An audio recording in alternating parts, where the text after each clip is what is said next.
My beautiful people, and welcome to Ka0s Treasure. Put this music down for you guys. So, y'all can what's good?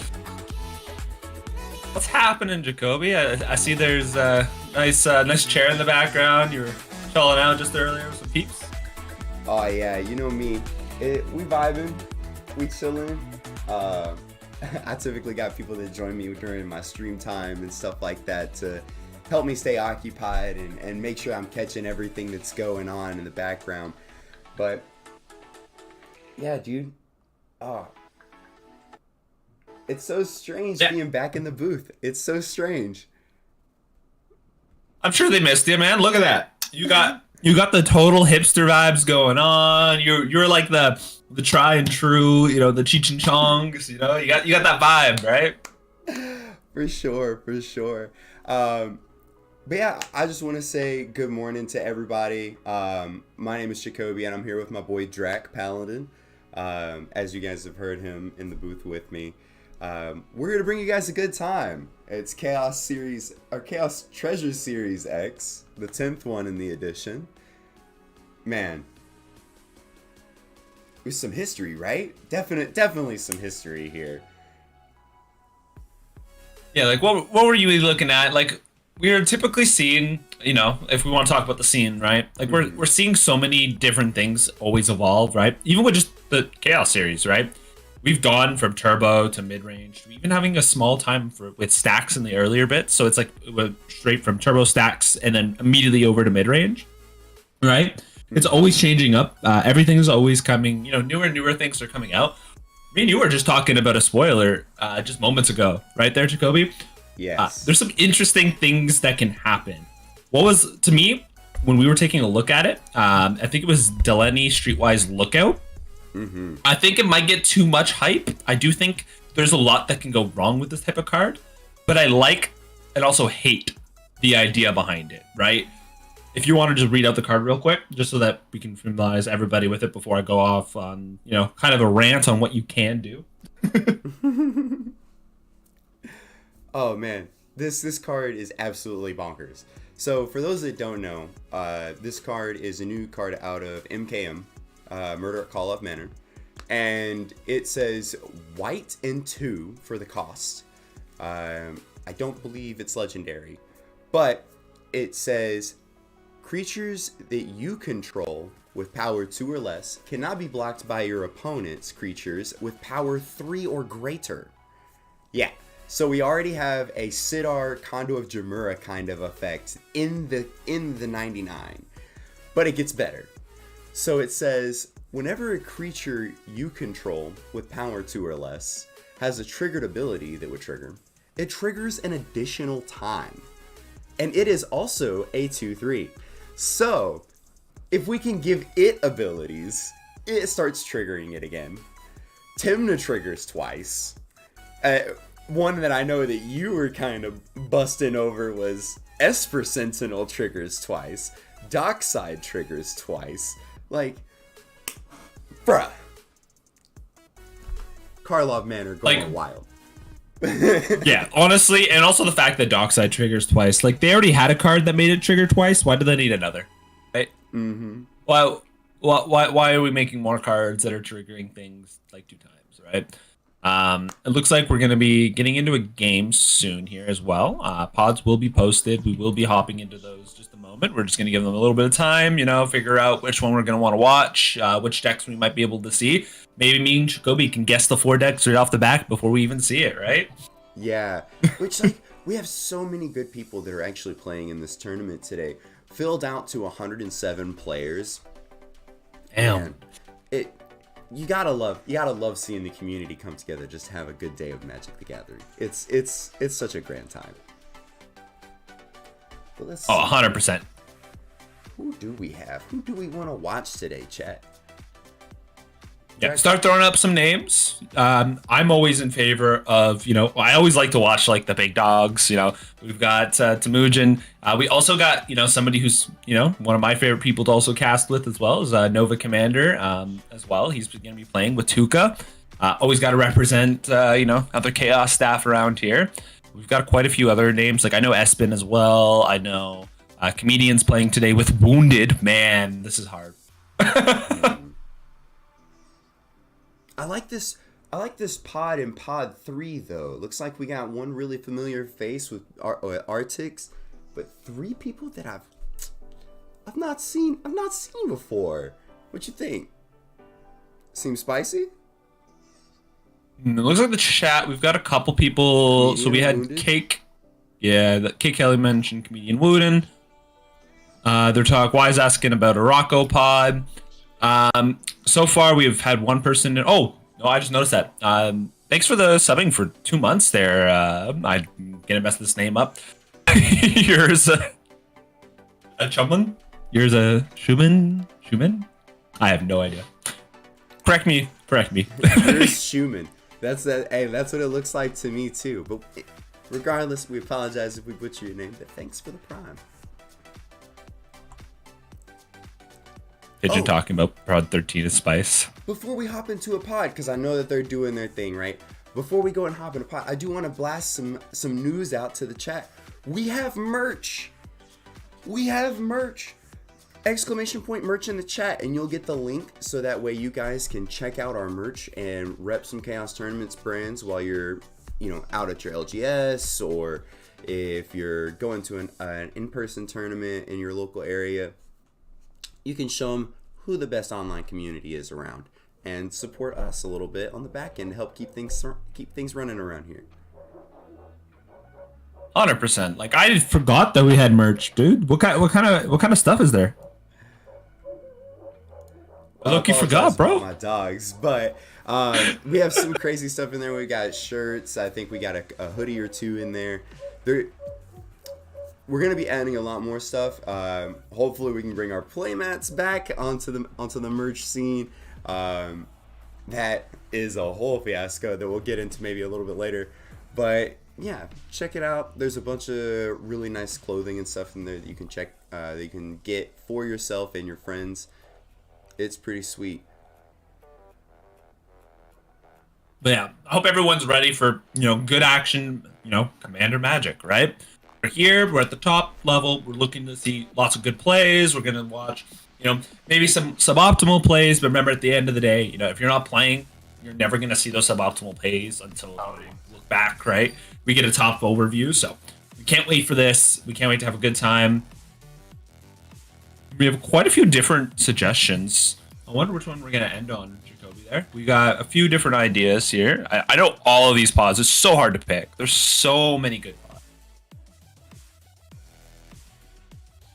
So many. I'm literally looking. We have so many good players today and so many players that I just enjoy watching myself. And so I'm like, damn. I think I've seen a couple of people shout out Pod 1. So I think that's what we're going to roll with. Which is not... It's based. You know what I'm saying? Let me see here. Let me get this pulled up for the stream.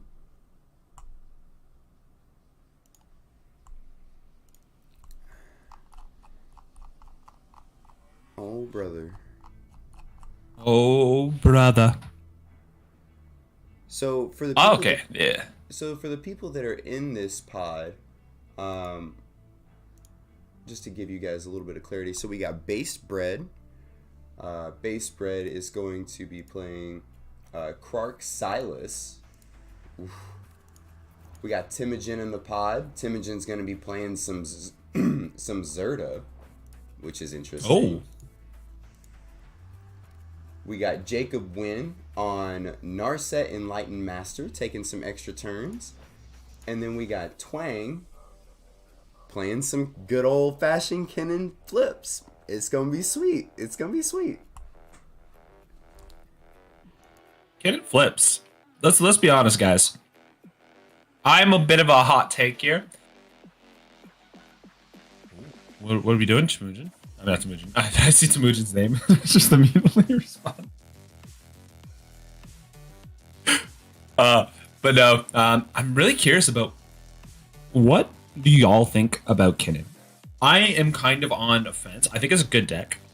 I don't think it's at the point where it kind of takes over a lot of games. Kinnan does do good flips. It does do well in mid-range pods. Likes to get to that long, grindy game. I personally think it's more down to the player and their play style when they do play Kinnan versus the actual deck itself. I think the pile of 99, is okay. But Kinnan, person who controls it, I think does better. Yeah, that's fair. It definitely does need to be checked early. If you don't respect it, it's just like, an early dockside if it resolves for a lot of decks, right? If it's not respected, they will just end up winning the game, right? That's definitely a good point. Now, wondering if there might be anything interesting in this Kinnan list that might be a bit different than usual. I know we'll be getting the deck list at some point. They could be on a couple interesting cards. There's a couple cards that I think that I've seen from some Kinnans that I've actually liked a little bit. That don't shut off your game plan, but still hurt the mirror match, right? Because you don't really want to race in the mirror match. Because if you're racing the mirror match, you could just end up losing a lot earlier. Great, if it's going off, you're about dead. Just say no to Seaboard. Okay, you know what? That's why I like to play blue, right? You just say no to the cards that they want to cast. That's the best answer, right? I wonder what everyone else's favorite colors are going to be. I think definitely blue is by far my favorite. It takes a lot of knowing when to play certain things. For Ka0s, since I have my own version. Oh, interesting. What made you build that? I know it's not everyone's favorite. It's a little bit spicier, but yeah, that's fair, Otter. Green feels so bad, right? Like it's just feels so bad. I wish it was just a little bit. I wish it got a little bit more support. As you know, for a little bit it was one of the better cards, but then they made something called Bowmaster. More cards like Toxic Deluge became more popular because of it, so it became a little hard. Ooh, JD Law. Keep an eye out for Brian Evans on Thras File. That's a good deck. I know my man Jacoby here, whenever he gets a second to come back, he's doing all the back work as well, trying to be on stream at the same time there. So that is like his deck, by the way. Like that is his butter, his bread, all that kind of good stuff. If you want to talk about, your gravy, your grits, like. So, just gotta turn down the volume a little bit on that end, because now we get crisp commentary from the pod itself as well, and it is a killer pod. JD Law. I like that name, by the way. That's solid.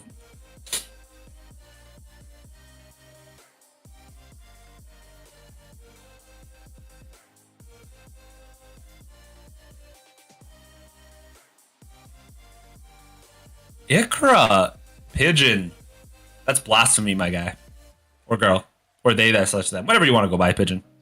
Unfortunately, we don't have the actual acronyms in here, so I have no idea.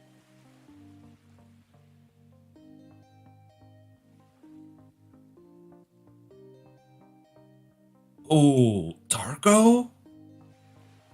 Damn. And Icrom. Actually, I kind of really like Icrom. This might be a hot take, but I do think it's one of the faster decks. Wow, chicka, wow. First time replying. How's it going?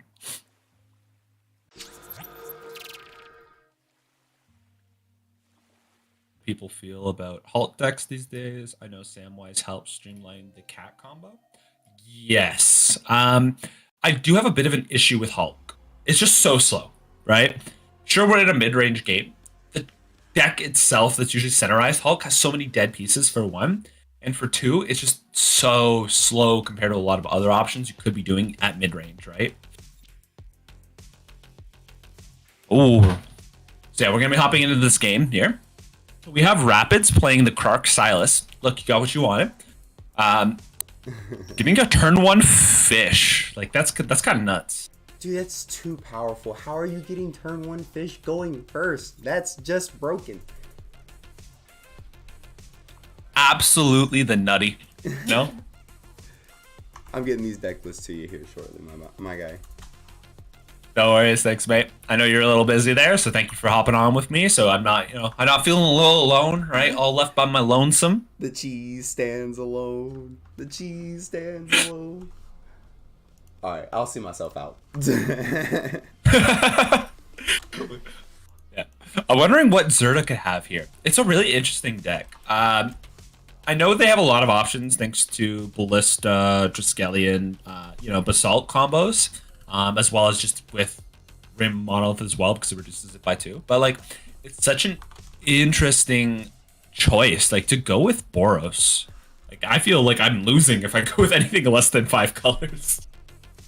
I mean, White has crutch. definitely gotten some new tech here recently with like Dauntless Dismantler, and is that another Mystic Remora? My goodness, can we not draw cards today? Like, I know we like drawing cards, but we can. Yeah, but I don't know if I like this. Going last playing a fish into an opponent's fish. Yeah.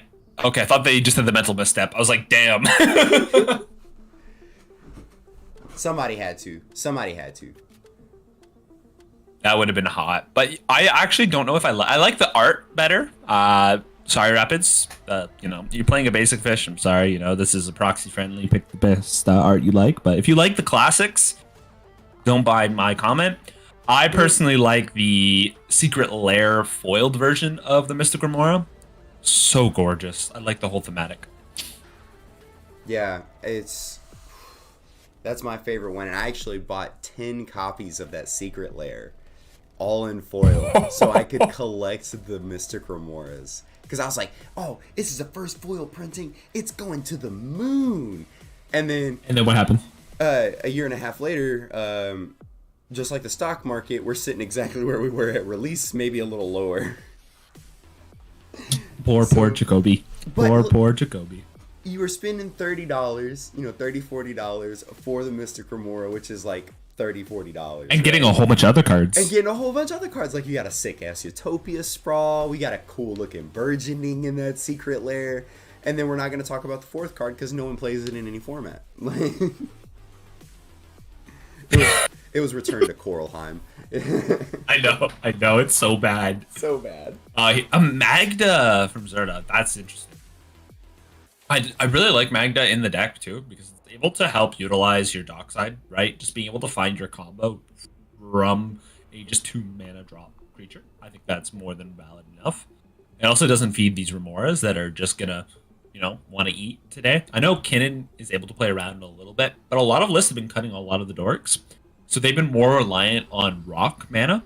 So that's what you'll typically hear from a Kinnan player when you see things instead of a Curse Totem, more like a Null Rod, they're just dying in the water because they lose a lot of access to their powerful artifact ramp. So guys, start playing more Curse Totems. Play some oofs, have a good time. Bring back Yuriko. Bring back the only deck that can play Curse Totem and Null Rod and not give a flying hoot about nothing. Like, you're still drawing cards. But not technically drawing cards, so it still doesn't trigger Bowmaster. Yeah, this deck is just gas. It gets around Notion Thief too, It's around that card Notion Thief. might people think it might be dead, but guys, just play Notion Thief like it used to be played. Yeah. Instead of being retroactive, reactive. Treat it like Nas. You don't really care if it resolves. You just want it on the stack. Here we go. We're just going to be swinging in. Yeah, definitely going into the Ka0s. That's the most accurate player to swing in. They've been sitting on this fish, hoping to draw a couple cards. They did have to tap out for this fish here. Probably also not landing that 3rd land drop, right? So they're probably They probably kept a pretty gas hand, in my opinion. Unless they're the player, like all of us, a hope and a dream. You ever turn 1 fish, got to keep the hand, right? Yeah, or we could be holding up a lot of interaction as well. I could definitely see that kind of hand being kept because we are looking at a fairly fast pace. Like, sure, it's mid-range, but it's still relatively fast paced in this pod, and a lot of people here are going to be winning with those non-creature spells, which Krark can just get out of here. Yeah. Long. Get off the stack, good sir. Get off the stack. You would like a dark side? I would like one instead. The only thing I have an issue with a deck that's not Krark Shakashima is that Krark feels like a stack speed. Oh, giving a draw here. I think that's fair. I mean, they could have held it off, but I don't think they landed their third land drop, right? This is probably going to be their third land drop for the turn, so I understand not wanting to get off tempo here. So yeah. We're going to pay for the Mystic Remora. I mean, why not? You got 3 mana. Just drew an extra card. You know, you're feeling good. Your fish can stay around a lot longer than Rapids. Rapids is possibly gone next turn. Oh, yeah. Unless we see like a Dark Ritual from Rapids, that fish is out of here. Or if they're really hurting for the biscuit, looking for that third land drop, Ball Ritual just to get the 3 mana but tap out. Hey guys, let me pitch my Simeon so I can keep my Mystic Remora around. No, we're seeing it go. You know, unfortunately didn't get the you know, the top decks they needed to keep it around, or they might just be going for it here, right? In this pod, I feel pretty safe if I had like the gas in hand right now to attempt to win. Yeah, it looks like Dockside makes 3 here, which isn't... That's good enough. Yeah, hey, we play Cabal Ritual, and this is just a better Cabal Ritual. But we're going with how many Signet. develop? Feels bad. This feels real bad. You're giving a card to Kinnan here. Kinnan's able to just eat, right? They're just sitting back now. They've got loads of mana. They're going to have a Kinnan next turn and get to keep a Remora as well. I feel real rough. I'm feeling really rough. Yeah, Kinnan is definitely in the best seat here. Like, we got to keep the Mystic Remora. We're ramping now. And next turn, when we go to Windmill Slam this Kinnan, after... Because they can't hold back all their artifacts and enchantments, right? They can't hold it all back. So we're going to draw this turn. And we're just going to Windmill Slam all of our rocks and show them, hey, you're too far behind now. That feels so rough to have to play a Get Probe here. Looking for that third land drop. They're really digging. They're really, really digging. As well as giving a Kinnan player a draw. I don't know. I mean, I understand why they're doing it. Because, you know, you have to play the game, right?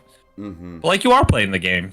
You're just as far as Jacob is right now. I don't know if I feel this is the best play to play at the moment. But, you know, players like to choose what they want to do. This could be exactly how they feel is the most optimal play to be doing at this exact time. And you know what? That is fair. I understand players think differently. I'm a player who's like, I can't give you cards because cards equal my defeat. I can beat everyone else. I just need to beat... I don't need to beat anybody else, right? Because there's only 2 other blue decks. One of the blue decks is really far behind, which is Jacob. And then there's Jor. I don't want to give him any more advantage than he already has. That's how I play Magic. But other players just go, you know, I need to see what he possibly has, be able to play around with it, and just play my game, right? It's so funny. A lot of these players are in here talking about, oh man, it's too early in the morning for this. Jacoby. There's a Basalt. Fierce Guardianship. With a Fierce Guardianship. Basalt. And Basalt. Mox Opal. Mox Opal. If he has one more rock. Let me see. Wandering Archaic. Yo. Y'all couldn't see it, but I leaned back in my seat. We got the copy for the dock side. Oh, and the trophy mage if you blow us out. Let's go. They have... No. Not if they blow you out. That's a win con. Oh, man. Well, we got the Basalt in hand already, right? So, like... Well, I mean, yeah, you're right. We can make infinite mana. We can play the trophy mage. And then we can go and get the artifact that copies permanence. You know what I'm talking about. Mirage Mirror, right? Mirage Mirror. Yeah, and then we can make infinite colored mana. Yeah. Like, oh, we're cooking. They've got the nuts. If I'm a Kinnan player, I am like, y'all dead if y'all don't win this thing. Like, yeah, y'all are cooked. You got what? Don't you dare play Dockside because it's literally a wrap. yeah, if you play Dockside, GG. Like, just absolute GG. What are you gonna do? Like, sure, they don't have necessarily all the mana to do everything at this exact second, but guess what, guys? Bear with me. They need just 2 mana for the Kinnan. Wait, did we see another land drop? Yes, we did, right? We saw a fetch land? Yeah. I believe so, yes. I believe we did see a land. you're absolutely fine. You're just cooking. You're sitting. You're like, what did what did mom cook in the kitchen? A damn good steak for me. Let's go. Look at the flick of the wrist. Hey, look at the. Oh man, canceled immediately. Pip. No. So what they're actually not missing any colors at the moment. All they need is the 2 mana for the Kinnan, and they have more than enough colorless mana. Because I think they did show that they have a another land drop, right? Mm-hmm. If they didn't have another land drop, yeah, they are missing a single color pip, just a single. So I'm pretty sure that land there also makes blue. So I'll be so real with you. We've got the mana right now to cast Kinnan and cast Basalt Monolith in the same turn. If we just gotta let the fish go. We. So just jam the Kinnan first. Hold up that Fierce Guardianship because they're not countering your commander. And then we got another draw. We drew another. What should be a force? What should be a force as well? No, Chromox. We need it to be a Chromox. Bro. If it's a Chromox, it's a wrap. Mana Crypt. Mana Crypt. Yeah, any artifact works here because we just need to turn the Mox Opal online one time. That's exactly it. Turned on Tuesday. Mirage Bear will get infinite color with Basalt on. That's why I'm scared. Mm-hmm. And that trophy mage. As soon as I saw the trophy mage. Yeah, as soon as I saw that, I'm like, it's over. Literally, they have full combo. Yeah. You have to kill this. You have to kill this dork actually to stop that specific line. Unless they also drew another rock, right? If they drew another rock, they actually don't care about the dork. They don't care at all. Chromox pitch you. Like all they need is another colored rock. Like even an arcane signet is good enough, right? Any of their 2 CMC rocks too is good enough, right? Ooh, I don't know. I don't think so. I don't think so. I think it would. No, have infinite colorless, Chukobi. Because if they get rid of the dork, play a land, play a land. Yeah, no, you don't. You play your land. Land drop. Yeah, the land. You fetch. Yeah, exactly. You're fine. You're cooking.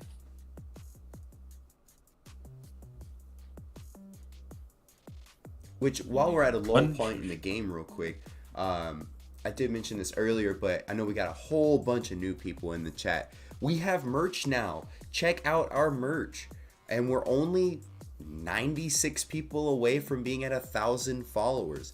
So please don't forget to follow so you can keep up with our content. And we do have a YouTube channel that you could check out that's also streaming right now.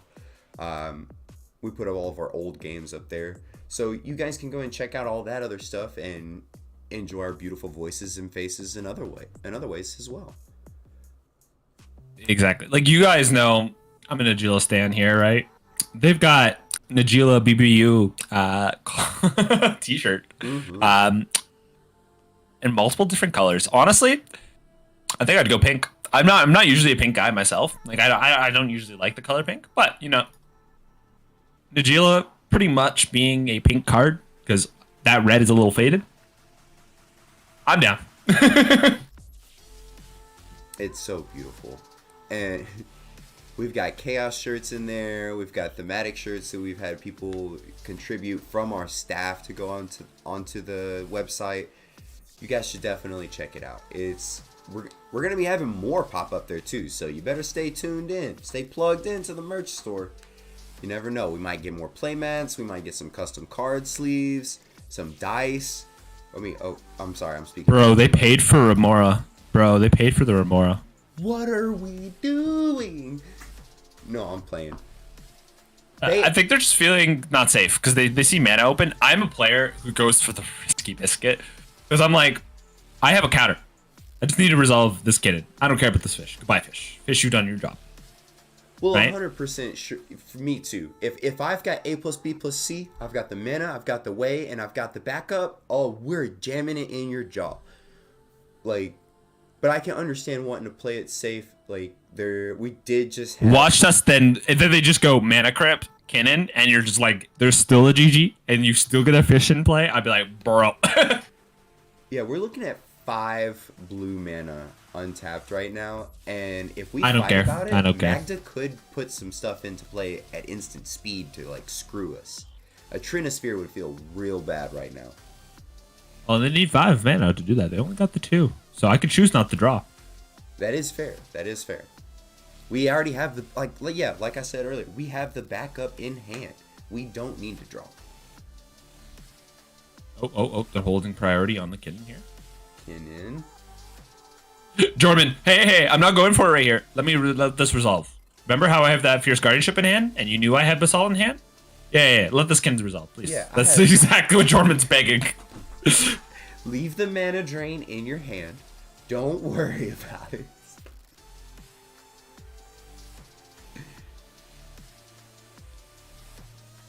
All right, thanks there, Samurai.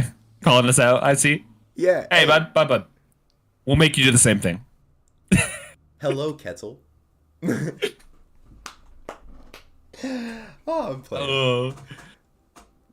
Oh my gosh. Yes, turns on Tuesday. If you got it, you gotta jam it. What are you doing if you're not going for it? Probably losing the game.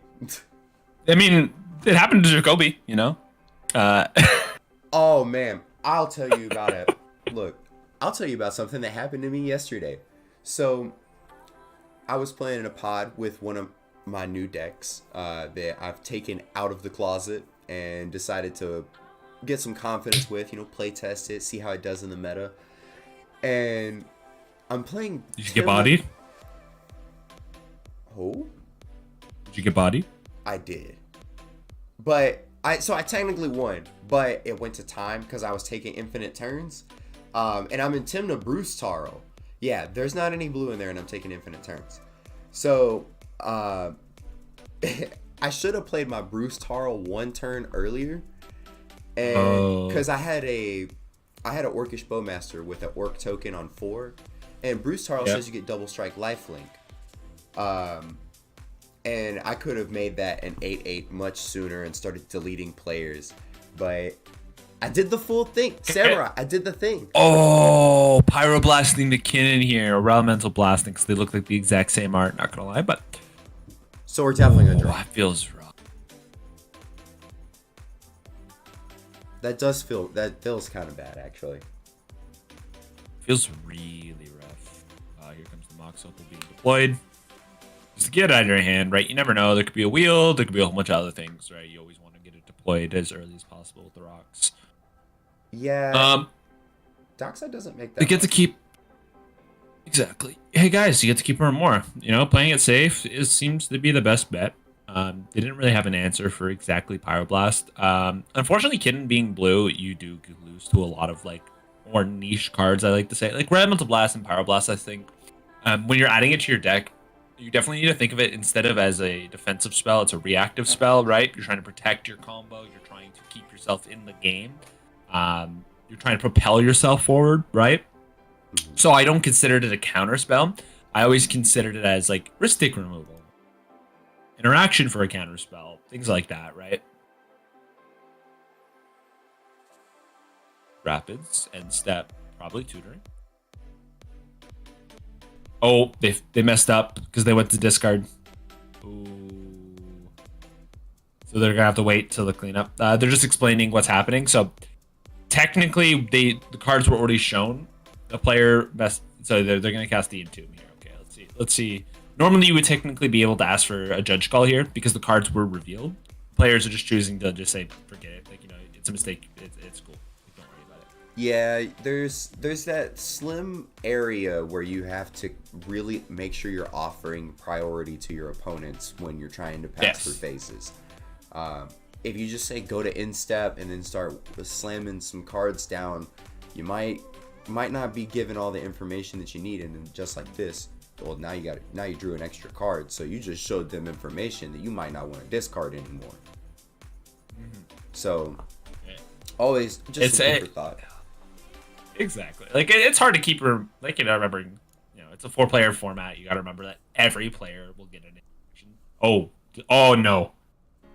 There's grinding station LED in the bin already, Jacoby. Ooh. And there's a red blast to get rid of the fish. There's no fierce guardianship that'll be active. But remember how we were talking about how Mugen with this snag deck could just find an answer? If Rapids doesn't remember that, they might just get stomped. give Jorman like 30 cards, and then Temujin wins on his turn. Yeah, because Temujin, being in Boros, we have access to things that can remove Underworld Breach and relatively pretty much anything. Like, we got Bolt, we got Path to Exile, Soul Partition, Abrade, Swords, like Wear Tear. You're getting answered.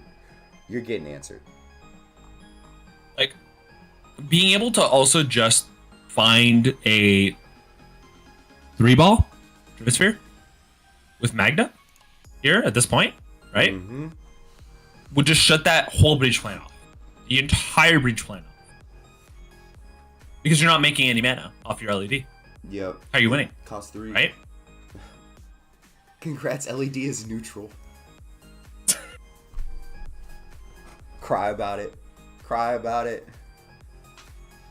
Because there's only a few cards that can actually answer it, and unfortunately, in those colors, none of them are really that cheap.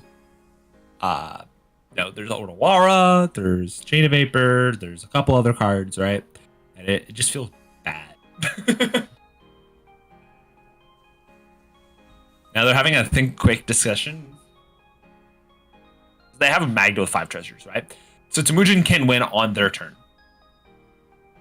If they get up to another 3 treasures. One treasure. Because they need 3 mana at least for the Zerda itself. Pigeon, I think the only way that you can get through that is with Cabal Ritual and having Threshold.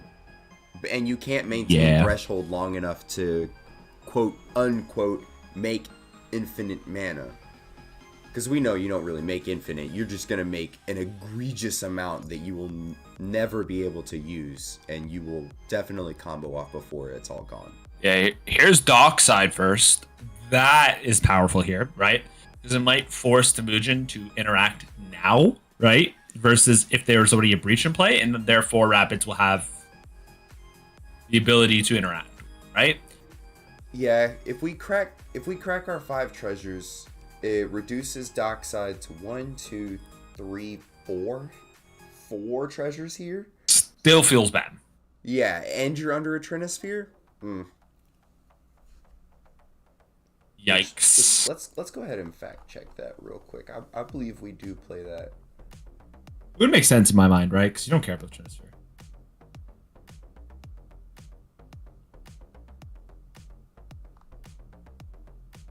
I'm opening up myself as well. Oh, my friend. No, we're just gonna win on the stack. We don't have Zerda in play. But you know what we do play? We play Curse Mirror. But do they actually play? Do they play the Magda combo? Let's see. No. They do play Cogwork Assembler. Oh, does that do the Magda thing that you need? With Zerda, you can do crazy shit. Remember, there's no Zerda in play. I know. It's so sad. I was like, they can't win on the stack right now. What are we working with? Yeah. What would you be able to find? I don't think there's anything they can find. There's Thran Spider. Oh, we can get the 1 ring and give ourselves protect. Oh no, we didn't cast it. Oh, silence. That's better. That's just the better answer. Hey. You know what? I forget the Boros. I forget Boros gets the best card in the game. You know? Yeah. Only thing better than it is Granite Polisher on your turn. Rapids, show me we're just better right now. Show me we're just better. And guess what? If Jorman draws a card, that's a 0 mana silence. We are 1,000,000% drawing this cardboard off the top right now. Yeah, but then you lose the Temujin on his turn because he just finds freaking Basalt or Grim. If they also have the win in hand, but there's a lot of things they need to have. Like they haven't drawn any cards. If they just kept a hand that was literally just Magda plus this plus win, that'd be wild. Hey, I've seen it. I've seen it happen. Like, some players are just insane with those top decks. Like, oh, I kept this risque hand. It was full of lands. First 2 cards off the top, A plus B. Whew. Yeah, I'm wondering. Honestly, it might be a talk for Jorman to actually draw or not, right? Because you don't care about the silence. It's stopping rapids from doing much. I think I kind of like it. I don't know if I draw off this spell. If there's more spells on the stack, I probably would draw. Mm-hmm. So it's really a discussion here at the table, right? If I honestly think Temujin is a little bit of a soothsayer, if you know what I mean. Especially with how he talks, he's very close to comedian. Mm-hmm. With, hey guys, if you don't let this resolve, these are the things that can happen. I know a lot of decks. I'm a good player, right? People kind of ignore the fact that he's won a lot. Well, I tell you what. How about we dive into the table and see what they're talking about here real quick. This is a snapback? Or is it just pure snap? Don't draw, because then he'll get side trigger. Yeah, I would not. Every player is telling Jorman not to draw. I will not draw. I will not draw. Snap back on Meta. It is snap. And I forgot snapback casting cost. We're snapping back the Magda. No. Real talk though, I forgot that it had a text. I thought it just said, like, the mana cost, I thought it just said you had to exile blue card to bounce a creature.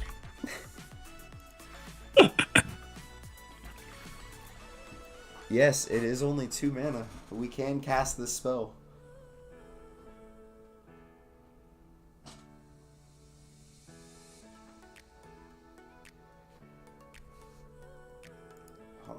What are we talking Now about? he's gonna draw for the silence because Jacob responded to the silence, right? Into the draw, right? As the silence was on the stack. So there was a draw on the stack, right? And Jacob responded to the draw. So that means Jorman didn't get to technically get to state that if you wanted the draw or not, because he should have just let that resolve first. And then in response to the silence should have bounced. Right? It's always the second thing. And then everyone's like, no, don't give him the 5th treasure. Don't give him the 5th treasure. Then you can search for something, right? Yep. But guess what? If you didn't want that to happen, you could have always responded after the draw if they wanted it or not. If they said, no, I'm going to draw, then sure, you might have had to respond.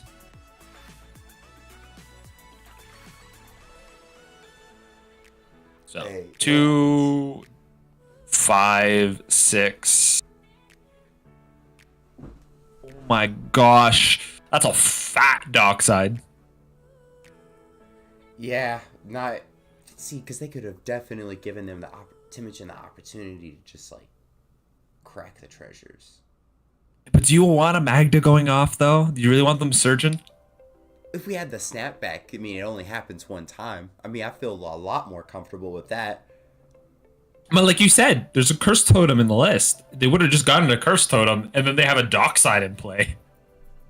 Oh, yeah, yeah, the curse mirror, it's disgusting. Oh, great. Bro. Temujin. Get that nasty get that nasty stuff off the table. That is disgusting. Hey guys, just want to show you, it was already in hand.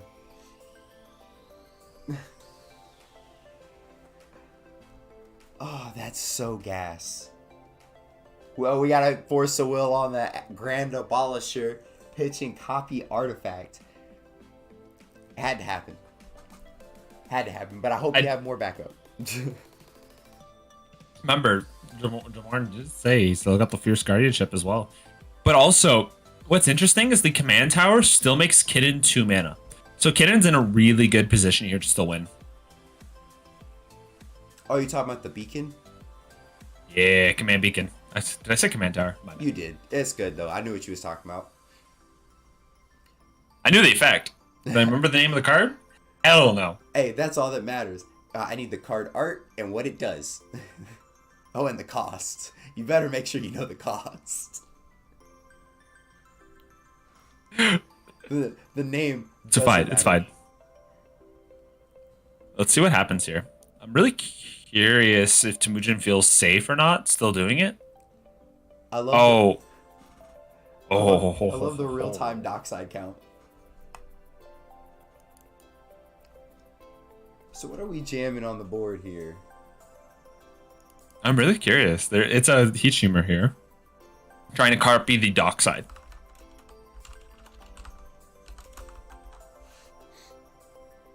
Ah, good old heat shimmer. Mm-hmm. Temujin, you can just sack your treasures and it doesn't do anything, bro. It's fine. It's fine. 9, 10, 11, 12. But if you crack your treasures, it makes a good old 4.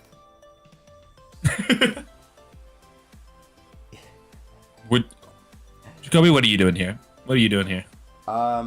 So I wouldn't crack all of them. That I'm a greedy player. I'm gonna try and do some math, see what you need, and I'm gonna go to a treasure below that. And then I'm gonna let you. Do you know what Zerda needs? It really depends. If he already has it in hand, which, like, if you had double silence effect and win in hand already, I mean, sure, you're just better than me. But you probably have to just give him 5. You can give him. That means you need to go down to 1 treasure. But there's definitely interaction in Rapid's hand, 100%. There has to be. Well, I mean, they didn't interact with the silence, right? I think I probably would have. Right? It depends. Like, if you know that you can win through more interaction, because, like, we hadn't seen Jorman before that play any counter spells other than showing us the Fierce Guardianship. Well, at that point, they would have to have exactly Force Will, which they did have it afterwards, but it's wild they didn't use it on the dock side, right? That's just wild. I don't care about you making mana. I just want to see your win condition and then remove that from the game. Feel me? I care about dockside, bro, because I want to put you back into the Stone Age. But I play blue, so I can copy it. So, like, I kind of want it to resolve. It's because I don't have to tutor for mine anymore. Instead of copying, like, an Elvish Mystic, I get a dockside now? Last dockside's the fattest dockside. Let's go. Yo, Reapers, thank you for the Prime sub. That's dope. Reapers is somebody who plays a lot in our league, so thanks, man. Appreciate you. Rock. ...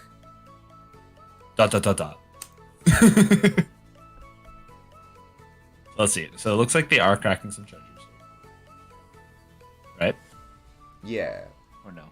I can't tell. I can't tell if that dice moved or not. We've cracked 2 so far. I think we might be debating on casting some spells.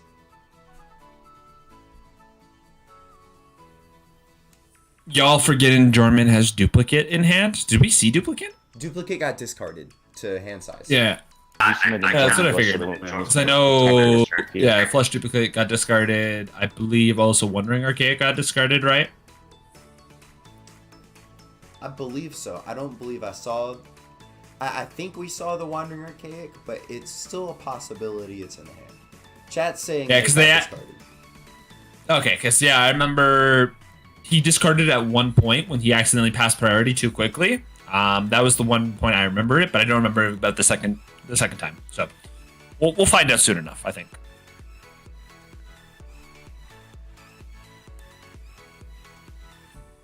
Going to the trigger of Rustic or Mora. Ooh, very Mastermind. 2 mana. Card here. Very interesting. I mean, this is a nice card, but I think it might be not enough. Yeah, I mean, it really depends on what Rapid's hand is here. Like, if they're not willing to sack more treasures here, it's really telling on what they want to keep, right? Oh, speaking of cards, they trigger twice. Offer. Fairy Mastermind triggers twice off of that 3-mana creature we were talking about earlier. No one plays Fairy Mastermind. Oh, Bowmaster's triggers twice. Yeah, it does. That's so disgusting. Chat, is 3 mana too much for making your creatures unblockable and also causing your creatures to trigger twice? Is that too much? I gotta know. Am I huffing copium right now?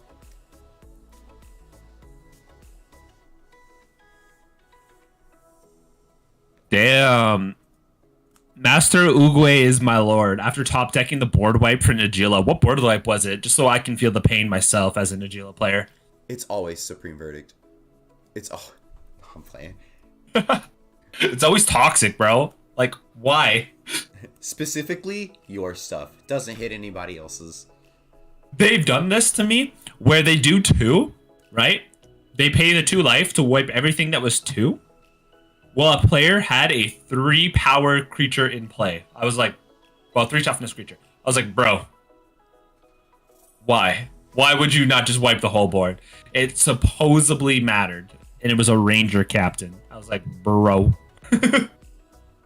So,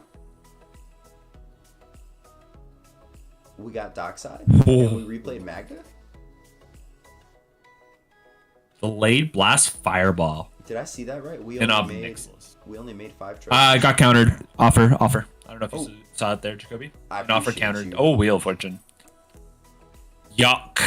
Bro, Temujin with these cards that are nutso. Literally nutso. Oh man. Bro. Oh man. But into a Dockside that has, what, 10 mana here or something? I can't tell with that one dice. It's so obscure. It's 7. That second Okay. dice is a 1. Good to know. Yeah, so this Smothering Tithe is about to make 30 treasure, 24 treasures. It's about to make 24 treasures because of Fairy Mastermind.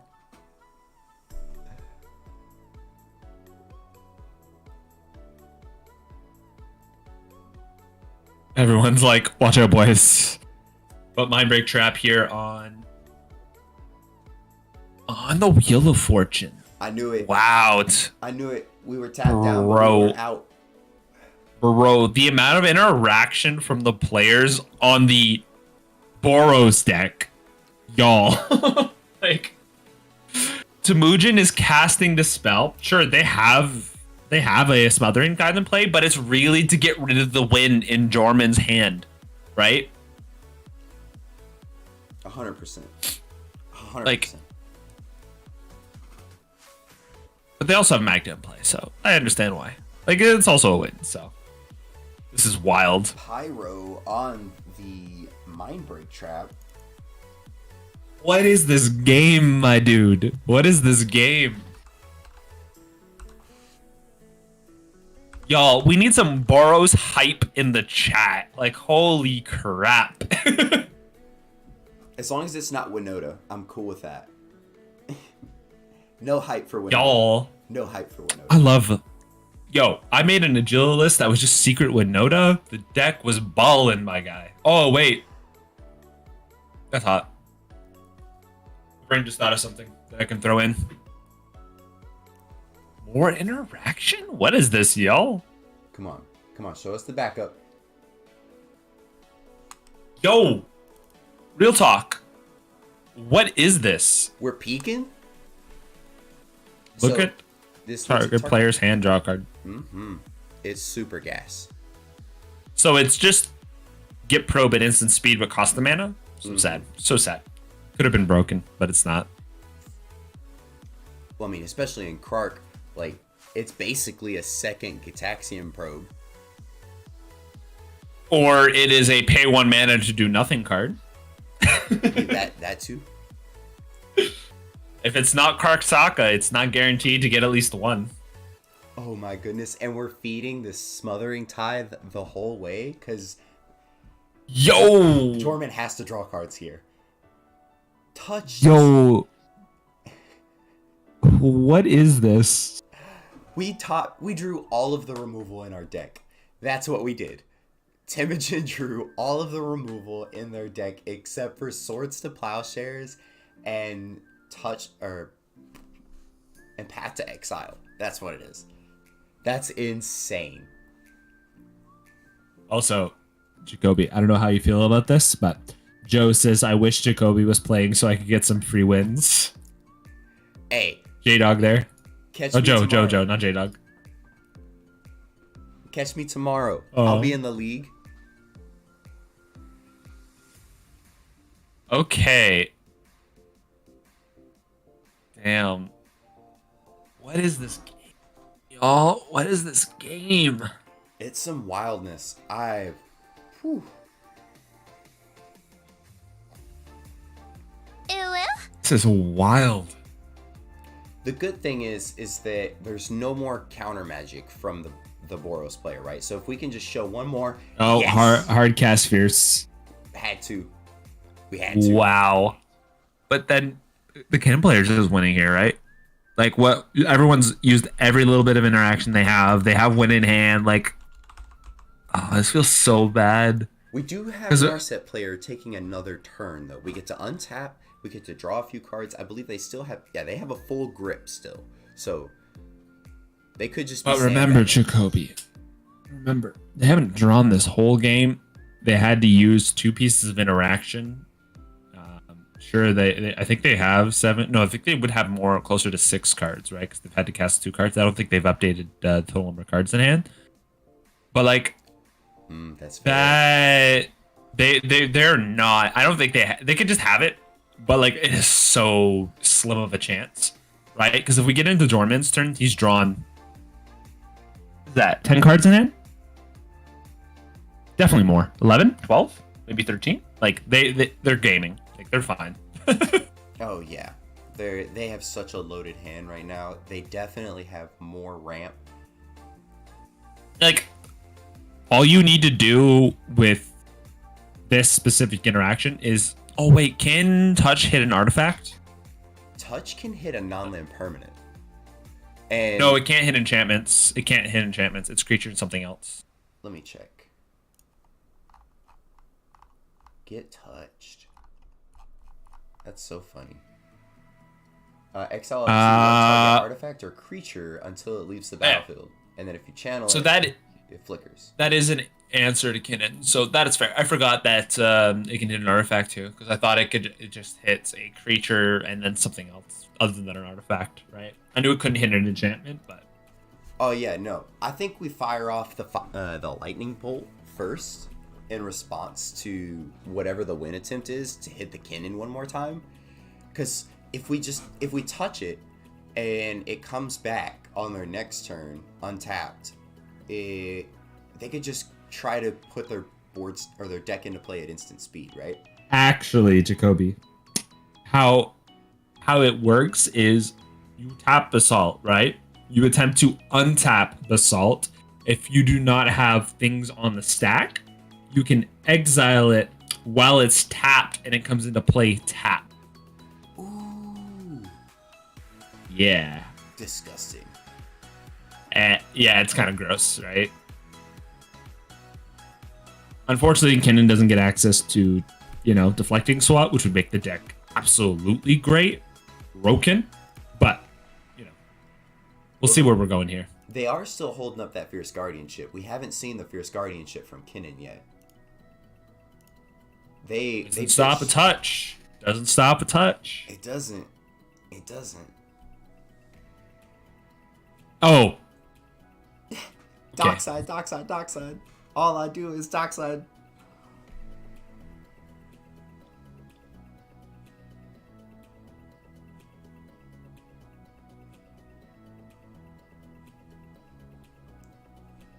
We're just gonna look at the quick chat.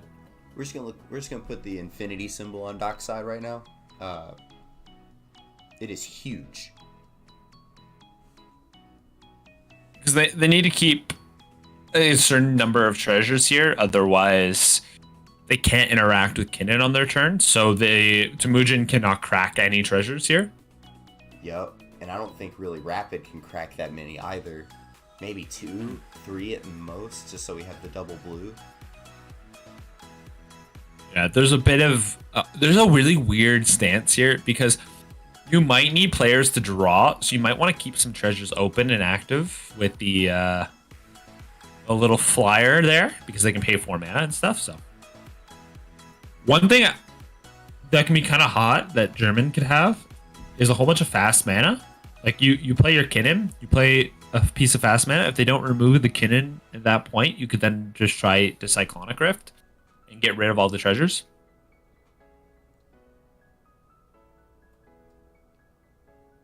There is quite a few options that they have, at least. But that dockside is fat. The docksides in these games have been fed. Oh, 100%.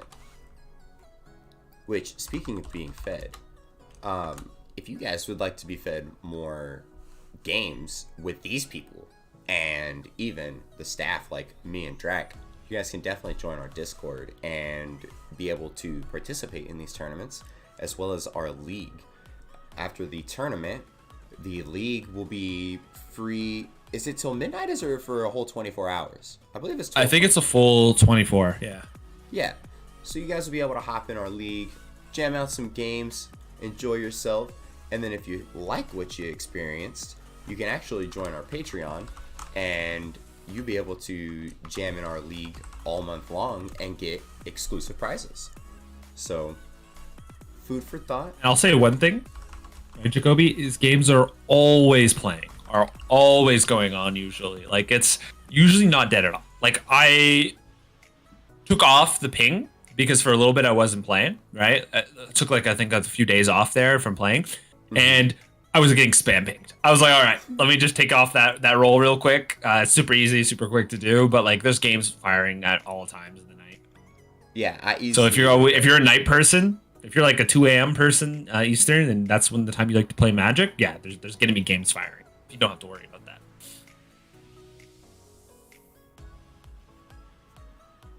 So it looks like the players are just discussing about treasure cracking here.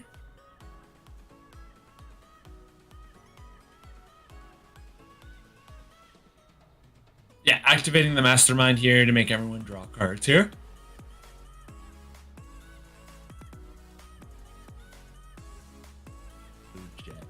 Samurai, if there's any Magic, Discord league that includes a jet, if you're talking about like an actual physical private jet, let me know.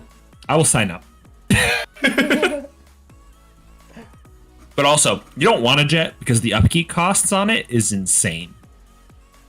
It's like, I think it's about $200,000 every. I forget what the exact math is, but it's like $200,000.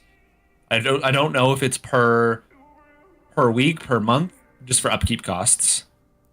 Can you imagine the insurance on that? On a private jet? Jesus, you talking about probably 20 grand a month. Rah. Minimum. Oh, really, Joe? There's We're gonna be an event where you win a car? I mean, hey, this is the Narset doing Narset things. Honestly, this only became capable thanks to the dockside. This is the best spell in the world to give Narset haste. Pyrokinesis? Yeah, they're getting rid of things in the board. What are we hitting? What would you want to hit? I would hit Magda, just in case. Because remember, Narset needs to hit someone. I could see the Magda.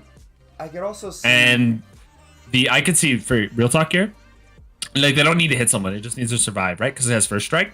I could see maybe hitting the Zerda plus the Flyer, right?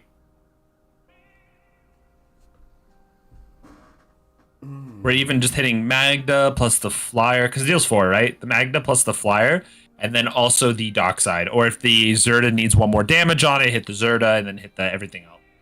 What if we hit the Elvish Mystic to open up a player to, like, all the damage?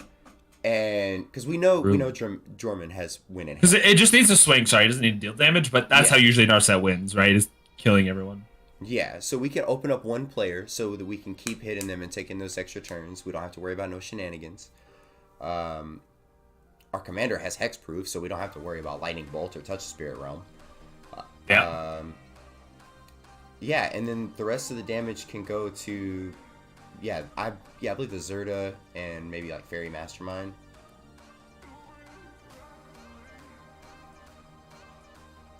And to answer your question there, Samurai, they do not play.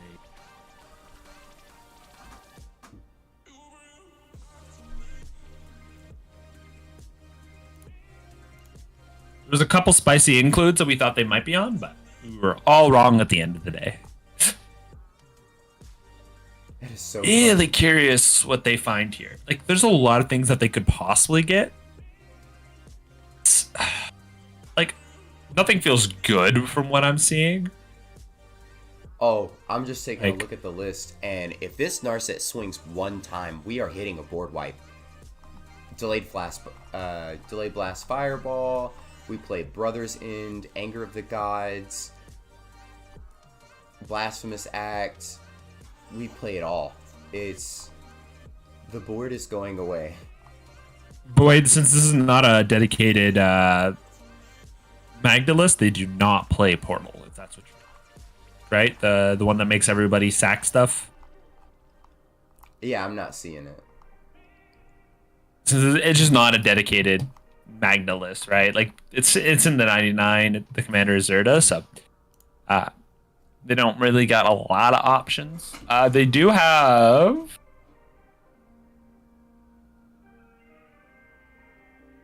So we get the Basalt. And I guess we're going to just make Infinite. They're playing one of my favorite cards, by the way. Zerda, Goblin Cannon. Y'all don't have any idea what that does, do y'all? Oh, you do. I forgot they have Zerda in play. They make infinite mana. They can find Goblin Cannon and kill everybody on the table.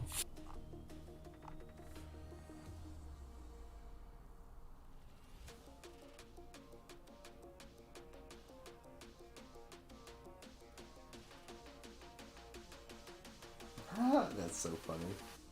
Yeah, so Zerda, I forgot Zerda's in play with Magda in play with like 30 treasures here. Yeah, so Magda can find, Magda can find the Basalt here. Then they can find the card that I was talking about. It's Goblin Cannon. Goblin Cannon reads this special little text, boys and girls, and they slash thems. Pay 2 mana. Deals 1 damage to target creature or player. Sacrifice Goblin Cannon. You put like 2,000 of those on the stack. You target every player. Like, you get 200, you get 300, you get 400. And, you deal that damage, and it doesn't matter that the Goblin Cannon's not in play because that sack trigger is after the initial triggering effect. So, yeah, he just kills the table here. Or he can draw his whole deck first if he wants, but there's no way to get flash. And the beauty of it is none of this is cast. It's all just being put into play.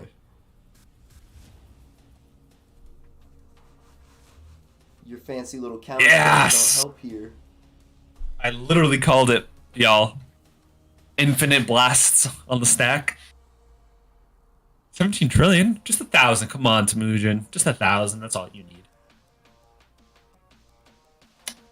And that's a wrap. That's a game. Oh man, that was exciting. Congrats, Temujin. GG. Real good stuff. Real play. Yeah, like if you guys got to like listen in a little bit on their conversation, Temujin is a really good player at discussing what's going on, right? They jammed their win attempt multiple times, and then they said, "Hey guys, look, I'm not gonna win.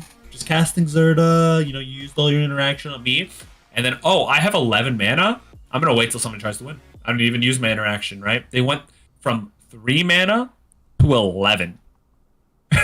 Like,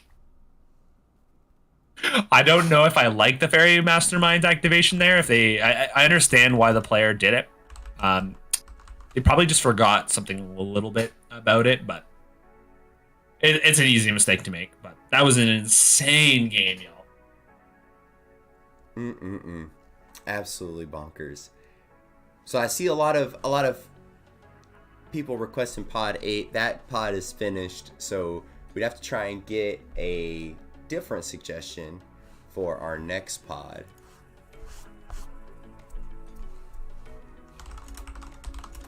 Pod 17. Let's take a quick look at what the heck that is. Oh, that's Ka0s's pod.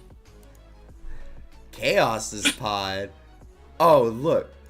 That's all you had to say. I love watching Ka0s get dunked on. And for Ka0s to do the dunking, that's even funnier. My favorite thing is I watch Ka0s try to say something to me, and he goes, guys, this isn't a win. And I go, Ka0s, I know you're going to top deck good. Let me go remove that crap. Shows me his top deck. It was the win. I was like, see? Told you. Every time. Every damn time. Let's see if we can get this up for you. It'll take me a second to make it look pretty. Dun, dun, dun, dun. While we're here, you know, getting to see our faces. Hope everyone's games are going well so far. If you're playing in the tournament today, but yeah, like, what's everyone's thoughts on some of the cards we've seen today? Dockside, what a hell of a card, right?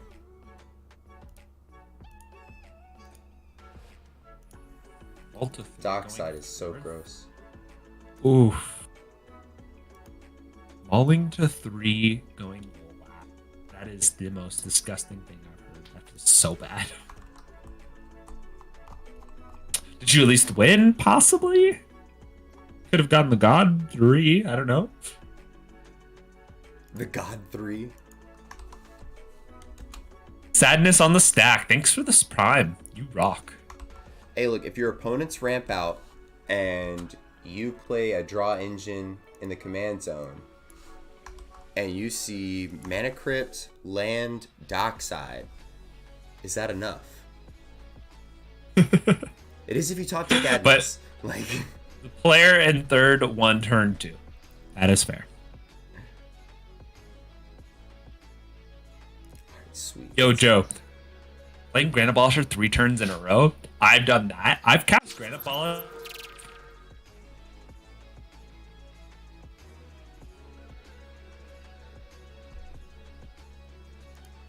You good, my homie?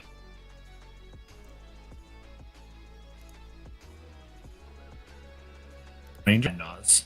Oh, am I lagging out?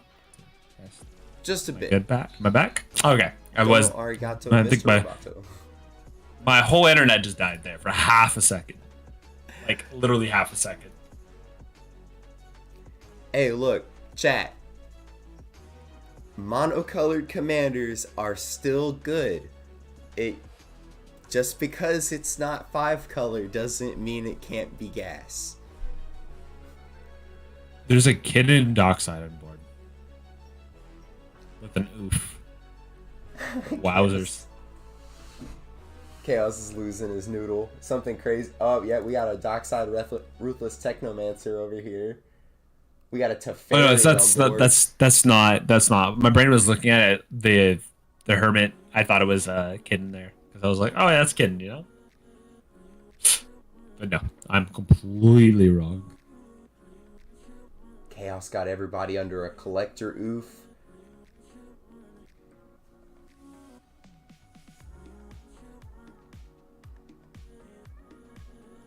Real talk, more people need to play it. Collector Oof is such a good card. Oh, 100%. If you have ever thought about it, about playing stacks, you should try it. It's a lot of fun. And the best part isn't winning the game. It's making your opponents hate the game just as much as you do. I was about to say, hot take. Play stacks not to win. Play stacks to make your opponents miserable.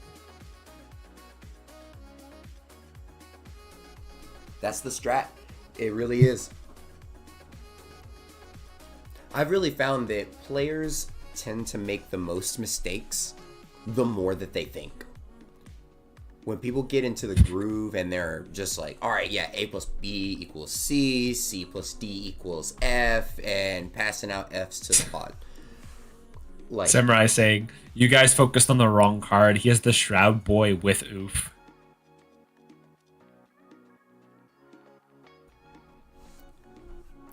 Joe, you Jacob, already you better know I'm Team Stacks all the way. I actually bring in my old Thrasios Timnalis out of retirement. We're putting down Kitty with a Blicky, and we're bringing back Stacks galore. It's going to be great. So here comes a Phyrexian Metamorph.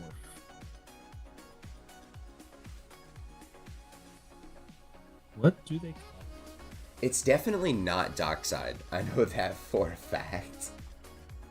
Yo, there's also another one of Ka0s's favorite decks here at the table, Teferi Temporal Archmage. It's not his favorite deck, but he did have a pretty good rep on that for a little bit. Blue is hot, you know? Well, especially since they got access to the One Ring, it really, really amped up the power level of that card. And I know what you guys are probably thinking. One card cannot change a deck that drastically, but with decks like Urza and Teferi Temporal Archmage and lists that play, like, people have already been looking at playing the 5 mana. Dadgummit, what's the 5 mana walker that searches for an artifact X or less, where X is how many loyalty you removed? Oh, Tezzeret. Tezzeret the Seeker, thank you. Yeah, people are playing that because freaking the One Ring is a Magic card. It's absolutely bonkers. So yeah, Teferi Temporal Archmage, it's just a deck that's forever gonna withstand the test of time.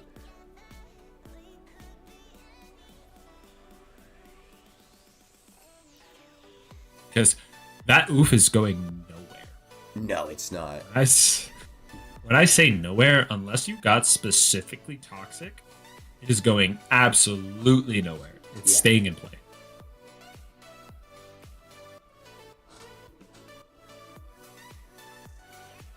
Yeah, Teferi abuses and finds the One Ring the best. 100%. 1000%. That's why if you see it, you mind break trap it always. Let's see. Oh, yeah, Master Uguay, way better than Derevi. So the reason why it is better in specifically the Teferi deck is because of how specific interactions work. One of their main win cons with, the same as like Derevi with their A plus B, with like Teferi, you have your, well, technically with Derevi is A plus B plus C. With Teferi, you just need A plus B, and if you so happen to have the One Ring, it makes it a little easier, right?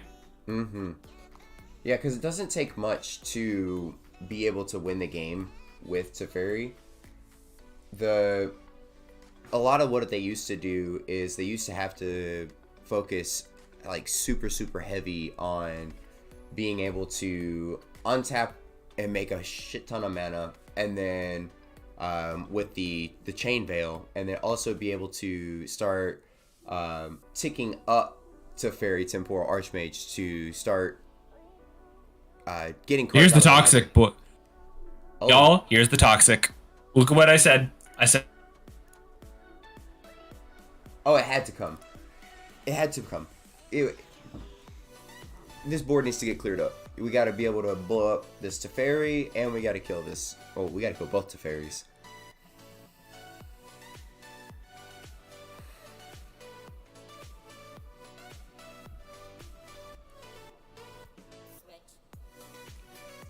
Let's see. There's absolutely no table talk going on right now. Yeah, Atrax is the only one that can do anything, so this is basically under a grand abolish, or under a silence. Yeah, it's literally, you're just like, it's even better, like, because it's like if Punchy cracked a Ranger captain, but you still got to play as the active player any instants or sorceries you wanted. Like, it feels a little rough here right now, like, not gonna lie. So everything, I guarantee you, everything's going away except for Sauron. And what are we doing here? Convoking? Tapping for mana somehow? Oh, no, we were just stacking up our cards. Okay. Yeah. So everything is, I guarantee you, everything is going except for the Sauron. And so that means our Malevolent Hermit's going to the graveyard. We can actually disturb that back, get our own silence, and really start cooking. I really like Sauron the Dark Lord. It has a lot of potential. But it's so expensive, as in like commander cost. Like it's so expensive. Yeah, and I just don't see a lot of people doing a whole lot to cook with it, in my opinion. Which, looking at Manfred's list, it's pretty spicy. It's a pretty spicy. Spice, we see. Let me see here.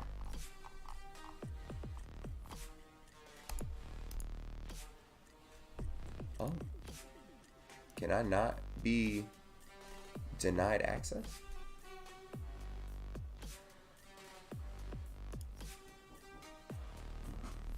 Hold on.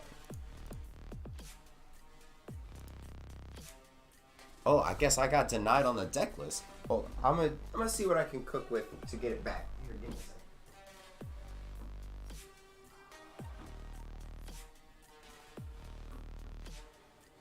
Well, Jacoby is off figuring that stuff out. Let's keep taking a look here. So Sauron, I think they're probably just considering their options now that they actually are able to play the game. None of their opponents can really do anything here in its own. Well, I mean, if there's like an Odawara, if somebody has the man. I'm really curious on what happens here. So it looks like there's something with 3 counters on it suspended. Not 100% sure what that is. Interesting art, I'm not going to say. It could just be like a token or some sort, maybe just tracker, but Sauron has a lot of options here. Yep, swing with the Sauron. Sauron's really strong. Interesting. Maybe not having the win. Trying to get rid of the Teferi in play. Or maybe they're trying to open up an Oracle consult line, as that does get shut off by Teferi since you can't cast things at speed. But no, it looks like it is more of a, I'm just trying to slow the game down now and resolve some spells here.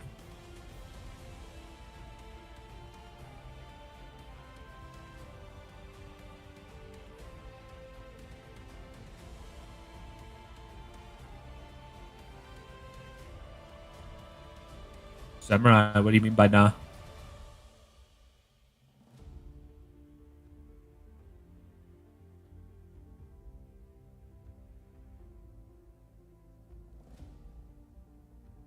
What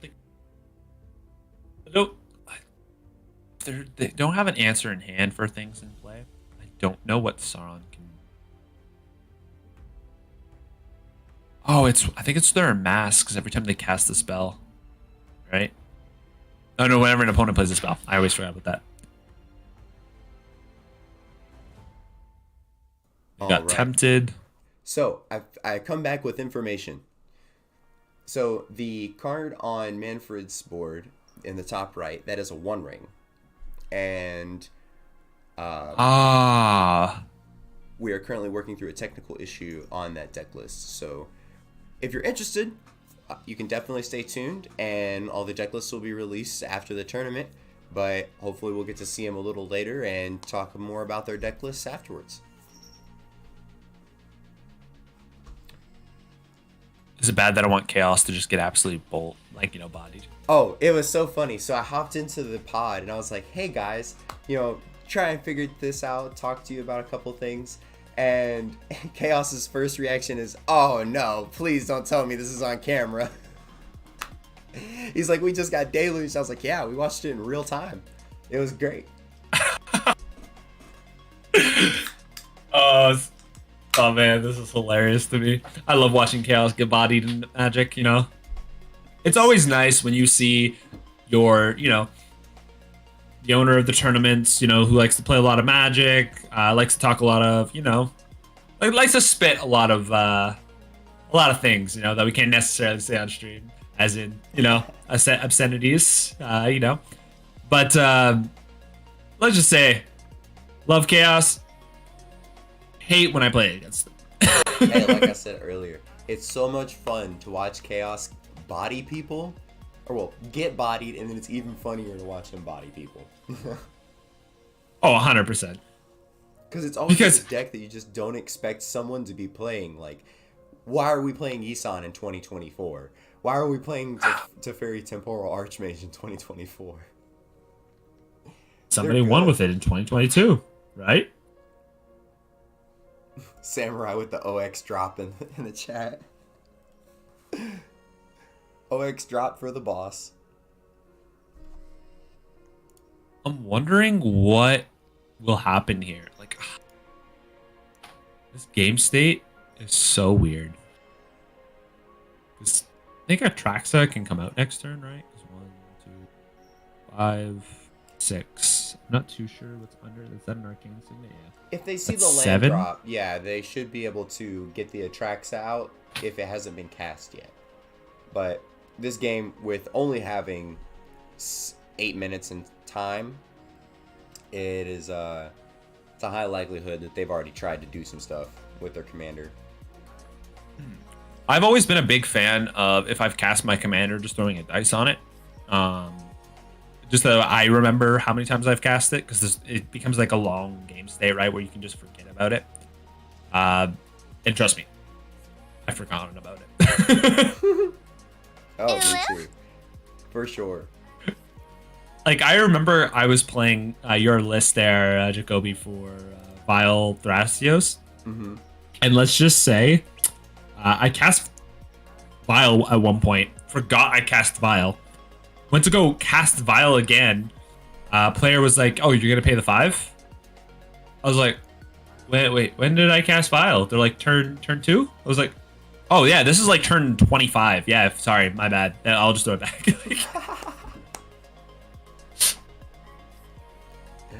Oh my that's so gosh. good. How'd that deck Like, perform they for you, by tapped the the way? one. Because, like, Oh, My I screen- smacked. see, everybody does so well with my decks other than me. I don't understand. Like, I'll be looking through my deck and I'm like, it feels so slow, but I'm playing the exact same cards as everybody else. Is that an expropriate? That is, in fact, an expropriate. Y'all, expropriate in CDH?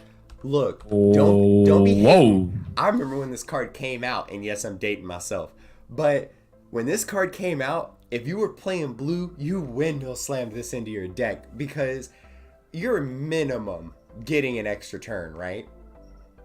So, yeah. Everybody else That like, is just wild. yeah, I'm getting a permanent or I'm taking an extra turn. What would you like me to do? I'm minimum. Stubborn denial. No. Just nope. Just get noped.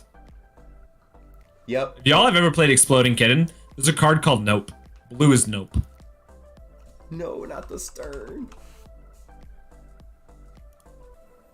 No, not Stern Dismissal. Stubborn Denial, right? Stubborn denial. That's what it is. Yeah. I always mix up those two cards. Like, it's the same thing to me in my head, but it's not. They both start with sta and duh, and they're both 1 mana. You know what? You're not wrong. I'm wondering what the fairy player can do here. They just had the one big thing that they had. I think it's probably just passing the turn from here now. There's probably not a lot they can do. They already untapped their One Ring. They've already drawn some cards. I think they've already also used the Teferi to do some things as well, or maybe not. Like, I think they had to use that to tap the mana to get for the expropriate. I can see the thought pattern behind it, but getting nope there feels rough. Yeah. Oh, but if that expropriate resolved, though, this game was over. It'll never resolve. It's like trying to say, oh, you know, if this Adnaz resolved, which is 5 mana, which is a lot cheaper. Hey, Adnaz resolves, my man. I don't know about you. People let some wild stuff. I've seen people be like, yeah, the extra turn will resolve. They can untap and all that stuff because I'm going to silence them on their next turn while they have 37 blue mana, just blue, and like 14 cards in hand. And I'm like, you know, if they untap, we just lose, right? And they're like, nah, it's good. So people let some wild stuff resolve. Okay, that's fair. I think we I'm probably should always in use the favor Wish of Claw saying that. Talisman though. Like, if we use the Wish Claw Talisman first, and then either got some backup or went and got a separate combo piece that we could have played first. Ooh, like maybe like never mind. Graph Diggers. Ooh. No more No Technomancer breach Boost. today. Also, no breach today. Getting stepped on. Literally, it only hurts Sauron.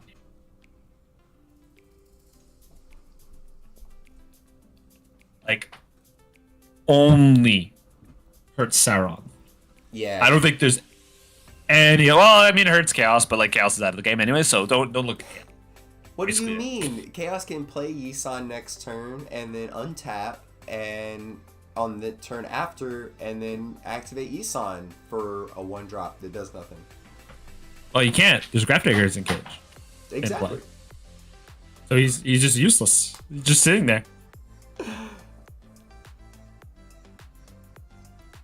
Like, if I'm in this game, I'd be begging to get out. Can someone just win, is what I'd be saying if I was Chaos here. Okay, here comes a Ranger Captain down from Punchy.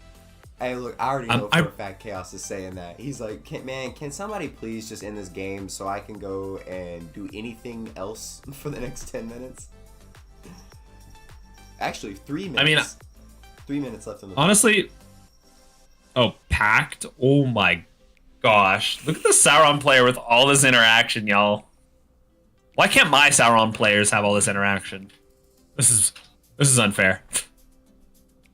Let's be fair. It's probably turn 7. You know, they've been chilling for a minute.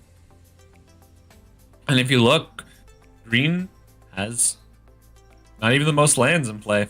Chaos, what are you doing, bud?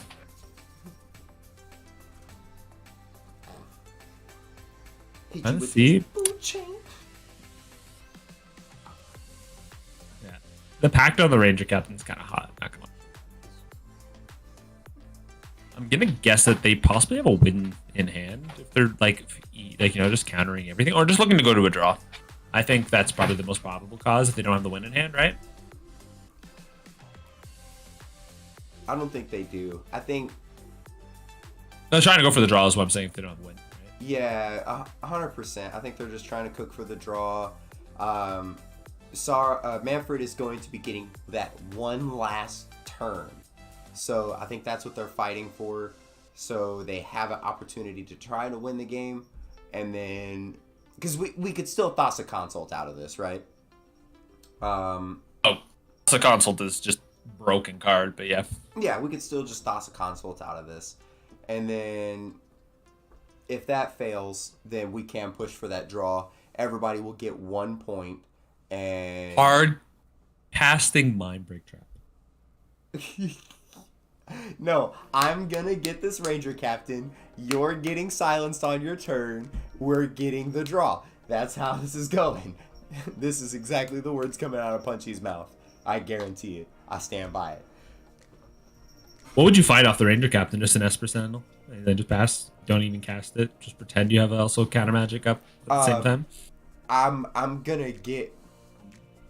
it doesn't matter. Like, just get a Blood Pet or something crazy. Like, but Esper Sentinel would be super chill here. Yeah, they definitely do got to make sure the pack goes into exile. Just in case, there could be some wild interactions where they're able to get rid of the Grab Digger's Cage, as well as the Ranger Captain on their turn there. Manfred. Oh, just the Dork.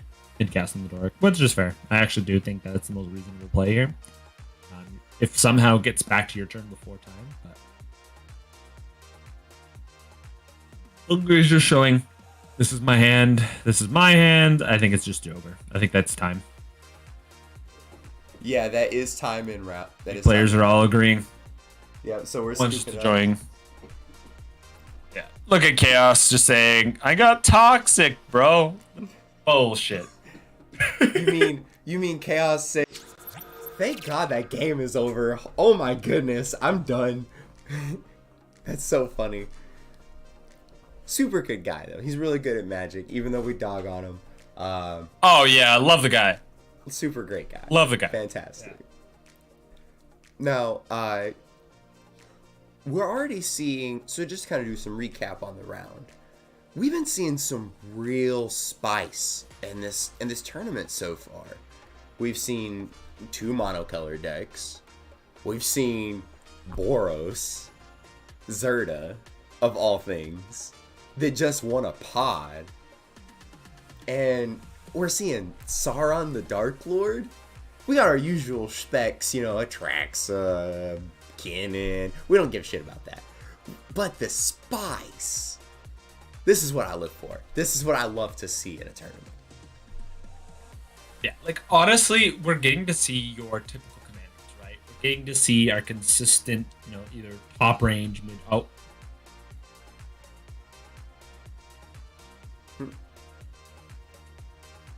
Did I lose you, my friend? yes. back. I've been having some wonky things with my internet, so sorry about that. But yeah, I'm saying you're getting to see all these, like, your typical things. You're getting to see your, commanders. You're getting to see your top end stuff. You're getting to see your Traxa. You're getting to see Nagilas. You're seeing your blue farms. But I'm so glad we're in a part in the just overall meta where we're getting to see so much life, right? We're getting to see so many cooler cards, so much cooler interaction, right? Mm-hmm. Yeah, I've been eager to try and see if more people are going to include the cards like Dauntless Dismantler, and maybe like we're just seeing in this pod, maybe some recursion of Collector Oof with the ability with us going to more of a mid-range style game plan. We're starting to see a lot of more value commanders come back into the format, and it's really exciting to see. I think that MKM is just going to keep pushing this meta to be what it's already becoming. We've got a lot of value engines that are coming out in Murder at Karlov Manor, and I mean, as always, I think our tournament is going to have more spice in it as the rounds go on. But is there anything in particular that you may be excited to see in the furthering rounds, or is there a specific deck list you're looking for? Sorry about that. I'm just gonna have to fix my internet there. But yeah, I think my Wi-Fi card is dying in my laptop there, so I'm back. Man. Yeah. So, but yeah, honestly, I really think it's just gonna continue to be mid-range for a long while now. There's too many value pieces that are just too good that because they're in Commander, you're never gonna see them kind of leave, right? Mm-hmm. And it's just, I think that's the spot we're gonna be until people get bored of mid-range, right? Like physically as players, we get bored. It's just so good to be in that position right now. And unfortunately, mid-range decks are able to outcompete a lot of turbo decks currently. Right? Mm-hmm. As long as you mulligan responsibly, you just mulligan to an answer for the turbo, you're able to just sit and eat. You're not having too much interaction. And because Stax isn't here, you're still just gaming. You're still just chilling. Seriously enough. Right? Exactly. Yeah. Like, it's a good time. Yeah, which, of course, there's going to be that buffer time, which right now we're seeing all these players really starting to experiment, try and find out what our meta is going to want to, like what the new top deck in this rock, paper, scissors format, what's going to be the best mid-range deck, right? What's going to grind the hardest, what's going to draw the most cards. And then once we figure that out, then we're going to see stacks and control really start to cement themselves into shutting down these mid-range game plans. We're going to see decks like Yuriko come back. We're going to see decks like Winota come back. We're going to see Thrasios Tymna start thriving a little bit more. And then, as soon as that starts to cement itself, we're going to go right back into Turbo Winter with Rog Sai just coming in and being like, hey guys, that's crazy. Y'all all ramped out on turn one. Dockside. And then it's going to be right back where we were about 3 months ago, man. I love the evolution of it, and it's such a beautiful thing. Yeah, I always like there's a lot of decks, there's a lot of options, and people get to play what they really like, right? There isn't any one deck that is taking over the meta. Mm-hmm. I like to say it's Blue Farm, but like if you look at historical track records of just tournament wins in general, I think it comes down to more as people as players versus the deck that they're actually operating now, which I enjoy in CDH, right? That's the important part. It's the variance. It's the ability to get to play commanders that don't normally get to see play as much in like your regular commander, just because one, they're too powerful, or two, they do one thing really, really, really well, and then because of that, they're able to just optimize so good, and just really kind of, like I like to say, feed on a pod or sit in a pod and just be able to decimate it, right? Yep. It's gonna be. It's such an exciting time. Especially for Magic. Like, I don't know about you. For myself, I'm actually going to be going to the Boil next week. Ooh. Yeah. So for those of you that are familiar with any local in-person tournaments, the Boil is going to be down in Georgia on the 27th. You can find out more details on it at topdeck.gg. As well as a ton of other tournaments that are happening both online and in person. If you want to take a look at all the tournaments that Ka0s Tournaments is hosting, we're all on there too. Our Pantheon series, our Lotus Con series, and, well, the recent partnership that we had with Mox Masters. Beautiful. So, worldwide, baby. Worldwide. Mr. Worldwide. Put the cap on, you know what I'm saying? Like, owning it. It's beautiful. Y'all can find us all of our information out there. And if you guys, I guess while we're talking about more tournament stuff, go ahead and chill ourselves once more. You can find us in the chat. We're going to be throwing up all of our links so you can check out our Discord. Our website has all of our links in it, which is just, I believe it's just KAOStournaments.com. But there you go. That link is in there so you guys can check out our Discord and our website. Our Patreon is linked into that website, so if you like what the content you're seeing, you can definitely support us. But if you don't feel like supporting any money and you just want to stay tuned with our content, don't forget to click that follow button. It's literally right there on Twitch. It costs nothing. I know you guys probably hate hearing about it, but it really supports us and helping provide attention to our channel while on Twitch. So not only can we find other people like yourself that enjoy Magic content, but we can try to spread the word about CEDH and TEDH and, maybe make Magic a little bit more streamlined. Make Commander more of a streamlined thing instead of this bogus arena garbage. Timeless? What is that? Hey, don't be smacking my Timeless. I enjoy my good old Timeless here, okay? Oh, Joe, bringing the throwback in the chat. Hashtag reflecting pool. Man, that's like the old times of online Magic the Gathering right there. Yo, you remember the Docksides? The Dockside Extortionist? Extortionist? RIP in the chat for the Dockside Extortionists. That shit. Oh my gosh, I feel like I'm young. Like, I'm still pretty young, but I still feel like a boomer. Real talk. You feel real? It's so funny though. Oh man. Bruh. Oh, speaking of some other content creators, if you guys are looking for things other than Ka0s Tournaments, we do have a lot of partnered content creators. Drac, you want to give them a shout out? Oh, 100% here. I'm just going to pop them up again because I can't always remember them off the top of my head. I do remember a couple, though. We have a couple good content. Zeus, enough. Sorry, my dog's just absolutely tearing up. Oh, you're good. While you're pulling little that play up, space.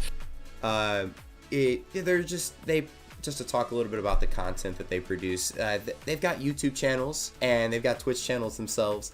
They talk about everything from what's coming out of the new set, if there's any additions to any new decks. They have, of course, deck reviews.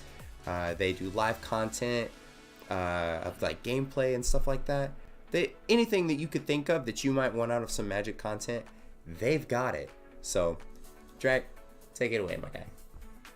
100%. So, we've got some awesome, everyone knows this guy. We've got Fervent Alchemist, right? He makes some solid solid content. I really enjoy watching his videos. Honestly, Kai also just has like an easy to listen to voice, right? He's able to just chat about things. It's just a good time. Also, I really do like Veil of Death's MTG's content. I'm also a subscriber on his channel too and stuff like that. Like I think that he brings a little bit more difference to the CDH meta. He brings a little bit new nuances. So every time I get a chance to watch any of his stuff, it's always a good time. We have Kahlua. Kahlua being just honestly, I think Kahlua has some of the best editing for CDH. Like it's one of the most top tier. Every day of my life, like when I'm watching it, just solid. Like anytime I get to watch one of his videos, I'm excited when they come out. We also have Josh O. And Josh O is actually a fellow Nagila player. So shout out to that. If you're in the tournaments today, hopefully you're rocking it. You're winning. Let's go, bro. Got this. And then I think we have a couple others, but I don't know if my list is fully up to date.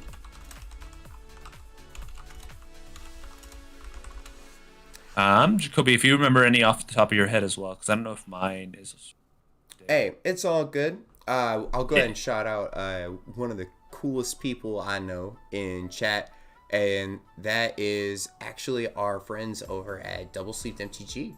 Looks like they're participating in our tournament today, and it's one of their first online tournaments. So they're looking forward to some exciting games, and I guarantee you, they're gonna be exciting.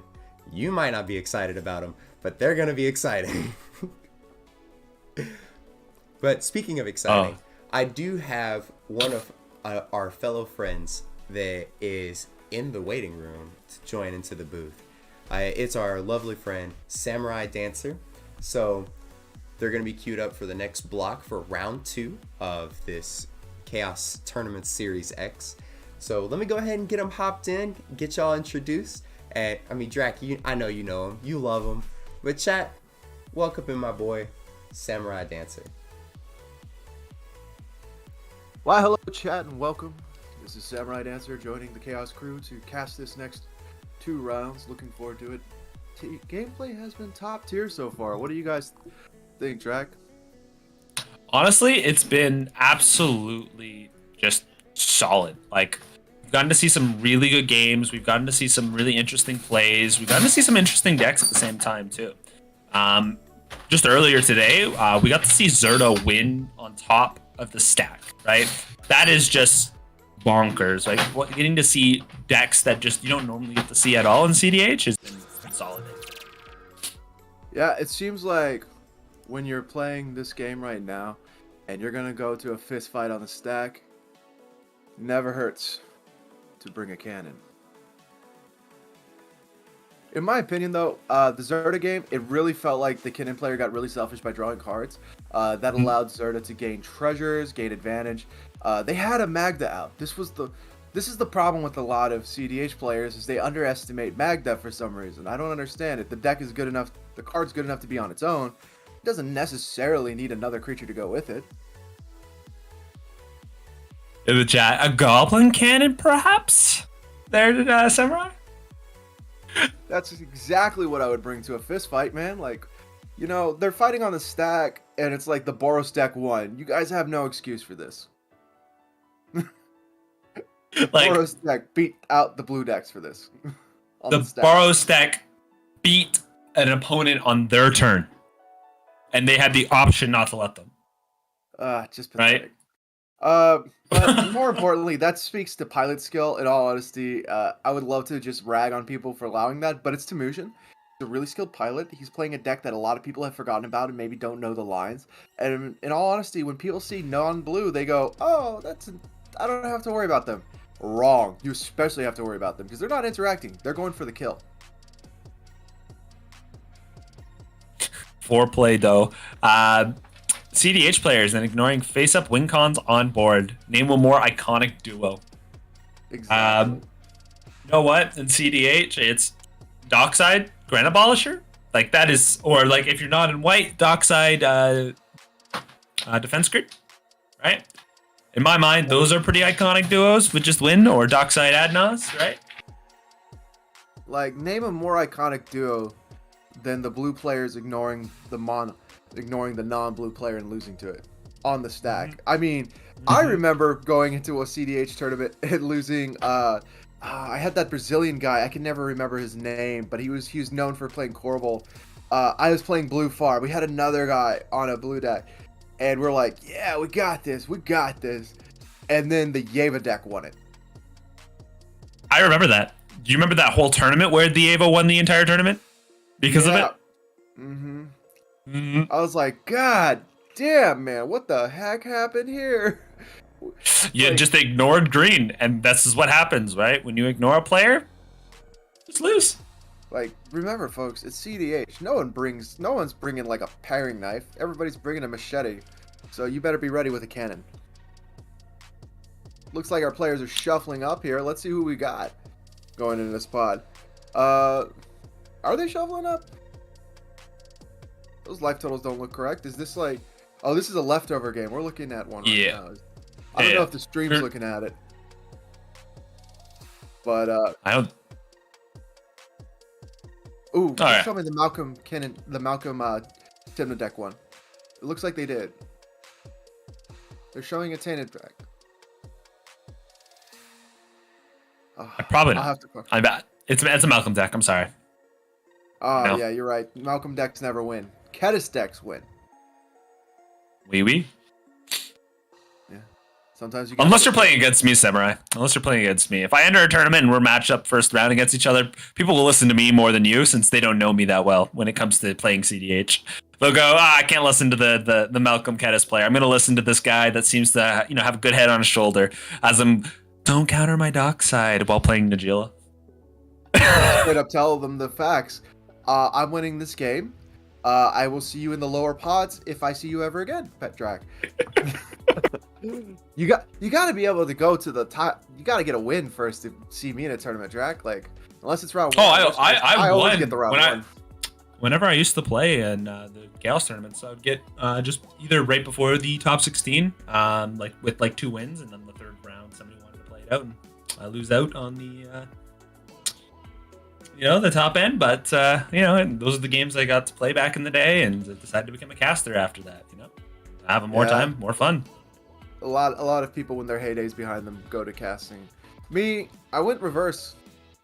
Like I always thought it would be fun. It would be hilarious if like you had like Simon, like if you had I don't know like Bill Burr doing like commentary on like America's Got Talent or something, and then he's like, oh, you know what? I want to learn how to juggle. Becomes world-class juggler. It's like you never see that. You never see the reverse. You never see someone go from commentating on something into being good at something. It's normally the other way. Oh, 100%. I was definitely trash when I first started commentating this. I'll be honest, man. I still don't think I'm that much above garbage, but at least sometimes you're playable garbage. Exactly. Playable garbage. Like just like how a lot of decks used to be back in CDH. Like yes. We used to run things like Thrasa, Timna, like whoa, what was that? Thrastiosos and Timnias. Yeah, I said Thrasios, Timnios. Yeah, we used to run TNT. We used to run like crazy things like Mardu Turns or Vile Smasher Thrasios. Like we used to be crazy back in the day. Yo, Kalia used to be a contender. Kalia used to be a contender. Kalia used to be a freaking menace. Not a contender. Contenders imply that there's some semblance of like parity. I mean, there was though. There was decks that could still just demolish at the table, right? If they were pit up against each other back in the day. Like Kalia was scary, but there were still lists that would keep it in check, right? Yeah, but for the most part, I remember like comparatively, it's like man, like it's like the difference between like 20-year-old Muhammad Ali and like 60-year-old Muhammad Ali. Like for Kalia right now, it's like I wouldn't even like look at her. I don't remember who that guy was, Dirk Dudley or whatever, Mad Dog or whatever, who brought it in for the last time, and it's like yeah, it's like. They got one last win on that deck. Yeah. Now put down that angel. That human is done. I just think, when decks kind of get phased out after the long run, right? They run their core. Oh, I think my internet died half there for a second. Basically, they kind of in the long run just kind of die out. They kind of peter out. Like certain cards kind of just phased it out of the meta, right? certain cards kind of take a little longer than others. Like, if you think about it, we used to see Tymna Thrasios everywhere, right? Just absolutely everywhere. No But one because played of certain cards, right? Certain cards getting removed or certain cards getting added, it just kind of made the deck dwindle and dwindle and dwindle over time and kind of lost its spot and why it's there, right? It used to be the deck to run because it was drawing cards, it was interacting, and it was winning at an instant speed. But then when they lost that, then they lost their other, mid-range plan. Now they're trying to turbo out, but they don't get access to dockside, and it just keeps hurting the deck more and more, and has put it into its kind of, like I say, place, as in it's still a good deck, but it's not the contender it used to be, and it's slower than the best. That was the top deck. And then you had 4 other decks that people argued about the top deck, but it was like, no, it's TNT. That's the first deck. But I'll tell you, there was 3 cards that really made Tymna Kraum, like Blue Farm, actually matter. So Blue Farm didn't matter. It was known as Opus Thief. Like, I hate this Blue Farm nonsense. Blue Farm is supposed to be Bruce and Thrasios. That was Blue Farm. Brian the Bosch said, "Oh, I brought a Blue Farm deck." You didn't bring a Blue Farm deck. You brought Opus Thief, but because you're not on Notion Thief anymore, it's okay not to say that. But I'll tell you, Bruce Thras is not a real deck anymore, so it's okay to call it Blue Farm. Blue Farm, in the original form, is just gone. So they brought that. It was like, oh, well, we'll run. Jeweled Lotus came out, so Crom became not a turn 4 option. It became a turn 1 option. Hull Breacher came out, which meant that, like, wheels were actually good. So it's like, oh, wheels, Smothering Tide, Hope, like Tymna and Crom. This is great. Underworld Breach came out. And Dockside was finally like, oh, everybody's running enchantments because everybody runs Rhystic and Mystic now. And everyone already wanted a ramp out, right? And so brought everything together to create the amalgamation that we have today, right? And the reason why, like, as you said, like, Blue Farm was Bruce plus a deck that had blue. That was basically the idea, because you would farm people's life totals. Like, that's the idea. You're gaining life to then use that life as an advantage, or to basically, Bruce farming you, right? Exactly. Here we go. We're getting an interesting pod here, actually. We're going to be seeing some really interesting lists. It's not going to be up, I don't think, just yet on stream. It'll take a second here. Look at that. That's a thrust. That's a blast from the past. That's everybody's grandpa's favorite deck. It's Thrasios Vile Smasher. We've got Sisay Weatherlight Captain. Not a big fan of that. That's probably a Tymna Kraum or a Ikra Kraum. I think that's an Ikra Kraum. I like Icrom. It's a little bit better in my mind. When really it comes to specific plays, you get Calling Ritual. Like, that's the biggest card. Calling Ritual, you get to gain 10 life, like, pretty easily. Which for some reason makes Necro and Adnos pretty decent. Then we obviously Kinnan. Yeah. Kinnan really seeing a surge. I've never felt it was out of the meta, and like people are like, oh, you can't really do much on Kinnan. You just ramp out and do nothing. I was like,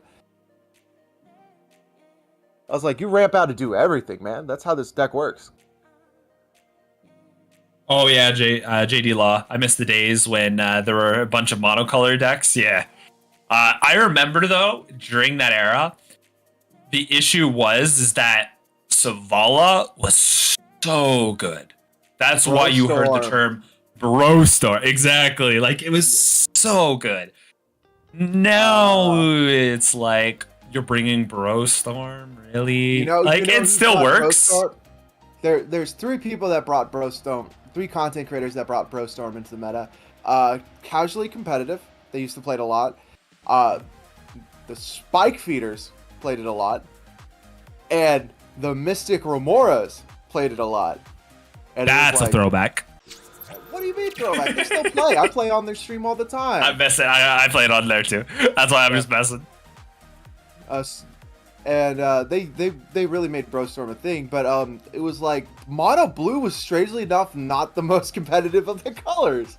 It was like Crick, Mono White, and Green normally won the games. Like Crick, oh my god, that is a deck that card was released. Be a menace. But honestly, on a release date, Yisan was bonkers. Like, he was winning a lot. like a lot. And He won in then every people format. realized, yeah, it was great. Love the card to death. I got makes- back into Magic right around that block, right around there because I watched Reed Oh. Duke with Prophet of Krufix playing Yisan in Standard. That's wild, yo. Yeah. I think when I first got into Magic, it was on the Onslaught block, where people would do Thrun the Lost Troll with Rancor. You know, first iteration of Hexproof, you know, it was a good time. Good time. So Alex, vote to watch Pod 5. We'll definitely be watching. We might watch it at one point. It is an that's interesting TNK. pod. That's Timnacrom. Tevish Crom. Tevish Crom, honestly, here's my hot topic. I like it more than Timnacrom for its ability to grind better in my mind. Because Timnacrom eventually isn't able to grind, right? Plateau. Because exactly.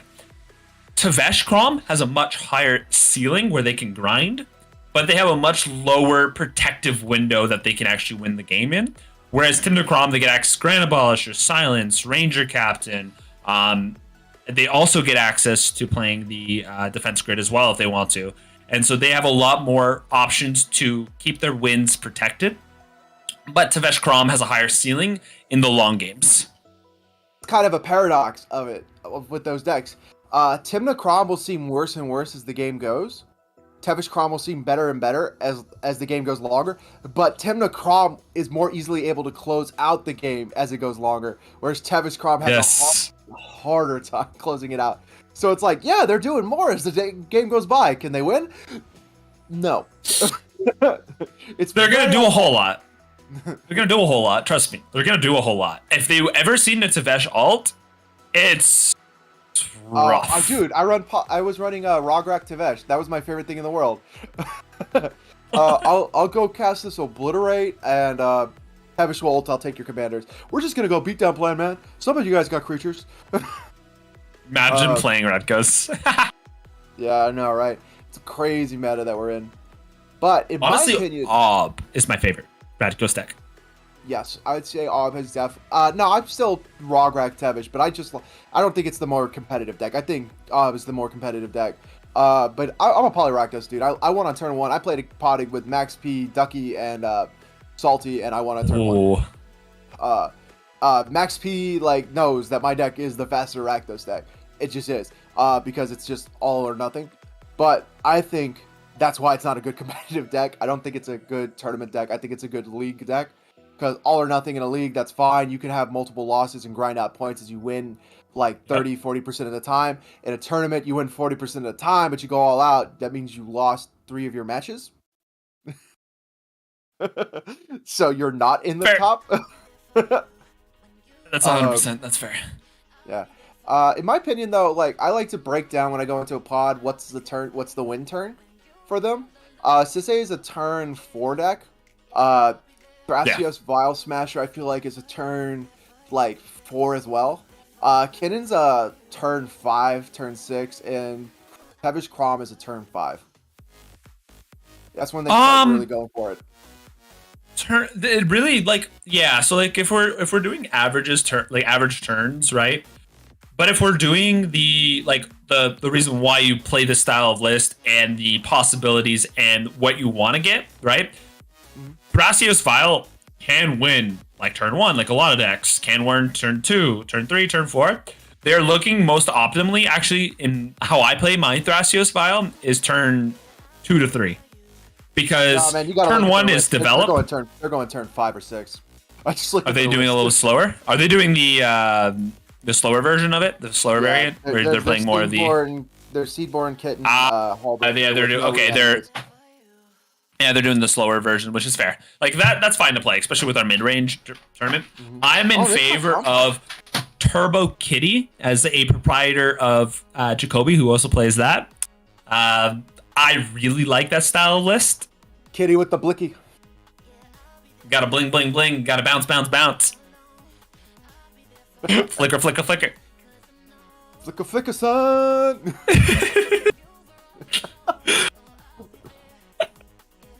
But guys, at the end of the day, Dockside makes every deck so fast that it doesn't even matter what you're playing. Just don't play into Dockside. It's my vote, you know? I agree with that, but it's going to be hard for two of these decks not to. Especially because Sisei is Dockside Companion, basically, so... and this looks like it is a more... Oh, yeah, this is Big Flips Kinnan, so... This is going to be like a long...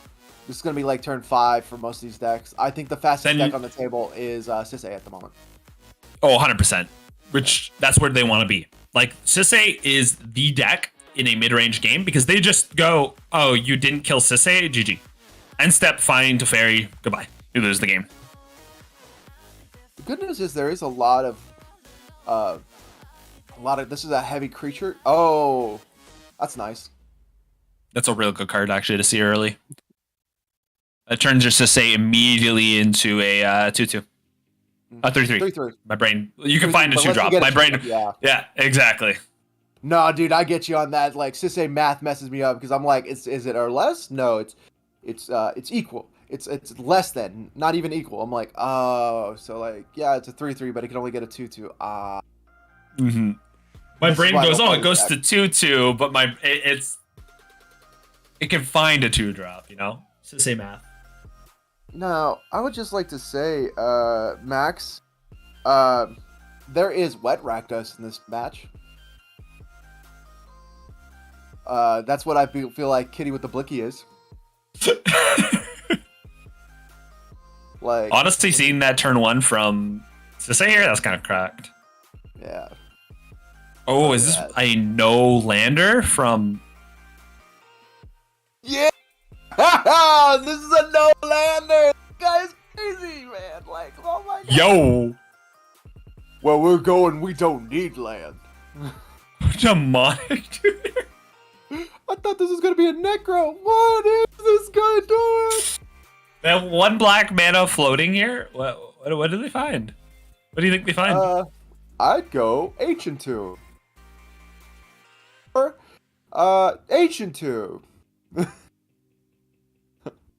I wouldn't have kept it unless he's got like something super insane. Maybe a Mox? Oh. Bro. And this is where, yeah. This is why I feel like green decks have fallen really hard on the times, is because of the Nagila. Like even Nagila didn't fall as hard. Yeah, like, well, it depends on the list. Like, we run both the hierarchs just because they're good. Like, definitely. Birds, and then you will see usually the Deathrite getting swapped out. I don't like Halfling in Nagila. You don't? Oh, you know what? Because it can't tap the activation. Exactly. Like, if you're gonna do the crazy mid-range Nagila build, which plays Agatha's Soul Cauldron, 100%. Oh my gosh, Kidden is entering into a dark pact with the Tevish Crom as they prepare to shoot down every dork that isn't theirs. See, I don't know if I like that. Because no. 100%. No, I'm saying though, like, there are more you have to develop here, but as your opponents have already fast-tracked everything, you're probably not going to see much here unless Sanguine has to actually develop, because maybe they didn't keep a hand that, hey, Zeus, no. So My here we go. Is you definitely want the Remora because you know the Crom player is still going to keep playing non-creatures. You don't want to put out a Dork this turn because there's an Orcish Bowmaster.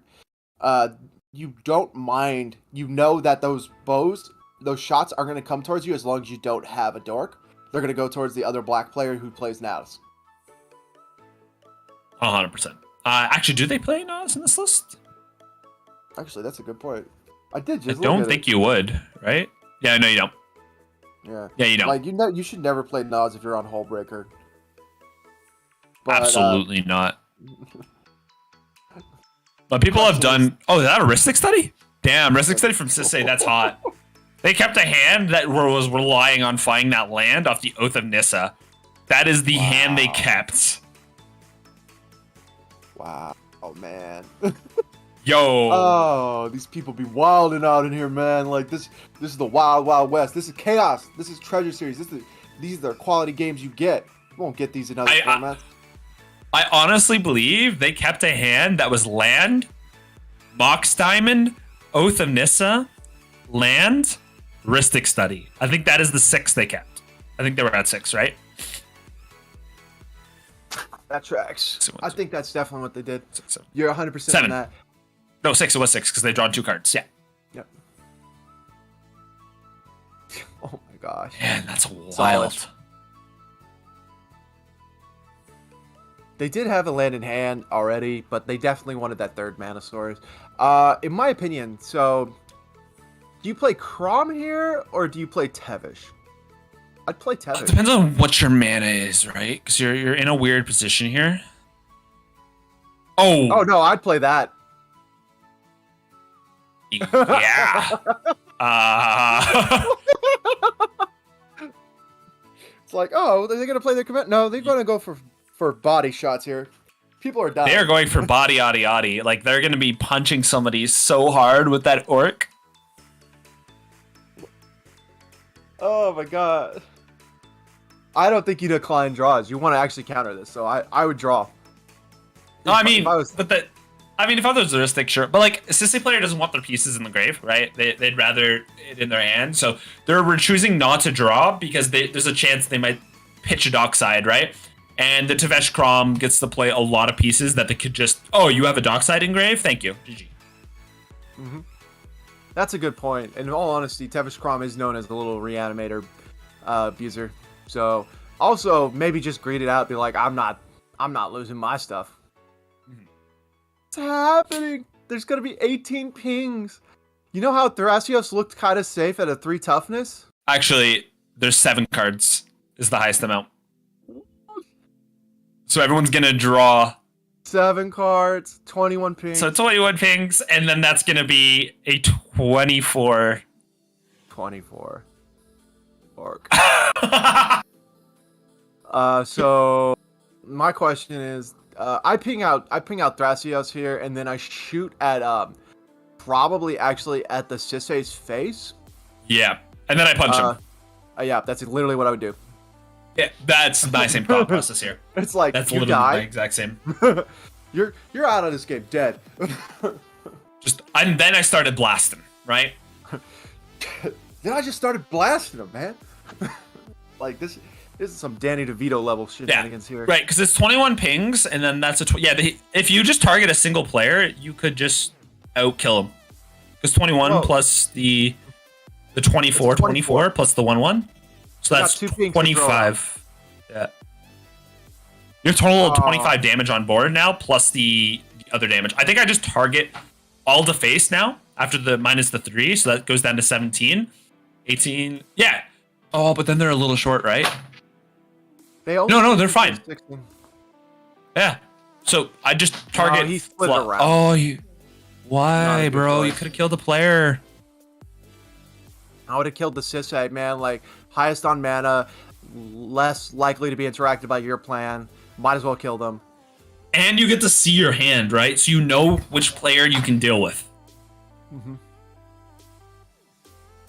Because you get to see the hand first and then decide your triggers. Kinnan is very far away from being a threat. Thrasios is... They're not in a good spot. Like, just straight up. Like, Leaves Sisei alone. No biscuit. Sisei needs to die. That deck needs to die over and over and over again. I hate to be that guy, but like some. Oh, and here's the Dothy follow up. That's hot. Honestly, I'm feeling so good. He's really splitting the damage here. He thinks that's because there's no Ristic. Dude, this is such a rookie mistake. But maybe they got a different plan. But in my opinion, you kill off the Sisei. Then next, you go like, I'm just gonna interact with whatever you do. But maybe he didn't have any interaction, and this is why he's doing it this way. Dothy Warlord, Bron card there, Jacoby. Yeah, it's okay. Jacoby's bad at guessing good cards. Hey! Leave our our didn't basically believe me. producer for everything, you know? He didn't believe me when I told him Gideon of the Trials would be good.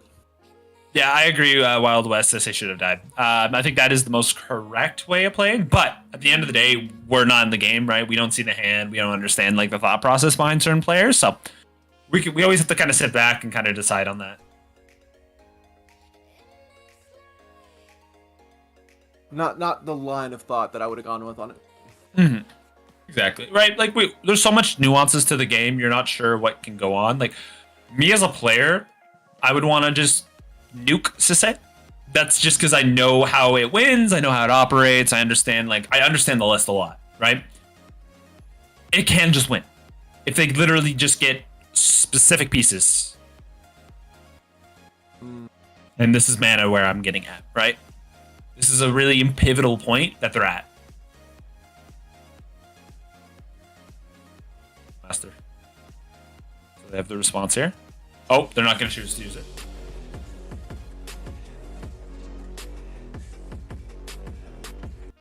Pointing it at the Kinnan here. So it looks like they're really prioritizing just getting everybody low. Mm-hmm. So tapping 3 mana here. Playing a blocker. I'd like to play this 3/3 doesn't die to Bowmaster on an attack before an attack hits. Mm-hmm. That's yeah. Well, it's not a counter, but close enough, Fluffs. I'll be right back. No worries, mate. No worries. think Take my your cat just time. knocked I got something this. No problem. Also, thanks, Neko, for the resub, bro. Again, one of our casters. You rock. Oh, here comes an Orcish Bowmaster. This is the interesting part where how you kind of prioritize a player, right? If you think that you can get them into something. So maybe targeting the Thrasios file is the best shot here because they do have their own Bowmasters, right? You can also choose the blue decks because they can copy your Bowmaster. Like, it's really hard to kind of pick the player you'd want to hit. Like, I would have a hard time picking myself. I don't know about y'all.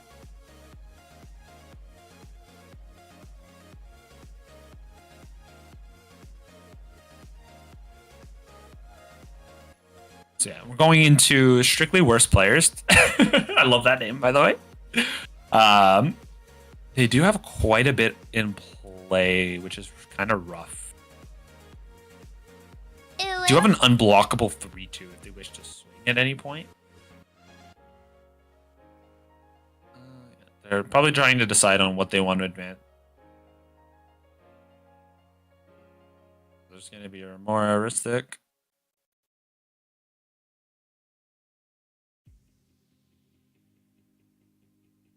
Kind of curious on what they go here, because if they cast the Crom here, they could deal 7 damage to a player, and then they can also swing their massive army at another player. Like, they can actually kill a player here besides Fluffs. So they can kill the Kinnan player, and that deals with one of the draw engines, and then this is interesting. I think I probably would cast the Crom. I don't know about y'all. Like, that's my thought process here. Like, this is how I'd be thinking about the game, right? I will go, if I cast Crom, I have an unblockable Dothy. I can swing the 4 plus the 26 at the Kinnan player, and then I can swing the 3 damage at Fluffs. Pay. No. Why aren't you paying? Why aren't you paying? I don't know what you have in hand, but this would let you get free damage on Fluffs and guarantee death on next turn. If there wasn't another draw.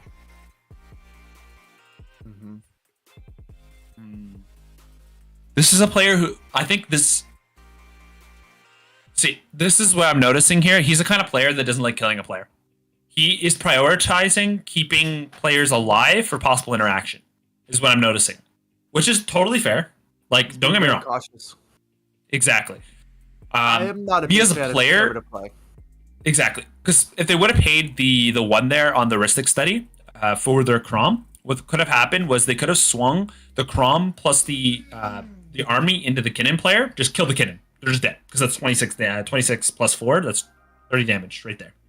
Then they could have also swung the unblockable Dothy into Fluffs, and that's 3 damage, which guarantees death next turn if both Crom and the Dothy are in play. More importantly, you keep your Dothy alive, which is better. Yeah. This just felt like an interesting choice, but not one I would make. They also had like 4 mana, like they paid. Yeah. This just doesn't seem correct. Like, that's just my mind. I wouldn't say it's correct or not. That's just how I play as a player. Because you are in a heavy interactive deck, which is Tavesh Crom in my mind, it's super... Oh, here comes Gildrake. This just ruins everything. Take the Bowmaster. Do you take Bowmaster or the Orc Army? I mean, the Well, Orc Army's Crom. tapped right now.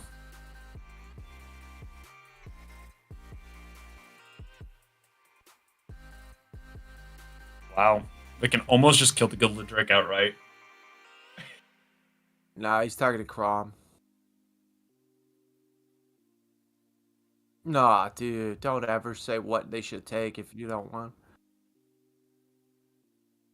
Or they just take... You could take Crommy Mommy.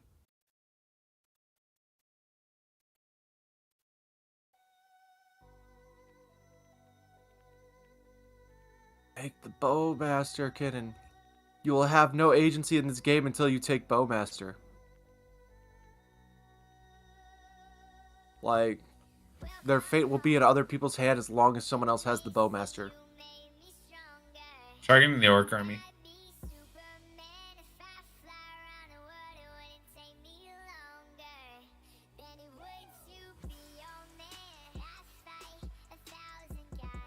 Yep.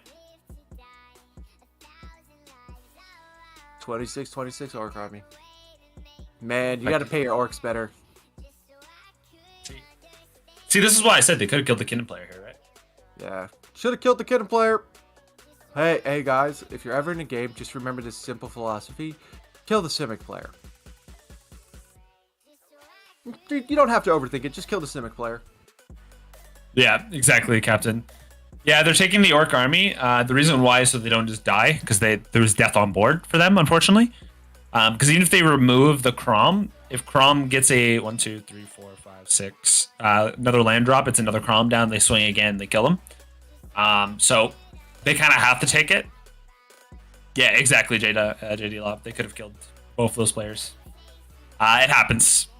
They're just choosing to prioritize another player. It's like they're trying to spread the damage around so much. Like, it happens. Like, I'm not gonna say that the player's making bad plays. I don't understand it myself, but like, it's just not who am I as a player. So they always can chat about what their mindset is afterwards. Like, I never put down a player, so I think they're making plays that they think that is the best for them. So by all means, to them.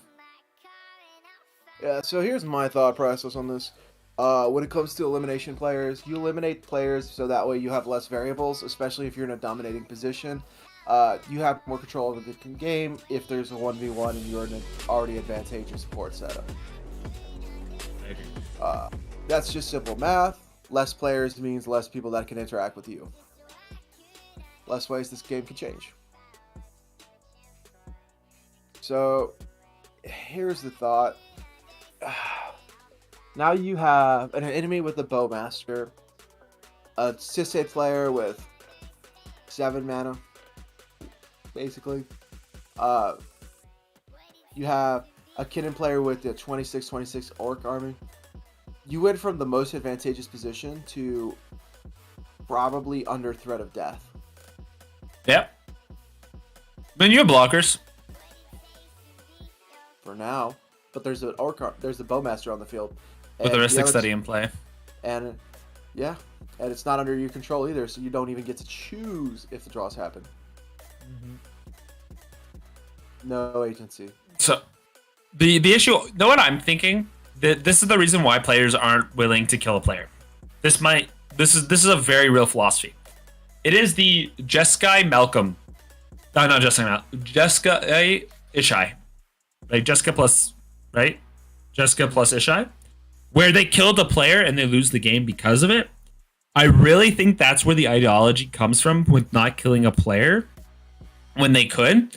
Because there's so many games multiple in a row where the Jessica Ishai player killed a player and then they lost the game. So I really feel like it became a reverberating thing in Commander, right? Ooh. Yeah. So I think that's where the hesitation comes from. I think that's because it's a reverberating thing, especially if you're newer and you hear a lot of CDH players do talk about that when they do. And that becomes a reverting like thing, like don't kill a player, don't kill a player, don't kill a player. It also comes from casual, where you don't just kill a player because you can, right?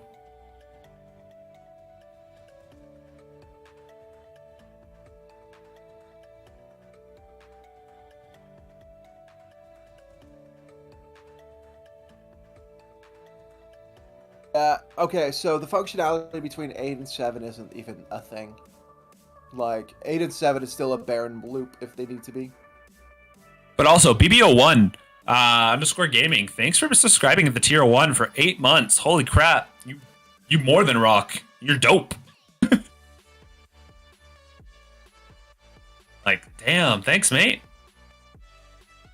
Yeah, so they're discussing plays here. They're saying they're not going to crack Lotus Petal. They're not going to interact. It's Dust Guide, so it's fine. I'm not doing anything. So, if you're Thrasios Vile Smasher, you're killing Sisse here, right? With the 12 cards in hand? Oh, 10,000%. Why would you hit anybody else? No one else is drawing. You know what Kinnan did? They stole an orc army. Bro, what are they doing? Like, they're down bad because they had to interact so they didn't die. Exactly, man. This feels so bad. They had to steal an orc army. Not even the Bone Master, the army. Oh my gosh. Yep. This was a card I saw on their list and I was like super spicy. Yeah, I love this card. I think more players should play it. Y'all. Now, here's my thought process. If I see this on the stack and I have white in my deck, I literally look at my hand and see if there's a silence, because there's nothing better feeling than silencing a response to this card on the stack. Oh, I agree. As the Thrasios deck, I think it does make a lot of sense because it says at the beginning of your end step, discard your hand. With Thrasios being able to just refill really efficiently, it doesn't feel as worse of a card to play versus other decks, right? That could play Plus this card. You get another land drop. Mm-hmm. So I really do think that it's, at best, it's 3 mana, possibly win the game. Worst, you get blown out, just like Breach, right? Breach gets blown out if, after you crack your LED, you cast your Brain Freeze, somebody blows up your Breach. GG, right? You don't have a way to get back. Also, notably, it's whenever you cast a spell, it doesn't care where the spell's cast from or how. It stays around, unlike Breach. You still get the land drop. You have 3 cards in hand. That's basically no cards anyways. Like, this is a great time to cast this. Yeah, I agree. I love this play here. I really do think the Thrasios Vile Smasher, you have to cast this here. It sucks, but it's a need. It's such a need to play this here. You have to. Orc Army is a 6/6. Orc Army is a 4/4, I think. Well, it doesn't matter. They have 5 damage here, and if Sissy draws a card at any point with Rhystic Study, they die. Yeah. They're not going to pay for Rhystic. Ready? Yep. I love being in that position. Say, do you want to draw your card? Do you? Do you want to draw? You sly son of a...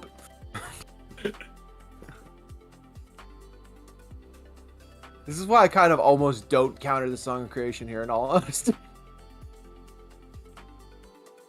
Oh, yep, there we go. No!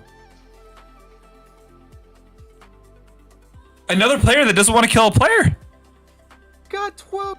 He's got a deck, and he's got a booster pack of cards. More than a booster pack. He's got 2 booster packs. Kill this man. Kill this man. Kill this man. I don't know if I could say this more clearly. Kill this man. Or this person. No, he's got Mr. Fluffs. Kill this man.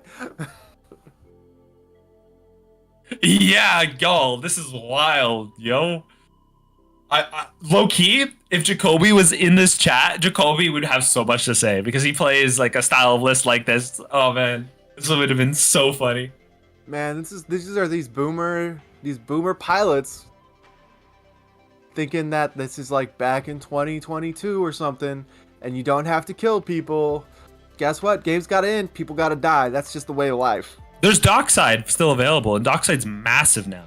If you don't crack your treasures here, like this is so rough.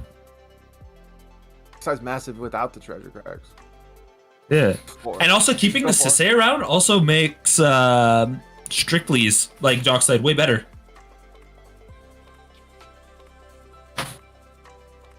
Yeah, he's holding on to some interaction. Yeah, did you hear Fluffs? He's saying I have to block. So that means he's going to try to put out a blocker here, so Sanguine can't kill him at any point, right? Crom's a flying 4-4. So I think Sanguine's thought process is maybe let Crom swing in. Oh, another thing is there's Crom activations that can happen. Yeah, like, I understand the thought process, Sanguine. I just kill the player. Like, I played Najila, where one time I resolved the Dockside for 10, and I had enough warriors in play to kill one player, but I used all my mana for it. I did it. And I still won the game because I killed the only player that could have possibly had the answer to my board, right? Because it was turn 1 Najila, turn 2 Dockside for 10. It was crazy. I loved it. Like, sometimes people just gotta die. That's just the rule. Yeah. Like I understand keeping someone alive if you're like, well, I don't have it. I know they won't have it. It's like, I'd rather them have to use their interaction first, because Oh, wait, it was the... Yeah. I just remembered why I won. A Final Fortune on that same turn, so never mind. I didn't use all my mana for the Dockside. I just cast the Final Fortune, went to third turn, won the game. Trigger. Oh, Mr. that's Plus, sad. I think you're taking a hit. Oh, Yep. Oh, what are you doing? I'm sorry. I'm so out of this game.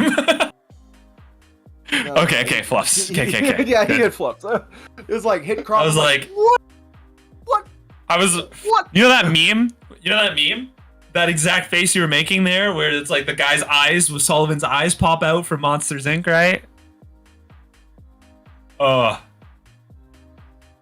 wouldn't say necessarily a throw, but it feels like it. For dough, unless that player plays with their hands physically revealed, I'm swinging. I'm gonna throw hands, right? You're just gonna go 1, 2, 3. Well, folks, if you want that to happen, just simply play a telepathy.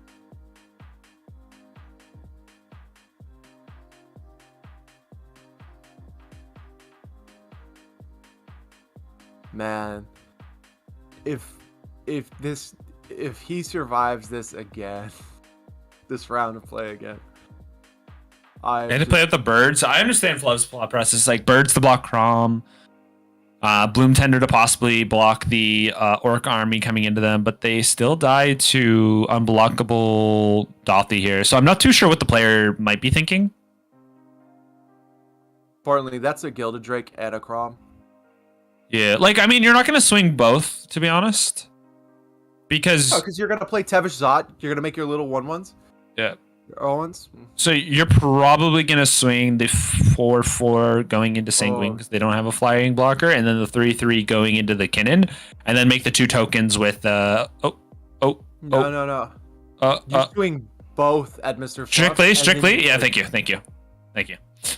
He just untapped his mana vault by accident. I was like, Oh, my bad. I forgot. He has no Yeah. mana this turn.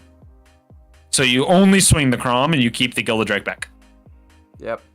Or do you keep the Crom back because it's a better blocker? Nah, I'd rather this Gilded Drake get eaten so it doesn't get copied. That's a good point.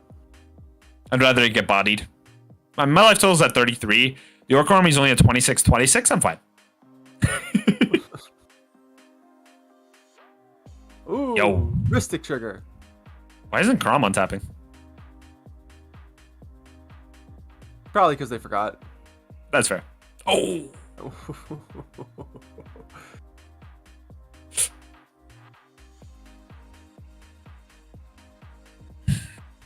Yo.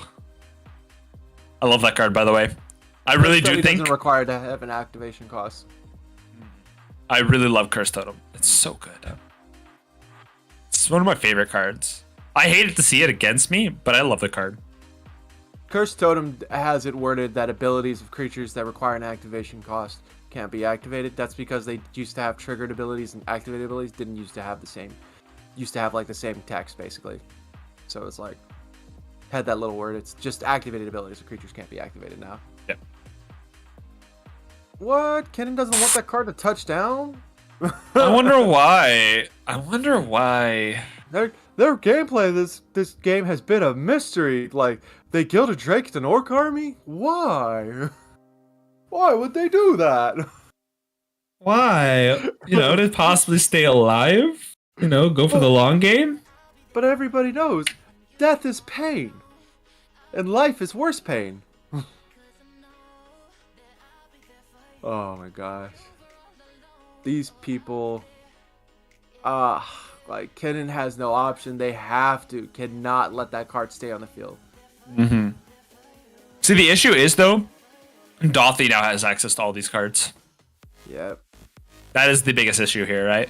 The player is able to now just capitalize by having a Dothy in play. They go, thank you. He's now a force of will. Yep. And they get access to a Curse Totem that if they feel like they actually need it for a turn, by more than willing to play it out, right? I doubt they actually play out Curse Totem. Oh hell no! But I'm saying it's an option, right? As a player who likes to pivot, I like my options, right? I love it. There's still a Dothy though. It's still exiled. Guys. I think they're forgetting. Yeah, if we could have a judge just tell them that's a replacement effect, not a trigger, so that's not even optional to forget that. We could get a judge in there real quick. The players need that because it is really important because the Force of Will makes the Dothy more prevalent on Sanguine's turn, so it is a beneficial trigger. Oh, 5. Someone's internet just died. 3, 2, 1. 1, 2, 3, 4, 5, 6. 11 seconds. At most. You guys need to call a judge. Kind of detrimental because it is. What pod is this? I think it's pod 2. Pod 2? Okay. But yeah, man, like, unfortunate things happen in tournaments. Like, I'll be honest, my first tournament that I ever signed up for Ka0s, my internet died for the day. I literally was like, round 1, load in, dead. Yeah, what happened to me was I just won't talk about it. My internet was fine, a player's wasn't, and we called the judge, and let's just say we found something out very quickly.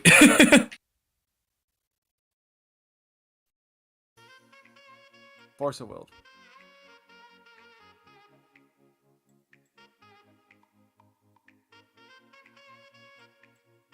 Always remember Dothy, but there we go. Never mind.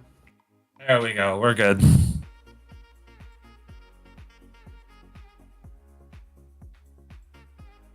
There we go. Players remembering it.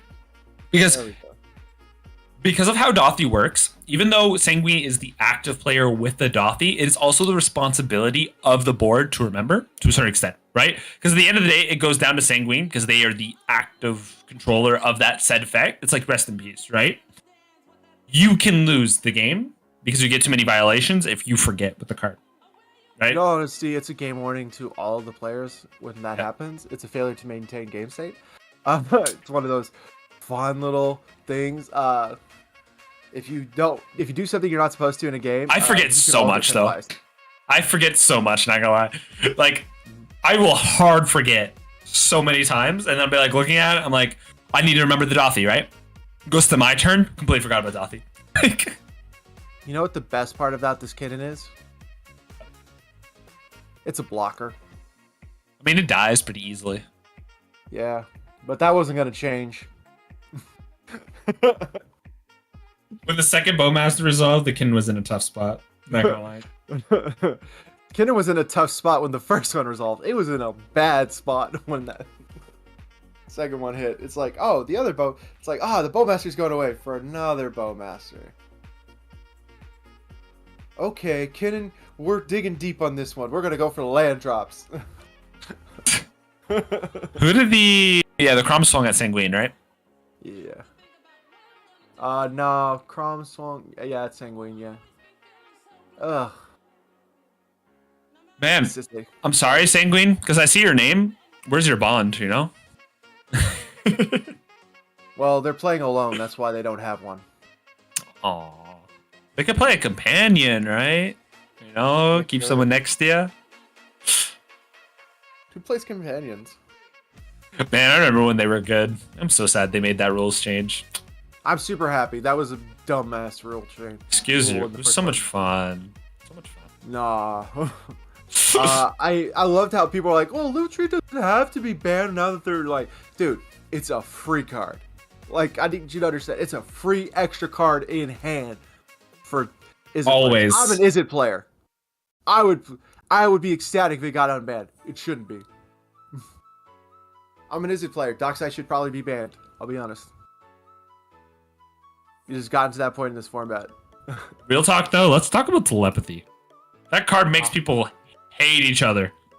Like when you play a telepathy, let's do real politics talk. disappear. Weirding. Yes, but telepathy makes players unable to politic because they know exactly what's in your hand. There's no politics. The only player who gets the politic is the player with telepathy in play. That's the only player. That's why all three of the other three players just beat up the guy with telepathy. It's very much like in real life.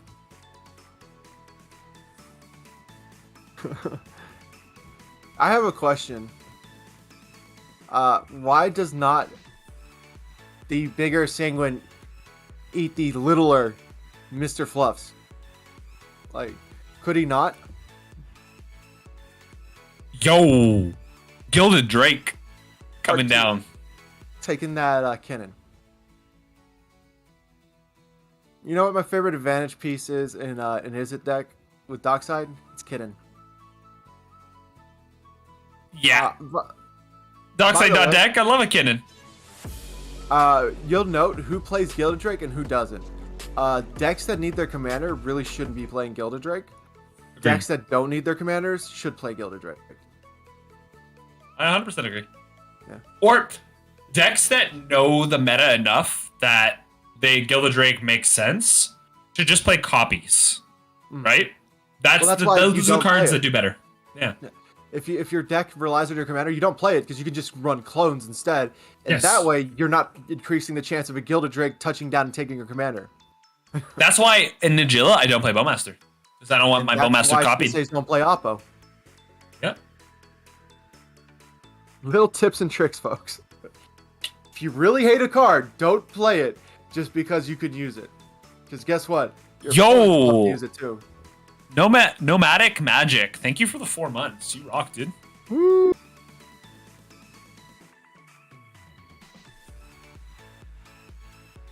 Too many clones. I know, Pip. It's CDH has turned into Clone H. I blame the sheep.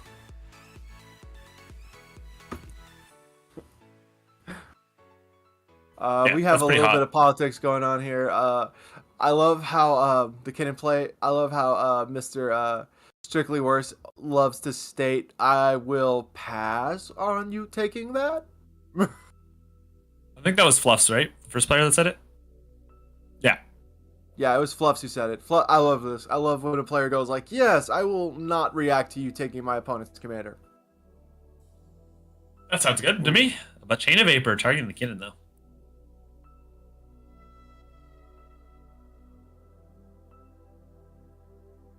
When life's the same as 100.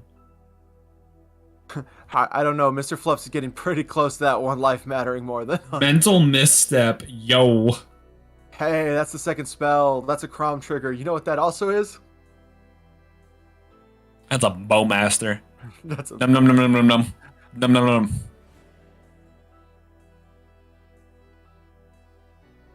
Bye bye, Bloomy. by Bloom Tender.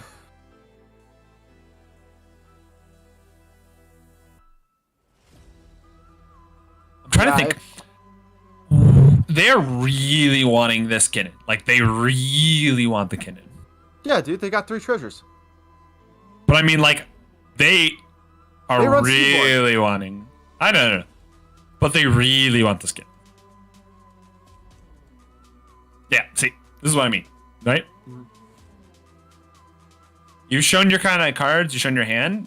You have to know that the reason why you're throwing out Kinnan is not just the blocker, it's a Fierce Guardianship. Because why else would you cast it, right? It'll just die. You're a high enough life total that it didn't matter. Swand on the Fierce. But now you're giving them a Mr. Fluff. 2/2. You can, Mr. Fluff's not gonna go for that wrist stick. We all know he's got 1 blocker left.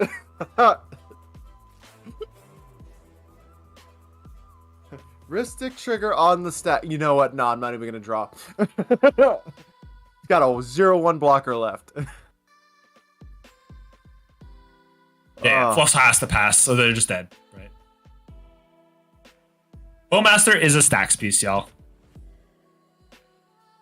Stacks That the actually board. kills It stacks players. the life total. Yo, Max.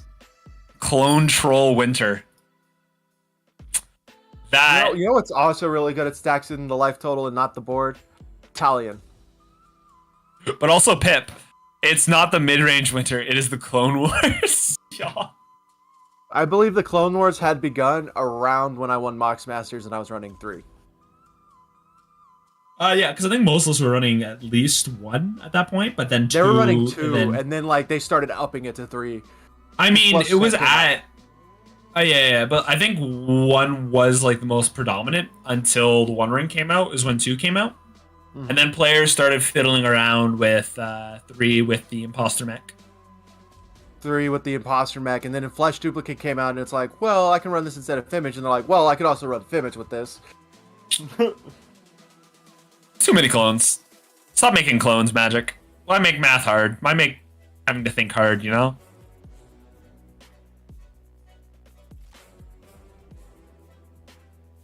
Alrighty. This is hot. How ironic. The Gilded Drake for the Kinnan player saved their life, and now the Gilded Drake from the other player will end their life. Yeah! Oh. Oh. It's not their second main phase. If you choose to draw, you die.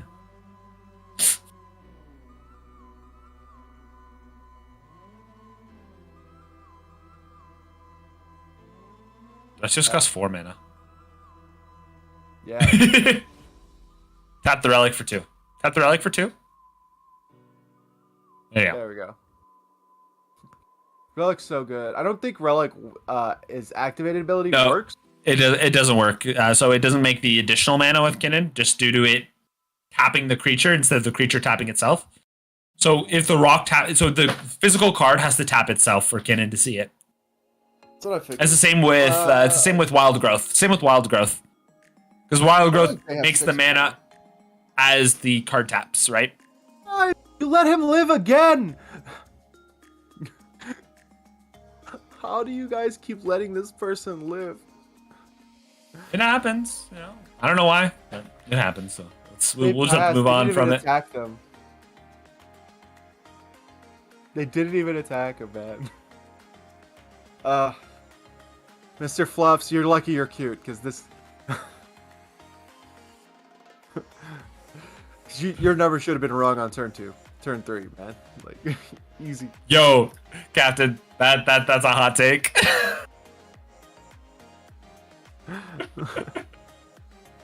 Oh my gosh. Oh my gosh. I would love to be in this game. This would be so much fun. This is disgusting. This game looks like it'd be so much fun, though. I would love to be in it. This game looks like it'd be super frustrating. The only reason why is that because it was such an early Bowmaster, I probably wouldn't have been able to develop Najila early enough, and then I'd just be on the Breach play, and the player that played the Windfall would have probably just gotten me all my cards back, and it's GG. I'd have been like, yeah, this feels good. You guys be on the watch the Thoracle play. I be watch this Final Fortune come out of the Sanguine. Was just waiting. It's like, okay, now you guys die. I'm sorry, I couldn't wait any longer. Because they can still do that. They have a Thrasios and a Kinnan. That's 2 extra mana. Yeah, 100%. Like the relic being able to make 1, 2, plus their 3 treasures. That is so. They only had 2 treasures. Yeah, they had to crack. Oh yeah, 4, 6. Yeah, that's so relic. sad. Why couldn't Bowmasters be legendary, y'all? Yeah, because that would have been good for the table. In all honesty, I'm surprised I have never seen people play like 2 Bowmasters on the field. When it comes to Commander, like we run clones, like it should be possible, right? I think you're just waiting till somebody tries to clone yours, so you can clone back, right? Mm-hmm. True.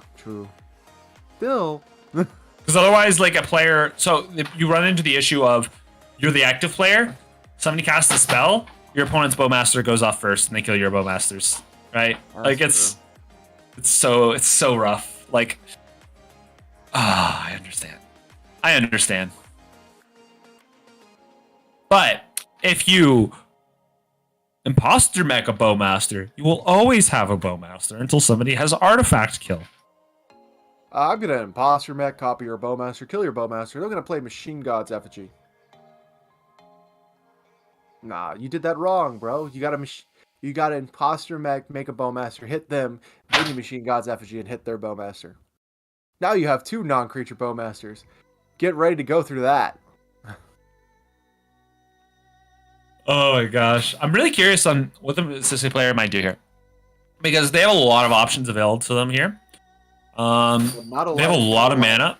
The issue I'm seeing, Sissy does cost 5. That is a lot. Yeah, but right now, their dockside makes, I think it was like 7 was the count. 1, 2, 3, 4, 5. Because if the player cracks both treasures. Yeah, but in the corner there, oh, it's 6. My bad. In the corner there, is an enchantment or an artifact from the Kinnan player Where? on the far left. What is that? Oh, I have no idea what the heck that is. Or a 1 or a Arcane? Soul Ring. Jacoby, what I is have no that? idea. If you could do me a solid and click on it. Yeah. Oh, we'll just sit here and wait. Maybe the chat knows. It's an arcane signet. Okay. Thank you, Arcana. Arcana? I feel like I'm saying the word backwards, like how I'm pronouncing it. I was like, Arcana. I'm 100% butchering the name, and I'm sorry. But I just thought it was funny how I said it.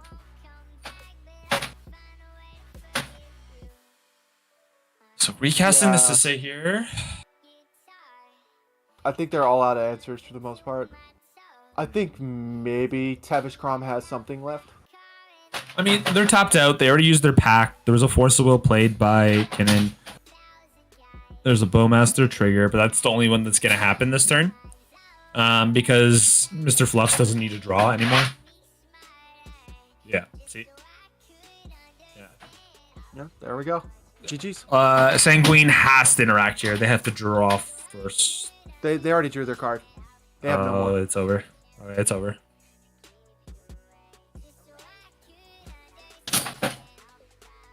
Yeah, it's just over. Yeah. So it makes Sanguine has 6. no They have cards in plus hand. 2.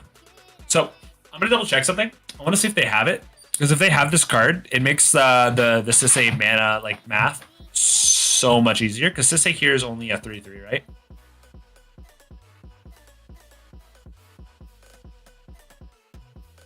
Yeah, they play it. Neombi. That's what I was wondering if they were running, and they run it. Good job, Sisei player. Because Neombi bounces the dockside.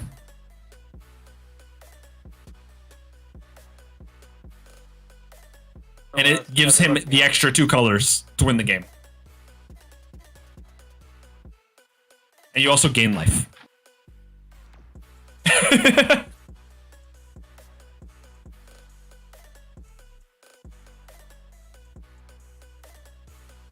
Yeah. JD, this is gross. This is a card that you'll see in and out of a SSA list that I think always should be in. It's like a quintessential card that doubles Dockside for you. It is a Dockside doubler. Bridge. It's the bridge, in my opinion. From the 2 because, to the 4. Exactly. Because it is a legendary creature that pumps you up to the needed total mana, right? And then you get more mana, and then it's just so good. And you also gain life off of it too. Because it gives you the 2 colors that you normally don't have, which is SSA's color and blue. Yeah. And it pumps you up to 4, which with 4 you just get the line of Saheeli. Yeah, and then you also get to hold on to that mana, right? Because they cracked for 5, they still had 1 mana left, they tapped their 2 lands. So now they're making 6, 7, 8. So they have a total of 8 mana, so they can then grab... Hey, Zeus. Now they can grab the... Because I think she's 5/5 now. So now they can just find the flicker effects, right? GG. What they do is they can get Saheeli, copy Niambia. Yep. So then they gain life, bounce back their Dockside to hand. They can replay Dockside. They have so many options, mate. So many. They can even grab... they can even grab... They just have so many options. I'm looking at it right now. There's so many. Grab a meal because their SSA's the 5 at this point. Yeah. If they want to play it safe... Yeah, if they want to play it safe, they can just copy the Dockside again, do some things, copy the Niambi, do some things, and then maybe get a Kutzil into play. They get the clones. That's all they need. Yeah. Like, if you're worried, I mean, here I think I'd probably want to be... This is a Sisay list. I don't think they're playing... No, yeah. Here, I think I find the Teferi Time Raveler first, after this. Yeah. Right? Bounce Dockside back to your hand. You lock out spells. You draw a card, which is fine because it doesn't matter to you. Cast Dockside, get Saheeli, do the blink on Dockside. Or you get Amanatu, so you get your last color. Or your... No, you still need red. But you get oh yeah. Never mind. You don't get Teferi because it's just there's no point because I forgot it's a -3. In my head it was a -2. No, you can still get to... Oh, yeah, because of the Bowmaster. There's still a Bowmaster, Yeah. folks. Yeah. I mean, you can return the Bowmaster. Then you don't win. There you go, locked. Yeah.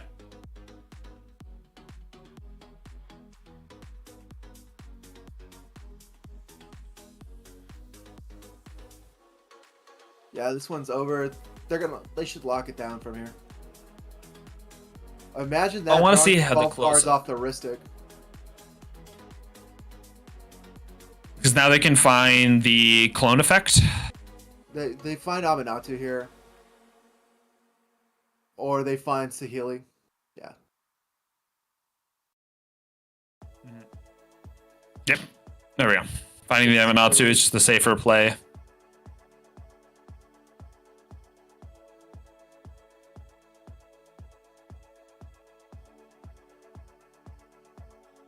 Yeah.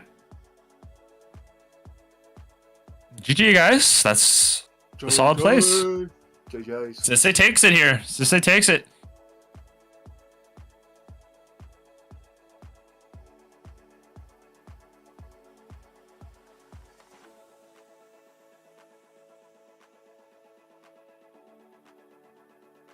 By the way, I love how Teferi definitely looks like Idris Elba.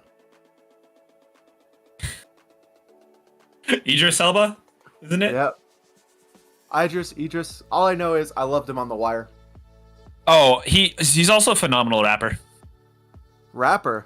Oh, you know Yes. what? I did see that. Yeah. He's phenomenal. He's super good. Like he has a really good unique flow, as well as with his accent, it really cuts into his rap. It's so good. Same about the Dark Tower, though.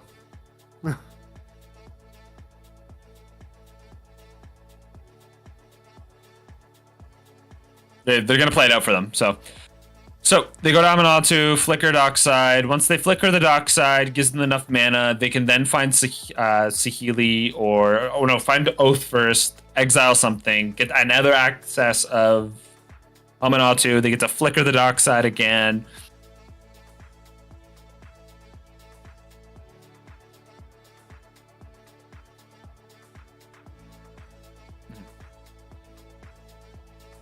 They can do it either way, right? And then find those. Yeah, they can do it the opposite way. Exactly. Yeah, it doesn't matter. Oath of Teferi costs the exact same amount as like Nika Bolas. So yeah, so if they get the Oath of Teferi first and then they do the Nika Bolas, it doesn't matter, right? It's either or. Yeah. Like, sure, you just don't minus one less on the. This is really interesting. The players are just thinking about what they did. It keeps Amanatu up two loyalty instead of the one that it would have at the end of that. So that way you don't worry about Amanatu somehow getting pinged. 100%. That does ruin that math. I mean, like, it'd be really hard because the only thing that could have done anything there would have been a cantrip or tutor. But the tutor doesn't do anything if Fluff doesn't draw, and then the cantrip doesn't do anything if, because you would have done it in response to the Sisei. I'm going to explain to Nova what happened. Mr. Fluffs has been at like 5 life for like the longest time. Been sans 10 life basically for a while. He definitely could have died on turn 2, turn 3, and been out of this game. He had a heuristic study, so he probably should have been the target. He was able to convince the others that obviously the people with the bowmasters should worry about each other. Never. That was the wrong move on their part. You can't say it's a bad move. You can just say it's the wrong move because they lost. In all honesty, they probably should have killed him. He was able to convince them otherwise. He was able to use politics to gain an advantage through words and not actions or board state. Good job. At the end of the day, guys, that's CDH, right? Yeah. Yeah. That's where we're living. That's where we are. And if you can be a Sooth Slayer, by all means. If I didn't play such a worrying commander, I could be a Sooth Slayer. Oh, you play? No, not at all. There is. Yeah. Yo, Dahada. Remember, guys, in the chat earlier asking about the Dahada? We already have the blue farm player dead. We have Najila just doing Najila things, it looks like. Looks like they had a Chatterfang out. Real talk. I love Chatterfang. I really wish it's good. It's so slow. It's good, but it's so slow. Please note that Dahada has a Citadel. Oh yeah, you just wonder. Okay, so they killed the Kinnan player. It looks like so. Kinnan and Crom are dead, and it's just Dahada versus Najila. What the heck? And Dahada being on 1 is so rough. Are they at 1? The Dahada's loyalty ability. Oh yes, I was like, I think they had 27 life. No, but the important effect of Dahada is that 1. Yeah, that's unfortunate. Looks like they might have to pass to the Geo player. By the way, that opposition agent is definitely putting in work against this Bolas Citadel because, as you can see, you can't vamp tier 2 to the win onto the top of the library if there's a Citadel. Nope. Can't Imperial still either. Can't do a lot of good things. Feels so rough, especially. The Najila has so much leeway. Like, I understand Najila like the back of my hand. It's like the deck that I put in the most work in. I've definitely got my 10,000 hours in it. I've played so much Najila. You are in a great position here. You probably aren't on the Najila game plan anymore. The only issue I can see is there is an LED in the bin. So maybe they cracked an LED to get a Najila in play. Okay. I was like, so I don't think they had a Chatterfang. I think they've gotten 2 exotic orchard tokens. 2 forbidden orchard tokens. They just don't have the second spirit. hey guys, I know this game looks like you shouldn't be giving them tokens, but sometimes you should. In this case, you shouldn't. Yeah. You definitely maybe should have given it to the blue farm player. They died. This was clearly the right choice. I'm not gonna second guess this person's choices. They have a Dahada out. They have a Bolus of Citadel. They're at 27 life. The Dahada is definitely dying. There's no way that thing stays. They're probably gonna block and kill some of the tokens because they got a couple of 1/2s. But they got Bolus of Citadel. They're still in a really good position. Najila and a warrior swinging right into the Dahada player, just going full front. Yeah, Dahada's at 1. I wouldn't worry about it this turn. I'd worry about it next turn maybe. Yes. You also have the opposition agent in play still. Like you can swing at any point. Like you're fine. As an Najila player, you're feeling great. That's why they took back that attack with the Oppa. They're like, whoa. Yo. 2 1/2s, right? Nah, he's gonna stay back. You want to kill my Najila? Yeah, kill my Najila. Yeah, by all means. And I get to pick what I kill. I'm going to kill your Goblin Engineer. I would like your Dockside to stay in play. Thank you. Thank you. I run clones. I really think it was, I wonder what killed them. Was it like maybe a Bola Citadel activation at one point? Or just Najila punching people? I think it might have been like a Najila punching people and there might have been like a board wipe. Really interesting seeing this. Yeah, it looks like they did double blocks on Najila. Oh, Najila wait. Isn't... Yeah. One of them lives, right? Yeah. No, one of them lives. Yeah, Dockside. Yep. Basically what you said. I'll tell you. Remember, more. your Dockside is our Dockside.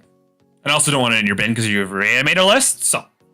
And remember, our Dockside is my Dockside.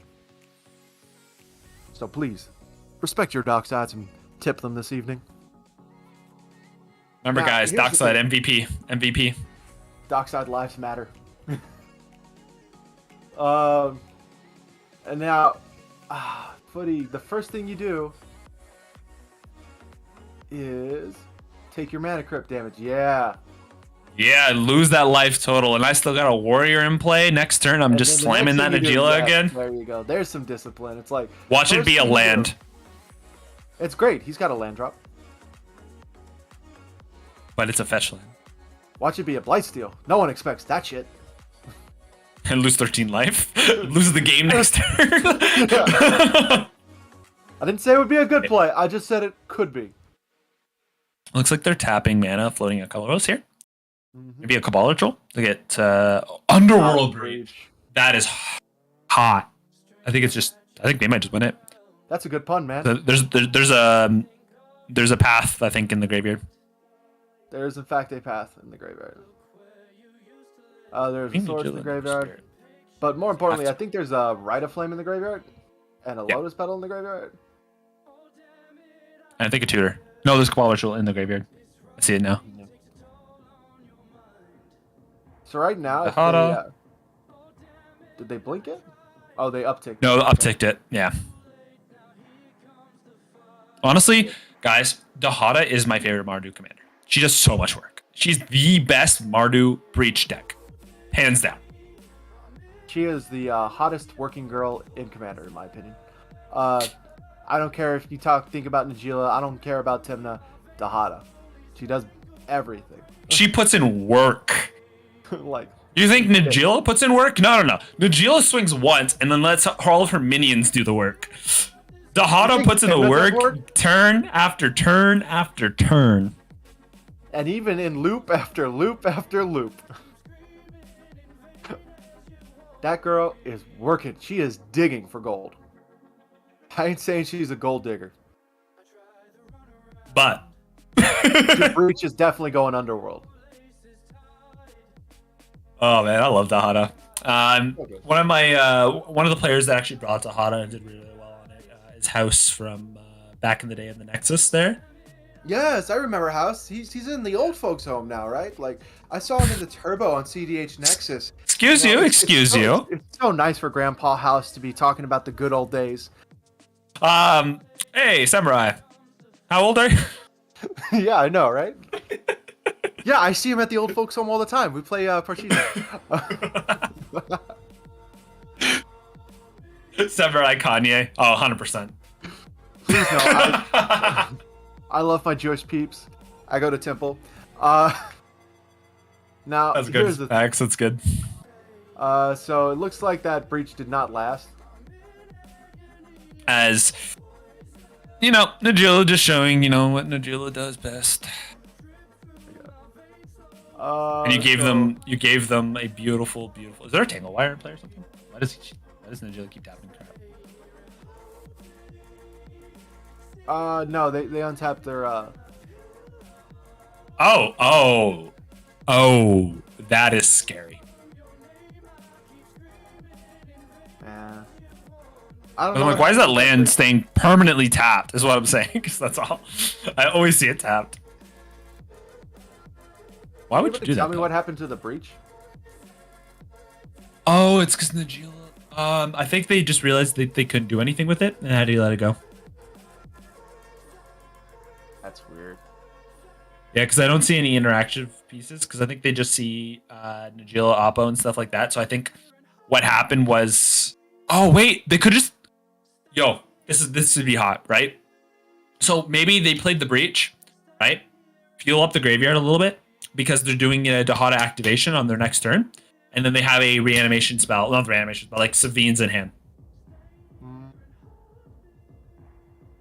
Or I always say, maybe they're just bad at this game and don't understand how the cards are worded and just think they're pretty colors. Nah, Like, I never never believe it. underestimate. People can eat crowns. Look at Marine. Here, honestly, I think I'd swing at least 3 warriors going into Dahada.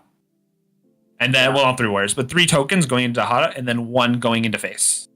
I agree on that. That's what I would do.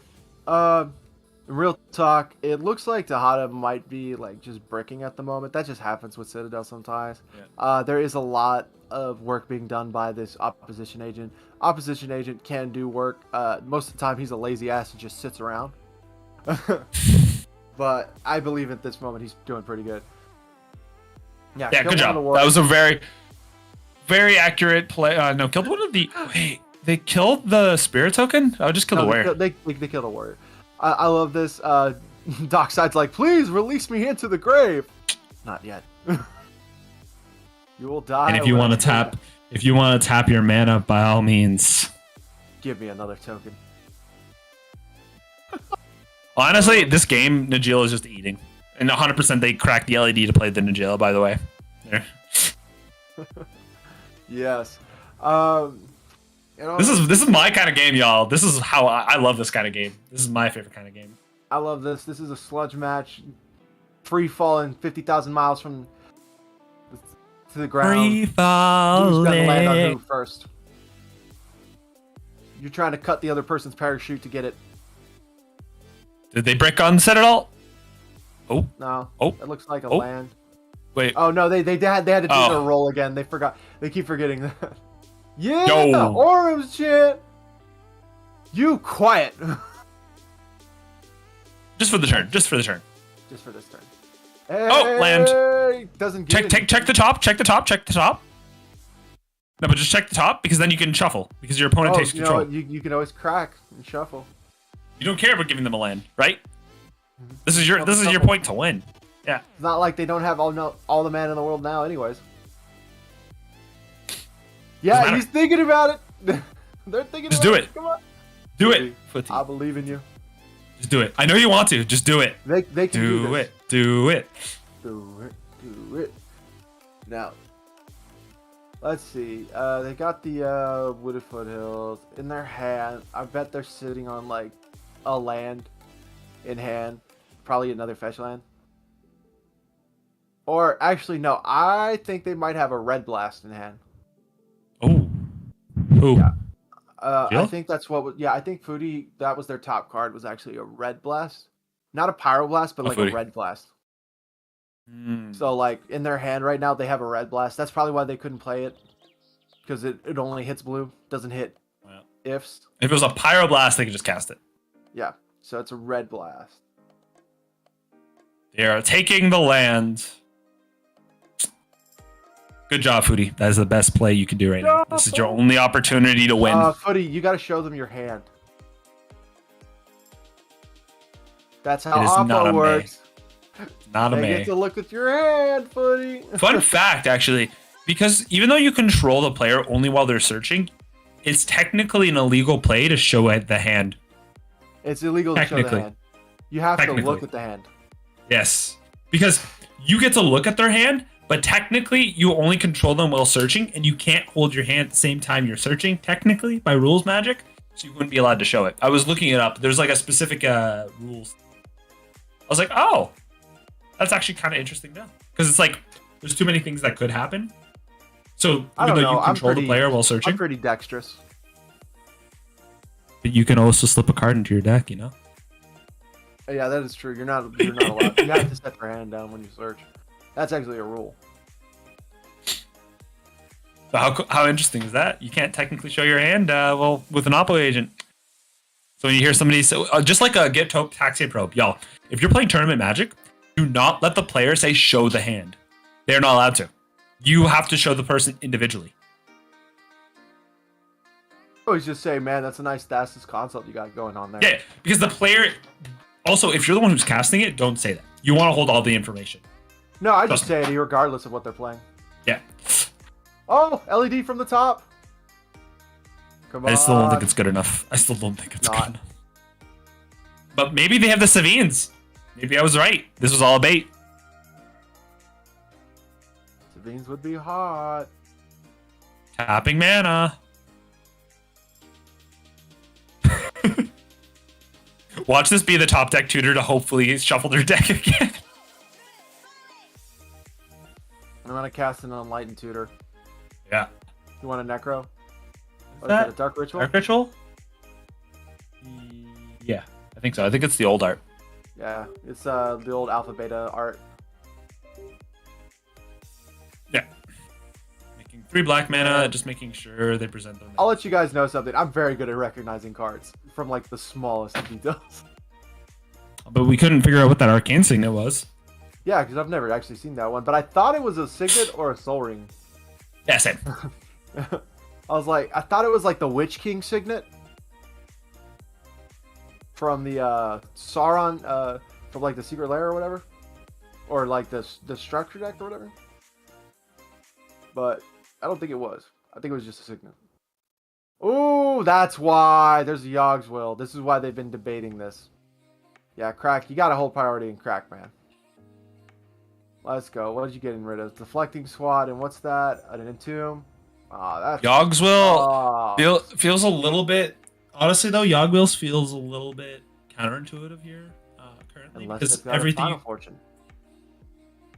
The only issue I see with the Yogg Will specifically, though, is like how the specific interaction with it this turn, meaning that all spells will go to exile once they go. Let's see. Orm's Chant. Use their hand. Don't cast Breach because it doesn't do it. You got a Sword. Swords. Throw. They do have a scenes in ban already. Wait, why didn't they just flashback the Savines instead of casting? Do they not have another way to do anything? I think they just didn't have enough mana. I mean, Like- they had 1, 2. I don't think they definitely could have done this. Well, they could have done it before casting No, this I Yogg think Will they have. I think they have 12 cards engraved. So because now they have to exile. Like I don't So think let I me, like let me this. do the Underworld Breach math for you. You cast Savines, you get back 2 cards, you get back Breach and LED, right? LED then so goes back into the bin. you now have 12 cards. Every iteration costs 3 cards. I just So- I don't think they have anything else. That's why. Yeah. That's the only reason. So your LED oh, they're gonna probably Heat Shimmer the Dockside. The Twin Flame Dockside. I still don't see a win though because oh no, they have access to Ball Citadel now. They're fine. Yeah. You're fine. Just tutor. Recasting the LED, correct. Good job. I would straight up get a Final Fortune here. That's the thing I would tutor on top. Get a Final Fortune. Savine's back.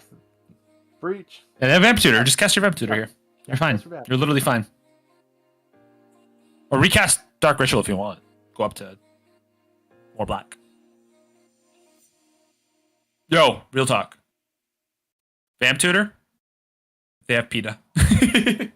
Vamp Tutor, because you have Enlightened Tutor in your grave. Yeah. Oh, actually, I'd probably cast Enlightened Tutor and then Vamp Tutor. Oh, yeah, okay. Enough. I think they could straight up actually just win here with the Vamp Tutor, because they have the Flame engrave. So they can get a dualcaster Yeah. to the top of their library. They have twin flame. And Target dot they haven't gotten to combat yet, so they're fine. GG's. I just It's gave over. them the winning line. That's the line. And they made white mana. They'll have to crack the LED for. Yeah, they had the to red make white now. mana. They needed the swords. Yeah, you just put Fine. you get the red mana and it's fine because you just dualcaster for the win. Yeah, you just crack your LED. You went past dualcaster there though, so maybe they have forgotten that as an option. Was that Granite Ball? Sure. Yeah, they might be terrified, but that seems weird. But the orange chant.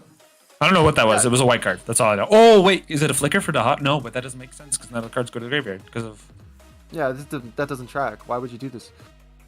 Oh my I don't know God, what that why would was. you It was a white. I think it was a white card, right? Yeah. I think. Hey, Zeus. Come. do this? I know they on. went past their dualcaster. Let's see what it is. They We're have gonna an see. orange chant in play, so you can't cast spells. Yeah, Is it? It's a flicker. Yeah, Dahada Okay. does terrible things here. Dahada doesn't work here. No, he goes to exile, sir. Yeah. He forgot. This is what we call getting lost in the sauce. Hey,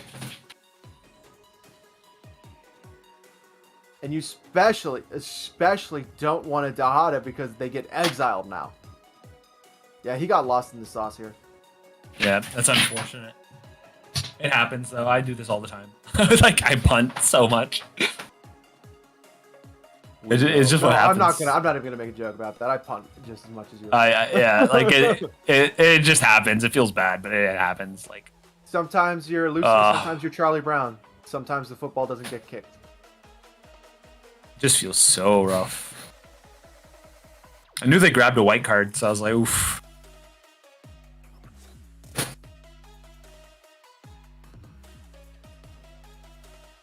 Question. Does Dahada's ability see the cards? Because It still checks them. They just get replaced by going to exile. yeah, double checking. Because there is a period. That's why I want to double check because there is a period in when you make the treasures because the treasure effect checks after you put them into the graveyard. While this game's going on a bit, I gotta go let my cat out. Cool. No worries.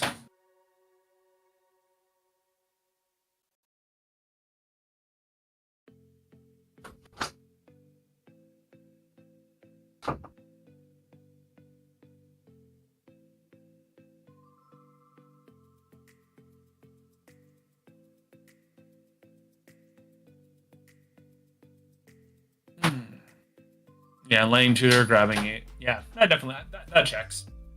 But it just feels bad. They had an easier win line.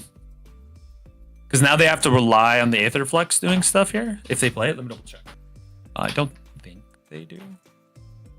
Because the Aetherflux just feels like a bad card. Yeah, they don't. We can grab them the Wish Claw. And they're still kind of in it. So if they grab the Wish Claw, they can use a bit of the black here. Activate it. Pass it over. Find the... Well, in response, crack the LED. Make 3 red. Do the whole, dual caster loop. Because he has the thing in the bin. So he's fine. He's good. He's golden.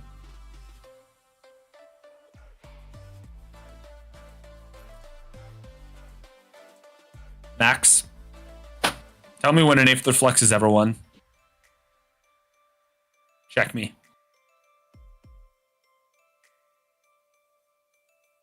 The One Ring?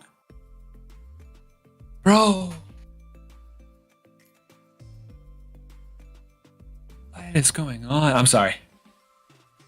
I think the player, I'm not going to question, when you're in a game, it's a lot harder, doing your math and you're checking. Oh man, this feels so bad. I'm so sorry if this is happening to you, Foodie. This feels so bad to watch on stream. Just because I get to see everything that you could be doing, and so does the chat. Man, this feels so bad. I'm sorry. Sorry, mate.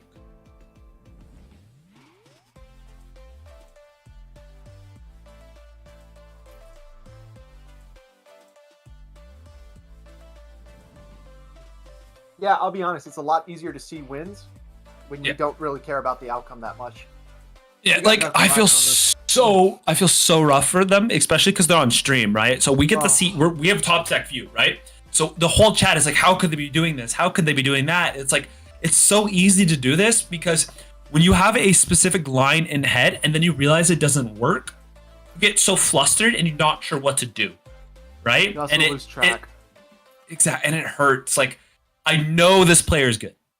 They're making really good plays. They made a specific mistake, and that mistake threw them.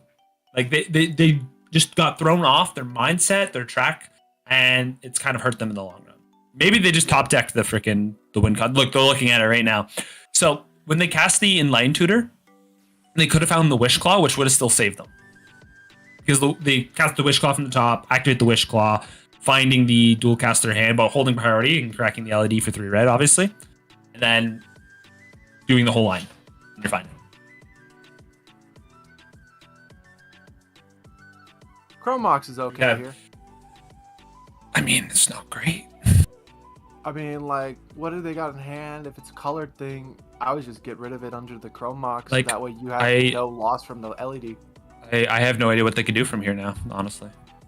Like, I honestly don't, unfortunately. I think they've kind of ran out unless they are just better and top decked like a god, but yeah. Are they just passing? Looks like that, yeah. I'm sorry, Dahada. It happens. I'm sorry that happened to you. It happened on stream, but it happens. I'm sorry, mate.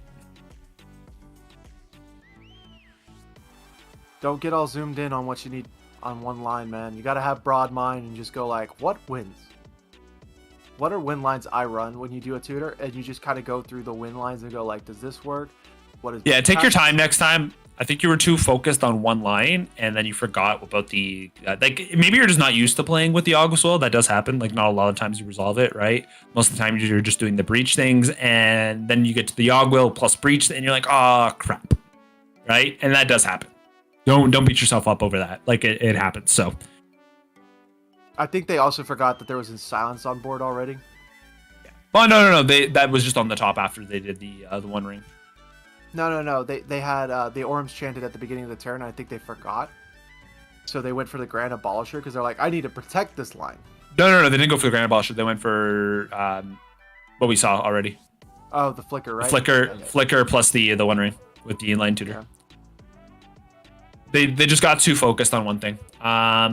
Very much could have lost them the game here because it's 1, 2, 3. They have 2 blockers, so 1, 2, 3, 4 take plus damage this Najila turn, and Dahada another can warrior. die. Oh, that's true. They're gonna go down to 4. Yeah. They got. So they don't just lose here. They don't just lose here. They could go down to 1 on their upkeep. So Chromox with nothing under it, or Correct. That's either a Chrome Mox or a Mox Opal or a Mox Amber, but I think it's a Chrome Mox. Just I based mean- on how I remember it looking. Dahada's a -3 ability, right? Yep.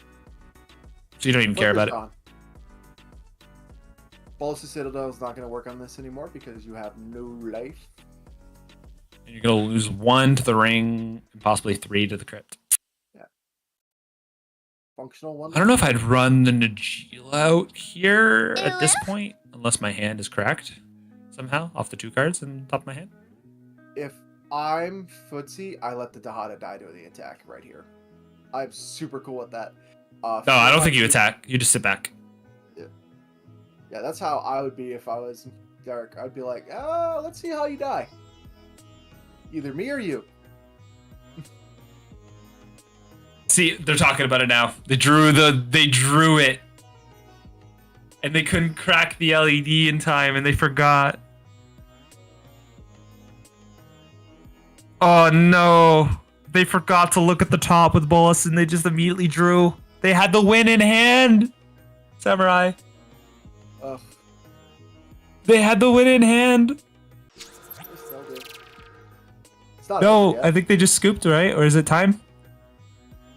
Might be time in the round. Double check. Let's look at pings. That's time. That is time in the round. Oh, Yo, Footy, that's so rough. I'm sorry that happened to you 3 times. What could have happened? That is so rough. Oh, it's so what's rough. happened? We live, we learn, we die. I guarantee what they should do after this is just take a little break, drink some water, get up, walk outside, and Yeah, then just you forget got about this. that You got game. the rest of the tournament. You're playing Dahada. You are the Mardu deck. You got this. All right, Footy. Don't let what happened put you down. You're going to come back and you're going to win. All right, let's go. Yeah, man. In all honesty, you can go 0-2 in the first 2 rounds and still get 15 points and get into the first position. Got this. All right, folks. Well, that was an exciting set of games. My name's Samurai Dancer. I believe this was Jack. Are you casting the next game with me? No, I think I was just the 2 first ones. I can always double check if they need me. Just at me, I'll probably be around. So. All right. Well, you've done an amazing job today. I've enjoyed watching it. I personally interacted in the chat with it because I was having so much fun with your casting. Shout out to our awesome hosts here at Ka0s Tournaments. Do not forget, next week we will be hosting the Lotus Series. It's a great tournament. We'll also be starting our Pantheon Series starting in February. Please, if you're it's a European timed event. If you're in Europe and you've been wanting to play on these webcam series and not have to wait until like 2 in the morning, this is a great time for you guys. All right, we're going to go to a little break here. We'll see you back on the next round. All right, guys. Have a good one. Peace.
We don't know where we're going.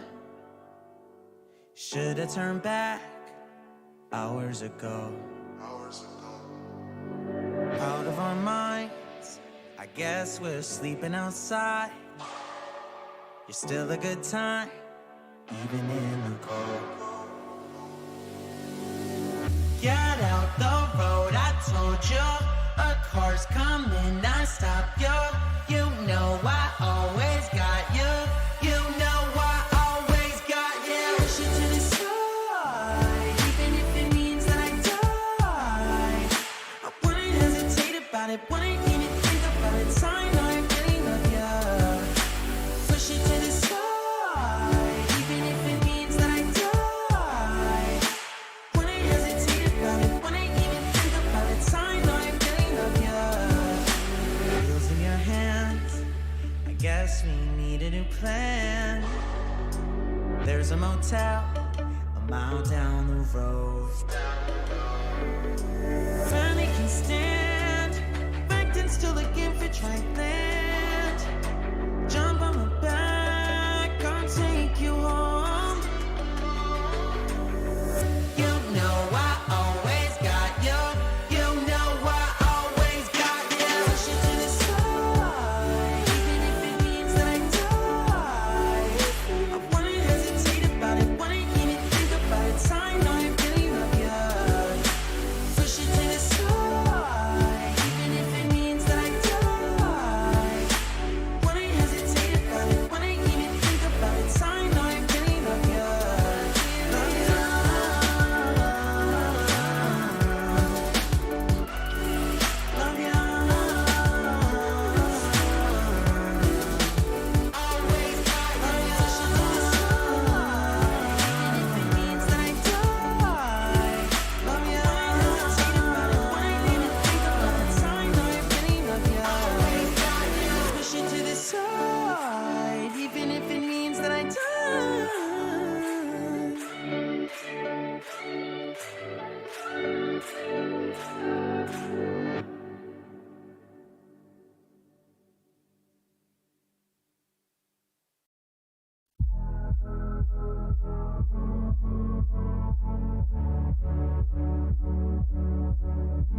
Chaos. We have over 100 players today battling out in Ka0s Series 10 for cash and glory. I'm joined today by my bro Neko, and I'm Samurai Dancer. Neko, who are you going to be watching this pod? Yeah, so right now we are watching a bunch of players at about 5 points, battling out, trying to get that second win to really secure their spot in this fight for top 16. On the play, we have Temujin again, repping this Zerta deck. I guess you guys saw a win on it earlier. That's really cool to see. Zerta is a deck that is almost feels like Badkin in a way. It kind of wants to do the same strategy of making infinite mana through your commander's ability and comboing off there. Then we have what I think is Clark Sakashima. It's the world who recently won the most recent Mox Masters. See, I know they're really hungry to run it back here again. And I think the player in third is the one I'm really excited to see. We have King the Great on Crick, Son of Yawgmoth. A really fast deck that I think will really set the pace of this game. And last but not least, that Mandu bringing the Kinnan here. Oh, I am big fan of Crick. This was my first deck that I really thought I could go all the way on in CD8. First deck I ever built was Get Rocked, and first deck that I thought was really good was Crick, and I built the heck out of that.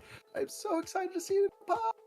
Yeah, Crick is such a scary deck. It's one of those decks that when you see it at the table, you have to respect it. I don't think there's another deck in the format that presents turn 1 wins as consistently as Crick does. Like, Crick is just that commander that you think, oh, they can't win from here, right? And it's like, no, they can. This is literally the math. Unless they're dead, they can win. This is how this deck works. Mm-hmm. The last life point is the only one that matters. Exactly. It's gotten so many cool toys to really preserve its life total. I know the Shieldred from Dominaria United did so many good things for this deck, especially with things like Villas. Yes. Truly, it's the inclusion of the Hoarding Broodlord that has changed this deck for the better. Making it such a succinct, easy combo with this deck has really upped its game. Sod Half literally just costs nothing. 2 life. That's all it costs with this deck. Because you tap Broodlord, you tap Crick, and you play Sod Half, and you hit your Broodlord by paying 2 life. Easy peasy. Yeah. And that's what the players are going to have to think about as they're mulliganing here. Not a ton of blue at this table. Really, only 2 blue players and 2, I would say, combo decks. So, could be a situation where Crick goes off early, players think they want to keep value, don't have the answers for it right away, or they do keep answers and they use them all on the Crick, allowing a player like Kinnan or Zerta or even Clark to just untap and win from there, being the player who can win second. Man, I gotta be honest, as a turbo player, I'm so happy to see these 3 turbo decks on this board. And then there's a Kinnan. Yeah. Now, Kinnan's gonna have to be the fun police because, unfortunately, these are, strangely enough, 3 combo decks. Mm-hmm. They're actually, all these decks are combo decks. They all rely on combos. These, like, from Kinnan onwards. But I'd say Kinnan's the only one who actually has a mid-range plan. Yeah, I think Clark can mid-range okay too. It can really abuse the counter magic, especially with things like Fierce Guardianship when you have both Clark and Sakashima out. If your flips are lucky, you can just counter it and return it to hand, use it over and over, not giving the players a chance to break out from under it until you can assemble some kind of winning path, whether through Rite of Flame, Gataxian Probe, cards like that. Okay. This Kinnan player is on some spice. What do they have? They're on the Freed from the Real lines. We've all seen that. They've got Coma. That's pretty cool. They're on Lurking Predators. Lurking Predators, okay. They're on Lurking Predators. They're on the Nezahal. They're on all the big creatures. They've got the Kogla. This is... Oh, and they've got the Auger in this deck as well. New card from Ixalan. Trample deals combat damage to a player. You may cast cards from the top of your library when you may put a creature card. No, you reveal that many. Basically, it's going to let them flip more creatures when they deal damage with it. It's insane. Yeah. And I think, does the backside do anything? It's a land. It like has a way to flip it back. You transform it, but you can only activate that if you control 10 or more permanents. Easy Okay. peasy, but they're also on Abishan. Not my bad. They're on Lalon. The Cephalid Empress. Return all blue cards. Your opponents can't play blue creatures. Mm-hmm. Uh, That's such a sick card. They're on Kira. This is not your daddy's Kitten deck. This is the big papa of Kitten decks.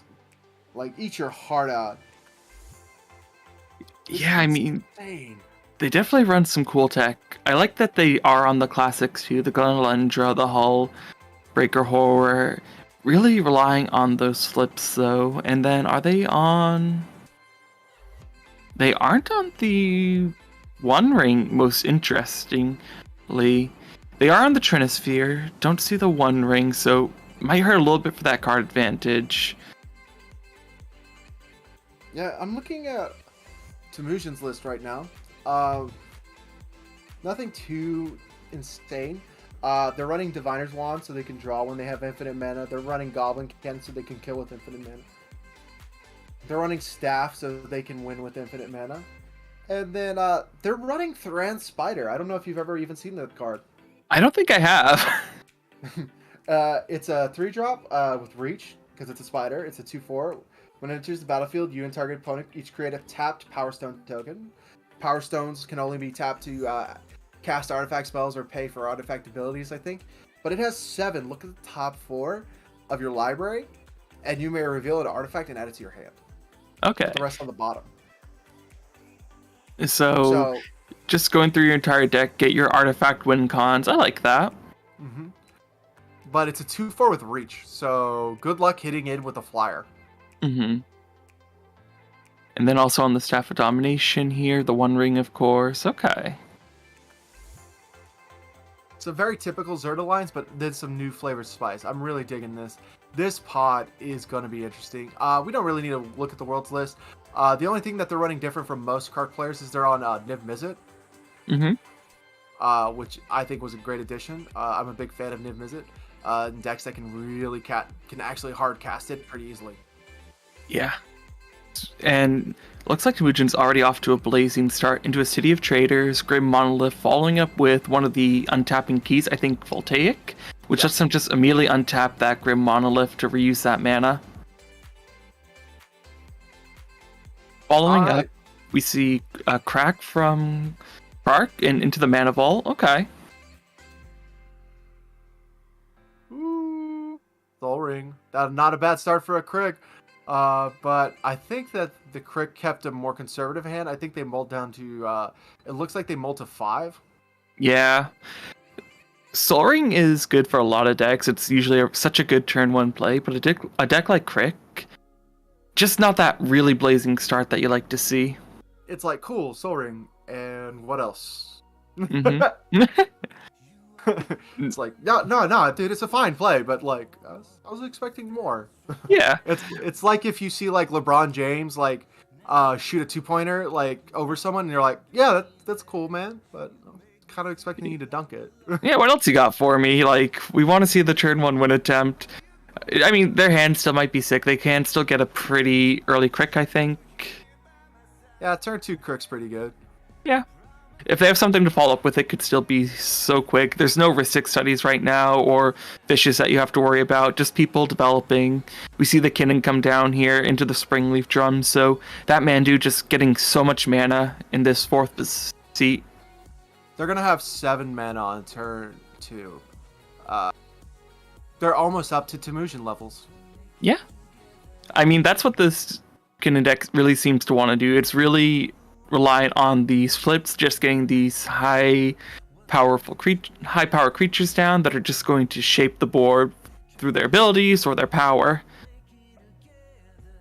Yeah. And getting something down big to pressure the Krieg's life total could be huge from stopping them. In all honesty, I feel like Temujin's looking for that turn 3 win. Fortunately, that is a wheel of misfortune. Okay. If I was Krieg, I'm normally pretty cool with the wheel if I don't have a lot of fast mana. And considering the Soul Ring didn't get followed up by any other spells, they might be okay with it. Yeah, I don't know if I love the wheel here. You've seen, like, the Kinnan, for example, just being able to dump their hand. Now you're giving them a chance to possibly refill it. Like you said, Crick went down so low, so if they weren't super happy with their 5 or 4, however low they went, now they get a fresh chance. And if you're Krark, I imagine Krark will be the lowest here. They probably really enjoy their hand. I don't see the Krark player wanting to wheel. I think Krark's going to bid 0. I think the Crick player might bid 2 or 3, just because they don't mind the wheel. It's like cards in grave equals cards in hand for black, let's be honest. Yeah. And that leaves... Yeah, always. You always cast that. Like, they're... Yeah. That was great logic, too. They're like, listen, it's going to go out of my hand either way, so Flusterstorm. Yeah. Make them use it. Makes sense. You don't want to untap with all that mana. They're invested in this wheel now. And it's like, costs you nothing. Yeah. It's like, it was going away. Well, the one thing it does cost you is it taps you out, which, depending on what you draw or what the other players draw, might mean you no longer have interaction. Like, yes, you get to use up some of the mana from Temujin, but are you just leaving yourself with your pants down? I think this was a good choice, simply because you don't want Temujin going into that wheel with 5 mana. 5 mana plays like almost every mana fixing rock in the game, except Coveted Jewel, but do it. Yep. Yeah, I did not expect the Krark player to want to wheel here.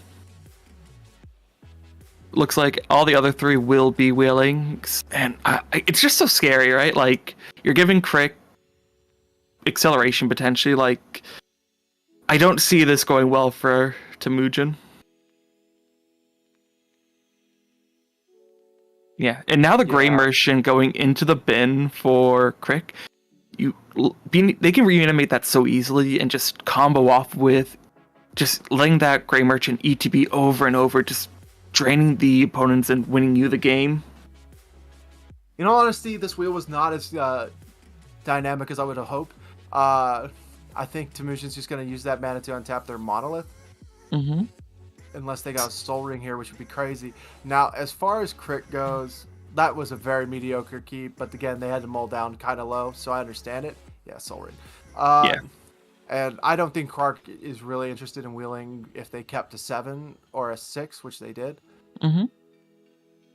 Oh my god, Temujin. Come on, stop making people look bad here. Well, it's a lot of colorless mana, and again, another key which will let you just make so much colorless, but I don't think they've hit a second land drop yet. They did. That was their land. They had to sack their city. Oh, they sacked their city, okay. Yeah. So they have the one piece of color mana, okay. Staff of Domination, that's a good piece to hit here.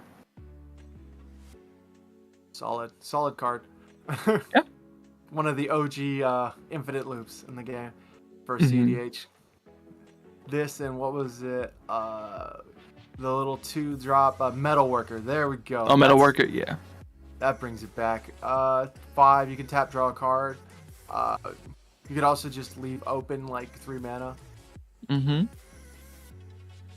And they are using a lot of this mana. Are they drawing a card here or untapping it? Yep, they're using the mana just to draw a card. If the floor for that card is just drawing you a card each turn, still feels pretty good, I think.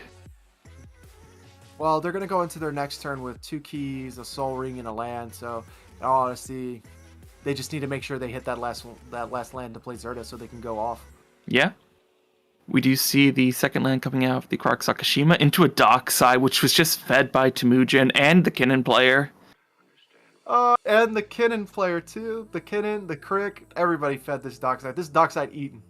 But Force of Vigor coming down to kind of reduce that count and set Temujin back a pretty amount. If you can get rid of both their keys, you're really going to hurt Temujin's progress here. 7, 10. It only drops the Dockside count to 8. Which is enough to get both Krark and Sakashima and play a 1-drop cantrip effect. That's so scary. In all honesty, Sakashima's great. Harmonic is Prodigy's better in this deck, from what I've seen. Yeah. So that's 4 mana, so that leaves them with 4 mana to play stuff. Or if they have even better, a Stormkiln artist. Oh, Ska is so good. Mm-hmm. So it looks like they choose to hit the Staff of Domination and the Grid Monolith, 2 combo pieces, so it makes sense why you want to get rid of those. Still leaves Temujin with a decent amount of mana for their untap, though. What is this gonna be? A Displacer Kitten, oh no! God. Oh. And guys.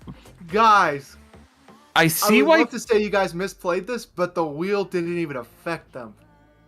No, I see why Krark wanted to keep this hand. I would want to keep this hand, too.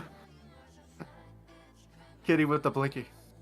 Kitty with the Blinky. Playing the Krark now. Being able to flicker the stock side over and over again. 4 mana left. Looks like they're going for 1. Chain of Vapor. You don't even care if this gets bounced back. It's just going to flicker the dock side for you. That's all you care about. Mm-hmm. You actually very much want this to not resolve. Mm-hmm. Yeah, this is correct. You put this on the stack. That way, if you have other spells, you can always like cast them to get more. Yeah, exactly. And the count Goes still up to is 11. Yeah. Looks like 2 cards in hand too. The ability still to play Sakashima after all this. I just want to say it's a good thing Chikobi's not casting this game. He hates this deck. I mean, who can hate a good dockside kitten flicker shenanigan pile though? He doesn't hate that part of it.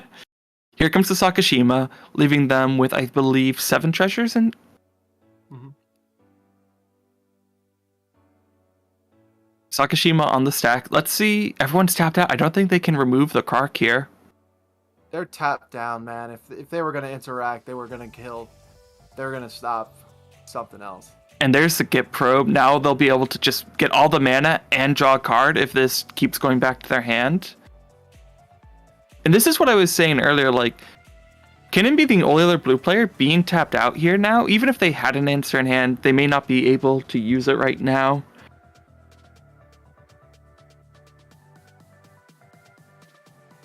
Going back. I don't want to say this is over, but this is very much close to being over. Yeah, It's very sad that the only way this doesn't end the game is if they draw 3 cards. Mm-hmm. Yeah, I mean, even like, there's only one thing I think that stops this right now, and that's a Mind Break Trap. But I think we would have seen that already. Definitely would have seen it already. Yeah. This isn't infinite, though. This is kind of manual storm, right? That Krark has to do. They have to get lucky here a little bit. But it's going to be... They're just going to get so much mana off this. Oh, no. Nope, it's over. Yeah. Okay. I mean, it's basically over. Again, it's like the thing with Krark. You're going to draw some cards. You have to get a little bit lucky with your draws, but this is probably over. Yeah, it would be very unlucky, but if there's a deck that has the worst luck in the format, it's Krark Sakashima. Mm-hmm. Yeah. At this position, though, yeah.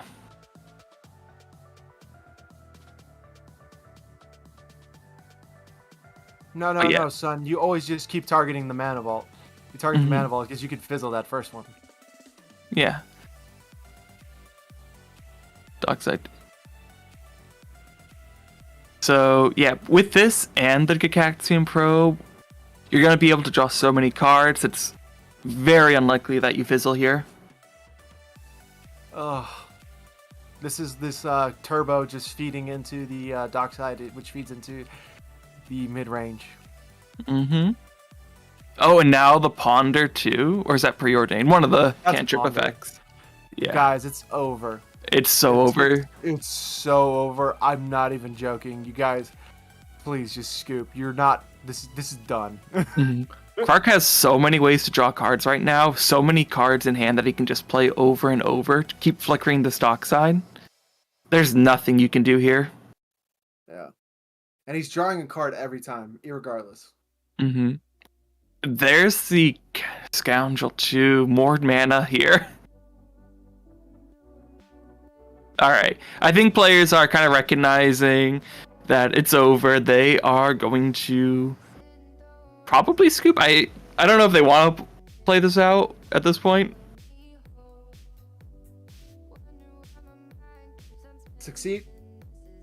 Yep. So they draw another card, making more treasures. He draws a card from the Archmage, gets to look at the top 3, gets to top, and then draw a card. This is over, guys. I could not state this any. There are definitely some times when you make the Kark player play it out, but right now, Mystical Tutor 2. Yeah. Yeah, the Mystical Tutor here just really sets it for the Kark Sakashima player.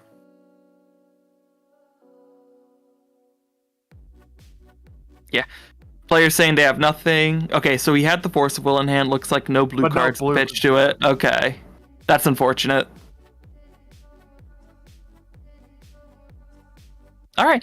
Very quick game, so the world bringing you back up to 10 points now, I believe.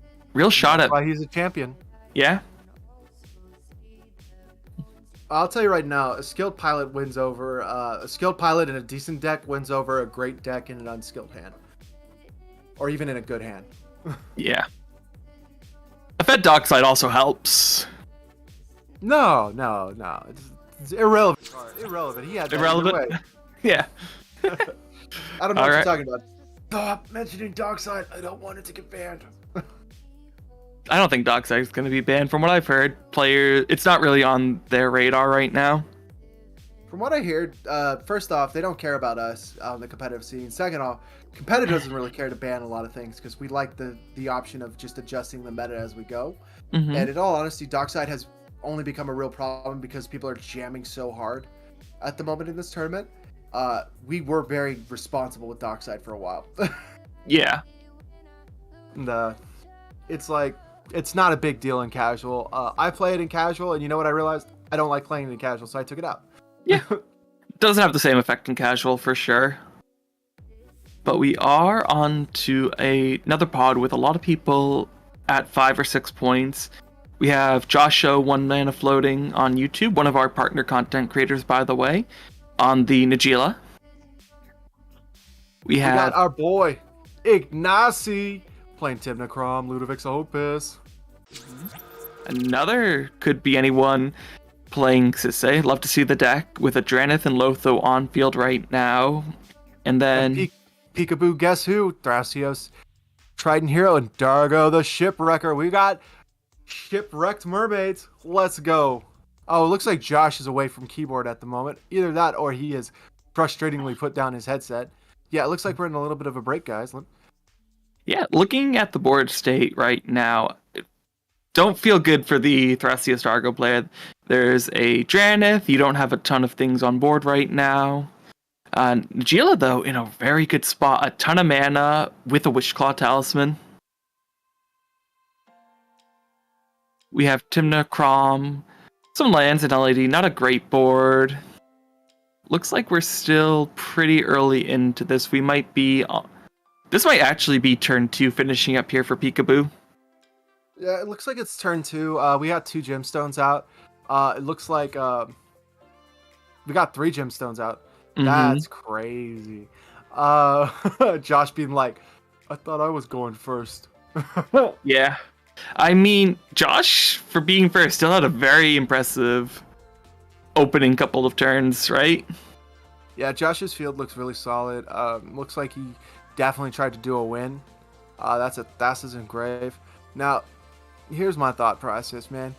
We were discussing it earlier. Do you think the format's switching more towards turbo? I think players are trying to play a bit more turbo right now, and I think that there is some pods where it works, but I still see a ton of pods really being grindy. Even the decks that can turbo fast are forced to play a bit safer. They don't like to be the ones to try to go off first, right? Like, no one wants to try to win first right now. It doesn't work for you most often unless you can have some sort of silence effect to protect the win. Here's my thought process with turbo. I think turbo works better in a league play. I think it works worse in a tournament because league play, you just have to win 40% of the time. in tournament, you have to win 60% to make it into the finals. Yeah, I think Turbo, and we see this a lot with Roxai, Turbo can do very well in the Swiss because by and large, players may not respect it as much for one reason or another. But when you get to the top 16 or even top 4, players are a lot more vigilant. Vigilant. And players, they're more cautious, right? They're not going to let you get away with things that they might in the Swiss because there's a lot more on the line. So that's where I think we see some of the Turbo Get decks really struggle to convert right now into the top 4. That is an LED that just hit the stack. He's on the field. We've got 7 mana available to the Tim Necrom player.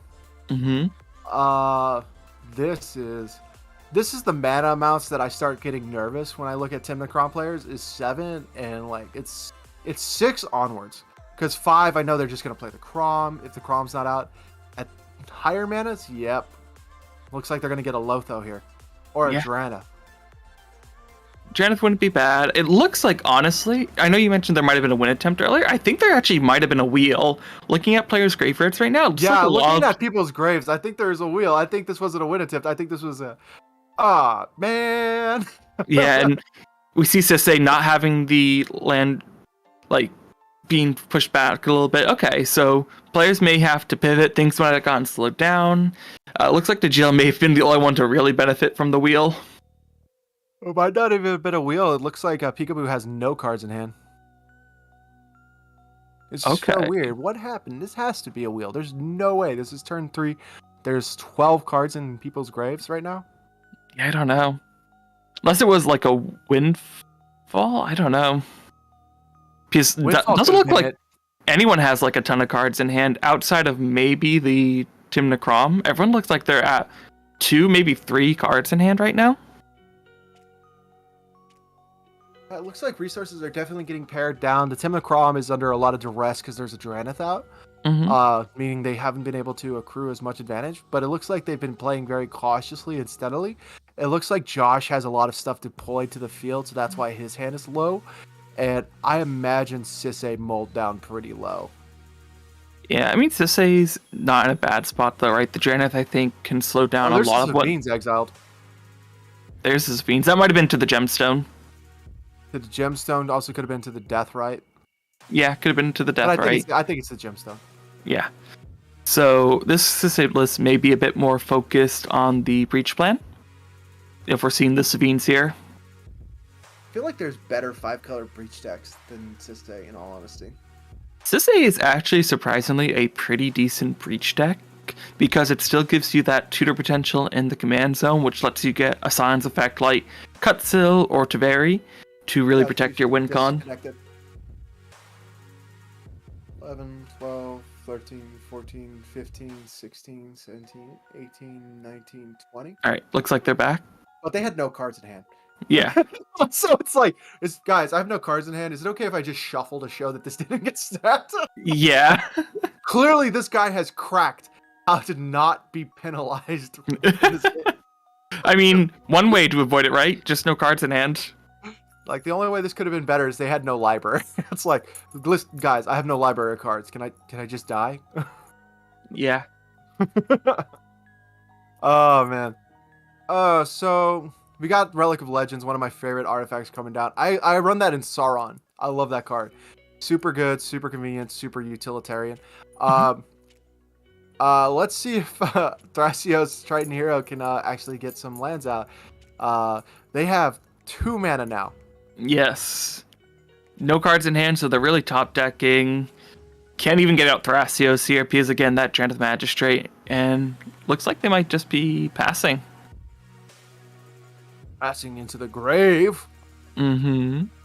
We see the land come down from Gila, so at least someone's hitting all their land drops. Yeah, I'll be honest. Me and Josh talk about this every so often because we talk about it every week. No, I'm kidding. I've talked about it with him once. He talks about how he likes a high density of lands in his Agila. So I think he's on like 27, 28, something like that. Instead of like 26 or 25. Yeah, I think the Agila being a 5-color deck, it's really important for you to hit all your land drops. So I like the higher land count there. Mm-hmm. They really need it, especially because one of their win cons is to untap lands with the Derevi. and you need all your colors to do that. So Now, do we know if Josh Show is on Adnos? Do you think we'll see like a Wishclaw he's on tutor Nos. here? He's on Nos, so this could just be tutor, get the Nos, try to present a win. Give it to the Thrasios player. Yeah. Yep. Yep. No hesitation there. Yeah. Give it to the player who has nothing. What are they going to do with it? Get a Dockside? Cool. They still don't have mana to tap for the Dockside. Yeah. I mean, even if they get Dockside and they can play it, they can't play Dargo after cracking the treasures. They can't play Dockside. They only have 2 mana, so they'd have to tap for the Wishclaw, go down to 1 mana, have to top deck a land, which means they have nothing. No, I was saying if they even can play Dockside though. So even if you do get it down, what are you going to do with it? Exactly. If you get Dockside there, you're going to give your opponents the opportunity to clone a Dockside. Mm-hmm. And they're definitely going to take advantage of it because they have cards in hand. Maybe a wheel. You think another wheel here? If I got a Wishclaw and I was at no cards in hand, I would just see if I can draw land. The minute I have 4 mana, I'm getting a wheel. Fair. I wouldn't hate to see, if you're going for a 3 mana card, I almost prefer Ristic Study. I feel like that's a safer option. Yes, it's slower, but it gives you time to develop a bit more while also not feeding your opponent's cards. Or immediately crack for a fish. Yeah, I think Fish you can play at that same turn. That's a smart one. You give it to the Sisei player because that's other people's problem. Mm-hmm. I'm a big proponent of that logic. Make it someone else's problem. I think you give it to the Timna Crom player. Sisei has the Dranif still, so it turns off a couple of Timna Crom's win lines, and you just don't want to help Sisei tutor, right? She can do it so well on her own, and she can still play her commander. True. Or are you a pal and you give it back to Josh? Yeah, let's just give the Najila player the 5-color deck a double tutor. What could possibly go wrong there? Especially immediately after after me giving it to them. I mean, I guess they can't get Thassa's Oracle Demonic or something, right? Thassa's already in the bin. This could have been the real power move. Give it to the Thrasios Dargo player, tutor up the opposition agent to really twist the knife in. That would be so next level. I'd love it. Well, not only does that get you another tutor potentially, it also really hurts the Sisei player, right? Having Oppo on the field, no matter how much mana they can get, can't tutor if there's an Oppo still there. Can't win if there's an Oppo. There's a reason why Sisei don't play it. Decrease their chance of seeing it in game. If I don't run it, other people might not run it. Oppo has taken a bit of a decline, and the decks that do run it. When it first came out, it was in every deck that had black, and now it's not as common. It's kind of almost like the 101 card that you cut almost, I feel like. Mm-hmm. Well, as people realize it's a 3-drop, they want to cut for their Nas. They ask themselves, listen, do I run more tutors than my opponent? Mm-hmm. Yes, then I really don't want Oppo in the game at all. No, then I do need this in the game. I need this in the game because I don't run as many tutors. Like, I believe if you're on green or red, if you're on green, you don't run Oppo for the most part because you run Court of Calling. And the only thing that would hurt you more than you casting an Oppo and it getting countered is you casting an Oppo and your opponent taking it. True. My counter to that, though, is right now there's so many reasons why you want to keep mana open. So I think you're more likely now than you were a couple months ago to have the 3 mana to play it at instant speed. March coming down, getting rid of the Dranith makes sense there. My Crom, it's alive! It's alive! It's alive! Could be Crom, could be Breach even, if they're feeling really spicy. Breach would be a solid choice. They have Brain Freeze in library or graveyard already. Mega Doubt. If they go Breach, Josh did just search a card, so it's probably not interaction that he searched for. Yeah, Breach would be solid here. Yeah. I don't know what the Flesh Duplicate copied. It might also it's be a Lotho. Is it a Lotho? Okay. It's either Lotho or Dranith. Yeah. Lotho stock's not really good here. No one playing more than one card right now. They don't really have the cards to do it. In all honesty. Yeah, Timna. That's what I figured. I think they just were like, I need value. Yeah. Yeah, I think that's a Dranith. It's not a Lotho. Lotho would have triggered. Or they would... Well, we'll actually find out. Because they played Swirl at the end of the turn, so this could be Lotho. All we gotta see is if they play a spell and get a treasure. Yeah. I think Dranith would be the smarter option Yeah. Could be anyone's Dranith comes back here. They do prioritize the Tymna here. Do you think that's the right play as opposed to the Grom? It's the same reason that they didn't get a Lotho. No one's playing 2 spells. Fair. Does let you hit people, but everybody's just down so low on card advantage that you need to start accruing it. And tapping out 5 mana after playing something like that doesn't make sense. Keeping up 2 mana does. I agree, especially after the Najeela player tutored already. Mm-hmm. Yeah, Right. In all honesty, this is looking to be a bit of a grind, and I love it. I love the grind games. I'm a turbo player, but I really hate short games. I love watching grindy games. I love playing grindy games. They're just better quality, in my opinion. Now, Peekaboo's getting smacked. Yeah, grindy games can be good as long as things are being developed. You know, a game where there's like a big stack war, really interesting to see. Some games just get so bogged down that players just have to kind of pass every turn. But seeing the Agatha Soul Cauldron come down here, I think that will be a really impactful card on this board. Especially with so many cards in Grave already. Yeah. Hey, remember how there was Brain Freeze in Grave? Mm-hmm. Not anymore. Yeah. No, I was going to say, there's a death, right? If a Breach touches down, that Brain Freeze just goes away. Yeah. I just realized, I was like, we talked about this earlier. Oh, yeah, there's a lot of subtle hate pieces on the board here. Like, True. A lot of stuff that just hits not everything, but enough that it's like your win cons are very disjointed at the moment. Yeah. I don't know if anyone's going to be winning anytime soon here, especially now that the Soul Cauldron came down. I'll be honest, I would have attacked with the Dranith and the Lotho, and then I would have untapped Lotho. Yeah. Did they untap anything? Yeah, did they? They Yeah, untapped a land, I think. Yeah. Yep, Oppo. Yep, I'm not surprised to see that. Called it. Because it's just... Poor Peekaboo. The knife just get twisted here. You might know this, Neko. Do they control him through the entire activation of the Wish Claw? Yes, so you will get to see their hand. You will also, I believe... Oh, do you get to give it to the person, though? I think you... I don't know if you do. I don't think so. Chat, do you get to choose who the Wish Claw goes to? Because that is gross. Captain, I did have a control stacks arc. It was right before Malcolm Ka0s, and Tuka and Pixel hated me. I legit was running like 4 board wipes. It was Malcolm Crom. It was great. You know what's amazing is I just killed people with a card called Fault Line. Oh no. Did they choose to get the Jessica's Will here? Or is that the card? Jessica. No, that might be the card in hand. That might be... That's the card in hand. Yeah. Which he just drew. Yeah. Not a great card. He was getting an Ancient Tomb. Alright.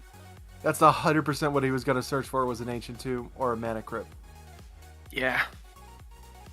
With the... it would have been something. Yeah. You lose. Poor Peekaboo. You lose, sir. You get nothing. You get nothing. Oh my god. This Do you think if Peekaboo gives Josh a piece of candy, he'll stop bullying him, though? No, I think Josh will bully him harder because now he gets candy when he does it. Fair. He's now a gumball machine, man. Like, come on. Crack open the piñata. Let's go. He is definitely stealing Peekaboo's tastiest treats. Oh my gosh. So what do you think you get out of the Thrasios Dargo player here? What do I get out of Thrasios Dargo player? It's definitely not a wheel, but they run Greater Good, which is a good card. They run Breach. Yeah. But there's a Dranith. There's 2 Draniths out, so maybe you get like some removal here. Yeah. The plan might have been breach, but as soon as that Soul Cauldron came down, you have to pivot. Well, there's 2 Draniths, so it's definitely not breach. Yeah. Unless you had some removal, but no, the Phantasmal Image. Yeah, that's a good choice. Yeah. You can get a Derevi. You're an Agila.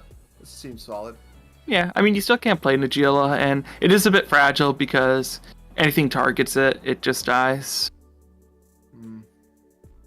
Does Agatha's Soul Cauldron, how does that reach? Kobe, can you pull that up for me? Because it lets you put a 1/1 counter. Does it say on a creature you control? That's very key here with the Phantasmal Image. It's like, hey, I wanna help you out. I'm gonna do the Kinra thing and give it a 1/1 counter. It died. How weak. Mm-hmm. Captain War Support also recommending the Blasphemous Act. That would be a cool piece here, I think. Yeah, but then you lose your Oppo. True. You get rid of the Dranith, you lose your Oppo. This feels like I would maybe get like the Fimage does seem good here. I think they're scooping. I think they scoop. Yeah, I think Peekaboo just not having it here. Nothing they can really do. They are out. They scooped. That's so just so you know, people, that is your prerogative in any tournament. You can leave. We're not gonna hold you against your will. You can also concede on your turn.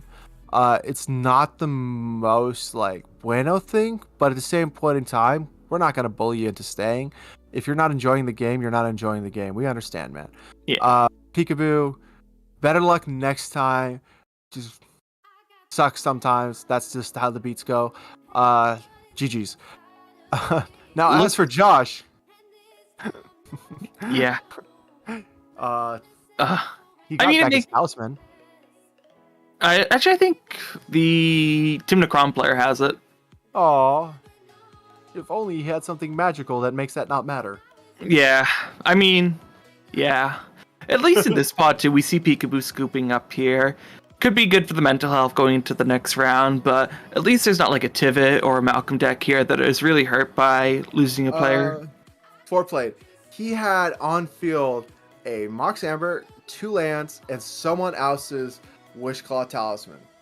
He conceded. That's fine. He was out of this game. To be clear, he did wait until the operation resolved on the Wishclaw tutor, so the stack was empty, so no harm, no foul there. I guess. Properly. Oh, I guess they lose access to the Fimage. So maybe a little harm, but No, that's just his fault. He should, like, Josh picked the Fimage. It's okay. Like, he put it on an opponent that could die at any moment. yeah, fair. We do see again lands coming down. I guess if you're Timna, you do lose a pretty open attacker now that the others have some good blockers. I don't think Josh will block with any creatures right now, so you could probably feel okay swinging into there. Yeah, I feel like Josh won't block Timna. I feel like that lovely little flesh duplicate's gone after this turn. Yeah. Like, at this next turn cycle, it's gone during their upkeep. So this is the last turn with that out. There's a Derevi out. There's a Dranith. There's a Lotho. You're not swinging at the Derevi. It's a 2/3. Sisei coming down next turn is very scary, though.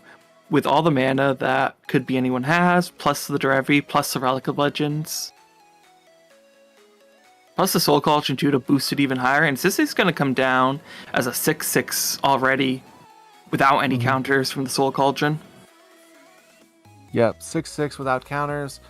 There's a Relic of Legends. This, if they get to the turn without a Dranith, this is over.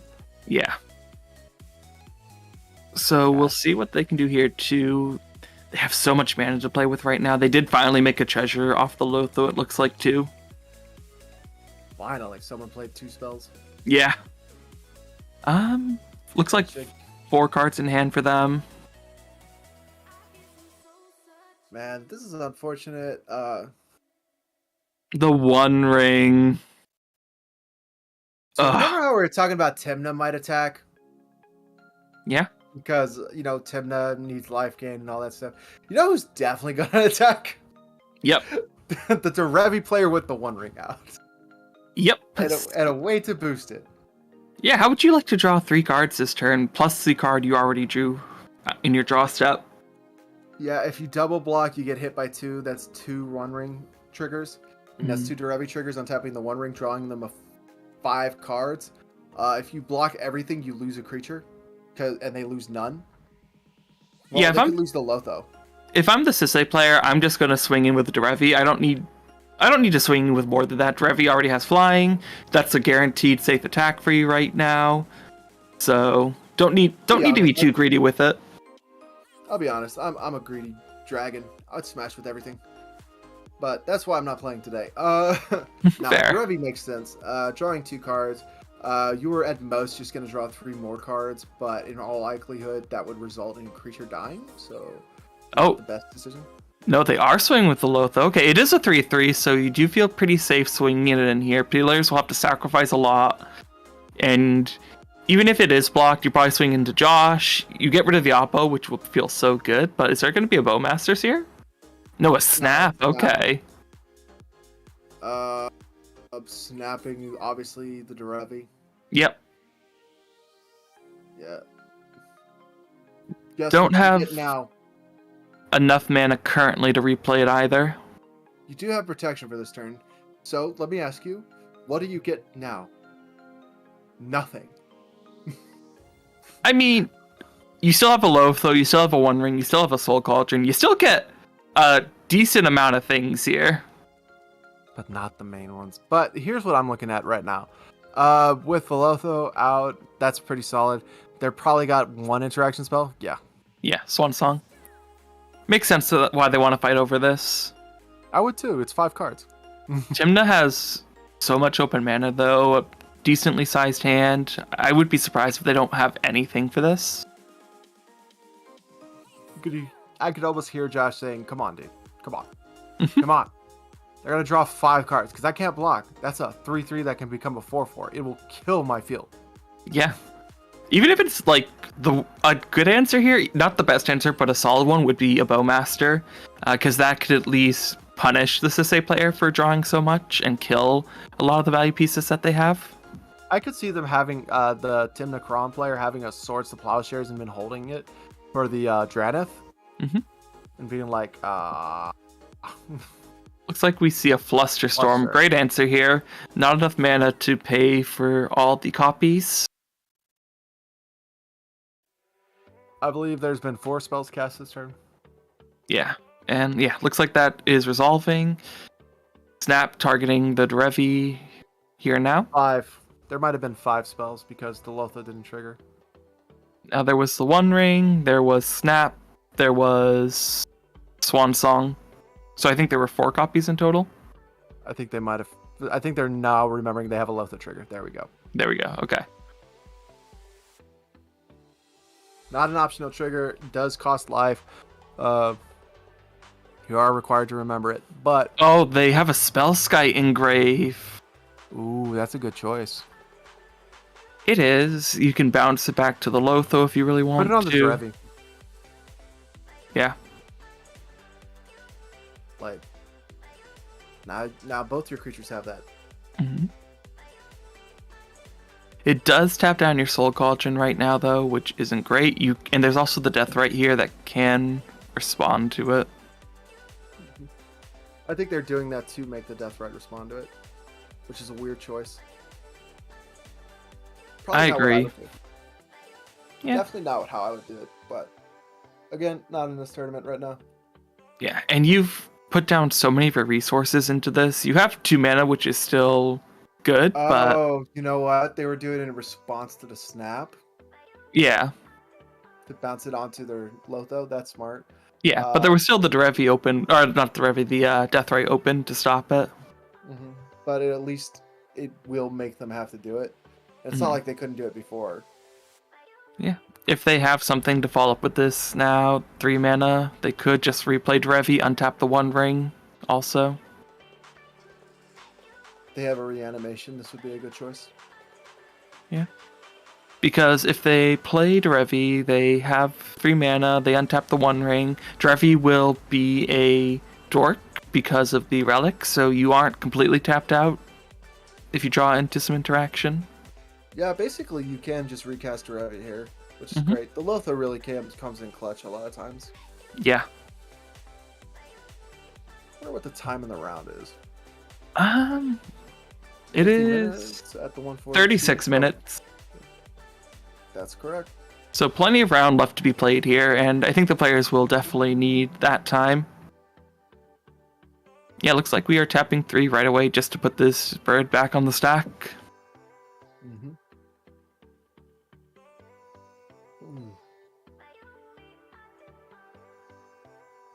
ETB will... What's that? Siste doesn't run a lot of free interaction that other people would. In all honesty, this is probably not the best thing in the world for them. They are basically, I like to joke, Sisse and Najila are about as interactive as, bricks. Mm-hmm. We've got an Adnaz. Blue Farm, if you don't have a counterspell, you're losing. Yeah, an Adnos from They passed 41. on it. Right now, Sisse has no available mana. There is a Lotho trigger here, though, so maybe stop. something. Yeah. It's resolving. Fish, Ancient Tomb, Eldamri's Call, That's the dock side. Demonic Consultation, Imperial Seal, Mindbreak Trap, which could also just deal with the door every now, which is funny. Lotus Petal, LED, Simeon, I mean, Beseiju, REB, Land, Demonic, so a ton of tutors for them right now. Mental Misstep, Gemstone, Ranger Captain, so Protection 2, Fierce Guardianship. A lot of gas, nothing. Oh, Mnemonic Betrayal, that's going to be big. That's going to be really good. And the Agatha's tapped now, too. no, dude, don't stop there. There's still 2 Dranets, man. Yeah, no, you keep going here. You're at 17. You can definitely afford to see a couple more cards. I think they're just wanting to see how much is in bin right now. There's a wheel, there's Brain Freeze, there's a Tainted Pact. There is another tutor out of the Sisse's library, a Blind Obedience. Okay, so nothing super good from Sisse, but there's some definitely fun toys in Timna's graveyard. Second opposition. We've had one. How about second? We've had one, yes. They're definitely gonna Eladamri's Call, get a Dockside, because then they can do some shenanigans with that. But I think Dockside only makes 4 at the moment. Yeah, Dockside makes 4 for sure. 1 or 5 if Sisse doesn't want to crack the treasure. Mm-hmm. Or 3 if they both crack their rocks. Yeah, that's a big ass. So for... Oh, there's a Wish Claw too, so... So there's 1 more into that calculation. I don't know if you sack the LED if you're Timna. It doesn't seem like much of a point in this position. You don't stop here, Josh. You're at 17 life. What are you worried about? Mm-hmm. Like, you don't stop until at least 10. Yeah. There is combat that's, like, you don't have to worry about attackers. It's going right to you for turn. Mm-hmm. Like, attackers already happened. Yeah. You have the Ranger Captain, so you feel pretty safe. You've drawn so much interaction already off this Adnos. They're going, yep, Grim Hireling, okay. Still 13, plenty of wiggle room. I know they run a lot of 4-drops, but I think you keep going here. Yeah, you definitely do. Because they're not on Pier, so it's like... 0. Mystical 1. Tutor, okay. Keep That's... going. Mystical Tutor, I think, solves all your problems right now. Yeah, but you keep going. Yeah, you can keep going, but Mystical Tutor was a really good hit here, because you can also still cast it and not draw the card for turn. Yeah, keep going, bro. Come on. Come on, Josh. Josh, a little more aggression. Come on. Mm-hmm. I mean, As well. this has been a very good NOS so far, though. Trying to win here. You're not trying to be pretty. And the only thing they're really lacking is a little bit of fast mana. Which means it's a perfect thing to keep going for. Yeah. Nah, Josh, my guy. I think they still have it. I do agree they could have been a bit more greedy with it, but I think they still have it. MBT the hell out of that, Derevi. You don't want them untapping the ring. No. Oh, they get the Soul Cauldron. Okay, that's a good hit. See, Josh, in between the Derevi. This is why you do this. Mm-hmm. Ugh. Not even casting Mystical before untaps. Yeah, that is surprising on both counts that they did neither of those things. Josh, come on! All right. Oh, They have a lot of tutors. They have the Ranger Captain, so I think they feel pretty confident there. Eldamri's Call, too. Yeah, I'm surprised we didn't see the Mystical Tutor, though. Like, I could see the reason, like, they want to get the Toxic, so they're being a little healthier with their life, but not even casting it. yeah, it feels incorrect, but that's life.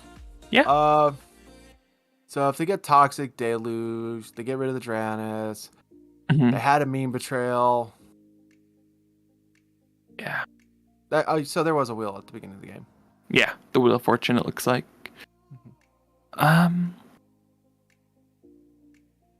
They have the Grim Hireling, which I don't think is that's like the fastest mana production you have, which isn't great. You have the Simeon, you have the Lotus Petal, I believe. Oh, Grim doesn't matter because if you deluge, you lose all your creatures. Yeah. I'm just saying what they have in hand for fast mana. There is a March, but there's also an Agatha's. This is why you Mindbreak Trap that Derevi. Well, even with the March, there's still the Dranis you have to deal with first, because you can't even play it. If you Mnemonic here. Yeah, you can't even do it. Does Josh remember that there are Dranis out? I hope so. There's one very obviously on the board. Now, I'm not saying maybe he doesn't, but it's looking like he may have forgotten. Yeah. I don't know if he forgot, but I don't know if he remembers that he actually has to cast the spells. People remember the Janeth and then still try to play things from exile. Like, oh yeah, you can. It's not just a graveyard I can't play cards from. Like, if it's not in your hand, it's a no. Mm-hmm. One thing he could do that no one would expect is he could cast Sudden Seizing, taking the Agatha Soul Cauldron. He could do that. I don't think anyone would expect to see that for sure. Alright. And yet, being a bit frugal with the life total here now puts him in a very difficult position because while he has all the pieces, there's not the clean line that there might have been if he just done a little bit further down. Kind of my point. He needed to go a little deeper because, in all honesty, it wasn't there yet. Yeah. I mean, like the Mystical Tutor, I think, gets you there, but you just don't cast it at the end step despite having the mana to do so. Feels incorrect. I don't know what else was in his hand, so I'm not gonna say this was a bad play. I'm just gonna say it's an interesting play, different decision than I would have made. Yeah, especially when you have the Mindbreak Trap open to deal with any other spells that come down. Like, it's online already from the Sisei's turn. Definitely curious. Definitely some interesting thoughts there, but still very live for a win. I think they may still get there here.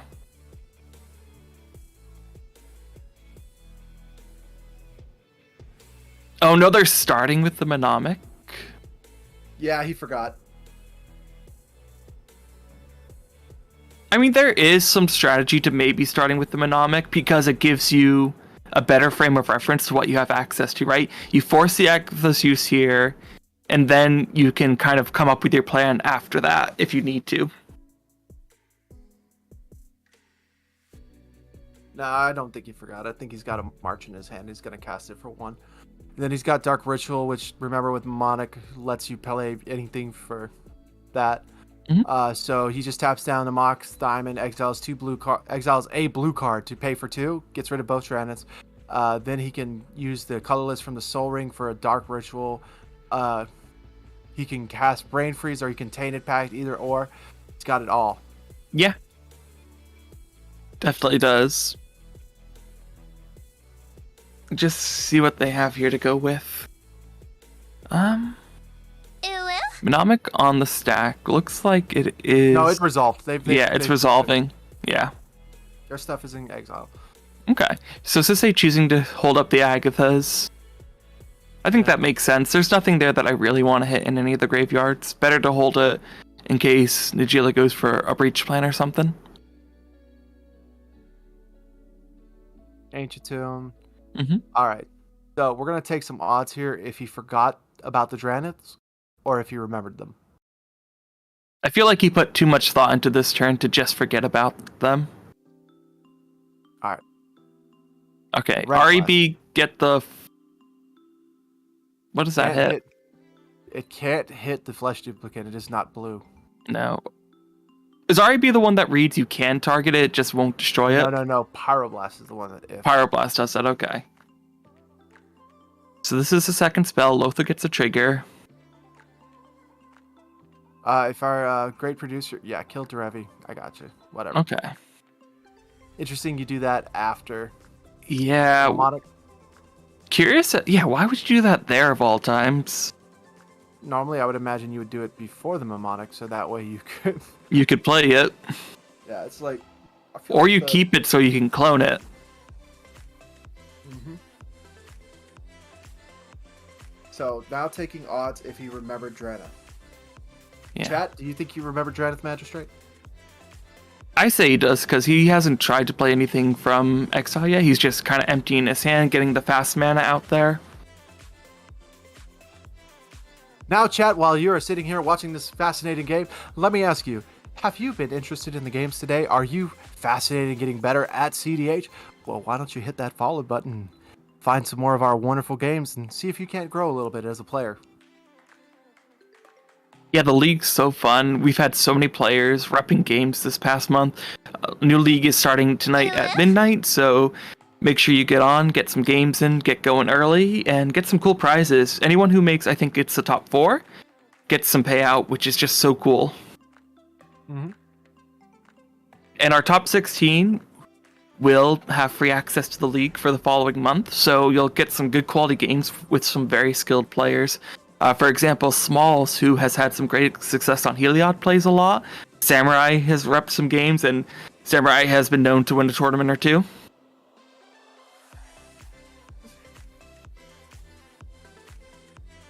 There's no way this went down like I said. 1, 2, 3, what's he gonna cast? Deluge? Did he have Deluge in hand this whole time? Deluge in hand or Fire Covenant, that might be why he wanted to keep more life, because he couldn't afford... No, playing the Ranger Captain, okay. Alright. I actually find it interesting that he's choosing to play that now. I feel like you need more of your mana, and none of the other players have really presented interaction up until this point, and you have so much interaction in hand to stop them. Who knows what he's got going on in that brain? Mm-hmm. The Gila players are weird like that. Like Grand Abolisher I could see, because it turns off the Soul Cauldron also, and other cards like that, but this just stops non-creature spells. Balroy? Thassa's Oracle for the Najila player is currently in grave. Yep. There was a wheel earlier, and that got shipped in there. There is a Demonic Consultation in hand. There is access to a Tainted Pack, though, from the Timnacrom's Exile, pending the removal of 2 Dranniths. Yeah. Still gotta remove the 2 Dranniths, but it is there. Still gotta go through 2 walls. Mm-hmm. 1 wall's hard. 2 walls, very. Yeah. And now still not a ton of mana here. They have the Lotus Petal, they have the Deathrite, and a land, and... Okay, so they have about 5 mana in total. 8 if they choose to crack the LED at any point. What is Agatha... Can Agatha hit lands? I think Agatha can hit anything, yeah. So, technically, they have access to 4 mana. Because Deathrite targets. So, if you want to take them off that land, just hit it. I guess you could do that. That is a line of play. I don't know if that's the most optimal right now. Words are hard. Optimal, but... Oh no, is it just passing here? They're moving to discard. Oh no! Oh no! Chat, no! Not again! I called it. I called that shit. Do I know what goes through people's minds, or do I know what goes through people's minds? I feel like Drannith has just been such an impactful card here. I don't know how you forget about that so significantly, though. He saw the mnemonic. He thought, this is a win line. He forgot there's Dranniths that affect that. It's easy to remember Drannith. You can't play your commander. it's hard to remember you can't play anything else. Yeah. Like I was saying earlier, players will remember they can't cast things from graveyard, but as soon as they try to do something for their exile, they're like, oh yeah. They're even pitching the fish here. They're opting not to play the Mystic Remora. This is brutal. And they pitched the Eldamri's Call. Man, I'm so sorry, Josh. Alright, and now the Phantasmal Image, or the Flesh Duplicate Draneth is gone. Sisay is online here, potentially. If there wasn't an opposition agent. Yeah, but if there is, but like, if there's a way to remove that, like, Sisay has What so if much they mana forget? and the One Ring. If they forget, that's... Not again. We can't go through that again. My heart can't take it, chat. I swear, these are good players in this tournament, guys. These are great players in this tournament. This is just a high-stakes tournament. It's round 3. They've been playing for like 5 hours already. People get stressed, and maybe they didn't go to sleep. I know some of these people I saw playing in our league all of last night. Yeah, I mean, any player, even the most skilled, will forget some stacks piece, whether it's a Grafdigger's Cage, a Draneth, an opposition agent. So many things that can be easily forgotten. Mm-hmm. It's very easy to forget that there's stuff stopping you, especially if it hasn't stopped you until now. I think it's been fun to watch. It's not painful. It's like watching people get hit in the crotch with baseball bats. Like, Yeah. like it's like a little bit of ooh, and then it's like, but dude, that's kind of funny. The game continues, so we have about 20 minutes left in round, so looks like we are looking at the end step for Timna Krom, Aga the Soul Cauldron being activated here, exiling what appears to be the Birds of Paradise. More mana is always good. Hey, your Draneth should be a dork. Everybody knows this. Yeah. Can you imagine if Draneth was also a dork? My gosh. Oh, J-Dog, Josh debating whether or not to get rid of the target again. I think Josh, I think you let this do. one go. No, you let this one go. You need it up on his turn. Yeah, you can also hold up the Mind Break trap, but no, it's that's to what saves say you. Okay. You can get your target. You can exile your bird. Your cauldron's not going to be here when it resolves. Hey, guess what? I'm such a nice guy. You wanted a dork. I'll get you a land. It's almost as good. Yeah, it's almost as good. Makes your Draneth a There's an 2/4. opposition agent out. There is still an opposition agent, but there is a One Ring also. Josh kept a Bowmaster in hand. This was his plan all along. Yeah, the long con. It's like, yeah, remember how you guys thought I just did this? No, I just needed a mnemonic betrayal. I just wanted to see what Charles Graves were looking like. Bowmaster. Cracking the Ranger Captain on the upkeep of the Sisay player. A bold move. I like it. Yeah. Solid, actually. Yeah. Since they really need to remove the opposition agent. They do. They're moving to draw. Yep, okay. Imagine they will immediately tap this One Ring to get a little more cards in hand.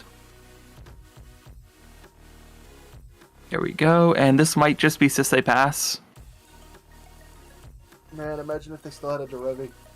Yeah, that would be gross. So sideways for them. So sideways. We went from watching a Sisay player just get their absolute way in round 2 to watching a Sisay player absolutely get weighed in round 3.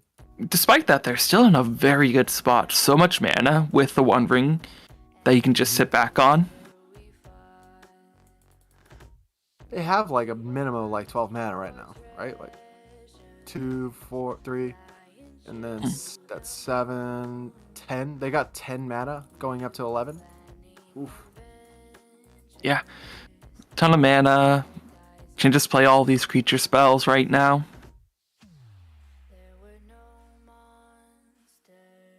It's your only option, really.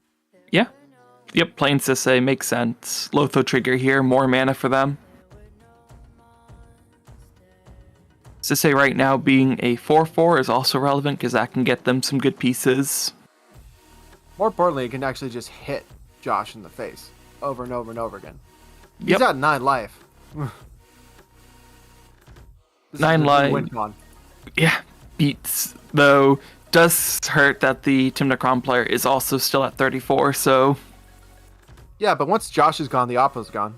Yeah, but I don't imagine Sisei's board will live through all that. Yep, I would definitely not allow my Sisei opponent to have a opposition agent or a Timna. Mm-hmm. Yeah, I don't hate seeing this used here. Mm-hmm. Sisei still have about 6 mana left up in total. Could have an activation if they have some way to remove the Draneth. Yep. In all honesty, we've been seeing some really decent games here. I'm sorry Peekaboo had such a rough time.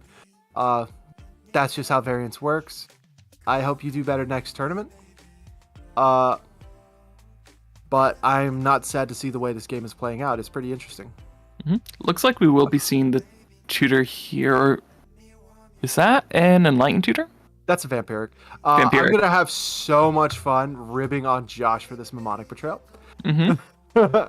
So much fun. You had 2 tutors in hand and chose to use none of them. Mm-hmm. Could have gotten the Deluge and just won. Mm-hmm. They did get to keep a 7 though, so curious to see what they will tutor for here, and if they can try to win. Try to win. They are going to win. There's only one Draneth now. Did he forget about the Draneth? There was no. That's a Vampiric tutor, Josh. You don't got to serve them shit. They're just laying it all on the table. Also, Josh, I would prefer if you put a dice on your hand because you like to shuffle right over it. And let's be honest, not everybody's the most dexterous and elegant and coordinated person, so put a dice on your hand, folks. That way, if a card somehow falls out of your deck, you don't have to shuffle your whole hand back in. Mm-hmm. Putting that on top. Again, you don't have to show them. That must be an Enlightened tutor. That is a Vampiric tutor, man. Are you sure? That looks like just fancy Enlightened tutored art. I don't... Maybe it is Enlightened tutor. Let me see. I think that I don't recognize that Vampiric tutor art. There's the Demonic, so... There's a Vampiric from Dominaria Remastered. Right. Seeing the 2 tutors here, so this could be the one that goes and gets them the removal that they need. There is only one Draneth now, which makes it a bit easier. A lot more things that can hit it right now. Mm-hmm. Doo-ba-doo. And I know they have their own Brain Freeze in the bin, plus a lot of tutors. Yeah, they have everything loaded up. The thing is, it's been the same issue that's always been the issue. Do they have a way to get past that Draneth? Yeah, I think they will. I think this tutor gets the removal that they need.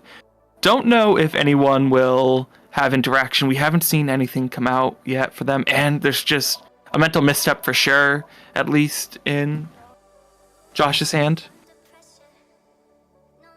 Yeah, he had the Demonic, so he could get the removal for it. Yeah, swords. Swords. Just swords.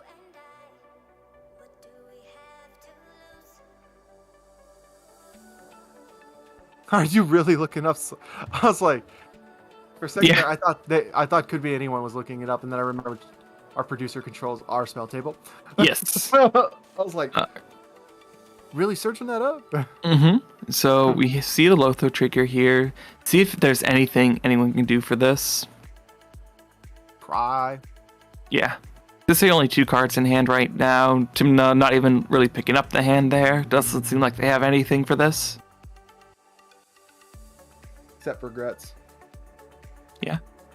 Definitely seems like they were kind of messed up by the wheel. They weren't really able to develop much outside of land drops. Yeah, that's just how stuff goes sometimes. Mm-hmm. It looks like Josh had a really dominant position on this one. Congratulations, Josh. This isn't going to be a highlight for you, though. But you've definitely shown that you're a decent Njila player.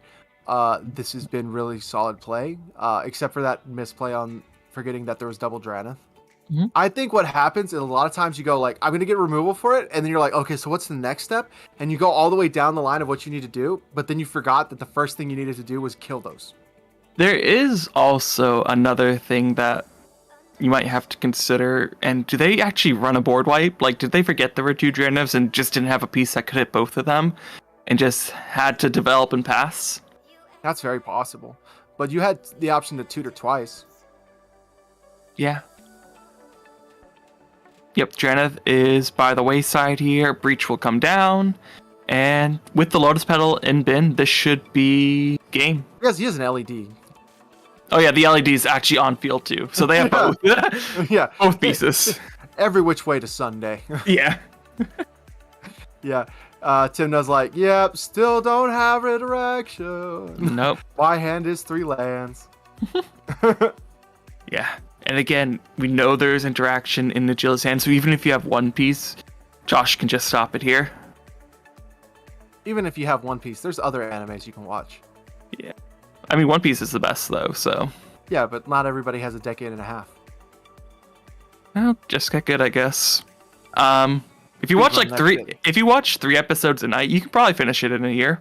I'll be honest, I have rewatched One Piece in a month. All right, we see Sisei tapping here. A lot of mana. Is this a rift? No, hardcasting force. Okay. Oh man, if only I had a Fierce Guardianship in hand, or a Swan Song, or anything. Mm-hmm. I mean, it's good to make him use it though. Mm-hmm. Someone's got to have a fetch, lad. Give me it. Yep. After all this, someone has to want to fetch. Someone has to have a fetch. Mm-hmm. Tap down the Ancient 2. Yep, just hardcasting the Fierce here. Mm-hmm. Yeah, and Sisei did have an answer, but just so much interaction, nothing that they can do about this. Ignacy, I'm gonna cast Silence. Just see the mental misstep come down. Well, just had it the whole time. mm-hmm. Showing the pedal, showing the brain freeze, I'm sure. Also forgetting about the LED, possibly. No, why would you discard your hand if you have interaction? You want to do this you want to do No, the true. brain stuff. Yeah. Yeah, that's true. That's a good point. Mm-hmm. It's one of those things. He doesn't have his commander out, so like, if you have a deflecting SWAT, you want to hold up as much interaction in your hand as possible. Mm-hmm. Yeah, and this will come down. They have plenty Especially of 'cause cards it in doesn't graveyard. Yeah, it really doesn't. Oh, I sent you the art for the Dominaria Vampiric Tutor. Oh, nice. Let's see. Okay. So Noah, we are probably never going to give you our players' audio, simply because not everybody has as much melody in their voice as me and Neko. More importantly, our players need to focus on playing the game. They do not need to focus on watching their words for our broadcast. Mm-hmm. And we can hear them, so or for the most part, at least the first game. So if there's anything super interesting, we could let you know what the politics are. Oh my gosh, I didn't realize that was an emote. Shanko, I love that emote. That is so great. That is so right on the point. Mm-hmm. Hey, that's an abrupt decay. Okay. Hey, I don't like your girlfriend. This is actually, oh my gosh, that's the perfect piece here too. I think they might have a deflecting SWAT. Do they have to dim bin? I didn't see it, but maybe. They're gonna hardcast Mindbreak Trap. Okay, yeah. Hardcast Mindbreak Trap. That's a solid choice. It is. Someone remind Josh he's got to exile 3 cards first. I think that's what he's looking at right now. Yeah, there he goes. Just finding the lands to get pitch out of there. All right. Now this is where the silence doesn't matter because there's a mental misstep engraved. Yep. Yep. There's also, I believe, we've seen the Flusterstorm come down already out of the Tymna Chrom player, so they don't have that they can use. Sissy, I believe, is now Hellbent, so yeah, I think this... Well played, Josh. Good for Josh. Valiant effort from the Sissy, trying to present a couple different ways, at least make Josh use some of the resources, but not enough. I love this. Oof, abrupt decay. Oof, mind break trap. Yes. Nice abrupt decay there. Be shame if someone exiled it. Yeah, shame it didn't matter. Yeah. Oh man, yeah, that's definitely Dominaria art Vampire Tutor. All right. Now, yeah, I don't know why they're debating this. Ignacy, like, there's nothing you can play here that will stop this. You could auto Wara, that would stop this. Mm-hmm. Yeah, it looks like players are scooping it up. I think they are accepting their fate. Good win for Josh there. Najila might make it back. And another Monomic Betrayal. I call that 3 lands. Look at that. Yep. Awesome. So, really exciting round 3 here. Some really cool games. Truly amazing. What's the time looking like in the round? Let's check announcements, folks. About 5 minutes left. 5 minutes left in the round. That's just enough time to give a shout out to our featured premium content creators who are partnered with us. Let's go ahead and give a shout out to our partner content creators: Asylum Gaming, also known as Kid and Cam, Fervent Alchemist, One Mana Floating, Veil of Death MTG, MTG Basics, and Kalua Lua. I love Kalua Lua. Truly amazing. Now, Nexus has recently undergone a little bit of a remake. It is now the Chaos Zone, or as some would call it, the Chaos Coliseum.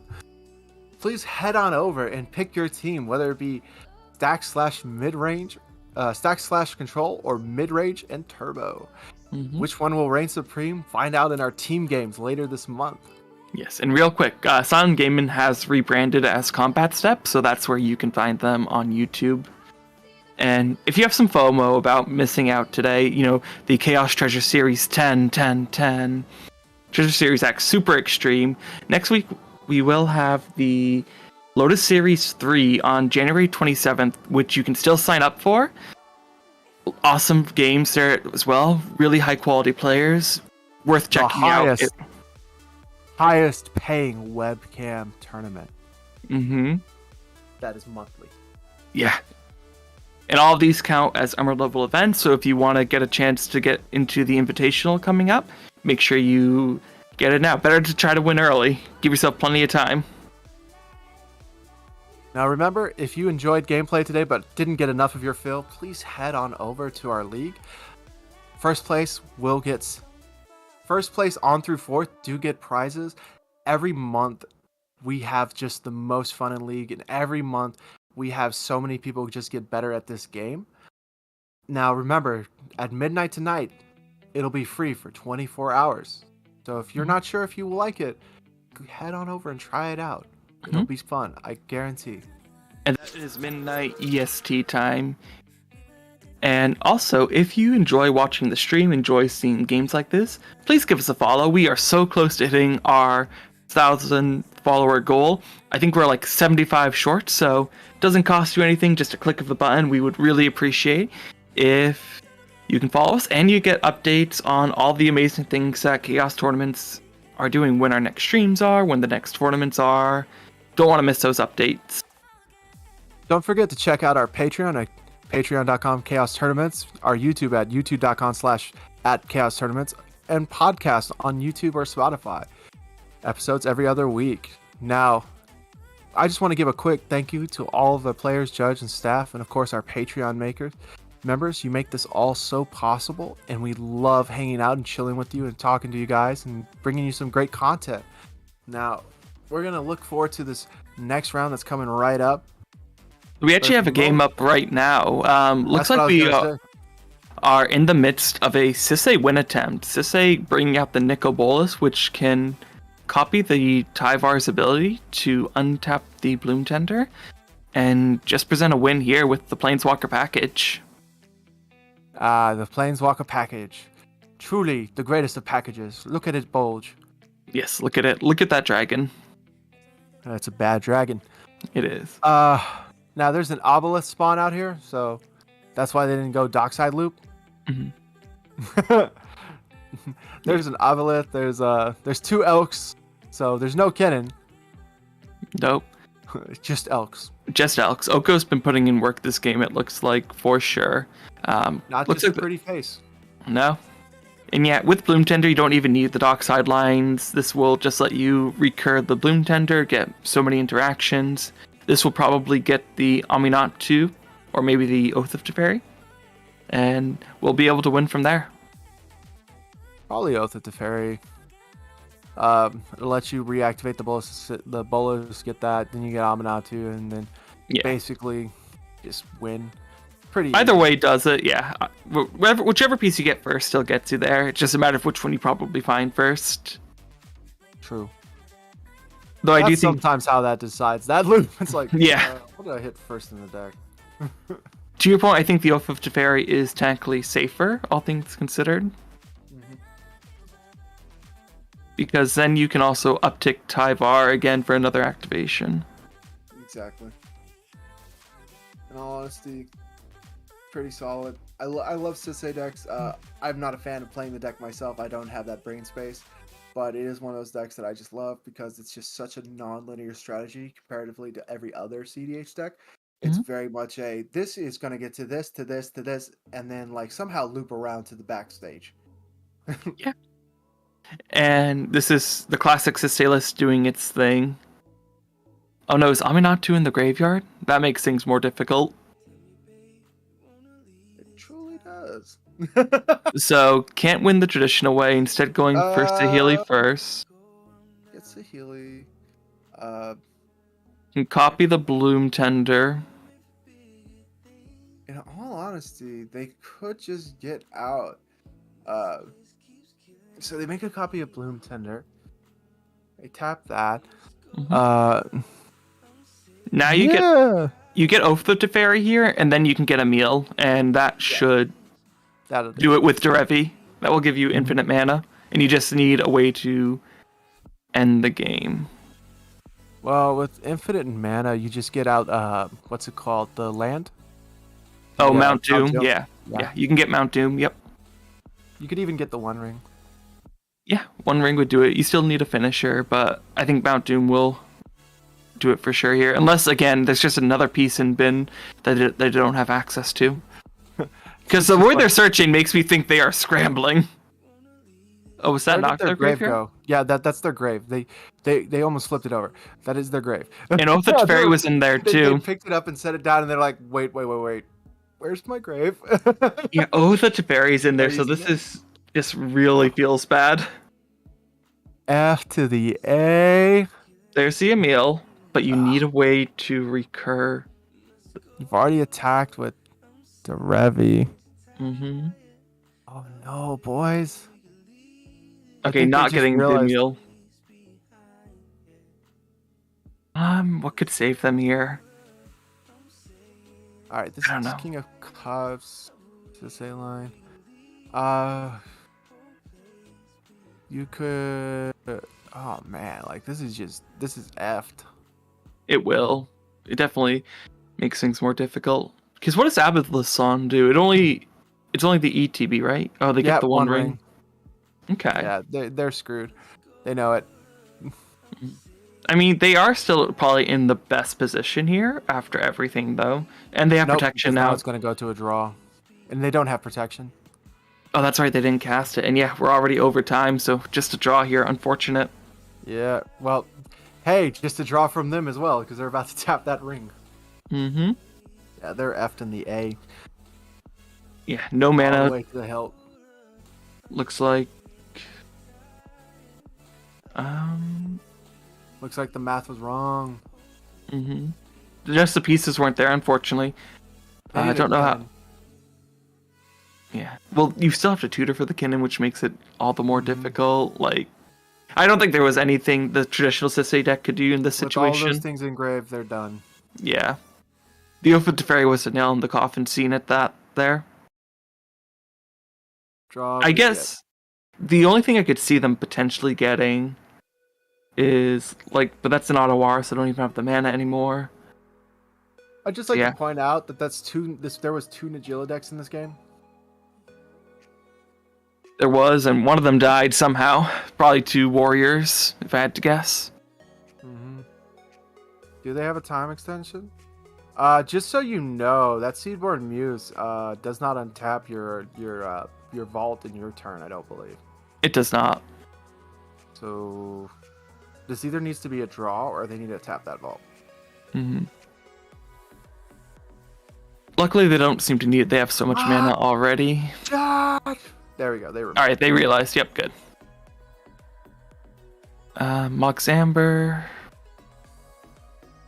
Gilded Drake's already in the bin. I don't know what they can do here either. I assume one of those elks is a Kinnan, so...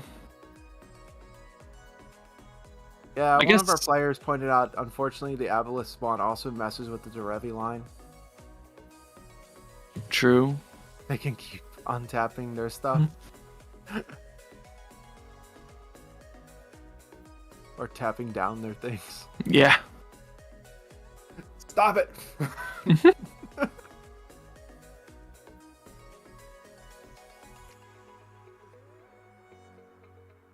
Which is definitely unfortunate. All the mana in the world for Phyrexian Metamorph. Phyrexian Metamorph, make your own One Ring? I don't know if that's enough here, though.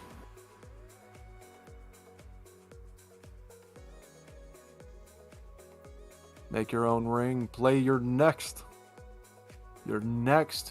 clone. Make a copy of Derevi. That'd be sick, yeah. I do think it's Hullbreaker or bust for them right now.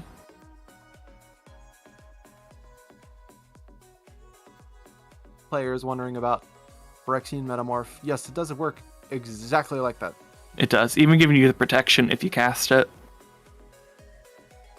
They very much did. Drawing card, they do have Inventor's Fair. Don't know if they have enough mana to really do anything with it. 2 from the Gaia's Cradle still. 1 from the Finhorned. Mox Amber. I don't think they do. Yeah.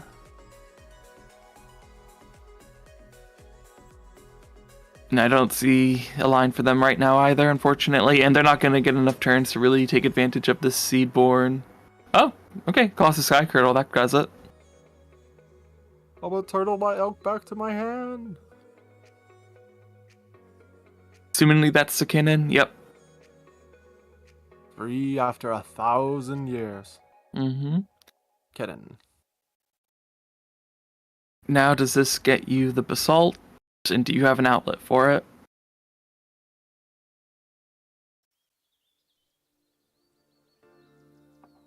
And can you win through the Sisei's One Ring? Yeah, that's still 6 mana, not 7. Mm-hmm. It's a Mystic Study, I think. Yeah, I believe so. Alright. Tapping for 4 here. Cracking the Inventor's Fair. We gotta keep stating the Sisei does not have protection. You're right, Sisei doesn't. I keep thinking I see the One Ring it was cast. No, Sisei just tutored it. Mm-hmm. Yes, thank you for that, Mr. Fluff. Oh, it's Mr. Floof, who would definitely know how a Sisei line works. Yes. Alright, Mindbreak Trap for the Consecrated Sphinx here.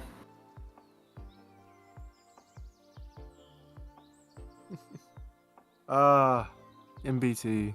We are playing for the draw, my good sir. I'm surprised this game is still going. They must have had an extension also, as we see it going to Nagila's turn. Seedborn being able to untap all those things, gonna get you some draws too, feels really good. Truly. Now, here's the thing. Your Kinnan's back online. Mm-hmm. You have a mana vault. You have every mana in the goddamn world. Do you think they just win? I don't know if they just win. They need a couple pieces, right? They don't have the emergent zone. They are choosing to Swan Song? Is that No. They showed it. They showed it. Okay. Yeah, they have a wrist stick. They're asking if you pay for it. Mhm. They're like, wait, I could swan this, but I don't see why I would. Yeah. I agree, man. I wouldn't either. No, I don't think so. Because they only have 3 cards in hand, so 1 out of 3 chance that it gets discarded. Mhm. Seems good. And you have so many ways to answer a threat right now. So many. You have the One Ring to draw 2 cards. You have Kinnan to look at those cards. You have Avalitzmon in case it was scary. Yeah. If we Guys, do... I don't like their odds. No. I mean, Sisei's still in a pretty good spot if we get back to her turn. Even with Diablo Spawn, but we'll see. There's going to be so much Kinnan do here just to develop. Yeah, there's actually really no way for the Kinnan to win at instant speed, by the way, guys. They're Yeah. not on Thassa's. There is no way for Kinnan to actually win on someone else's turn. Mhm. Like, just that's not even a joke. That's not like an exaggeration. Kinnans have no way to do it. They can make a scoop on your turn. But they can't win it. Yeah. Some decks will run an instant speed win once in a while, but not something you see often. Why they have such a hard time closing out actual tournaments? So, looking back at Najila here, what do you tutor to get you out of this situation right now, or at least force the draw? Bleach. Mm-hmm. Bleach or Toxic Deluge, or, and this is another option, and correct me if I'm wrong here, you could search out the Immortal Sun. You could get the Immortal Sun. I actually don't hate Bowmaster here either. That works much better. Mm-hmm. Especially because you know the Kinnan's going to tap 2 to draw 2 cards. Yeah. Let's You can do that in response. In the Bloom Tender. Highbar can still bring it back from the grave, but the Kinnan can respond by activating, drawing 3 cards, allowing you to shoot the Tyvar or shoot the Derevi. Mm-hmm. So you can really hinder the Sisei's chances going into their turn, and then just hope that there's enough to stop the Kinnan. Well, it's Sisei and Derevi, so... Yep. And that kind of locks out the Sisei from being able to win. Yeah, I don't see what they... Looks like they pitched up a Seiju. Okay. Guys, am I good at identifying cards randomly? Mhm. Like, that is like 3 shades. One pixel. That's either a Boseiju or a mountain. But I think it's a Boseiju. It's definitely not a mountain. I don't think so, at least. Could also be a Dark Ritual, I guess, from the archive. From the Yeah. Strixhaven archive, but I think it's a Boseiju. I would agree. Look Looks at that. Like, let me actually see how it looks on their camera. Mhm. See. Wow. That's crazy, man. Yet I can't recognize people's faces. Nope. We do see a Kinnan activation here. Is that the Thrasios? That is the Thasios. Alright, so all the better for them. And they are showing a bit of interaction in their hand also. So they're sitting pretty right now. As they move to blocks here against this horde of Nijila warriors. Well, I don't know why they're blocking. They have protection. What do these warriors do? Not much. Exactly. They don't do shit. Showcasing the homeward path here also. The Najila beats have truly failed you this time, sir. Your warriors will not get past my indomitable piece of shiny jewelry. Mm-hmm. Speaking of shiny jewelry, Inventor's Fair being cracked here. Speaking of shiny jewelry, doesn't Inventor's Fair say it's a sorcery? I thought it did too. Let's see. Let's see. Yeah, hey, check out, if you look that up for us, just type it in like magic.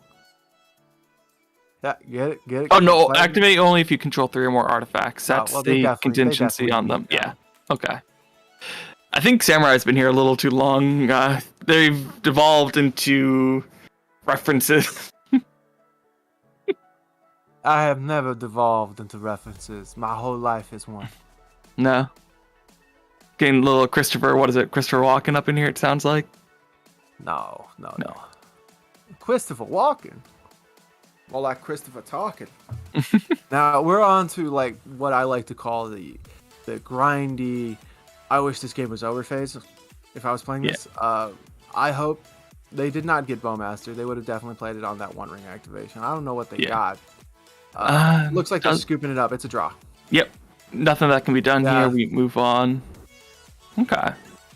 We live, we laugh, we love. Yeah. Looks like they got the spell state, maybe? Okay. Interesting. Oh, that's actually a good choice because, like, if you try to untap, they just pay 2 life for directed to the Spellskite. Yeah, Spellskite really messes with Sisei's plans for sure, but some game 2 from the little we saw of it. Now, from what I've seen, like it looks like these mid-range decks aren't having a good time closing it out. It looks like the turbo decks are taking over. So, do you think Turbo's taking over this meta? I don't think so. From what we talked about earlier, I think Turbo can punish the meta from players who aren't prepared to deal with it. But I feel like the Turbo has to grind just as much. So, in my opinion, we're in this crossroads of meta where I think a lot of people have switched over to mid-range without being mid-range players, which is leading to Turbo players being able to take that game from them. Because a mid-range player knows how to basically keep interaction open, but a player who wasn't on mid-range, who switched over to it, doesn't. Yeah. And that's what we're seeing, is we're seeing the fumbles of people trying to adjust to the meta and not fully understanding why the meta is rotated. Now, we're going to be shuffling it up and going into the next round pretty soon, so let's just go ahead and give a shout out again to our premium partnered content creator. Let's give a shout out to Combat Step, Fervent Alchemist, One Mana Floating, Veil of Death, MTG Basics, and Kalualua. Mm-hmm. All of them do amazing content over on YouTube. So many cool gameplay videos or deck breakdowns. I know Kai likes to show off some spice on his channel when he has a new brew going, for example. Kai on a new brew? Since when? That Unheard of. One trick pony. Also, a shout out to our judges and players. Thank you so much. And to our tournament organization staff. Again, if you're interested in playing some more games, go ahead and head over to our league. It starts free at midnight tonight and will be free for 24 hours. And then if you wish to keep playing in our league, just join our Patreon. Mm-hmm. Only $5 gets you access to unlimited CDH games on our server. Games are firing all the time, so you'll always be able to get some CDH in when you're really feeling it. But we are going to be hopping off. I think the new round will be posted soon, so Samurai, it's been great. This was such a fun round casting with you. Bye. Been blessed.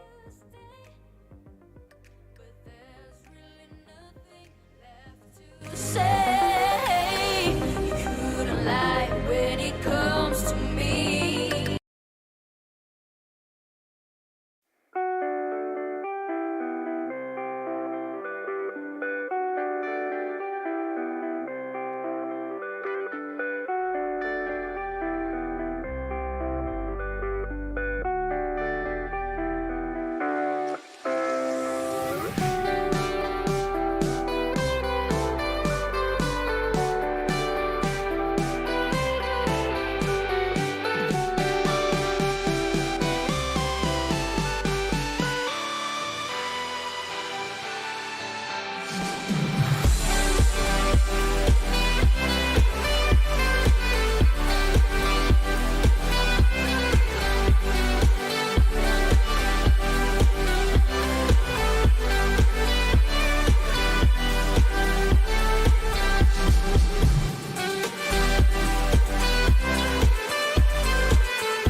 under the night sky for eternity.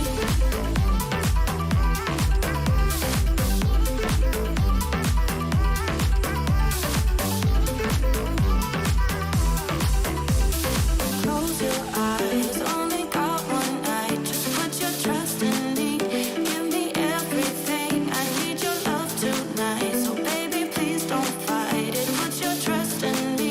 I'll give you everything. So hold on to me. Never let me go. Right here in your arms is where I wanna be. So hold on to me. Look me in the eyes, under the night sky for eternity.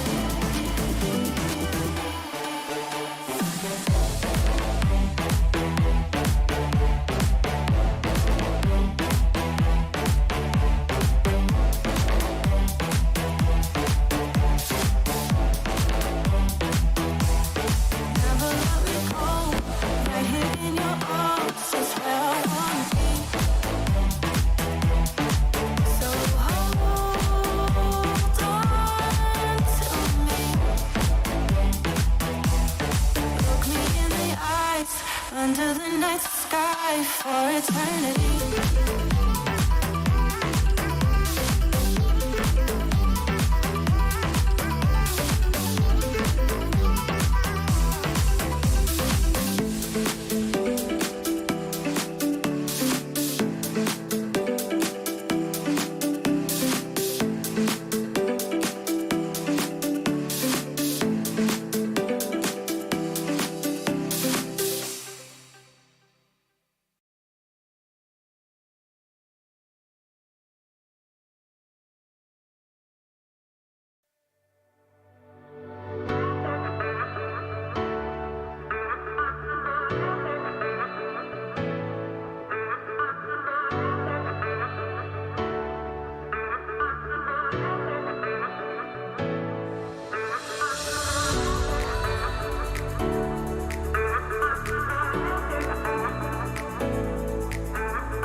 Hello, everybody. Welcome back to round 4 of Ka0s Treasure Series X. The X standing for Extreme. I'm Dr. Wonderland. Game. Extreme. You say it enough and it gets super extreme. I'm yeah, Neko Wonderland, and with me is... Is Pipit? Yeah. This is my second tournament casting. Thank you for having me. And hopefully we're going to have some great spicy game coming up for us. Yeah, looking at the game we have right now, it definitely seems like there will be some spice. We have comedian MTG playing Narset Enlightened Master. This is an oldie but a goodie. Oh, that's some boomer magic right there. Narset turns, I assume? Because why else would you play Narset, right? You just go to combat and get an extra turn and go to combat, and hopefully no one has a booty higher than 3 to block you, or any creature that can kill Narset. Exactly. Otherwise, you're kind of screwed. I don't know. It's really an old one. But then again, it's comedian. You can probably win with a ham sandwich and some Nutella. Probably. And then rest of the pod, a lot more standard right now. We have Buddha on Kinnan. We have Ignacy back on Timnacrom. And then we have Joe also on Timnacrom. Joe showing some love to the stream. Oh, yes. Big love to the stream. Almost a heart with comedian. Yes. Comedian play boomer magic. They don't do the hearts like they used to. Like the young kids these days playing Kinnan with their big creatures. Mm-hmm. This is very similar to Wounded Satellites list, the grind them into dust, even on things like Trinosphere and the typical big creatures you kind of expect to see in most Kinnan lists nowadays. Yeah, Narset is very interesting, but it is piloted by comedian, so I'm sure there's going to be some spice on it. But you said the Kinnan list was pretty standard list, nothing too special? Nothing too special, pretty standard to what we've seen so far. Same with the blue farms, kind of what you would expect to see. Let's do a quick comparison here, see if they are on any different cards from each other. Alright, so they are about 18 cards difference, which is actually a pretty decent amount. Looking at Tremnex, we see that on like things like Smothering Type, Jessica's Will, this is almost a more turbo version, seemingly on things like Rituals. Joe's is more standard, more mid-range pieces on things like Angel Grace, Boromir, Displacer Kitten, even on the Curse Totem, so this should be interesting. I do believe that Timnacrom. Oh, I think we lost you there. But while you come back, hey there, chat. Hey there, Splock. Nice to see you in there. I don't know if I've seen Max in the running today. Oh, we've devolved into rock, paper, scissors. Oh no, looks like Ignacy might have had to mull down to 3 or 4 also, just thinking what cards they want to put to the bottom.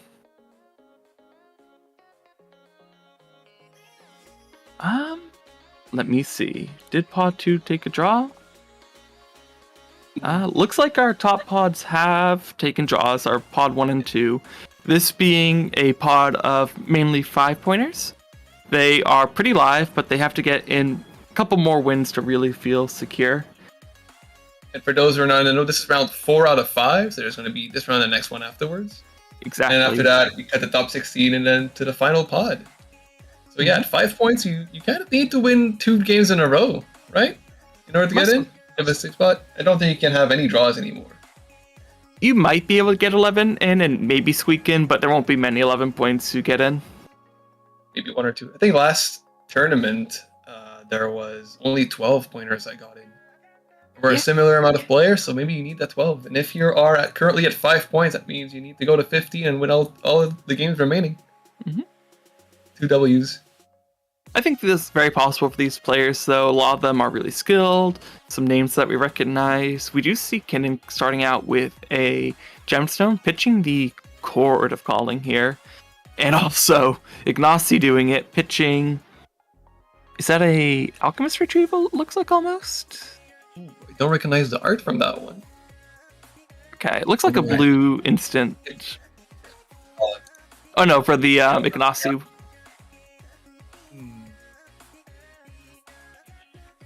Anyone in the chat might know this? Arcane Signet, okay. So, Maybe an arc. notably, Ignacy kept a 4-hander, using the gemstone, pitching the signet, only 2 cards in hand. Turn 1 signet. You might as well use a ritual for turn signet, right? Is it +1 mana now, +1 mana later? Signet. Oh, into fish. Ooh, that's a turn 1. I think it's the most classic, best turn 1, right? Ramp into fish. Very good start for Comedian here. Yeah. Especially against Great. 2 blue farm players. Mm-hmm. Even Kinnan Kinnan can might do be it. able. Kinnan might be able to starve the fish a bit early, but not too much in the late game. It depends what's in their hand. Sometimes they can play Dork, sometimes they are more reliant on some artifact pieces. Depends what they start with. We do see the Vampiric Tutor from Ignacy in response to this, though. What do you think they they tutor go- for here? So far we got fish and arcane signet. I would gamble for a dockside just to get an early Timnar and early crawl. Okay. I really want them to have a really good card advantage engine early, especially in this spot, because it's either stop Narset or wait for the long game against the Kinnan. But it's And so Crom hard. does both of these things, right? It can block the Narset and it can just wait the long game out.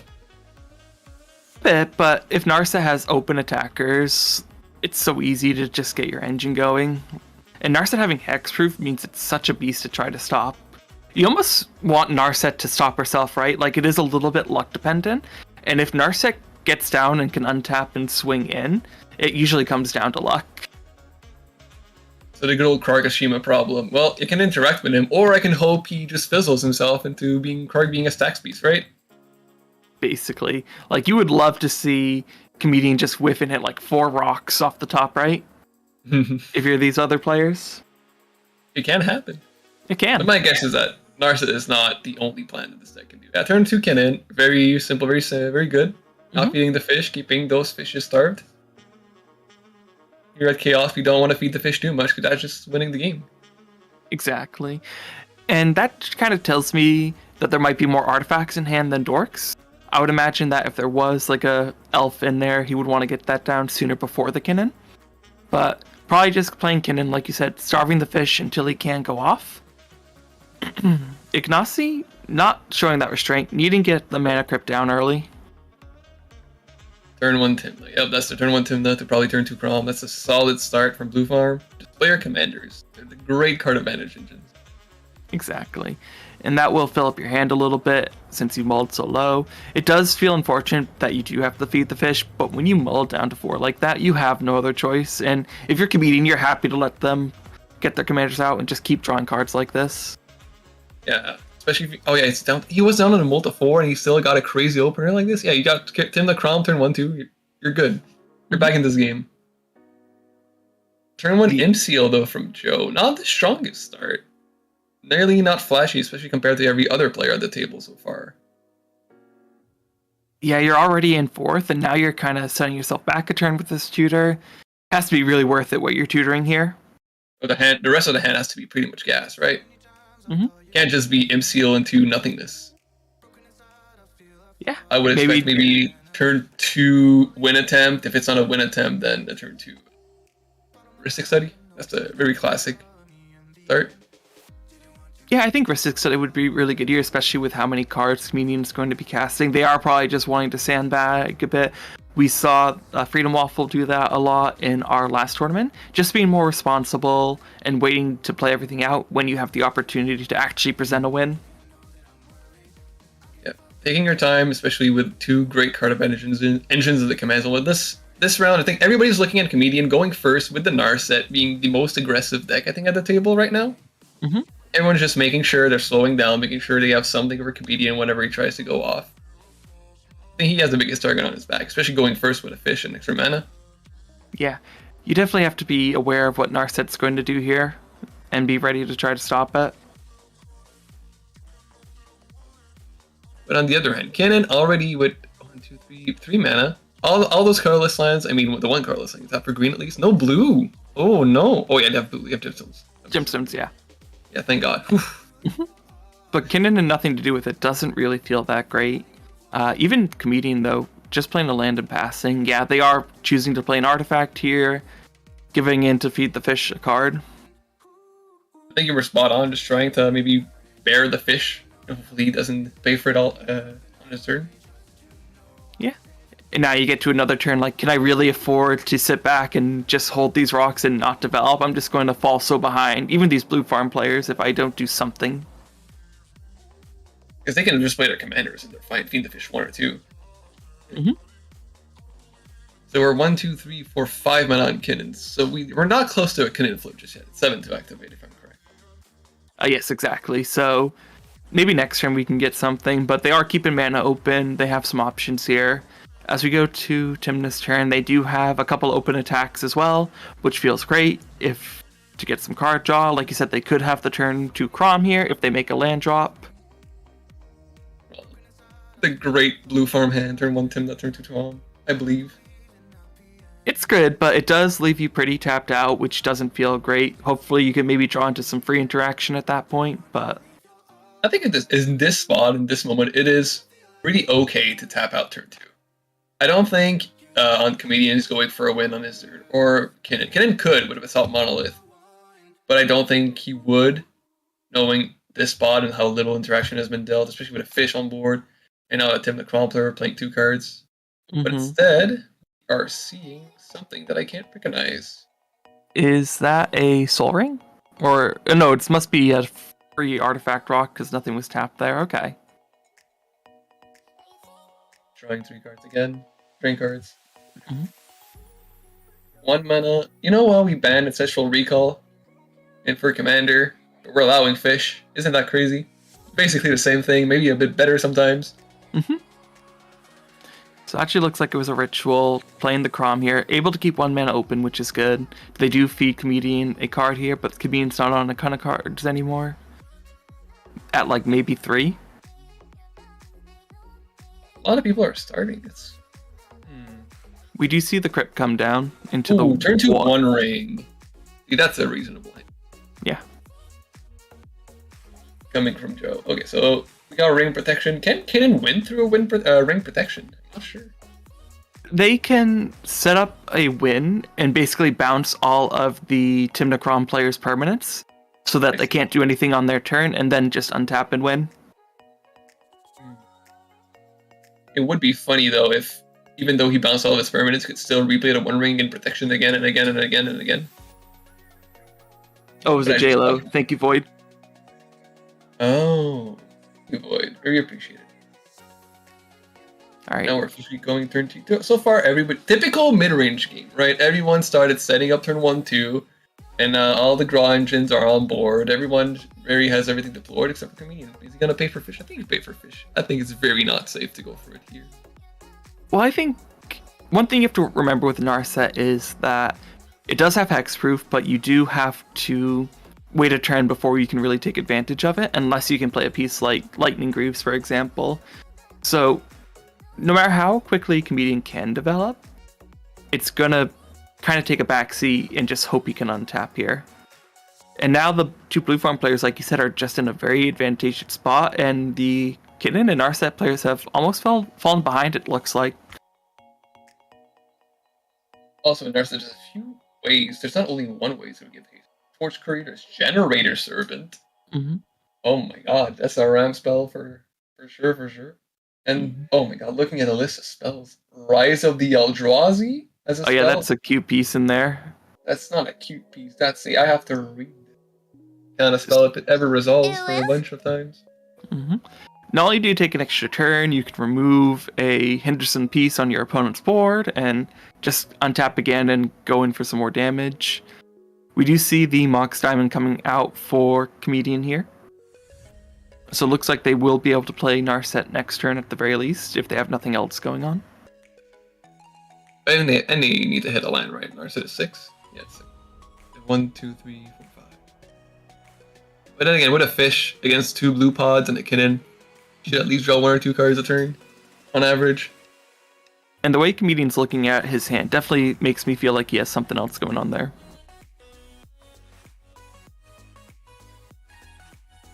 Alright. Tapping here.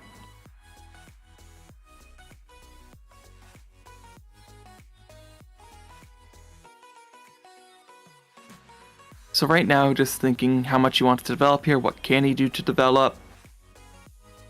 and he should develop. But then again, do you think Kinnan? Because Kinnan, let's face it, did not keep a crazy hand. Turn 1 Kinnan to turn 2 Rock.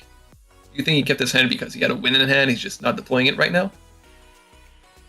I think the Signet and the Fish were very appealing, especially in the first seat. Looks like Comedian was kind of hesitant about the key just because it does end up drawing the Crom player a card, kind of weighing the pros and cons there. So very, very tame turn from Comedian. It seems not the win today is not the window to be threatening. We're going back to Kinnan. That would be a funny Jeweled Lotus altar, just a picture of Jennifer Lopez on there. Really bring out the J-Lo side of it. Oh my god, it is Jennifer Lopez. Oh, that's great. Alright, Kinnan untaps here. 5 mana to their name currently with the Inventor's Fair, so that could be a piece to keep your eye on as this game goes, if it goes long. Are you Metalcraft to tutor with it, right? Yeah, you need 2 more artifacts to get there. But Right not now too thorough limit. You do gain a life every turn. Which is nice. Surprisingly enough, sometimes it matters a lot. Especially in those grindy mid-range meta where you get attacked for 4 by a Crom every turn. Glenalendra, that's a great piece here. Oh, that's really hard to counter it.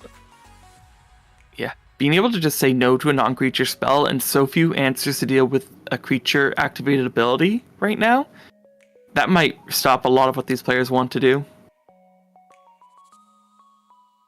They do only have the mana open to activate it once this rotation, though. I do genuinely think Kinnan is going for a win next turn.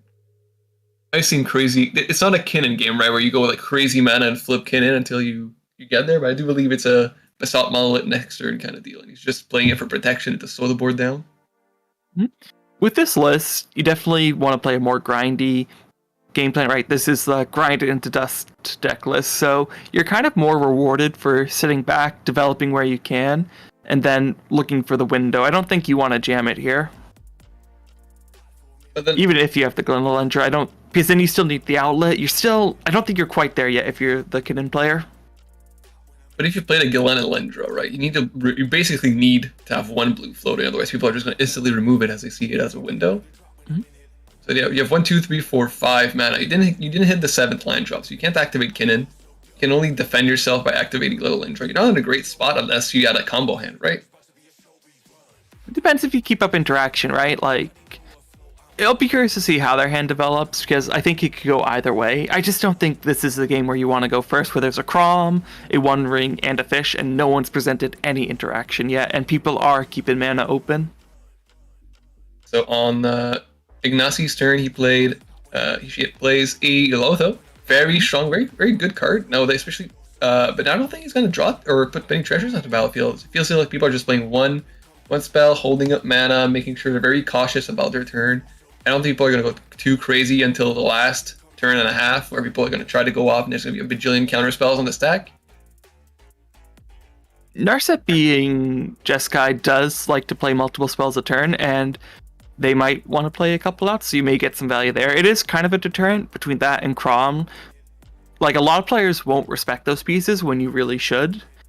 So we'll see if they can get some value. It even triggers for themselves if they need it to. And they are up to a pretty healthy hand size now after everything. Being able to swing with both Tymna and Crom, bring them up to 4 cards. Now we're going out to Joe's turn with the One Ring Crypt. Yeah, now Joe has a lot of mana. He's back up. We said that he didn't start too strong, but now he's really catching up. Even being in 4th seat, having tied everyone with mana, having a card advantage as his own. Like, this is a very typical, most mid-rangiest game ever. Yep. 3 farms, Kinnan, and Narset. But it's Comedian, so we never know. Yeah, just getting your draw pieces down now. Pretty standard from what we've seen for these last few tournaments. Do you believe in the mid-range winter, Nico? Yeah, Samurai and I were talking about that last round. I still think that it is a very grindy, almost mid-range meta. Samurai thinks Turbo has more legroom right now. I think Turbo can make a good stand because players aren't always expecting it or know how to deal with it. I just feel like it struggles to convert in the top like pods. Like it, you don't often see turbo in top 4 right now. But what are your thoughts? I think, and I don't know if anyone has already said this before, but whomever has, let's say in the pod, there's 2 turbo, 1 mid range, 1 stacks, right? Mhm. The turbo decks are automatically at an advantage because there are 2 at the table. Usually there's 1 turbo at the table. Everyone focuses on them, and then the mid range, and then the stacks player. So whoever in the pod has like the most representation in style. So there's 3 mid range, 1 turbo. And the turbo players are going to have a really, really hard time because the 3 mid-range players know that none of them are going to go off first. It's most likely the turbo player. But, so, depending on what the meta is, right now, let's say it's a mid-range meta. Of course, we want to see more mid-range decks being at the tournaments. So, more mid-range decks are going to be in pods compared to, like, there's going to be a higher ratio of mid-range to other styles of decks in the pods, which makes it even harder for the other types to compete. The best deck into a blue farm is another blue farm because they play a bunch of artifacts, they play a bunch of spells per turn. The same decks tend to feed each other very well. So whatever the meta is, if you want to go under, it's going to be very hard in the mid-range meta. If you want to go over and be even slower, it's going to be even harder. So that's why I think, yes, it's a mid-range meta, and it is normal in the mid-range meta to see. It's get more difficult for turbo. But at some point, the mid-range is going to be so strong, and everyone's just going to keep card advantage, and the turbo player will be less and less respected, where we're going to see the reverse happen, where everyone's going to notice, oh, all those mid-range players keep getting all those card advantage hands, crazy hands. And now I can really go under them. I don't think we're there yet. I think it's going to be autumn turbo or something. We need to catch your name. That's what I believe is going to happen. No, I think turbo will definitely have its day again. The meta will shift for sure. But right now, we do see the dockside coming out for Comedian with a pretty decent dockside count, all things considered. Just enough to get them what they need, at least. And depending on if Ignis, the Tim the Crom player with the Lotho, has any treasures. 1, 2, 3, 4? Yeah, I think it's 4. Dockside for 4. Not the greatest, not the worst. No. I would say the most average dockside. Yeah. It lets you play Narset and keep mana up, which I think is what Comedian really likes here. We did see that Joe tapped completely out to play Crom, not even choosing to activate the One Ring on their turn, deciding to hold it up instead. What do you think he was afraid of? Not just banking the One Ring right now. Maybe they have a pretty decent hand too. Maybe they don't want to discard anything.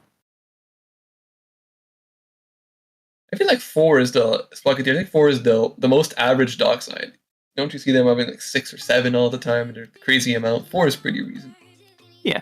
Well, dockside and Narset is just a piece to get you your Narset, right? Like, or play some value pieces. It's not a combo piece. You don't need like a ton of mana.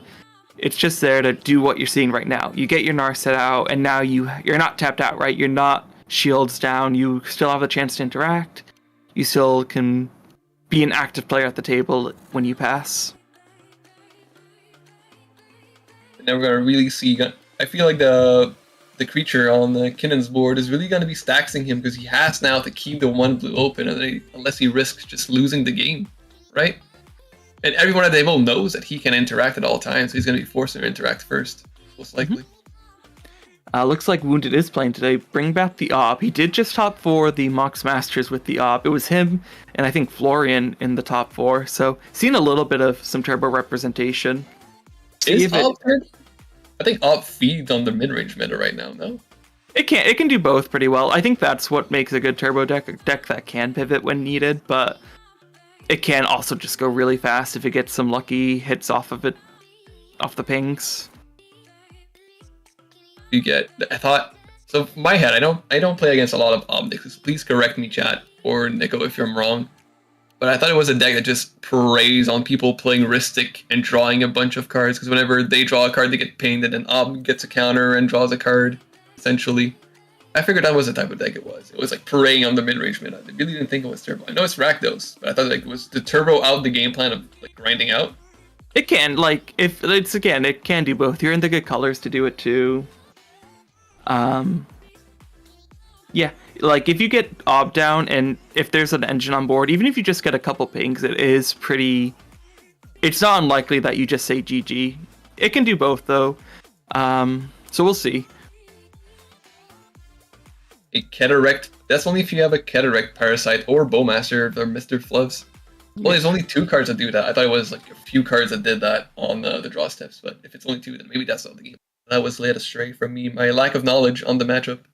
Well, there's just so many incidental pings, right? A tapped mana vault, a one ring, a Lotho, a fetch land.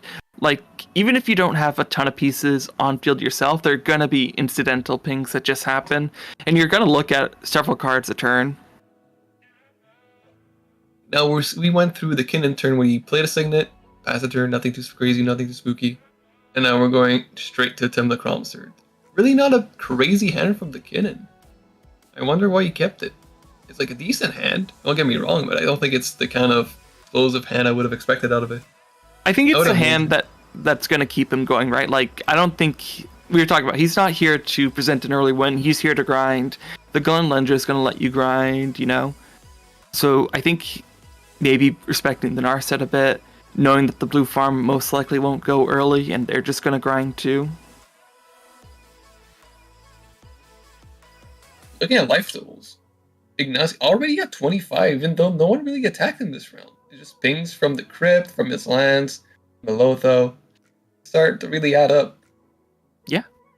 But right now, the threat on board is this Narset. Narset's here, Narset has hexproof. How are you going to stop the Narset from swinging on Comedian's next turn and just take a bunch of Venture Combats or spells? Like, if Ian untaps here and nothing stops him, there's a very high chance he just takes the win.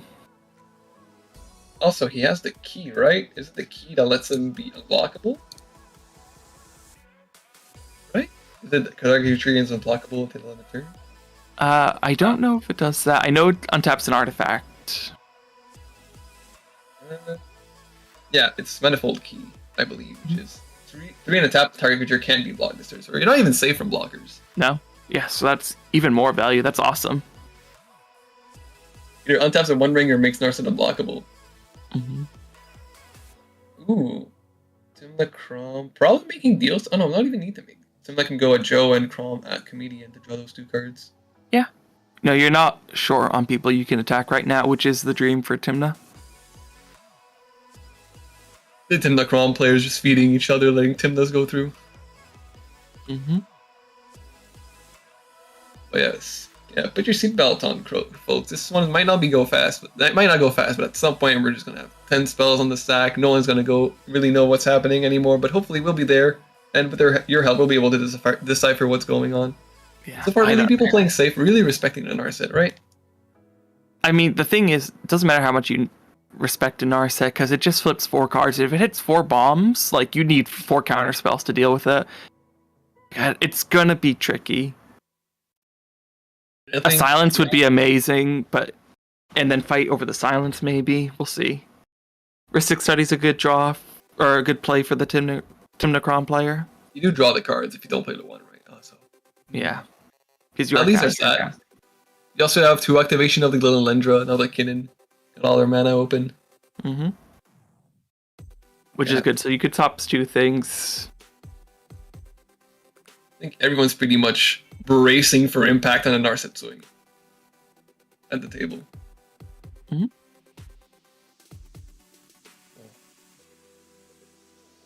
I think every player knows it. Mm-hmm. And Community also has just 5 cards in hand. We'll see what Joe can do, but people are keeping mana open. It's gonna be a crazy turn for Ian. Do you even go if it's like that obviously a crazy turn? Do you go for just go single attack, just one thing at a time, make sure. Do you want your opponent's interaction to go off now because you're kind of the first player to go off? Even if you attack, right? You're just attacking and everyone is going to assume you're going off. Yeah, I mean, you get to see the cards too, so you can choose not to cast them also. It just gives you that flexibility. Hmm.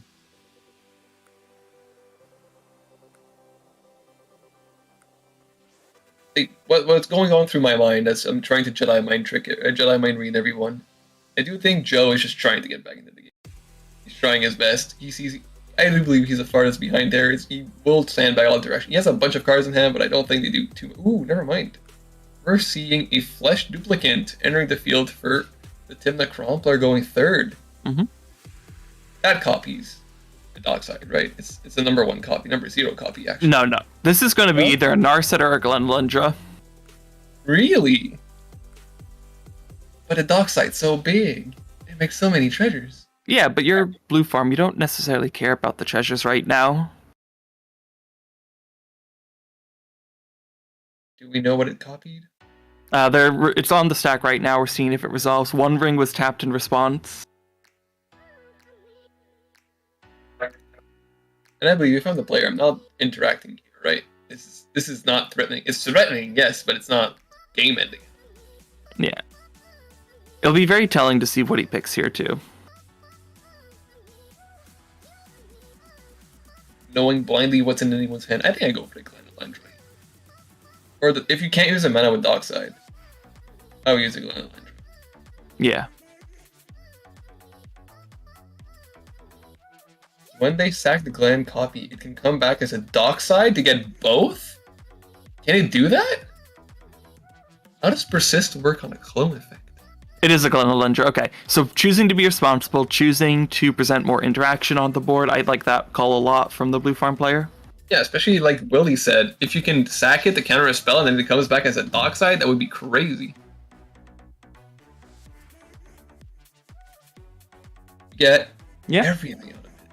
You only get 1 counter instead of 2, but I think it's still worth it.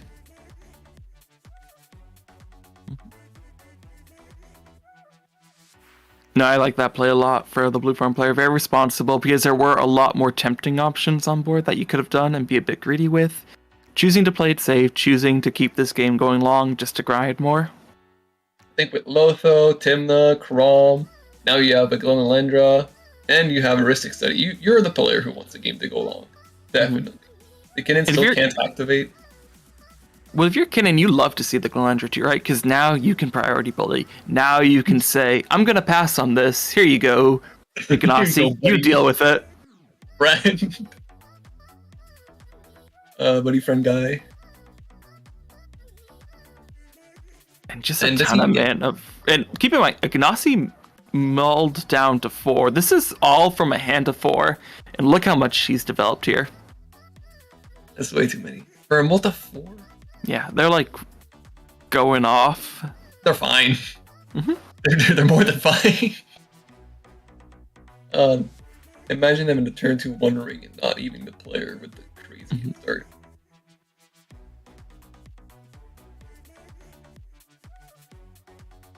Really, really tight match. I feel like everyone can just go for a win, get stopped. Next player goes for a win, get stopped, and then we go all the way back around. Everybody getting stopped from their wins, and then the first player who went through goes again and he wins. Yeah. Joe right now just, I think, trying to scope out what interactions at the table. Do people have counter spells? I mean, we do know people have counter spells on board right now. Yeah. Do you believe that if someone casts a board wipe, do you think it resolves? Depends who's casting it, for sure. If Joe right now is like, you know what, I'm gonna pay 6 lives to just 4 life and wipe the board. I don't think that resolves.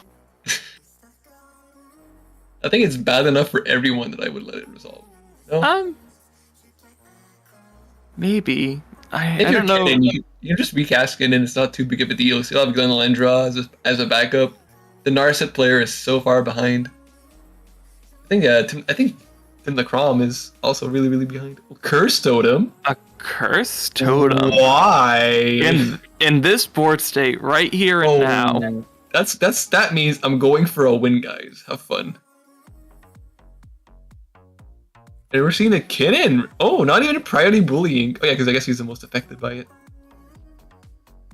That is an interesting turn of events here. Why would you play that now? Don't know. I am very confused. Chat, please help me. I need help. Please. Why would you just obviously put something that's gonna get countered? Now a counterbalance? I mean, I like the counterbalance more than the Ka0s Totem, that's for sure. I guess that's why. You didn't really care about the Ka0s Totem, you just wanted a Persist track to go. All right. But yeah, Most of- a bay was probably reasonable woodland deck house. Now we're seeing those Lothar and Crom stocks go up now, right? 2 spells Big cast, drawing cards, making treasure, feeling good. And wristics too. Did he pay for any of them? Of course not. Doesn't look like it now. Notably, I don't think Comedian cares about the counterbalance too much, especially when your spells are 5+ mana. I don't think you have to worry about blue farm. Plus mana sometimes too. Oh, getting countered by the copy of Glenalindra. Let's see what it comes back as. Probably It does come Glenalindra. back. Yeah, comes back as another Glenalindra. Very, very, very safe. I think if you're Joe, you stop. You don't do anything. Okay, you can do that. I think that is a good thing. You know what? I was wrong. I would do that too. Just drawing all these cards for Ignacy, though. Yeah. I think there was some politicking going on. Ignacy trying to make him draw more cards so he can be ready for Comedian's turn, right? I don't think there's politics. I think Joe's trying his luck a little bit. Trying to see what sticks.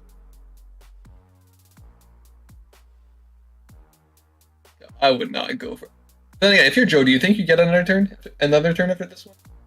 I think so. I don't. Well, after all, blue farm drew all those cards, maybe not, but. Oh, more. Yeah, no, I don't think you get it anymore. Yeah, especially since it's gonna go to the Narset's turn. Narset's probably gonna get the blue farm to draw a bunch of cards.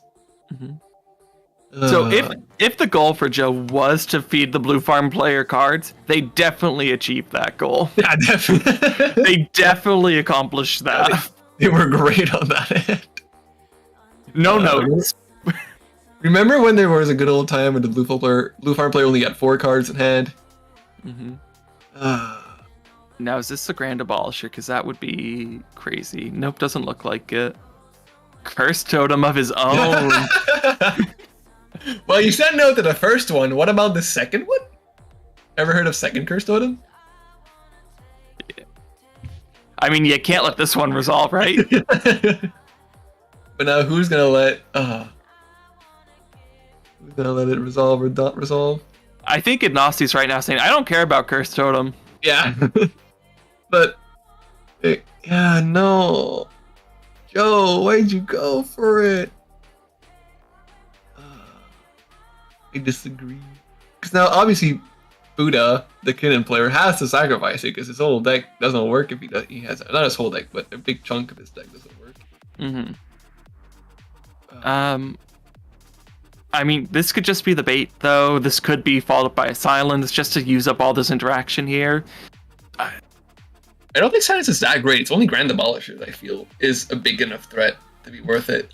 Well, silence uses the interaction, I think, is the big thing, right? Which means that even if the silence is countered, your bombs are, I guess, more likely to resolve almost. Because they have to deal with the silence. Your bombs are extra turn spells. So if you go to your next turn, you're no longer under silence's protection. Well, yeah, but the silence is just like the bait, right? You're baiting your body. You're baiting like the silence to let the other bombs resolve. Like Grand Abolisher is the ideal thing, right? But silence. Wait. The Cursed Totem resolved? They were okay with it? Oh, no. What? What? Oh no. But all the interaction. I mean, I think Buddha tried to be cute and actually priority bully, and I think Ignacy was like, I don't care about creature abilities. Land, temporal manipulation, Simian Spirit Guide, and a land. So that's actually a very bad Narsa hit. One extra turn spell. Right? Yeah, but it's only one. Yeah, I would take it. You know, it's not like the creatures can counter it anyways anymore. So, like, we were saying, the best thing against Narset is Narset's own luck. That's the Narset's luck coming into play. Ooh, do you even counter it at this point? You just let it resolve and go to the next turn and hope nothing bad happens? No, because you don't let Narset do it again and hope. No, you don't let it do it again. It's fine. Yeah. It's fine. Look, sandbagging wins you games. It Alright, also they are- loses you some games. Crom, Ristic, and Lotho triggers on all this. Tim the Crom player going third is loving this right now, drawing so many cards Yeah, I don't and know. having it mana. I don't know if all of you them. play the extra turn spell here almost, because I don't think there's any world it resolves. Well, I think you just try and you hope your opponents are letting it go through, because I don't think people are too threatened as.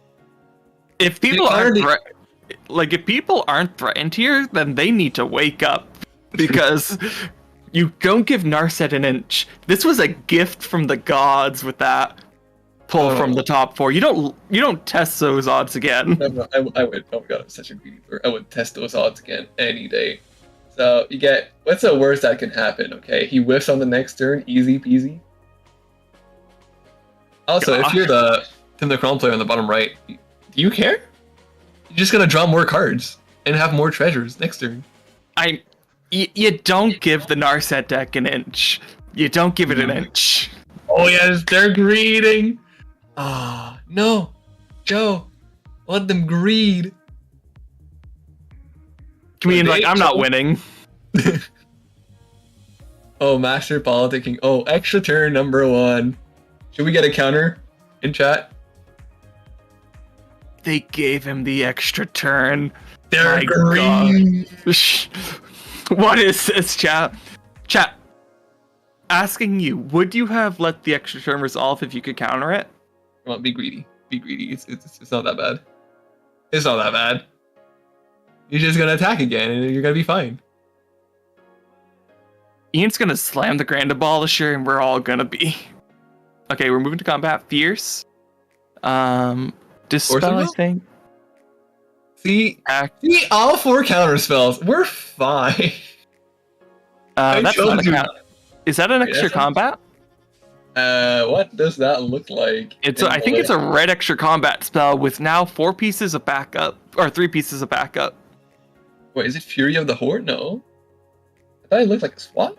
Wait, I'm confused. No, it's an extra combat. It's fine. Here are 3 counter spells with an extra combat backup, right? Like, I told you, it's fine. There's no problems here. Oh, and he starts paying. He's being paying the Ristic. See, guys, if you pay for the Ristic, you win games. That's what I'm saying. You gotta pay for them taxes. Usually it's better to do it before the Ristic Study player draws like 10 cards, but better late than never, I guess. Yes, it's much better late than never. Wait, I have a great plan for the Narset player. Okay, hear me out. Mm-hmm. You take 16 extra turns. In those 16 extra turns, you just play 2 cards each time, so that the Lotho kills the Tim the Crom player. I think that's the play. Yeah. That's the Okay, this is resolving. They're very disciplined in not using their interaction now. I don't know if it's the play, but I'm curious to see what happens here. He has to whiff at some point, right?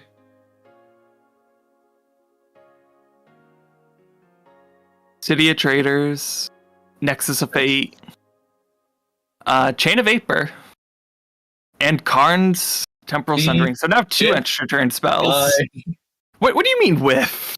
Those It's are fine. those are 2 extra turns and removal, and 3 counter spells to back it all up. No, I think next turn, okay, next turns, he won't have all those free counter spells. Okay, we're fine. Yeah, you know what? That's a fair point. That's very It's valid. fine, guys. Wait, does it do anything else or would it be an extra turn? Target player takes an extra turn for Karn's Temporal Sundering. Return up to 1 target non-land permanent to its owner's hand. Ah, okay. Yeah. What do you bounce? You don't bounce a low though. You don't bounce a low. That's a win con. You bounce Keep the that Lotho Ristic. alive. For sure, you bounce the Ristic. Yeah.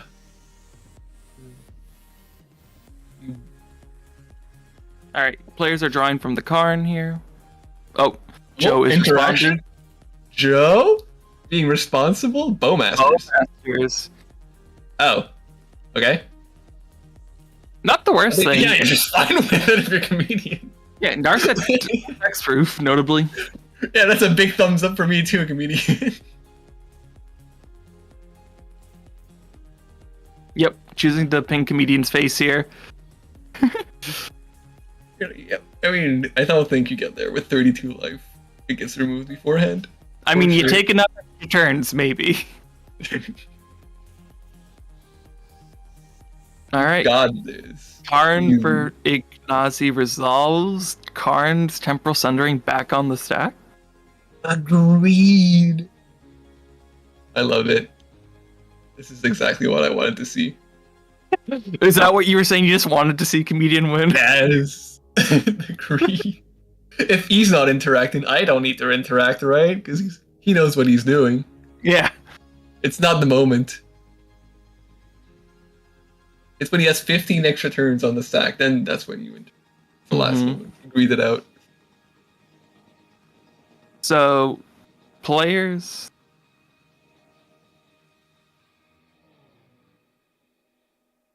Well, I don't think you counter the next 2 extra turns, right?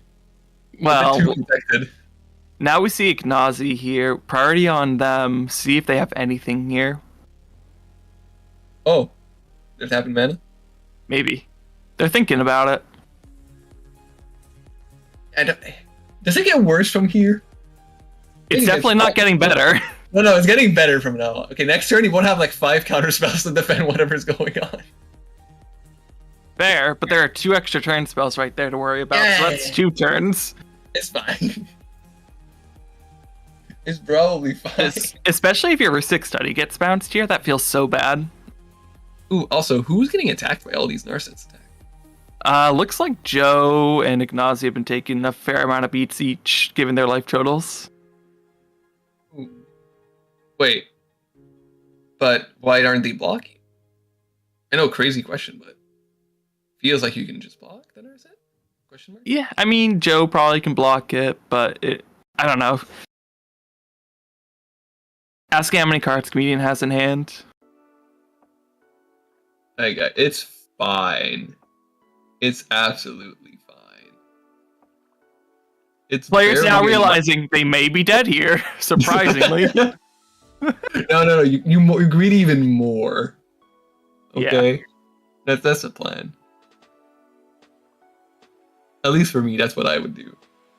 But I don't play blue. Maybe that's why I'm not good at playing blue.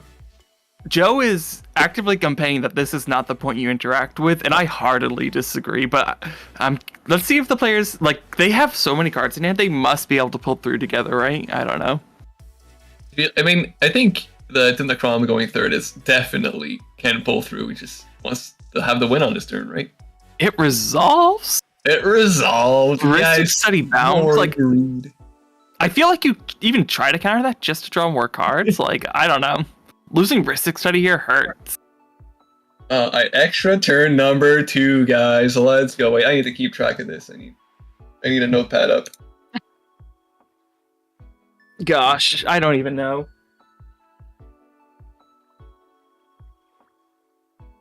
We got this. It's easy.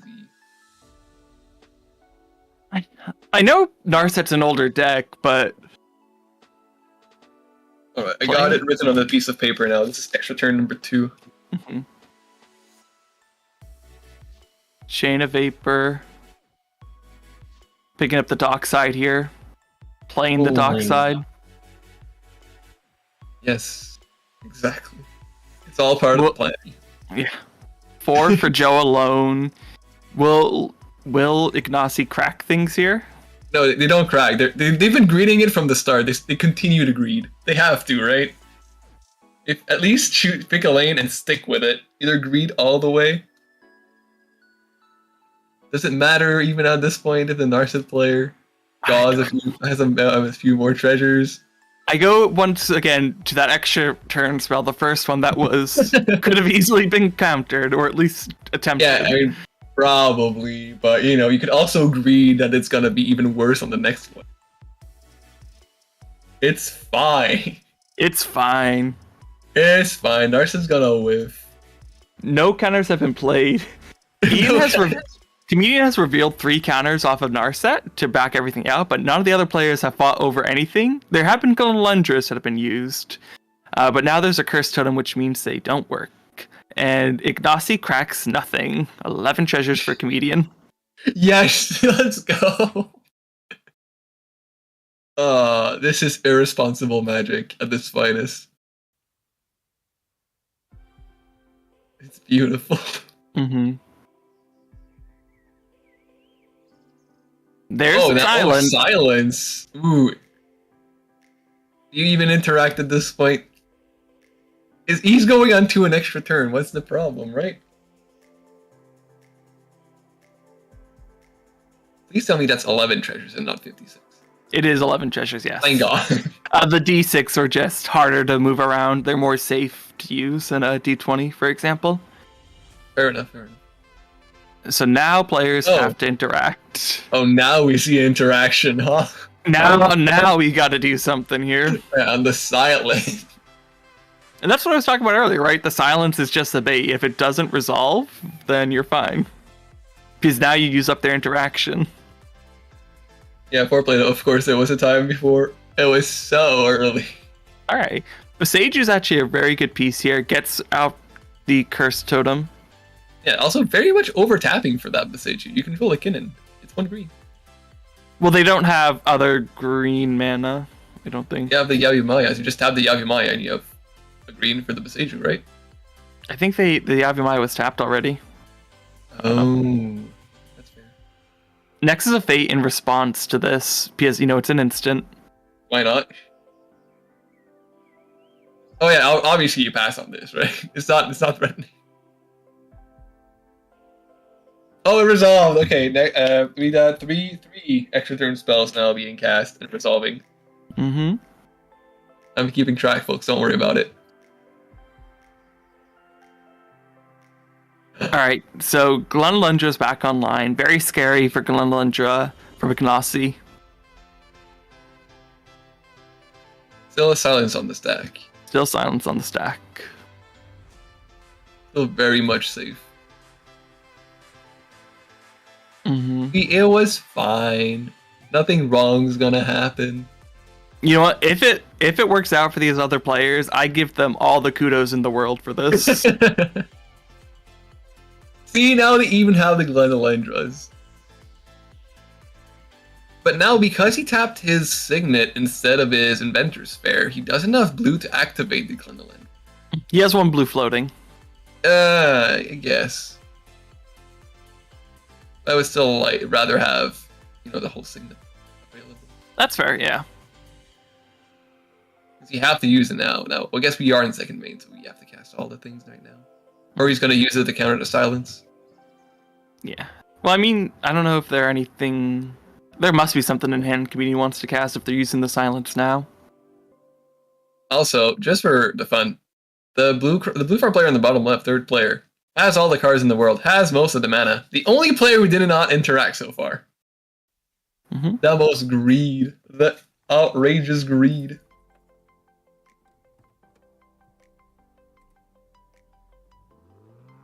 In just shortcutting the shuffle to make sure with the Beseiju resolving, the game doesn't have to shuffle 4 or 5 times in a row. So now, Buddha trying to priority bully. Ignacy be like, you're going to lose your blue if you don't use it. Might as well use it now. The politics from Ignacy. The greed. No more silence, because that was the problem. That was the spell that should have been noped out, right? Yeah. Well, you did have to deal with it for sure. Yeah. So what comes next is the question. I see what appears to be Also, a freeze for Comedian. Yeah, Comedian not fighting for that silence, meaning, it was a bait spell, like you said. Well, you have to have something that can target the Glenelundra ability, which, yeah. Yeah, you know I what? think That is much smarter. Probably not happening. all right, tapping a lot of mana here.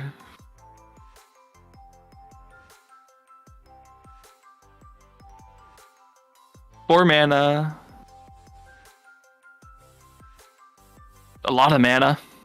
7 mana. Another extra turn spell? It's gonna be something big. I believe that's at least 7 mana that was just cast. Walk the Eons being cast Extra from turn spell Comedian. number 4. I assume it resolves at this point. I don't think anything happens to it. I'll just write it down already. I mean, there's already 2 extra turns. I don't know. It's fine. Definitely have some notes, but we'll see. We'll see what happens. You have some notes about this game? I'm. No, I don't think anyone did anything wrong. The greed was beautiful, and I'm all for it. Yes, they did counter the silence with a Glenalendra activation from the Kitten player's side. Yeah, I do agree that at this point it's probably best to let these extra turns resolve. Maybe. Probably, I don't know. It's either I a don't know. whiff or the best hit ever on the next one. And mind you, we have probably around 3 other next ones. Yep, we have 3 other next ones. Of course, you don't interact with the extra turn spells. The It's not like this danger. deck- The danger is when the Grand Abolisher comes down, though, right? Oh, that's the yes. That's Using 5 absolutely- mana now. Is it another one? Might be an extra Yeah. combat. Ooh. Come on, cast it, Ian. Do it, comedian. I want to know.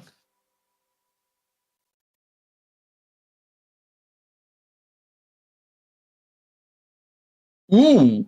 All right, that Very is Oh, board wipe. okay. That Might be deals a with. lookout. Yeah, that is. Let's see. Tragic Arrogance. Arrogance. It's a sorcery for 3 colorless and 2 white. For Mhm. each player, you choose from among the permanents that player controls an artifact, a creature, an enchantment, and a planeswalker. Then each player sacrifices all other permanents he or Mhm. she controls. So that deals with a lot of the threats. Gets rid of the One Ring for you. Gets rid of the Kinnan. Gets rid of the Glenalendra. If this resolves. Yeah, I mean, with 3 counterspells back up, I think it resolves. I'm pretty sure.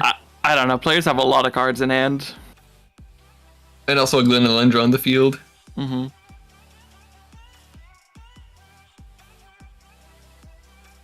Oh yeah, don't worry, guys. Read your interaction. It's fine.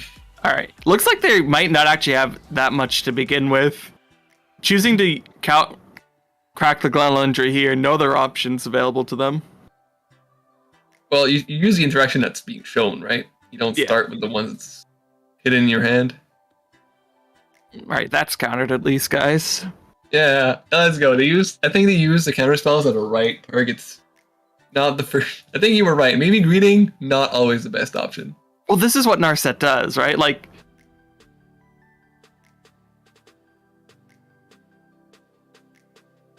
all right, And looks like we're. moving to an extra turn. All right, this turn is passing only to another one for Comedian. Only 2 extra turns after this. Yeah. At least the counter spells are gone. 2 cards in hand, 3 with this draw. Now you go to combat. Mhm. Easy go.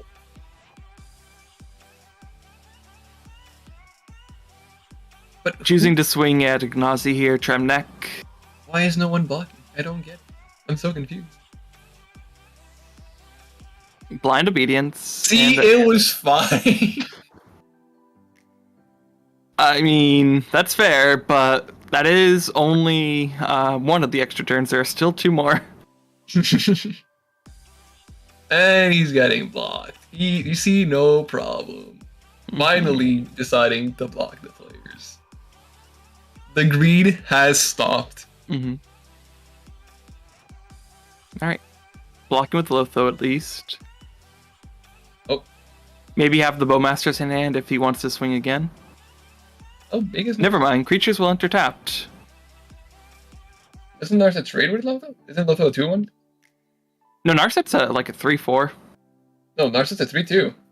Oh, he has first strike in next move. That's why. Oh, that's first strike, yeah. It's the other one that has a bigger. But okay. Bigger bet. Extorting the Talisman here, so just gonna do a little bit of pings here too. Sadly, blocking with a Lotho, he won't be able to die from the Lotho triggers. Like I said, I'm a bit sad about that one. Not gonna lie. Yeah, you can still die from the Blind Obedience triggers though. That's the next best thing. Mm. We're going to the next return. Yep. Not much you can do there. Just going to pass to yourself.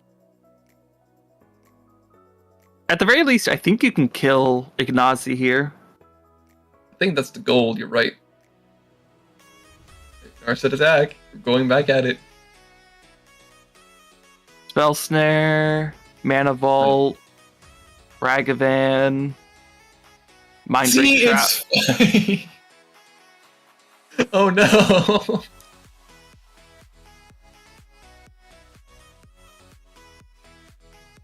Okay. So yeah, not the best hits. Okay.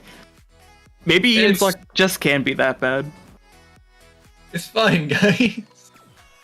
Wasn't close at all.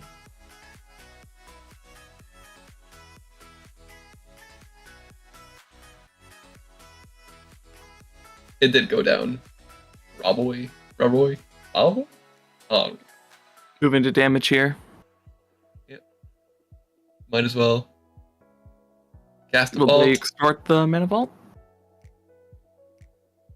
I don't see why not. Yeah. Unless he's casting some crazy spell this turn. Looks like Oh, just no. counting mana, yeah. Now with more counter magic backup too. A little bit more. I think he had more before. Mhm. 3, 4, 5. Say, oh man, that's No, 9. He used the Voltaic. Oh my god, 9. 10, 11, 12 What is mana. this, bro? Oh no. Please tell me. It's an Enter the Infinite! Enter the Infinite. They've been greening up to that point, right? It has to resolve. You let that one resolve for sure, though. Right? Mhm. Of course. Wait. You let that one resolve for sure. There's a Bowmaster. It does say draw cards. Okay, so yeah, now players are kind of... We got a judge call coming in, so while we get the judge in, want to again just shout out our league that we have going on the Chaos Tournaments Discord server. You can head over there starting at 12 p.m. or 12 a.m. tonight, EST time, midnight. You will have access to the league for the day. Great place to try it out, get some games in, earn some points for yourself. Top 16 will earn free entry into the league as well, so you'll see a lot of really good players repping games there. Samurai plays a lot, Smalls plays a lot, just a lot of cool players out there. Really good plays, and top 4 of the monthly get paid out some prize support, so really good. And after tomorrow, for just $5 a month on our Patreon, you will have unlimited access. No, there's a judge call going on? Yeah, I believe Camille mentioned he was calling a judge. And while that judge call is going on. So Yes, right it's now, not many- the debate there's not a big is... event. Comedian is just trying to say that he is... put the spell on the stack, see what they say here. I think you just let it resolve. It just Yeah. comedian dies from that. He will if it resolves, but I think play... Basically saying they never passed priority, he recognized it before it actually happened. So there will be a judge call here, players just pleading their cases. Yeah, and while we're waiting again, big shout out to everyone. We have 115 people watching with us on Twitch right now. That is so awesome. Thank you so much for being here with us. We really appreciate you spending the day with us. I know we're also streaming on YouTube, and we have some people streaming there as well. Alright, Twitch people versus YouTube people. Who's the best? Yes. Come on. Which one's the Ka0s best? Who's the Cypher, best chat? Christopher Gonzalez, all in YouTube right now. So again, big kudos to everyone. And if you're on Twitch, if you get the chance, hit that follow button. We're so close to our goal of 1,000 followers. And we would really appreciate the support. Doesn't cost you anything, but helps us out so much.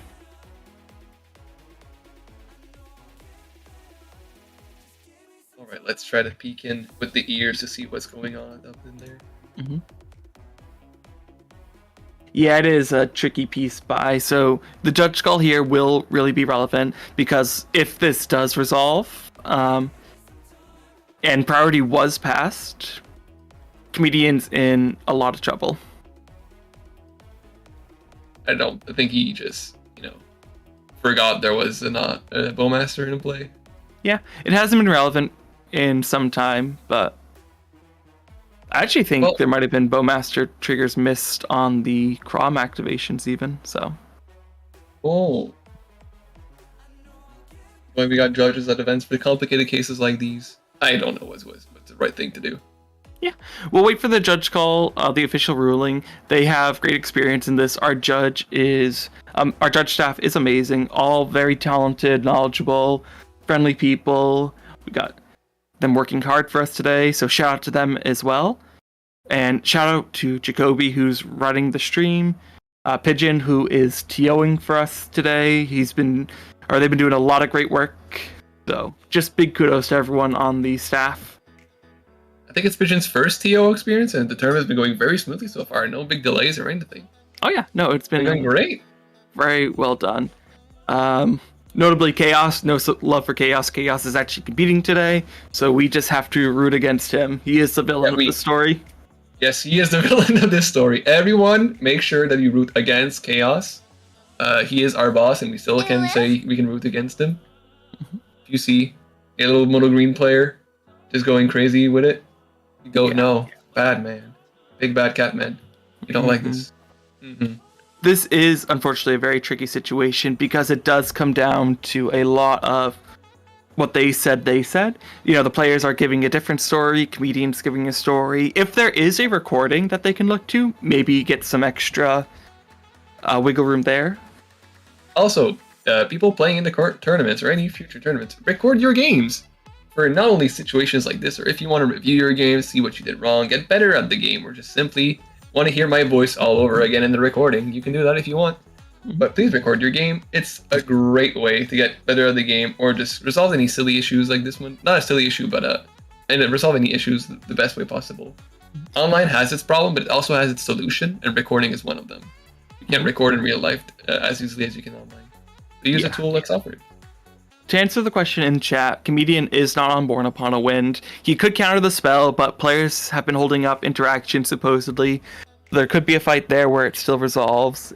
The cleanest thing for Comedian is just to get the take back here. But again, gray area. The judges are in there now. I like seeing the hand-waving people passionately pleading their case. If you don't speak with your hands on the camera, not a great player for camera. Yeah. I'm gonna be honest here. You gotta play crazy. We gotta be able to understand what you're saying only with your hands. Very important. Casters. Born and Angel's Grace not in the deck list, unfortunately. Ooh. Nope, he's saying. So Emblem, what is happening right now is there's a gray area where a spell is put on the stack and a player can recognize, or actually don't want to cast that before passing priority or more information is given. So if Comedian, say, cast Enter the Infinite, said, actually I don't want to do that, there's a wiggle room where you can take it back. However, if he plays it and then someone says, there's a Bowmaster or I pass priority, the other players are saying basically, you can't take it back, and that's what the judge call is right now. Because you can, the problem is if you're allowed to cast spells and always take it back after taking a priority, you can see, oh, it resolved? Oh, okay, great, I'm just going to take it back. Additional information. All right. Why not? Right now, our judge is in the now, so give me 1 second, chat. And while we're having this... Hold on, sorry, 1 second. I just want to hear the judge call Pigeon, sorry. Or not Pigeon, but Bits.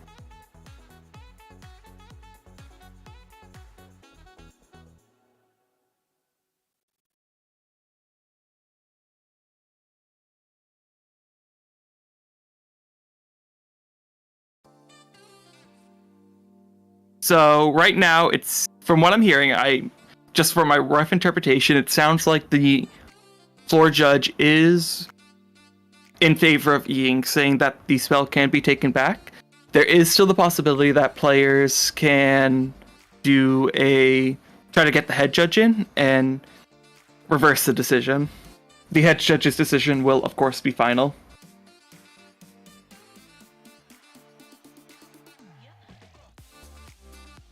Basically, the question is, can he take it back or not? Or did he get additional information from casting the spell, or did he take it back fast enough without any additional information being revealed? That is my take from it. It's not the official, as I'm not currently trying to hear what's going on at the table. I'm not sure exactly what is going on. Yeah. And of course, players are giving their pieces too. It's not going to be a perfect solution for everyone, unfortunately. But again, players do have the chance to bring in the head judge. While that's happening, let's take a look at some of the other pods. We have around 11 minutes left in the pod. They will, of course, have an extension based on the judge call. It looks like we have a fair decent amount of pods still going on too.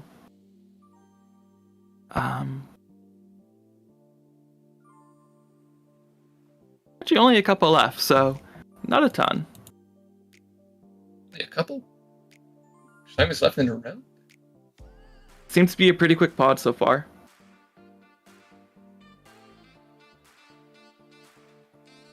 So, while again we have a moment, want to just shout out the upcoming tournaments that we have coming up in the next couple weeks. So right away, on Saturday the 27th, 1 week from today, we will have our Lotus Series 3, powered by Ka0s Tournaments, happening on the Lotus, the Mythic Lotus Gaming Twitch channel. You can also sign up in the Discord, and there will be information on Ka0s's Discord too, if you are already there and not in the Lotus server. Really great prizing, really good quality play. Those tournaments have been so fun to watch so far. It's the same quality as we offer here at Ka0s, but with another little font. Mm-hmm. Also, there's the Pantheon series. This is EU timed friendly. So instead of being the regular time, which was 10 starting or 9 for the player meeting, it's the first Sundays at 10 a.m., but CET, which is the 4 a.m. regular Ka0s time, which is CET, on February 4th. So if you're a EU player and you're tired of waking up at 4 in the morning to play our tournaments, well, we're gonna have a friendly tournament for you. It's a Pantheon series starting February 4th. Also, the next Mox Masters, partnered with Ka0s, is on February 10th. And the next one, the next Ka0s Treasure Series 11 will be on February 17th. You might be thinking to yourself, well, that's a lot of tournaments. Now, why would I want to participate into every single one of those tournaments? Not only because it's fun, not only because you meet a lot of great people, or maybe even your favorite social media influencers that are there, but we also have an invitational. So it's going to be the crowning jewel at the end of the year. So we're going to start the hype right now, this moment. And any tournament that we run, that Ka0s runs, it will earn you points towards the invitational leaderboard. And at the end of the year, the top 64 players will battle it out to become the 2024 Ka0s Invitational Champion. So if you want to participate in that, if you want to be the champions of the champions, you gotta, more tournaments you participate in, the more likely you're going to have a great result in the series. Exactly. And still early in the year, plenty of time for people to qualify, but you gotta get out there and play.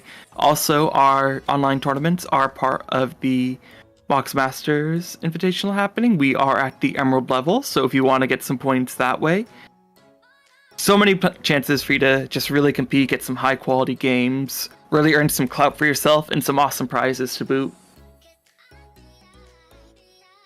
We are proxy friendly tournament series, but you know, you still might want to have some bling in your deck, some real cards, because they do look a bit nicer. Not gonna lie, that's my personal take on it.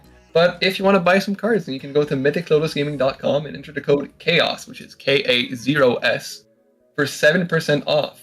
And what's great about Mythic Lotus Gaming is that they have 1 day average ship time. Every order ships with tracking, so you're not like me stressed about an order that I have and I have no idea where it is in the world right now. And if you order for $50 or more, you qualify for free shipping. So don't be a stressed person like me. Just order with code Ka0s on mythiclotusgaming.com to get that free sweet bling for that sweet CDH deck tournaments. So right now we have our head judge in the chat. Our head judge Efond is observing the situation. Right now the big point of contention is whether information was gained. So whether people made Comedian aware of the Bowmasters after the spell was cast.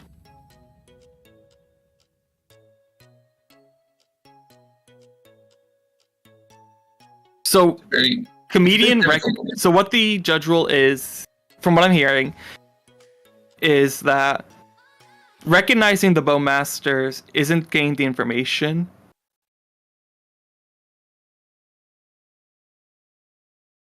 Because this is game winning. Either comedian just draws his whole deck and most likely wins, Mhm. or comedian just kills his whole board and himself on the board right now.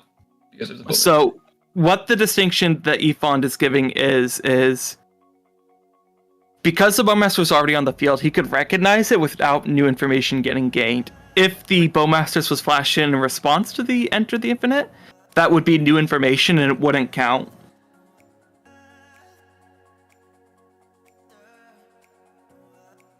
So far it seems like it's going to be in favor of comedian. Am I correct? I don't want to give a definite just yet, but that Yeah, that's what I'm is just the saying. vibe So I'm far. getting. Yeah. That's the vibe? Okay. For anyone wondering where we were at in the judge call, that's what's going on right now. Yep. Just to give you all an update here.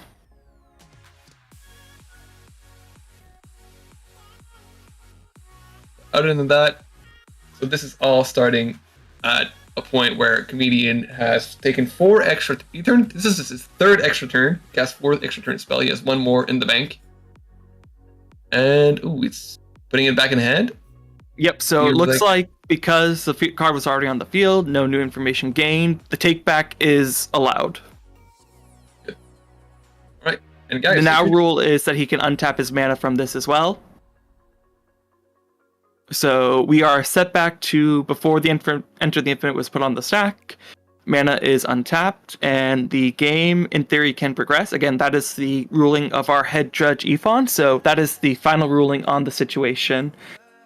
It's a complicated ruling for sure. No, as you can see, it definitely took them a good amount of time to come to a conclusion on it. But yeah, guys, if you're wondering if you should call a judge or not, you should call a judge. If you're already wondering, it's already time to call a judge, and we're just gonna help you out and make sure everything is ruled as fair as possible within the rules of Magic, and especially the rules of multiplayer Magic. And now, the debating can continue. No hard feelings, right? Yeah, our judges are very friendly, very fair, and they won't punish you for calling a judge. They encourage it, actually, so never be afraid to. They're all super nice. Efond was actually complimented by a judge. Efond was complimented by a player when that player was disqualified, just because Efond was so friendly about it. But back to the game. Looks like we have another extra combat spell coming down here for Comedian right now. It feels like an extra combat spell. Let's go see what it could be like. Untap all creatures. Yep. Waves of Regression. Retrace. Ooh. So that could mean a lot of extra combats. Yeah. Here we go. Wait, extra combat. No, it's not an extra turn. We don't count them. We're only counting extra turns at McKelly. Well, you can extra turn. Oh, Notably, wait, you need another color. Comedian only has one new card that is not known. We know about the Enter the Infinite, and one card is a mystery to us, but this is resolving as well. Ooh. Yes. So for those who were there beforehand, I would like to celebrate the greed of the players at this table right now. They had the opportunity to interact 4 turns earlier and 2 combat steps earlier with a single extra turn spell on the stack. And they said, no, I need to draw more cards. This Narset will fizzle at some point. And now we're going crazy with the turns. And the extra combats here too. That is a very juicy bit of hits. I believe an extra combat. I believe, what is that spell? I'm trying to see. It's a red one. It is Seize the Day, I Seize the believe. Day. So Seize the Day is untap target creature. After this main phase, there's an additional combat phase, followed by an additional main phase. I also believe that is a Rise of the Eldrazi there. That was also Savage Beating. Savage Okay. Beating. Well, let's read Savage Beating. We're gonna do a lot of readings today. So, there you go. It's an instant. Yeah. 5 mana. Cast a spell only during your turn and only during combat, which is right now. It's great. Creatures you control gain. You can choose one, which is either creatures gain double strike until the end of turn. Not as cool as untap all creatures you control, and after this phase is an additional combat phase. Is what I believe we're gonna go with. I also believe there is a cataclysm there that was revealed, if I'm not Ooh, mistaken. And then expropriate too. Expropriate, and what I believe to be Rise of the Eldrazi. There's also right. I believe it's what that card is. And then It's over. Alright, so the extra combat spells did resolve one of them? Yeah, one of them. the Savage Beatings, I think it was. The instant. And it Alright. just keeps going. Now we're at 3 extra combats, right? Yeah. Grim Monolith, I can tell, and then I believe another extra turn, and then a.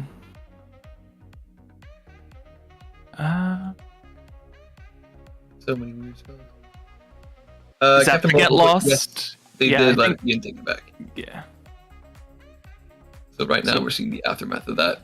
Yeah. So, Captain, they gave a good explanation on it. We highlighted it a little bit, but basically, the idea was that the information was already on the board. No new information was gained. Like I said, it was a long judge call, but the judge explained it very well. So, and the head judge came in and verified the decision also. The table definitely knows they should have countered that first extra spell a long time ago. That's 4 extra turn spells and 3 extra combat steps ago. See, I said they should have, and No, that it was greed. it was certainly greed. You see Narset hit like 3 lands in 1 extra turn. You're like, this is fine. We could let this happen. Every flip is going to be exactly like that. Yeah, To be fair, he did whiff a couple of them. he did, but there was enough there to keep him going, and a lot of it was counterspells to back up all the scary things he was doing. Scary Is that thing now, it's a Get Lost. So Get Lost is a 2-mana instance which can destroy target creature, enchantment, or planeswalker, and its controller creates 2 map tokens. Map tokens noticeably cannot be destroyed at instant speed. It's only sorcery speed. So if you want to buff your dockside numbers, that's a great way to get 2 extra artifacts on your opponent's field. So we did see that this is targeting the Bowmasters. Looks like Joe flashed a Pact of Negation, but looks like a Get Lost is actually coming down first. Notably, Deflecting Swat gets around Hexproof, so you could change the target of Comedian's spell to the Narset and still have it resolve, because this is such a fun interaction. It is? You can target hexproof? Yeah, well, you're targeting the spell and changing the target to Narset. It's technically Comedian's spell, and Hexproof lets you target your own things. Oh, that's so cute. But Or was that a Fierce Guardian? It looks like a Deflecting Swat, right? Am I crazy? I think it's a slot with the dragon. Alright, it looks like he's just putting it in the graveyard. Alright, and now the spell Snare coming down in response to it. To get lost. What? Oh yeah, he's The Get countering his Lost. own. Okay. Yeah. And Well, now I there's think that. he might be countering the Deflecting Swat, and then... No, it's he can only counter something that's CMC2, right? Spellsare? Oh, Spellstar. I was thinking of the one where you can pay to. Yeah, that makes sense. Now we have a Mind Break trap going off. Mm-hmm. Finally, all the interactions getting played right now. Yeah. As we hit time, but they do have an time extension for the judge called earlier. Yeah, I believe it's like around 11 minutes, so... But Kameen does have an extra turn after this. And Ignazi notably is at 2. Yes. Alright. Here comes the Fierce Guardian ship to back up the Pact, targeting the Mind Break trap, I assume, or possibly the Get Lost itself. He's 2 extort triggers from not being in this game anymore. Yeah. Oh yeah, no, Balroy, there were so many interaction left in people's hands. They barely used any of it. No, they've been talking all game about when they should interact and just letting things keep happening. They were the greed. The craziest amount of greed. And the person with the most cards in hand is the one who least interacted so far. Mm-hmm. Playing the Force of Negation, I imagine you... I don't know, do you gotta pay start the extort extorting, trigger? right? Yeah, like, you can kill Ignazi at least. And that's so much less interactions. Every other player started interacting, right? Mm-hmm. Do they have anything to back this up, though? Comedians presented 3 counterspells this turn. 3 have been presented by the opponents. No one else is presenting anything right away, at least. Looks like there's a Chrom trigger here, at least. And then the Bowmaster trigger, if they remember it. Yeah. Looks like the stack is resolving as it stands now. Good. And I think nothing happened off of the stack. Everything got countered. I believe, yeah, even the get lost got countered, so All right. the interaction is used, and we are brought back to 0 with all those other spells Comedian can cast. This one, which is probably an extra turn spell. Bum-dum. Begging. Is that a Seagate restoration? No, it's not. I do not know. Oh, that's the time stretch, a foil time stretch. Okay. Oh, I see. One with the multiverse. Never mind, I was wrong. It's okay. I would have been wrong too. Where is one? Is that It's that an it? enchantment. It's So an you may- enchantment? You may look at the top card of your library at any time. You may play lands and cast spells from the top of your library. Once during each of your turns, you may cast a spell from your hand or the top of the library without paying the mana cost. Right? Oh, that's fine. Yeah, that's obviously fine. I think they're out of interaction now. I don't know why Comedian hasn't extorted yet. I feel like it would have been a one to Kuma- turn omniscience. Kuma, if you're just coming in now, you would have been. If you had been watching this game since the beginning, you would be so mad, I think. Like, he would have the smile of a bear, the crazy smile that makes you very, very afraid of everything. like Kuma, watch this VOD later and let me know what you think, because I want to hear a reaction to this game. Looks like there is a Chain of Vapor or some sort of bounce spell being presented here.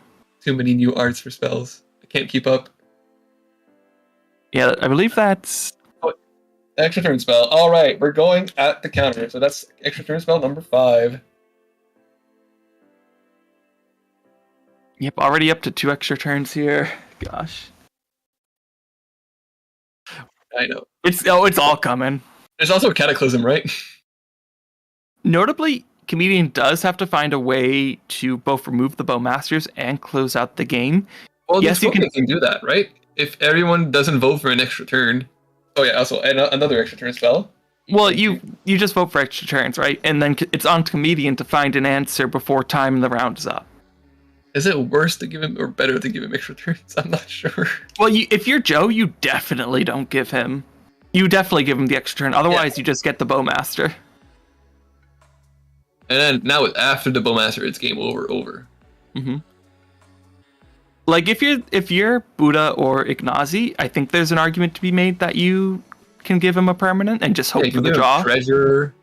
Well, Does it comedian choose? comedian picks, but you Oh, have okay. nothing on your board right now that you're super worried about him having. So Expropriate resolved. I think everyone gave him extra turns because he's at 6 right now. That is wild to me also. Oh no. Yeah, if it's not over, it's over, right? There's no way it's not the end of the game. Mhm. Also, untapping the Mana Vault, because why not? Why not? Again, no extort triggers here, which is pretty surprising to me. I'm very surprised. That would have been my first thing to do. I agree. Maybe he forgot he had it? Or is that a That's what I'm saying. creature? Maybe that is not the Eldrazi. Is that a creature instead? Oh, is that an Esper Sentinel? That's an altered Esper Sentinel, I think. Maybe. Maybe. I think that's what that is. Okay. Alright, 3, 4. What's going on? Do we know the Giving rest of Comedian's head? It's Enter the Infinite and... one unknown spell. Never mind. Well, now It's we that know it. spell. Yeah, Oh. that was the one that was bounced. Okay, that was the Alchemist that was bounced by Ignazi that we saw. That's what they chose to bounce. Perfect. And that There's is no- another extra turn spell, I believe. Yeah. Oh, it's another extra turn spell. Oh, we need to add a counter. Thank you. There is now Almost 7 extra turns for Comedian on top of the 3 he's had up until this point. Not to mention all the extra combats. So he has Oh, to it's an win Os- before he hits time, right? Otherwise, it's a bit sad for him. Yeah, he's not on Oswald chat, so I don't think it's. I think it really is just like a full art, like an altered Esper Sentinel.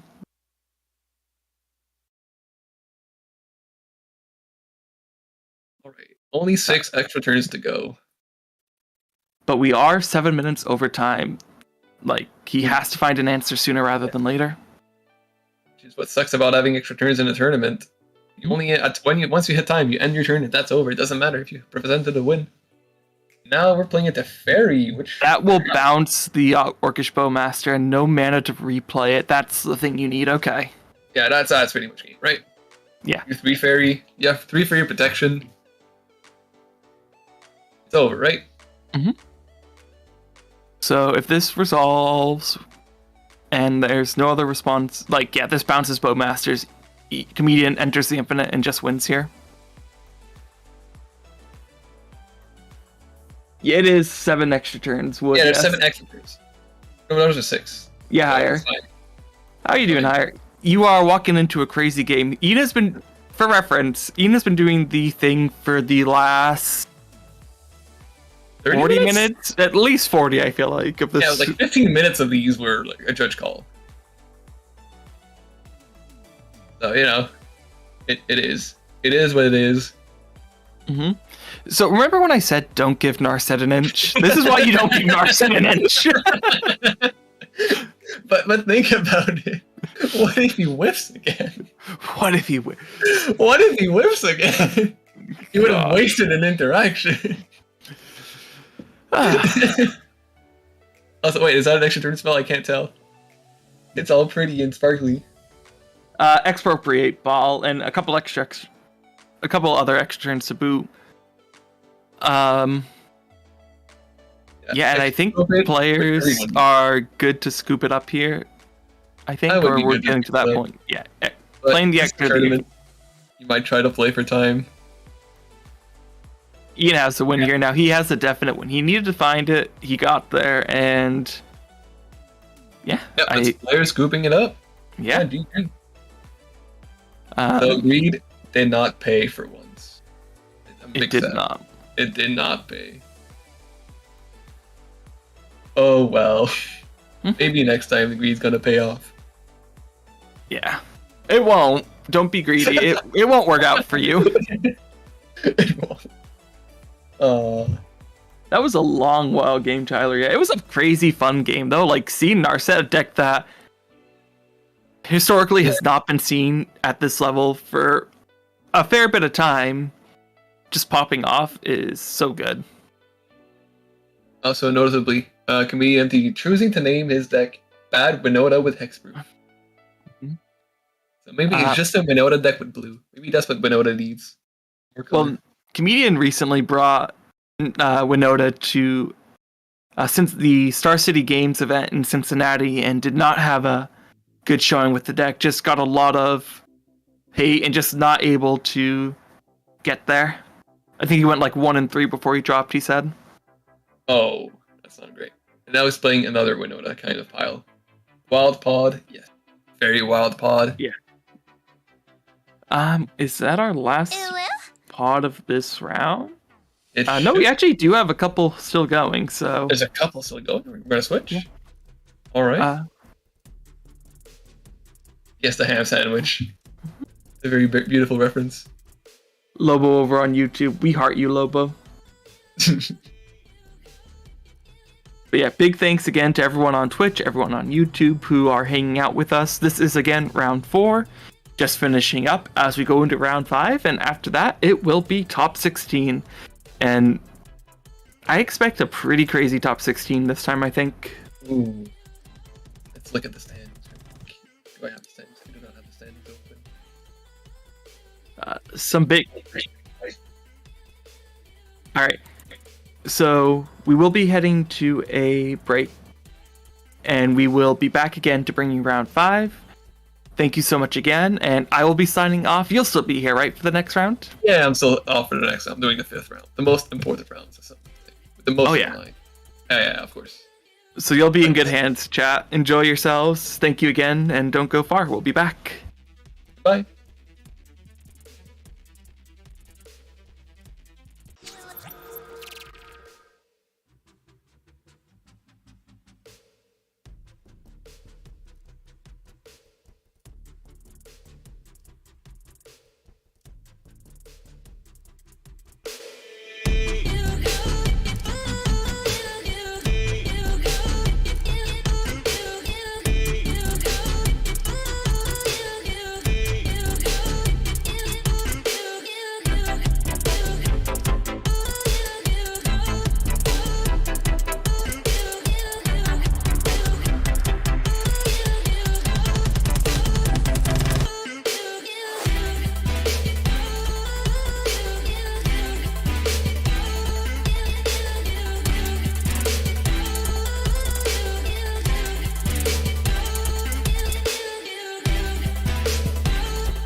into a pod that's not going to draw.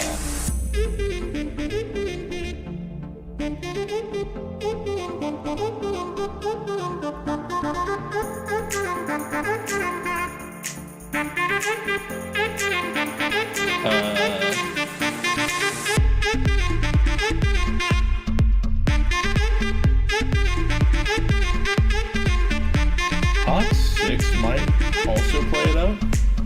I think Ka0s plays it out. That has Temu and Max. Oh, okay. I wasn't aware that we had that many.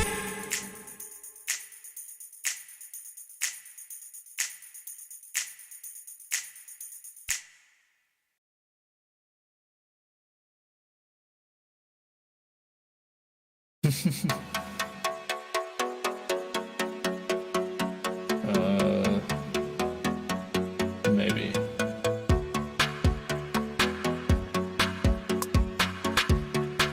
Yeah, go ask them if they're drawing. Is between the world and Baneslayer?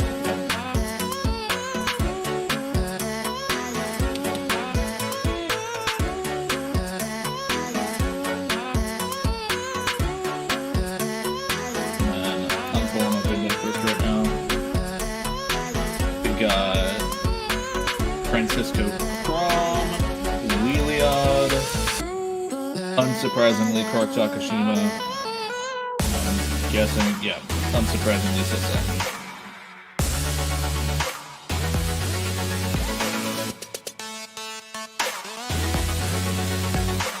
So if we are locking in, then I can.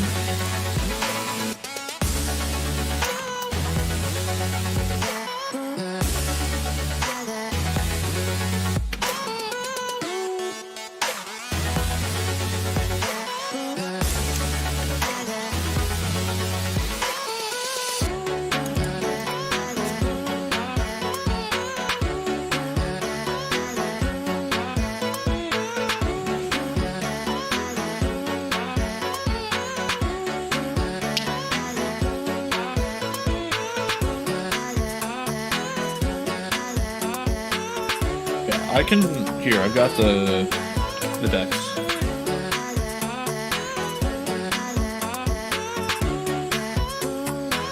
I just sent them in live text.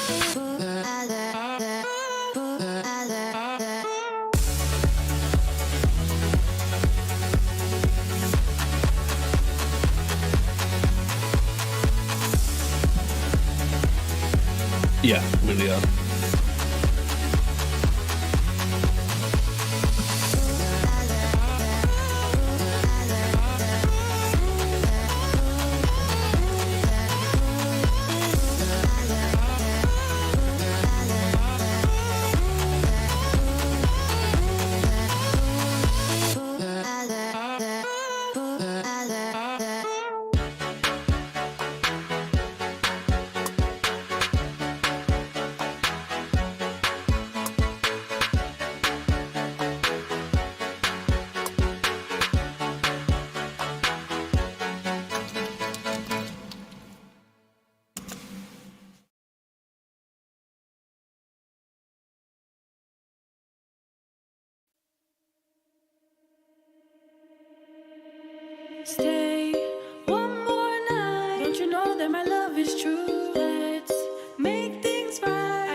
Hello and welcome back to Ka0s Treasure 10.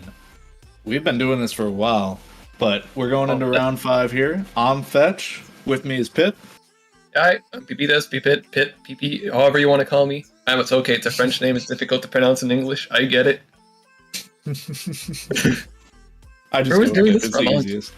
Yeah. I didn't choose the easiest name, did I, when I was 12? I didn't think of my future.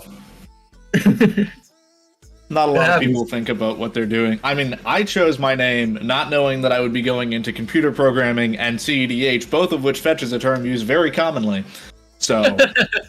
Wait, it was not magic related? I always thought it was. No, it is not.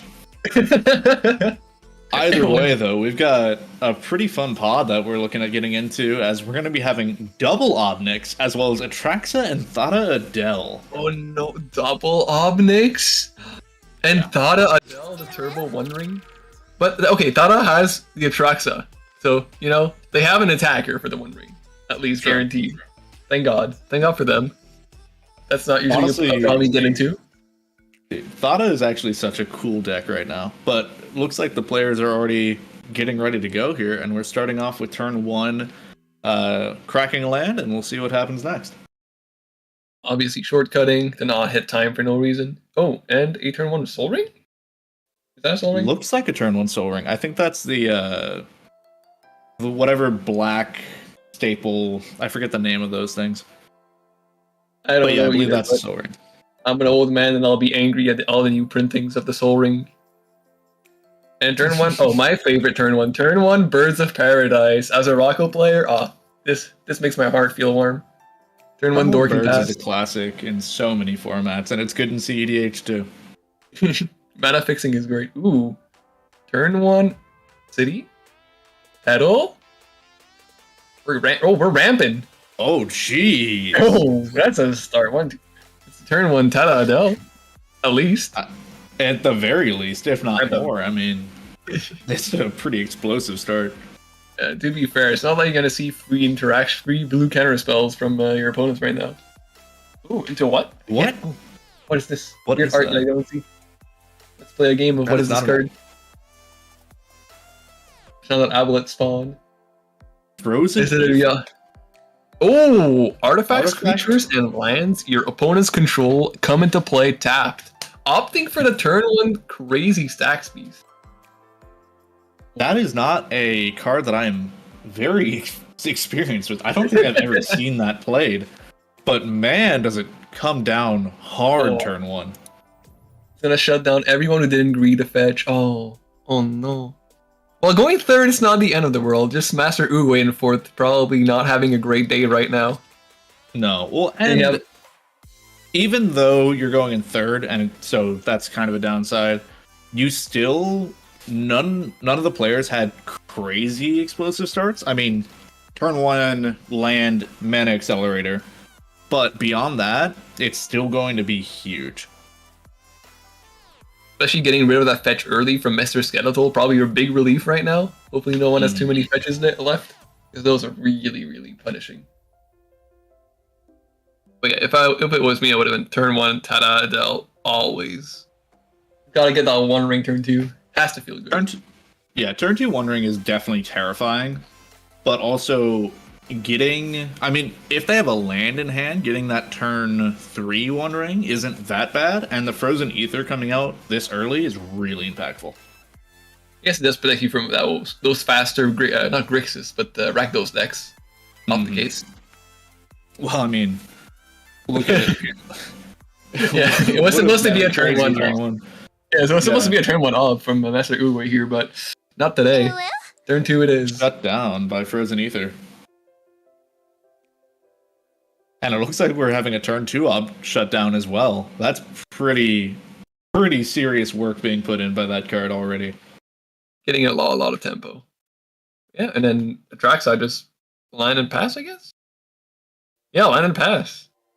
Oh, that's a lot of work. You know what? Maybe I am not. Maybe this is why I'm casting and I'm not playing in tournaments, is it? I mean, messing up people's game plans when it comes to curving out, especially in a way that you can't really get around with Frozen Ether. The fact that it affects artifacts and lands No. It's a frozen eater, and then there's a Ristic study on turn 2. Jeez. Yeah, not only do they not you not let them have mana, but you make them pay extra. Otherwise, you draw all of the cards. You know what's better than a One Ring fetch? A turn 2 Ristic? A turn 2 Ristic. Yeah. You can't go wrong with that. Stacks everyone out, then get a Ristic, and then you can set up the Thought Adele after. When the time is right. Yeah. I mean, I'm used to Thought Adele just being pretty much a one ring, one trick deck. Me too. But then again, wait, let's take a look at this. You know what? No, I'm interested. Alright, so we see card, anti-artifacts, Narset, anti-draw. Wait, is this? No, it's still very storm. I am so wrong. Playing the Leveler? Interesting. We do see the Obnix hitting the field here. Makes a lot of sense. I mean, not turn 1, but turn 2 still very strong. I think you're just playing the Ether, just slowing everyone by a turn. So if you do the thing you were supposed to do turn 1 on turn 2, like everyone's been slowed up for a turn. Player casting the spell because he had to cast it for his turn. It's not too big of a deal. Well, not only that Ristic is already drawing 2 cards here.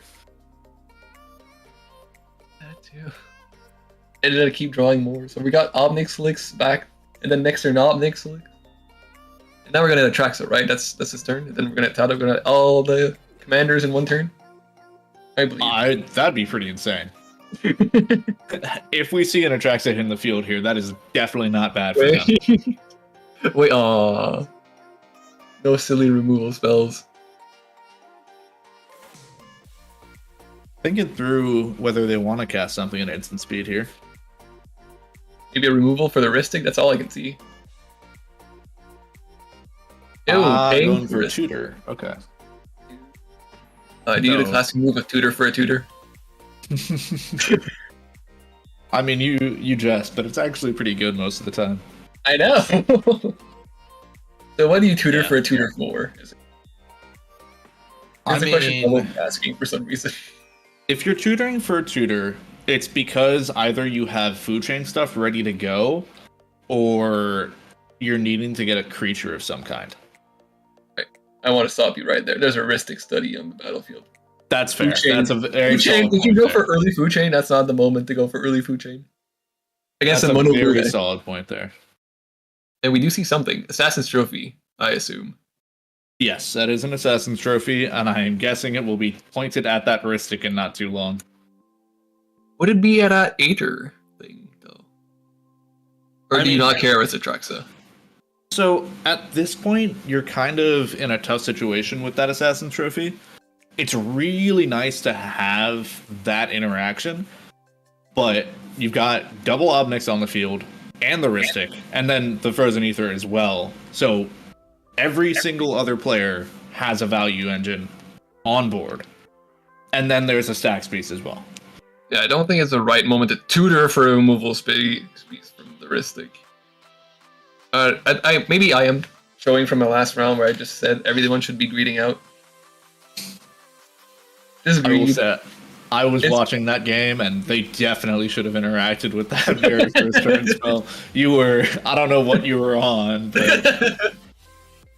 it was just for the greed, it's easy. He could have whiffed, we don't know until he flips. Right now, very slow start compared to the other round that we were witnessing on the stream beforehand. Turn 1 bird into turn 2 tutor for a removal piece, being very, very, very responsible Magic. Maybe learning from my mistakes from last round. Who knows? Quite possibly. But I think that was also just a pass, which... Yeah, it's just a pass. Honestly, kind of... I don't know, it feels kind of iffy for me. And I believe we'll be seeing the Thought Adele hitting the field unless we're going to have something even more scary. I think it's the Thought Adele. 1, 2, 3, 4 mana... The One Ring? No, I just can't. Just have your own One Ring. If you, it's better than having someone else's One Ring. Just steal, yeah. Steal someone else's? No, just play your own. Exactly. That's a big spark. That's a big brain. They have to play it, right? They don't just not play the One Ring, right? They wouldn't. Yeah, playing the One Ring's probably better than waiting a turn to get the One Ring. Okay. Simple Tata, Ristic Study, Dax Beast, we're all good. So for those who might not know what the Tata Adele deck wants to do. So Tata Adele is a fancy card that lets you steal an artifacts from players. So whenever Tata Adele deals combat damage to a player, you search that player's library for an artifact card and exile it. Then, that player shuffles his or her library until the end of turn, you may play that card. So, if everyone's running a particular artifact, like let's say, I don't know, the One Ring, and if you know that on average, in every single one of your games, it's at least going to be one or more opponents with the One Ring, you can build your deck around abusing that One Ring effect of untapping and drawing a lot of cards with it, going for like a pseudo storm, and winning off that way. Which is why we're talking about the One Ring nonetheless. Well, and even if you don't initially get a One Ring, everyone runs Mana Crypt. Everyone runs Soul Ring. Like, you are going to get a good card, whether it be a or like a rock, or a value engine, or whatever. There's a whole lot of options you can get. A lot of the best cards in the format are artifacts, especially now with the One Ring. You can base a whole deck around it, and especially with Tata Adele, which is essentially a guaranteed way almost to get it on turn, on the curve. Yeah. Wait, now we're finally. I will also point out a fun card that the Tata Adele player is including. They've got telepathy in their list. No. They do. More people have been talking about playing this card, partially to make sure that no one is doing anything a little bit illegal, but also just it kind of shuts down the politics game a lot. I have a question for you. I do not remember exactly what telepathy does. I just know it's a funny thing. Could you explain it for everyone?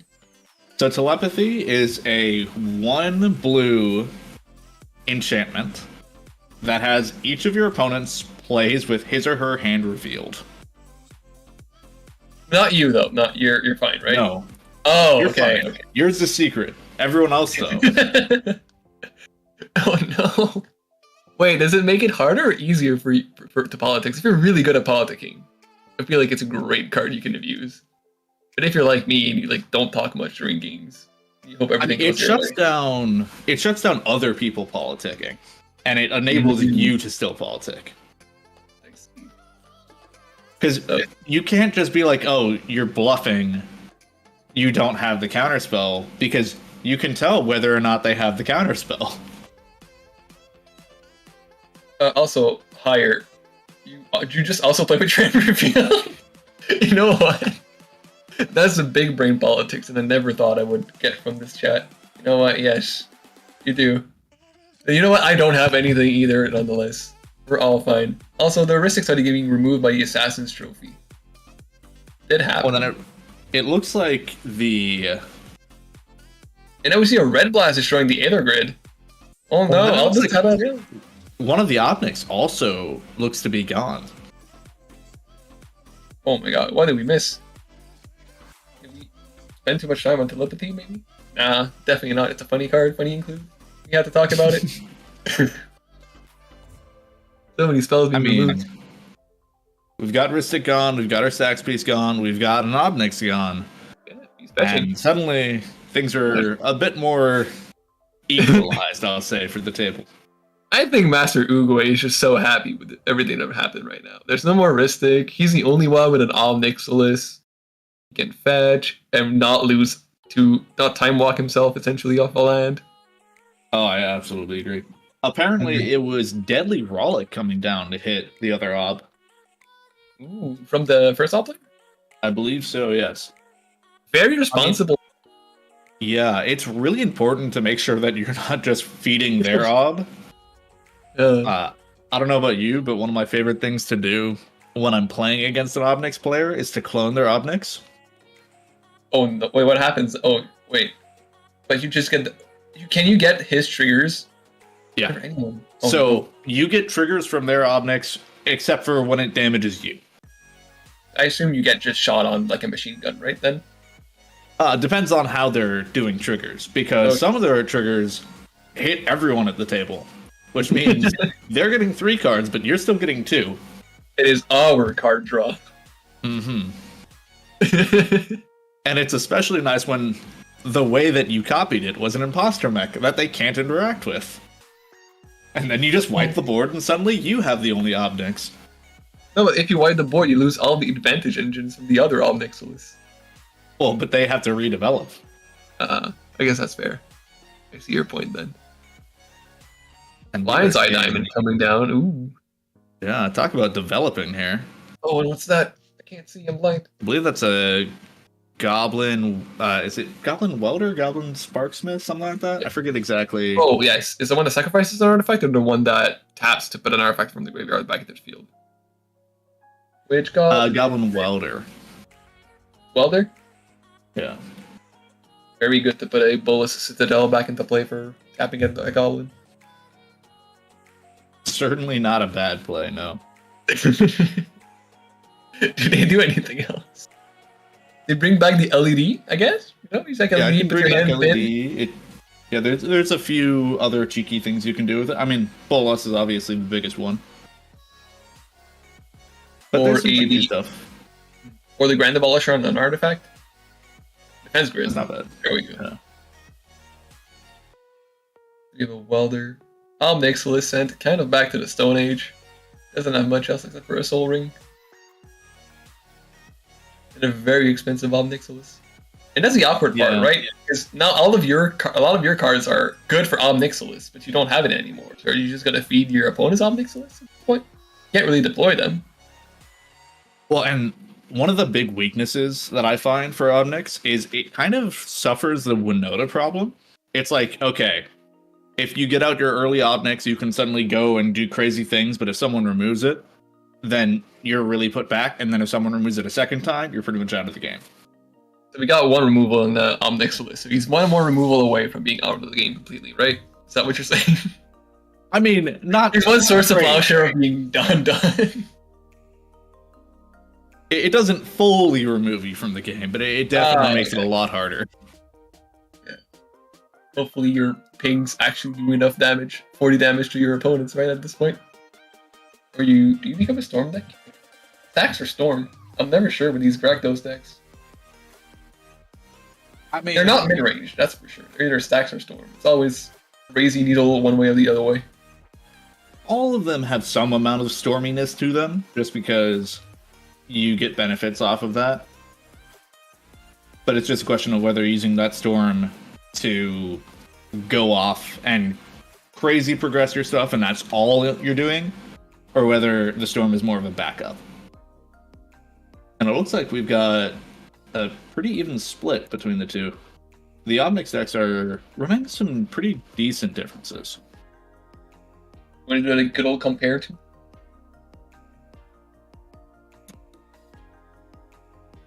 But in the meantime, we're going back to the Atraxa turn. He's probably having his first real turn of the game after having to deal with the board all this time. Hopefully he'll be able to develop something. Imagine actually getting to do your own thing. Yeah. Wow. Imagine not greening out and removing the Ristic. Food chain! Oh no. Dum dum dum. That is either the game is over or just still scary, but not like game ending. I think it's scary. Oh, 2 and 2. Steal the Obnix, yes! Nice! Remove Obnix. I believe. I think, sadly enough, I think you take Mr. Skeletal's Obnix. He's the least likely to have interaction. Unless Master Uguay has one card in hand. Master Uguay has a slightly bigger Obnix, so maybe it's worth it. Well, they're all 4 CMC, right? Doesn't really matter the power and toughness. It can matter in the Obnix duels, to be fair. Ooh. Well, I see a food chain on board. I assume we're casting a Griffin at some point. At some point, probably. Maybe not immediately. It Oh could yeah, not... there's a Griffin in hand. See it right there. It might is be it just... Yeah, so it just might be game. Yeah, it's just, can you stop a Griffin food chain? And I'm very rooting for the no, because I love food chain as a combo. So I was going to point out that for the two decks, they're only 15 apart, but Master Oogway, some of the 15 are pretty significant, as we've got Dothy, Blood Chief Ascension, Chain of Mephistopheles, Oppo, Roiling Vortex. A lot more stacks. As well as both Welder and Engineer. And then on Beelzeboss, running Magda, Adnaz, Conqueror's Flail, stuff like that. So we have Turbo against stacks. And yeah, they just concede the game. Yeah, Food Chains wins games. There we have it. Yeah. Just easy 2-card combo. Not a lot of interaction for Enchantment and Rakdos, sadly, and Mono Blue it too. I mean, sometimes that just kind of happens. When you've got explosive combos like that, it can just be like, oh, I deal with whatever other people are doing, and especially double Rakdos means the amount of interaction is less. You still got some, but you don't have counter spells. You don't have as much like enchantment removal, which is really rough when you're dealing with Food Chain. The only thing you can do is remove the Miss Hologriffin, but even that's pretty much impossible. Yeah. Since Food Chain has a mana ability, it's really, really hard to interact with. Yeah. All right. Food Chain being a mana ability makes it almost impossible to stop for stuff like that. Especially if it's only enchantment. The only real easy way is to silence. It always works against Food Chain decks. And now, speaking of silence, oh my god, what is this? It's Ka0s Deepest Growth. A mono green commander. So, and we have big boy. It's Krark Silas. So Staxby's Krark, as I like to call it. And then we have Kinnan, and finally Dargo Timna. Wow, not a lot of interaction in that pot either. Before talking about the cool thing, I do just want to say I love Dargo Timna as a deck. And all right, which flavor of Mardu was your favorite? Yeah, which flavor of Mardu was your favorite? I think Timna. My brain just went blank. What's her Jessica? name? Yeah, Timna Jessica, I think is my favorite. But Dargo Timna, you do some pretty crazy things. And I mean, look at that board state for them. Oh my god. Yeah, no, they got the board state. They got Ranger Captain, which is always great into anything. They got Esper Sentinel, they got Timna, probably how they got all those card advantage. And they also have another silence effects on the top there. But as for the I was gonna say elephant in the room, but it's more of a like serpent god dinosaur thing. No, it's not an elephant. It's definitely not an elephant. There you. It's something big. It's got a land on the backside. It's got a land on the backside? It's got a land on the backside. It's eco-responsible. Let's go. But making sure the pastures are green. This deck is wild. It is. Help us out. What is this deck doing? It's a mono green soup list, or is it anything different? I don't see it. So I don't entirely know everything this deck does. I just know it's got Apex Altasaur, it's got Craterhoof Behemoth, it's got Terrastodon, it has Galta. No, wait, that's not the craziest part. It has Emrakul, the Promised End. So this is beyond big green Stompy. This the biggest green Stompy. So for those who don't know, who's not familiar with Ka0s Deepest Growth, because why would you not be familiar with that boy? Why would you not be, as I'm having to read the card? Yeah, I also have to read the card right now too.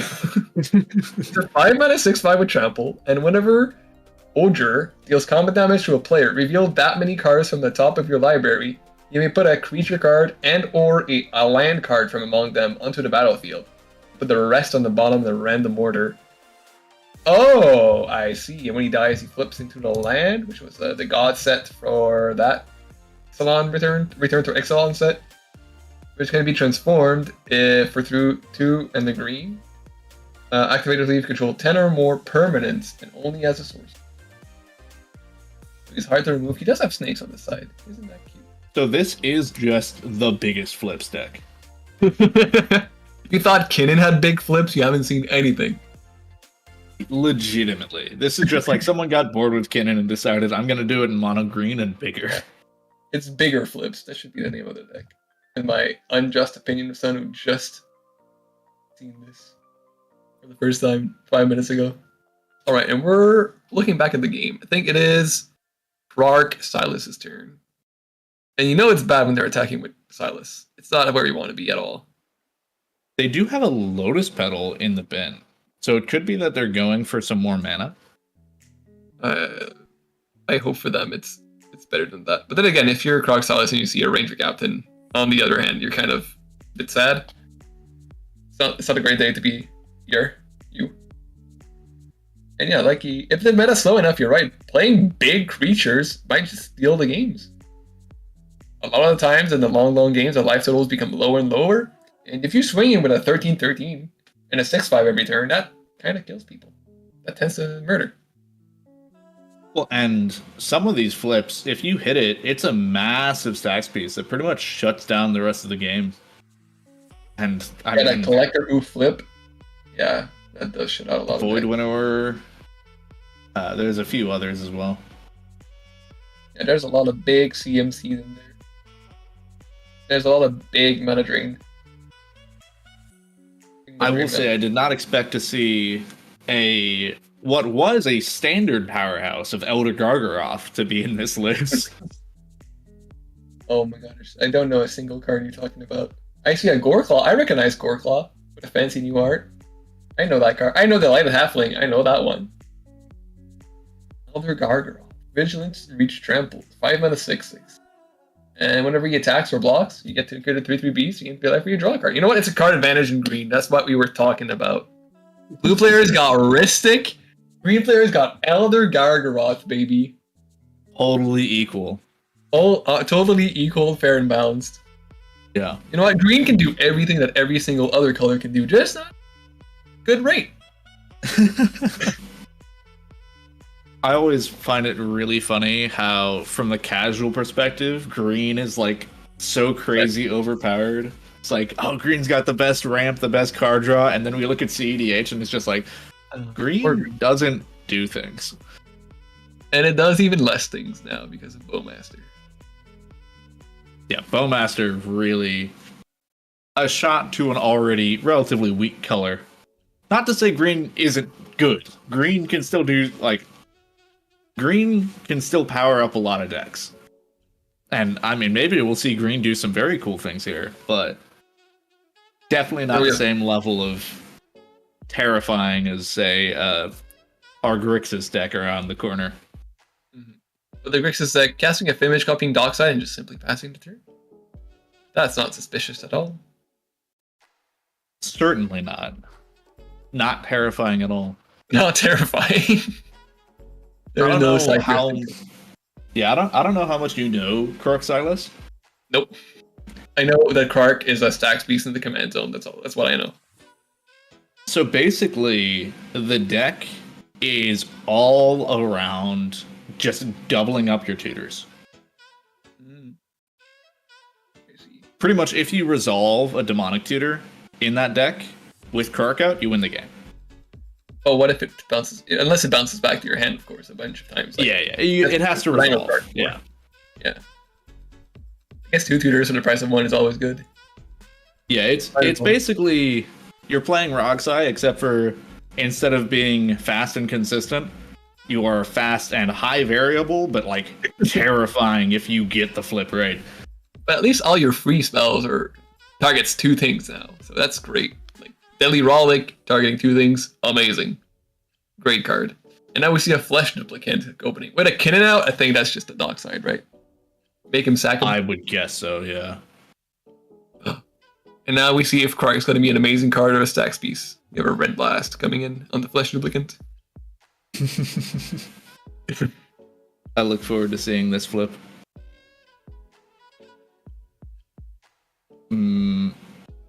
Rockside can win faster. So it would seem. Wait, Rockside can win faster? What do you mean? Rockside wins the fastest. If the flips go your way, it absolutely can.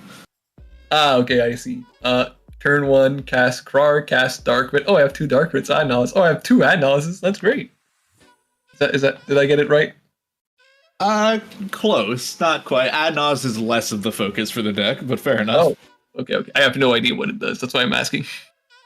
I mean, Adnos is still good in the deck, but you really benefit because of you're in Grixis. You have so many 2-card win cons, and you can just do a tutor to get those 2-card win cons at once. Hopefully, those cards, 2 cards win cons, aren't spell based, and then you try to cast them and it bounces back to your hand. You try to cast them and it bounces back to your hand. I mean, I believe there's also some ways to remove your own Kirk. I have to double check, but I believe that is the case. I don't want to be mean, but if you're trying to remove your own commander from the board, is it a good commander? Is it what you want to be doing? I'm just saying, if 50% of the time it makes you win. Yeah, 50%. Oh yeah, you're absolutely correct. Never mind. I'm sorry. 50% of the time it works every time, right? Exactly. It's a good deck. I see it now. If you sit down at a table and tell me that's the time this deck wins, and there's nothing you can do about it, I'd play that deck. Me too. What? How you say it like that? I would also play that deck.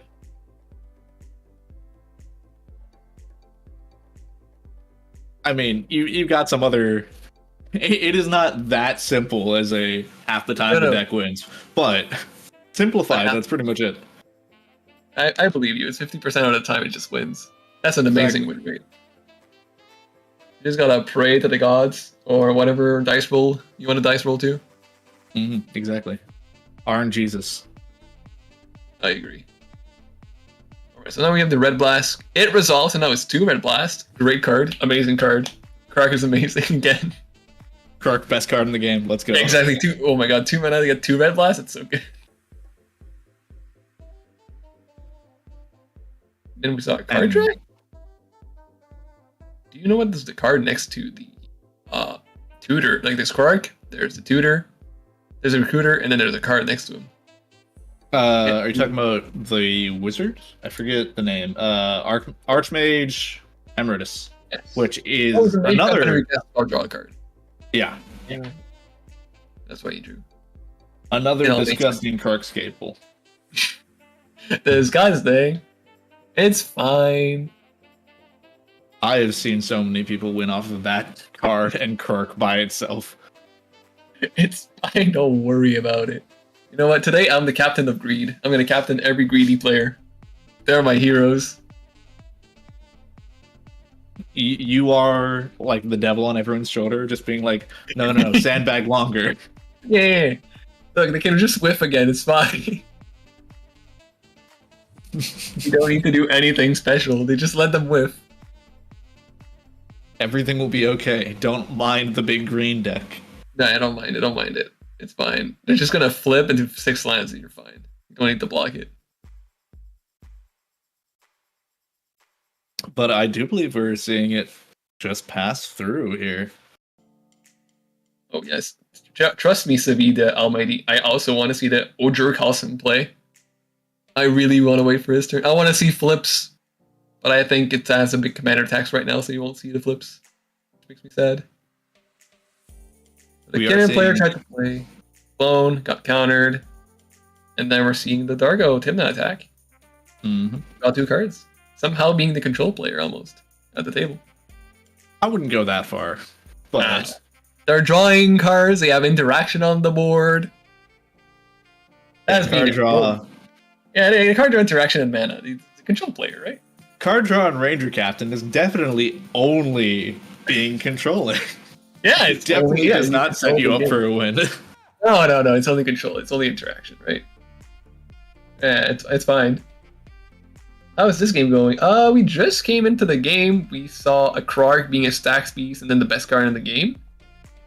And by having 1 mana and a counter spell deal with 2 things. And now we're at the Dargo Timna turn and we're attacking. And I believe the rock side just flipped into a fish.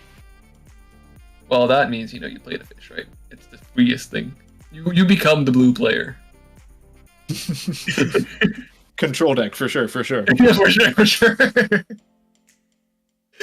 You're definitely a control deck. See, Mardu is control colors. You got red to be able to do interaction faster. You have black to be able to tutor for your interaction pieces.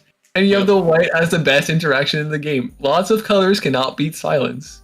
Okay? True. True. It's a control deck. Control for sure. Don't mind me just playing control over here. Oh, we should just track a Ranger cabinet. Oh, now things are happening. Things are happening for sure. Our control deck has decided that the best way to prevent the rest of the table from going off is to win the game. Exactly. He's controlling the table by winning. Yeah. Yeah, that's how it works. Totally. Yeah. Look, the best removal is player removal. Okay, now we're gonna see if Krark is a stacks piece again. I'm just interested into what they might be entombing here. And I did not know Krark Silas played into. As you are more familiar with the list than I am, do you have any idea what they're getting in the graveyard? They already have a Dockside in play, which makes it a little bit... Born Upon a Wind? certain. Oh, okay, that becomes much more scary. Okay, I think they sacked the top turn response to try to stop them, but it was all a bait. The Entomb was all a bait. It was the Born. Okay. So there's a chance that we see a win on the stack here. Oh, will you? I will. So many. Okay, this is what is great about Krark. The board is so great and clear and concise. Oh yeah, but we have to see if Krark is a stack piece or the best card ever, right? I don't know if they could have actually sacked the Thopter here, unless this was done during combat. Say the Thopter only during your turn? So the Thopter, I think, has to be sacked. It's either during your turn or it's during it might be after. It might work in the second main phase. I forget. Thopter's a weird card. Until your next turn, target player who was dealt combat damage by Hope of Gyaraper this turn can't cast non-creature. So if he dealt combat damage this turn with the Hope, so after combat. Okay, so it still works, yeah. I just remember that Thopter, when you can sacrifice it, is a bit weird. I know you can. If you dealt combat damage, you cannot sacrifice it on someone else's. Yeah. You can't just sacrifice it to sacrifice it. Mm-hmm. So no, this is totally fine. When the silence, oh my god. See, control deck, I told you. Mardu control. Mar doing it for sure. I think he's Mar overdoing it at this point. What, 3 silences it? Nah, that's definitely reasonable. They play all the interaction. Mm-hmm. Honestly, 3 silences might be reasonable here, given the Born Upon a Wind. I mean, if it was for me, because I'm the greediest player of all, I would have waited to see until the Born Upon a Wind resolved or not, and then I would have, cast a silence. Then you cast silence, and then they win on top of the... Yeah, but, they could whiff. They only have one It's card. true, they could. Okay, silence resolved. And now we're resolving the Krark triggers. The Born copies, I assume? Because he drew a card? Yes. Well, and there's also the card draws off of the Archmage. So there's going to be a good amount of cards drawn here. But not a lot to do with it. Yeah. Only thing that saves him, I hope for him, is a Otawara? The silence? I'm not sure if they play any channel abilities, channel lands, channel anything else. They do have the Otawara. Don't know if there's anything else they can do here, though. Stacks piece. Oh. Yeah, between the silence and the Ranger Captain, it becomes very hard to stop. Alright, so Mardu control, our famously good control deck now has protected to be able to interact with the board as much as he wants. Make sure everyone's under control.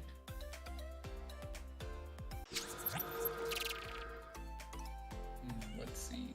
They're in the tank. This is probably a win. I'm not sure what the mono green or the Kinnan player can do at this point.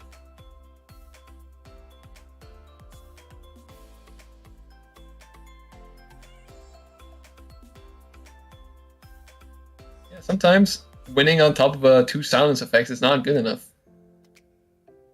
You just gotta do better. I mean, you were saying how silence is something that a lot of people can't do anything about. Exactly. Can't do much after a silence. Oh, Dargo time. It's Dargo. Alright. You said you really like Dargo. What do you think is gonna go on after this? So it really depends on what they have in hand as far as how they're going to win off of Dargo. Outside of, I mean, green has some pretty crazy Dargo stuff, but even outside of green, you still got some pretty disgusting ways to go. We have Mistab Veeb calling out the Altar of the Wretched incoming. Let's go find out what that means. Altar of the Wretched is a 3-mana artifact. It got printed in Ixalan, I believe. The new Ixalan. The new Ixalan. And it's, when it enters the battlefield, you may sacrifice a non-token creature. If you do, draw X cards, then mill X cards, where X is that creature's power. It also has craft and does a backside stuff, but like... Right, so instead, we're gonna see a much more known card that the name evades me at the moment, which is Beseech the Mirror. Yeah, Beseech. We're just gonna tutor something right into play. I mean, it could be tutoring for that altar. Could also tutor for other altars. There's Altar of Dimension in the deck. Trying to see what other... Don't you just what other Dargo outlets they have. Also Technomancer, also all good pulls. So we're pretty sure he has the win. We just have to make sure he can figure it out. Yeah, Technomancer is also a very, very solid one. But I do believe, as my very casual, not very good player of the deck is, you go grab Reach and you should be good, because you can crack LED to recast the mirror from the graveyard. That's so boring, though. I understand it's probably the best way to do it. My simple brain needs the simple things to go right. Technomancer, we're going crazy. All right. Dargo, one of the 2 decks. Yeah, Dargo, Tymna, one of the 2 decks in the format that actually uses this card. So for those who might not be familiar with the crazy Technomancer, number 1, he's a DJ. He looks pretty cool. But number 2, he does do things when he enters a battlefield. Let's see if I can find it.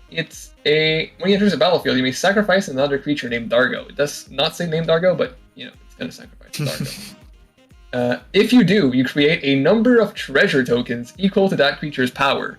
That means 7 treasure tokens, which lets you cast Dargo a lot of times. But wait, there is more. You can also pay 2 colorless and they're black to sacrifice X artifacts to return target creature with power X or less from your graveyard to the battlefield. So we got I know the Corvold lines much better than I do the Dargo lines. But both Dargo and Corvold utilize this card to do some stupid things, and I'm sure we're about to see it. What's next? Come on. You're super protected. You have 3 silences effect backing you up. You got this. Not that more than one does much of a difference, but... No, you need more interaction, obviously. Yeah, he's obviously gaining mana to have better chance of interacting with the rest of the board, right? Because we did say it was a control. There's the Twin Flame. Okay. Wait, is that game? No. If it's not game, it's very close to it. I think it does loop here. Because I believe you can sacrifice the... Necromancer. Yeah. So I think there is a way to loop here. Between the Dargo sacrifices and the So you have infinite mana at this point. Right. Yeah. Okay, so you use a copy to. Wait, no, I'm confused. So because Dargo can sacrifice as it comes in, or you can sacrifice stuff with Dargo. You keep the clone around. The clone stays. Clone revives your other Ruthless Technomancer. That comes in, kills the Dargo. Dargo comes in, kills the Technomancer. And you just keep going. And just keep going and going and going and going and going. And it gets you infinite treasure, infinite deaths, and at this point, you need either a and that's a treasure outlet right there. Yep, exactly. So at this point, Faceless, or not Faceless, Face Breaker. Yes. Coming down to effectively draw through the entire deck. And that should be GG. All the interaction, but Silence. See, Silence is the best control tool. And now that he eliminated every single one of his opponents, you know what? He did his job. He controlled the board, and that's what Mardu Control does. Obviously, you just gotta figure out an outlet from his deck, which is probably an outlet. I mean, you can go for Mayhem Devil. You can go for Altar of Dementia. Basically, take your pick. You have a whole new world of exploration to do. I can build them out. I mean, Mayhem Devil would be the most straightforward here. Yeah, but that's boring. You said it was boring if it was straightforward, right? You want some shenanigans going on. Okay. I'd say that was sufficient shenanigans right there. It was pretty cool Mardu shenanigans. Pretty cool Dargo specific shenanigans right there. I gotta say, Dargo, honestly, I know a lot of people love Dargo. I know Dargo has a pretty big fan base behind it. Dargo's still underrated. I don't care. Dargo's so cool. Still underrated? What can you do against a 7/5 body with trample, huh? What you gonna do against this control masterpiece? Exactly. See, we just need something like other than Silas. Get a Dargo Grixis shell out there. We need a better. You know what the CDH needs? A better Silas. Yes. A better blue-black partner. This would definitely be healthy for the format and cause zero problems. Yeah. You know what? They should have given Talion partner. I'll say it. That would have been healthy for the format. Oh, definitely the most healthy for the format. Most healthiest thing for the format. Honestly, that'd probably be the most overpowered card they would have printed in the past 10 years. And that's saying something. No. It's fine. You will notice. It's fine. It's like Black Lotus, okay? But only for your commander, so it's fine, right? Yeah, totally reasonable card. Totally reasonable card. And now we have a bunch of 7 CMC commanders in CDH. All right. Well, hopping people like big commanders, right? And for our Mardu fans in the chat, we got another Mardu deck. Let's go. Mardu Winter, baby. There's white in the color, so it's winter. We got Diana. Amazing. By Tashers, I think. We got Pants. We'll Yeah, that's how we pronounce it. Don't quote me on that. We also got Pants. Wearing Pants, playing Timna and Tana. Pod? The good old? What do you mean, you, Mardu? We cheer for Mardu in this house. We cheer for every deck that is CDH. Every deck that is CDH. I'm concerned about the decks that aren't, but that's okay. We've also got, less surprising, Blue Farm and Sisse. Sisse, I think, is still crazy. I still don't know how they win. Isn't that crazy? They sometimes use Planeswalkers. They sometimes use Emil Dockside. Sometimes they are all in on Planeswalkers. Sometimes they are all in on creatures. That clearly hasn't been called yet. There's a lot. I mean, Emil Dockside gets you the win every time. It's just a matter of how it gets you the win. I guess you're right. Just how many pieces unique to Sisse do you want to have? Which stack speeds do you want to be weak to or resilient against? Right, Alright, so we got Diata with a Ranger Captain. You know what? We saw a similar Mardu deck with a Ranger Captain on the field who did crazy things last round. I wonder if it's going to be a pattern we're going to see. I mean, Dahada does things quite differently than Timna and Dargo, but It's faster, right? that is pretty rude to Timna Dargo. Maybe not incorrect. I thought it was a full appeal. Timna Dargo are better cards, but one is faster. Diata That's essentially fair, cost 0. Play Diata and then mill 4 cards, and here we go. You have 4 other treasures to do whatever you want. It's a path. I thought it was a silence again. I thought we were gonna go for the double silence again. No, we're seeing a path after our blue farm player played Dothy and Esper Sentinel, and then we see the SWAT here. Got a SWAT path. Okay, can you tell what's on the Joe's board right now? I see a Dothy, I think, an Esper Sentinel. So I assume a Bowmaster. Dothy, Esper Sentinel, Dockside, Timna. I believe it's a Bowmaster and an army. And I think that's it. I think there's a treasure. Yeah, I think that's it. All right. Yeah, we know treasure and lands. Yeah, we know what's going on in this game. We're avid fan. Crack the Ranger Captain. Dun dun dun dun. Well, I think the SWAT pointed at the Ranger Captain. Oh, that makes a lot of sense. I think. Do you play basic lands in Diata? Or are you also on the greedy devil on your shoulder plan of not playing basics? If they play basics, they only play 1. And I wouldn't be surprised if they don't play any. I'll say it now. Path is better than Swords. Path is just free. It's 1 mana exile target creature with no other text after it. And Swords, you give him some life. You make your knowledge better.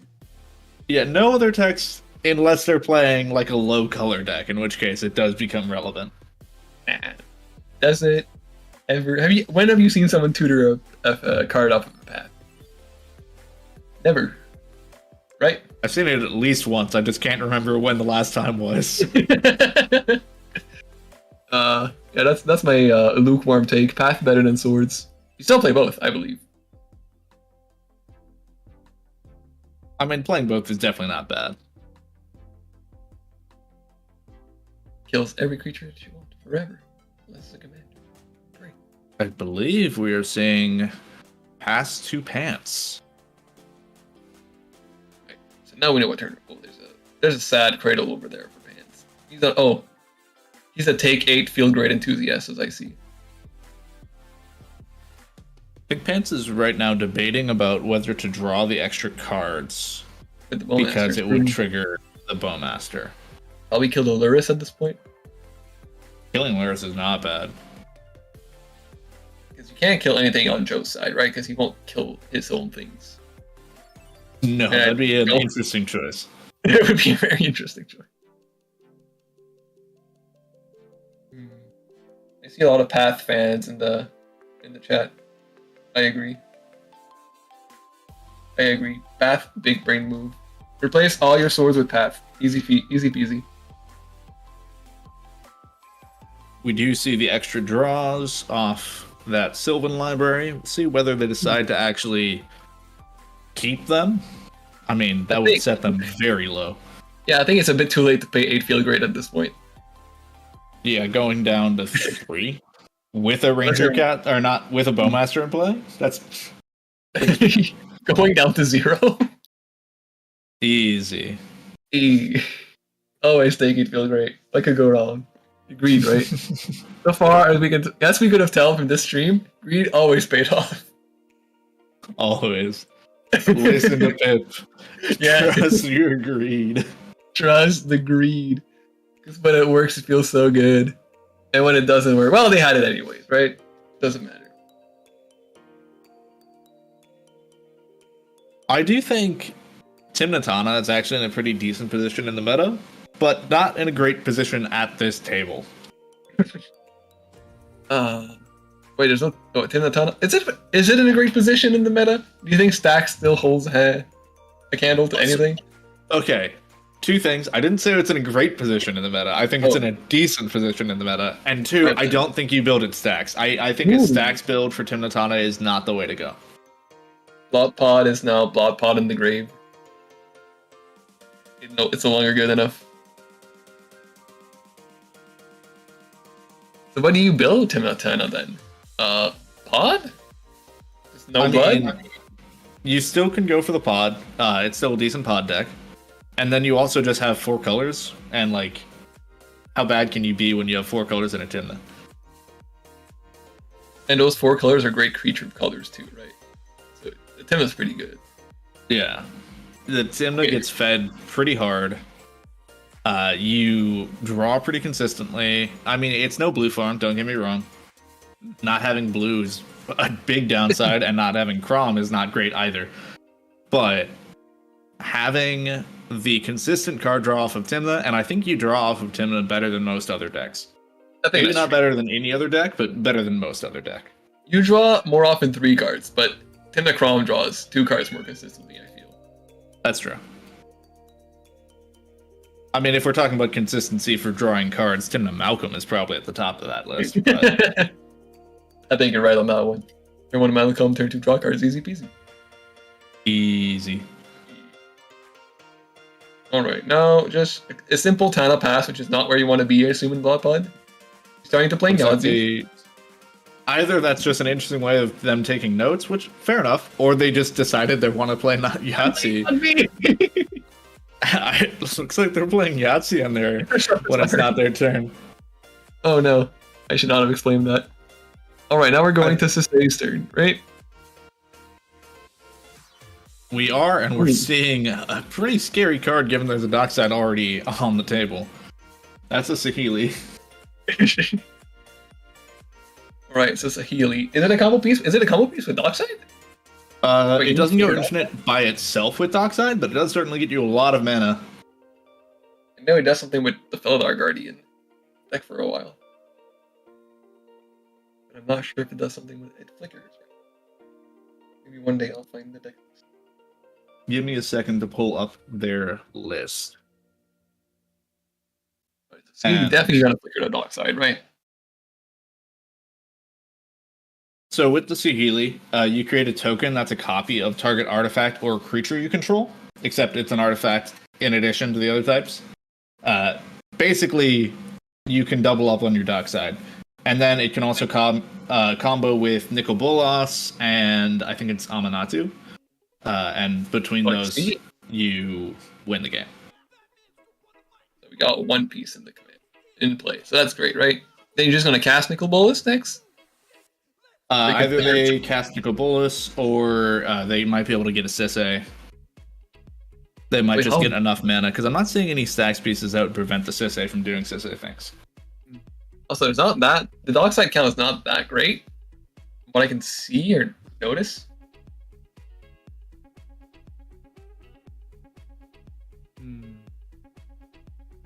Yeah, I feel like it's a fair just let it resolve and flicker Dockside for what?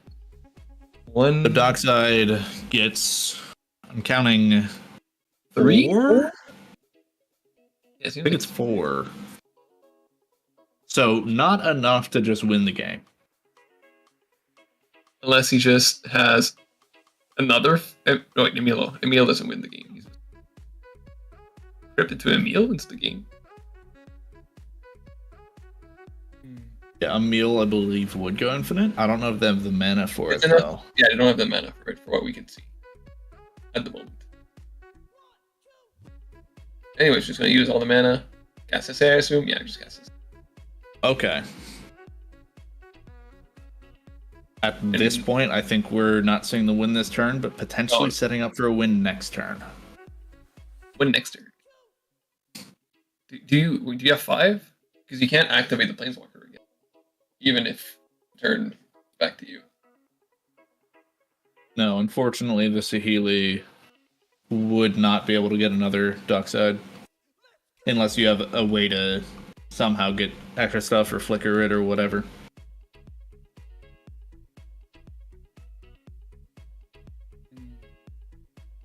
All right. Well, while we are waiting for the Dockside count to resolve, and everything else.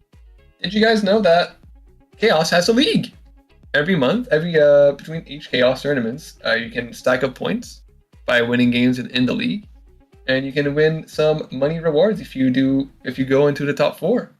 So to join, it's through the Patreon, and it's $5. Every tier that's $5 and higher, you can register to play league. I play on the league. I think I did an okay record this time, and if you top 16 any of the Ka0s tournaments, or at least for this tournament, you get a free league entry if you want to try it out. And also, you do get pricing. We also have a merch store now. Surprise, surprise, we sell clothes with crazy cool CDH related clothing on there. If you're interested in that, you can always check it out. And we're going back to the game where the Diallo player is playing an anti-combo dockside card, as I like to call it. I mean, it's pretty accurate. Mayhem Devil combos both with and against dockside. Or any other sacrifice treasures shenanigans. The amount of times that Mayhem Devil screwed me over because of me doing something with dockside it's not a ton, but it's not 0, that's for sure.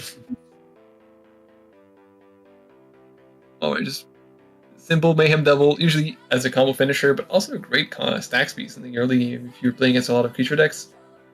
Best part about this Mayhem Devil, one sack of a treasure and there's no more Bowmasters. So long. That silly card can go away. Mayhem Devil was here before Bowmasters, and it will be the one to end Bowmasters. It will survive it. It will not get banned. Now are we going to Tim the Chrome player's turn? Having a really solid start, a lot of cards in hand, and a Gothy Boardwalker with not too many things so far. Do they have a Sky Turtle? Referring to who having the Sky Turtle? Joe. Because you can just play the Sky Turtle and try and beat her. I believe Sky Turtle is a blue-green card, so I don't think they do. No, you can... Wait, am I crazy? Can you play Dothy? Oh, playing the Dothy. Oh, okay. As in, the Sky Turtle is under Dothy. That's what you're saying. Yeah, that's what I am saying. Yeah, I think it might be, but I'm not fully sure. Also, just want to point out that the name of Pants deck, which is the blue farm, the Blood Pod player, playing Yahtzee in between turns. So you know what? He is calling it. He that was his plan all along. Yeah, I mean, committed to the bit, I guess. Yeah, he did commit to the bit. I respect it, honestly. It's called multitasking. It's amazing. Oh, playing a Mana Crypt. That feels like I can. Do I sniff a Naz? No, I sniff a Crom. Never mind. Crom is definitely a safer play here. It is Crom the safer play. Really going for the crazy turn. Yeah, I think Naz here, while definitely wouldn't be bad, it's really committal, especially when there's the Mayhem Devil already in play. Getting that extra pressure on your life total, honestly, it adds up a lot faster than people think. I think you can become the aggro deck now. Pants is at 11, Cups, yeah, you are the highest life total. I think you start swinging. The Dothy Boardwalker really shutting down the Diallo's game plan. I think you mainly have to worry about Sisay, but Sisay's at 1, 2, 3, 4 mana, only not at 5 just yet. We are moving to combat. The Crown back. Very important. Thank you for naming that exactly correctly.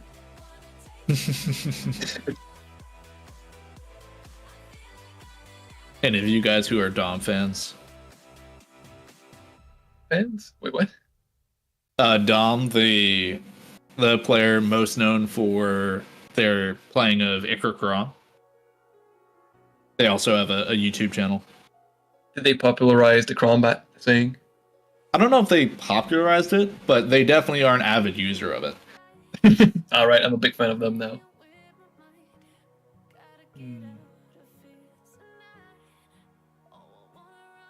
We'll see how blocks work out here. As Oh, that's a both, pretty big swing, yeah. yeah, Dockside and Esper Sentinel are both getting swung in here, along with, unsurprisingly, the Army and the Chrome.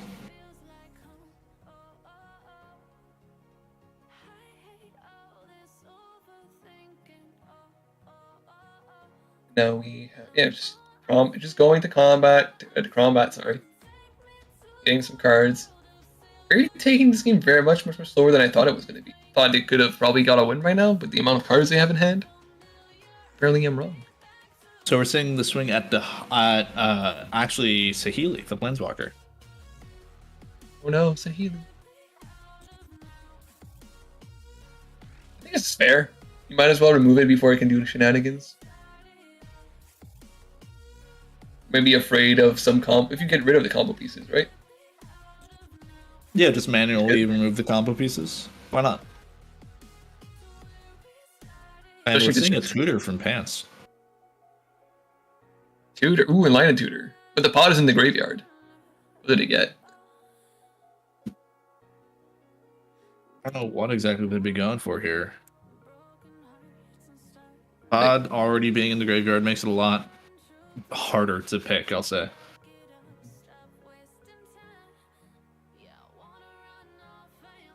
Also, looking at the chat for the Twitch chat, a lot of people are talking about draws. Where do you guys agree? Wait, there's such a long chat. Oh my god, what's going on? Draw should make 0.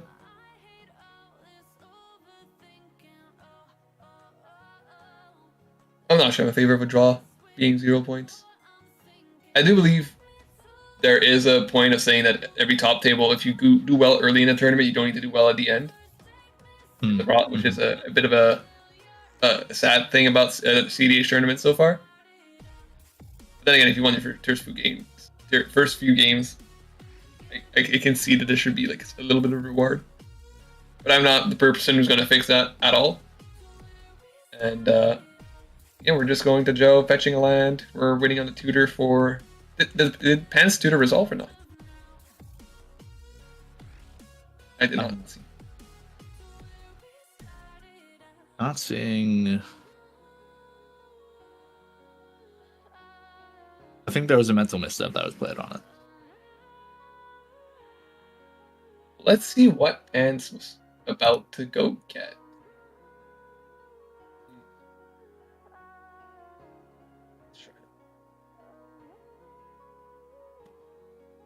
So what would you get if you were Pants in this situation? Maybe just anything is the only thing you have. So you're trying to do it.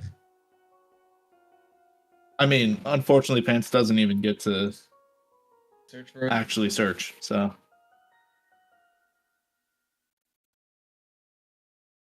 That being said, if the search had gone through without having the birthing pod... Survival of the fittest, maybe?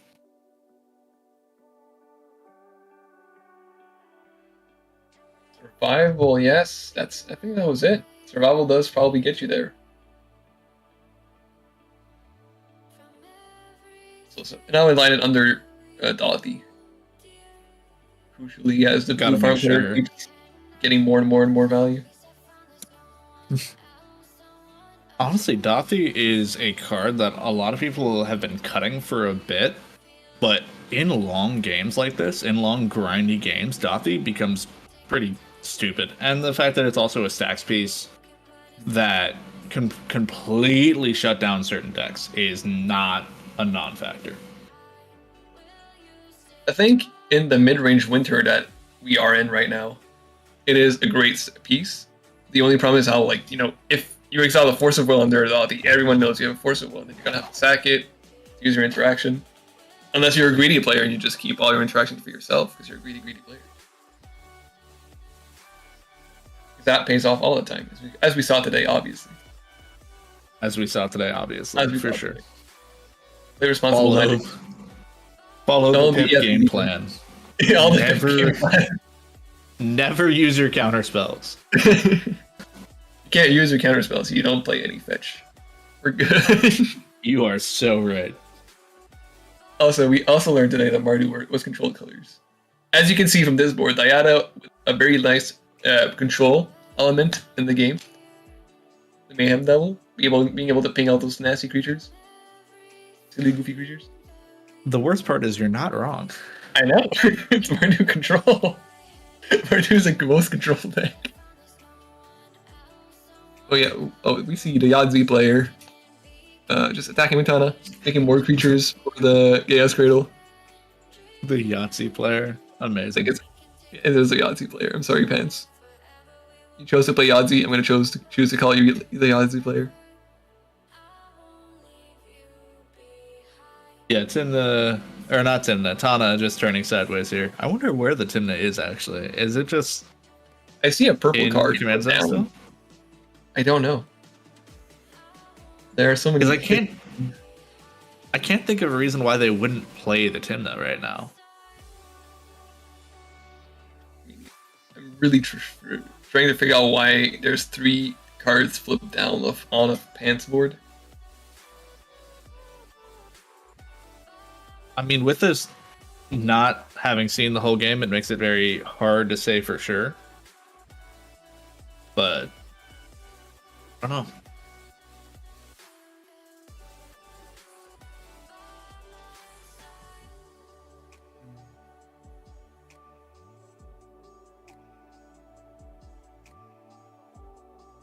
So he got through, at least. You know what? 1, 2, 3, 4 mana. Ka0s on 2. Those silly Tassa's Oracle cannot be cast nowadays. No. Say no to that. Honestly, naming 2 here, probably the best choice. I can't think of a better option.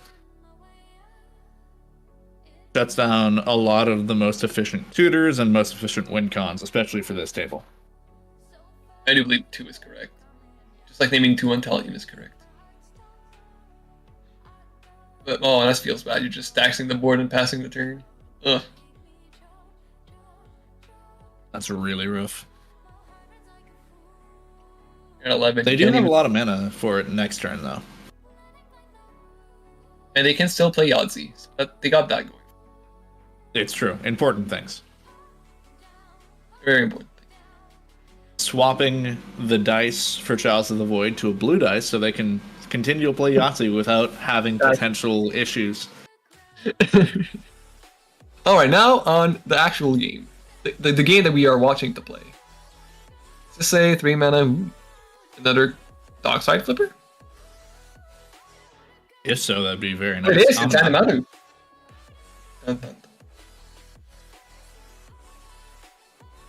I mean, that's really good. It is. Really. Not sure if it wins them the game here, but it's really close. Well, they flip Dockside, right? And then they have a Sisei activation. And pardon my ignorance of how Sisei works, I think that's enough to win? I think that gets them the Nicol Bolas, and I think they can loop from the... They might need one more piece. They might be one piece short, but I think they might be able to win off of that, yeah. Alright, any Sisei pilots in the chat want to help out with this? Because I am very lost, and I assume it's Owen. So as someone who doesn't know Sisei very well, I think it's Owen, and I would be all on alerts right now. Neko was watching earlier. I know Neko knows this deck very well, so Neko, please. hopefully we can get... Please it's tell the either that commentators. Yeah, either they win here, or they are one card away. Alright, so it resolved. And now I would be terrified if I was my opponents. Ooh, wait. We're seeing the Dottie cracked? Okay. Okay. Is there anything that you see under Dottie that could help? I don't see it. I mean, removal would do it. Was there removal? There was a Ranger Captain, but I don't think that's anything important right now. I think the path. I think the path was under. Ooh, if the pass is under, that's good. It's really good right now. Hopefully, Sisei, those Sisei players in direction.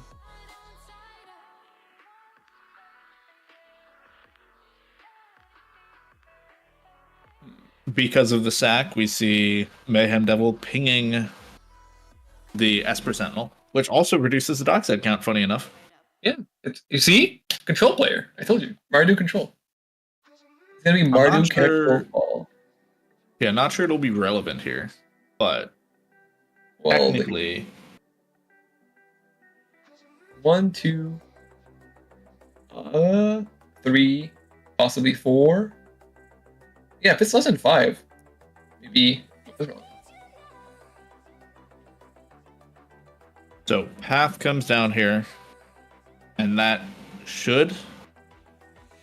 Okay, we see the force and response. Force source, whatever it was happening. Now I assume Joe is good, right? He has a lot of cards in hand. It has to have a free interaction, right, or a 1-mana interaction. He hasn't been sacking his creature the whole time. But I would have expected to see the counter spell on Amanatu, if anything. Yeah, I expected that too. It's much easier to counter than whatever else is happening. But I guess he knew they had the path as an answer. Figured it was fine. Maybe that was the thought process behind it. Yep, we see them sacrificing the treasure. See another Probably ping. for another ping. Which could have been on the dock side if they talked about it earlier. True. I don't think that is what happened because the Esper Sentinel did get killed, but that definitely could have been the case.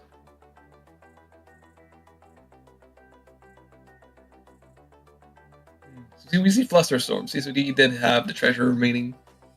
We'll make sure. Believes the table. Alright, so now SA is out of gas, I would assume. You don't have much else, right? I think they've got Free interaction. 2 cards left in hand, and it's really hard to stop a Flusterstorm.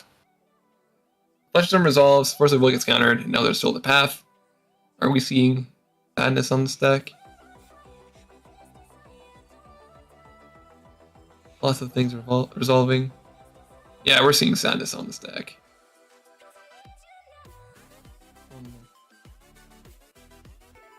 Yeah. So close. That is 1 win attempt stopped. Check. And at this point, the just wanna check dockside being exiled, I believe. Yes. Yeah. Yeah, Much much harder. did resolve. Yeah. Not dockside impossible. being exiled makes it really hard for Sisse to come back and win this. I think they still have lines. Pretty sure, actually, they still have lines. But difficult. They do. They're just a bit more complicated. So we know even less about it.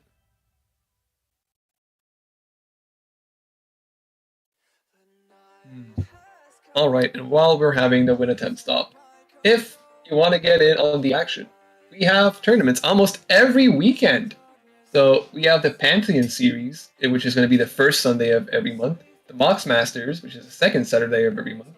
Chaos Tournaments, which is, as today, the third Saturday of each month. And Lotus Series, which is the last Saturday of each month. And each of the events for the Pantheon are around the same time, but Pantheon series, just for our EU folks, we're doing it a bit later than usual. We're doing it on EU time. That way, for once, the NA people have to wake up super early if they want to participate, like your EU friends are doing. So Pantheon, it's the European series. It's the first Sunday at 10 a.m. CET, which is 4 a.m. EST, February 4th. So come support the EU players who are trying to be awake at this point at the tournament, if there are any, struggling, and live a bit in their shoes for one tournament if you want to. It's going to be February 4th. Not next week. Next week is the Lotus Series, which is on January 27th. I will say the amount of EU players I've seen doing crazy things while it's like the sun is rising, they've been up for however long and playing at the wee hours of the night.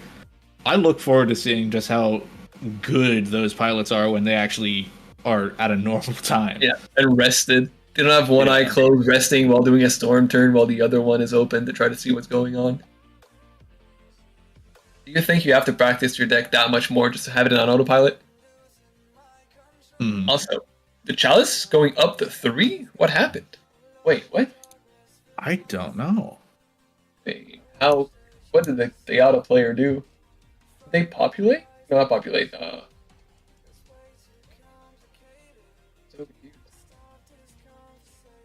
desperately looking through the deck list to try and figure out what they might have done. First off, the Dross. It's a 1-mana instant, which does target creature gets -1/-1 until end of turn, and then you proliferate. Huh. So they added a Chalice counter around Chalice of the Void. And now they might be free to go for a win. Wild. That is not a thing that I would have thought of. That is not a thing I would have played around either. Well, there you go. You do see something new every day. Not going for something. Oh, they might actually be going for a win. Are we going to have double Mardu W's? I believe. Because now they don't have the silly Dot Heap stopping them down. Yada being played. Oh, it's happening. If it's not happening, it's pretty close. It's pretty spooky right here.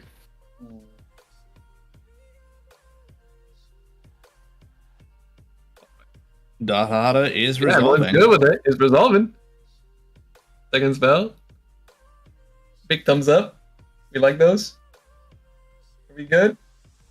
It's happening. Oh my god. Right, then it's a breach, right?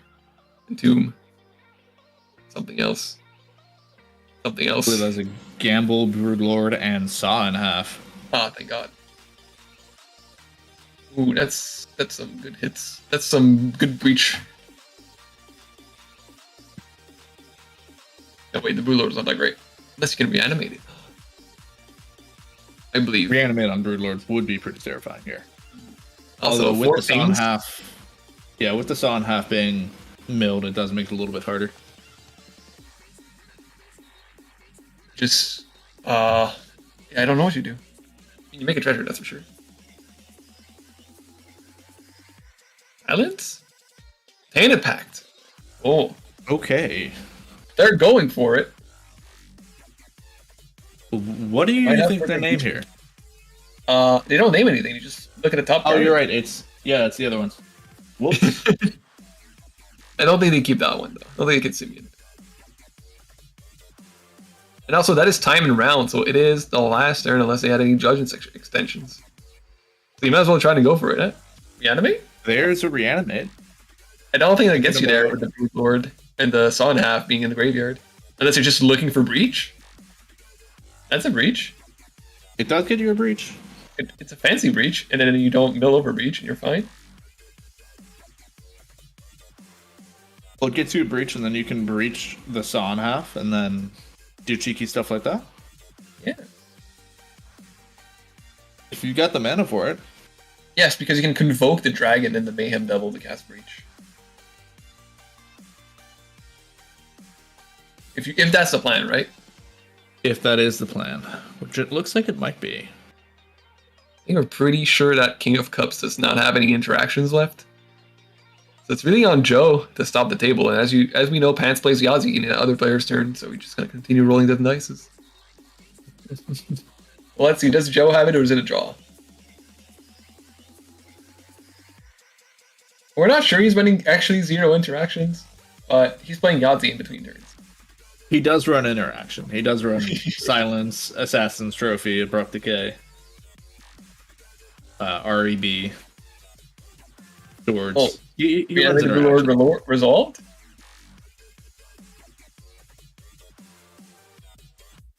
We're good with the search?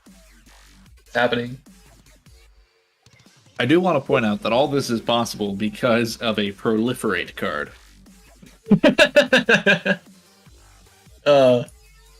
Which, not typically the way it wants to be used to proliferate on a Chalice of the Void, but... And also, Chalice on 3 shuts down a lot of free interaction pieces. Now I think about it. Force of Negation, Deflecting Swat, it stops... Not Pact. Oh, there's another one. There's 3 that I'm thinking of. The other, if you control a commander, it's free card. Fierce, thank you. Also, Alpo's not live, so you can't stop the search. He doesn't have the mana for it, but it's still not live. The Chalice does, however, stop the Saw in half, so you don't have that as an out. Actually, you could technically go for the Underworld Breach, proliferate again. No, but I think the Chalice on 3 is very good for you. Yeah. I think you just breach and figure it out. Take it back again, maybe? Honestly, potentially that might be the best And play. look through your deck, see what's left, and see if you can figure out a win. There's got to be something. So you're really looking for Flicker. Once you have Flicker, so if you either get Breach or Flicker, I think you get Breach now, and then if you get Flicker later, good. You take it back for Flicker, and you might not have enough cards with the Mayhem Devil already in play, too.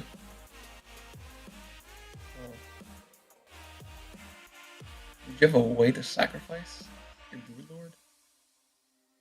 Well, they found the card. Do you notice what it was? I did not. We're all gonna be surprised at the same time. Go for Breach, find Flicker, empty Yard, and put Protection on before interacting with Chalice. That's fair, but if you Flicker...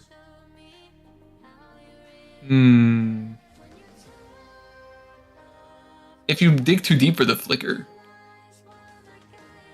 Unless if you Flicker the Broodlord, right? You get another tutor.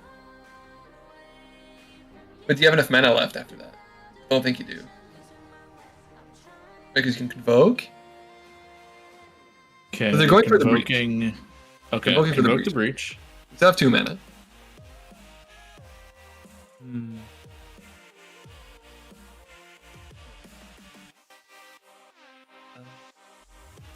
No, what's in the yard? I think that's a win, right? You cannot draw cards because otherwise there's no more Bowmaster. There's only Chalice on 3. It doesn't get stopped, right? I think you think you stop. You don't greed like I do. You just stop it before, right? Joe, don't be a greedy player like I am. Joe, please. Don't listen to the pit plays. Listen to the pit boys. I think that actually the Chalice on 3 stopped him so hard. That's my belief. Okay, we're starting with a petal. The Lotus Petal. And it looks like we're giving up on the game plan of... Because I think that we just saw... I think we just saw the Whisper of the Dross X out there. I believe that's what that is. Yeah. But that is Diana being sacrificed? How do you sacrifice a Diana? Oh, you paint a Diana with... Oh, you paint a Diana with your Mayhem Devil. Interesting. That way it dies. But you still can't saw in half. That's not how this works. Dahada coming back. And then... Why is there a saw in half in the field? I'm confused. Saw should not be castable. Yeah, saw in half is countered.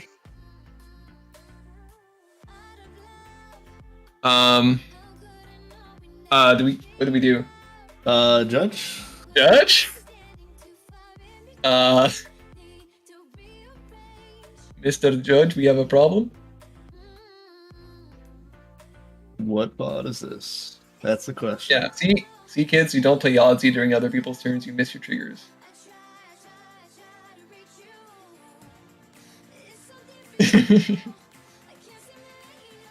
It's not GG actually. Because Son half just gets countered instantly. He doesn't get the resolve. And now he's out of mana. He cannot do the thing, as you said, with like proliferating the Chalice again. Because he exiled the card that does that. It's only get counters if you remember your triggers. And we will be getting a judge in there.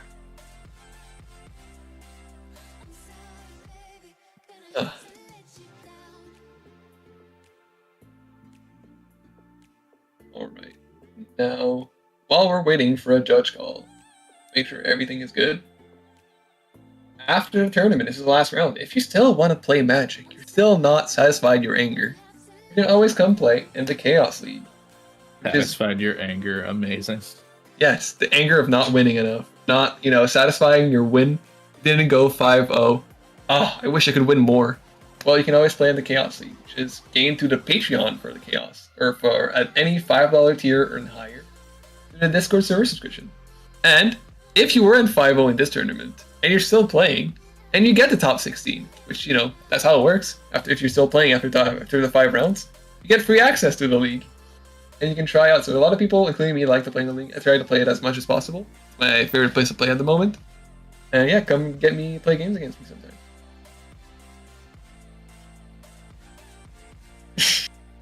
Yes, Alex, I know my French accent. Thank you very much. Also want to point out some of our partnered creators. We've got, recently actually, Fervent Alchemist, otherwise known as Kai, released a K9 Fugitive Doctor deck tech. K9 Fugitive Doctor. Wait, what is? I have what is not that? gotten the chance to take a look at that video, but knowing. Oh, right. Let's figure it out, okay? I see food chain. That's what the doctor thing is doing, right? And then I see pod chains. Because it's Naya plus blue? I have no idea. It's not Naya though. Isn't it like 4 colors? You're thinking of As black? 14th Doctor. Oh, it's not the 14th. Oh. It's not the 14th. Oh. It is, in fact, a 3-color. Wait, which it's doctor? It's a teamer list.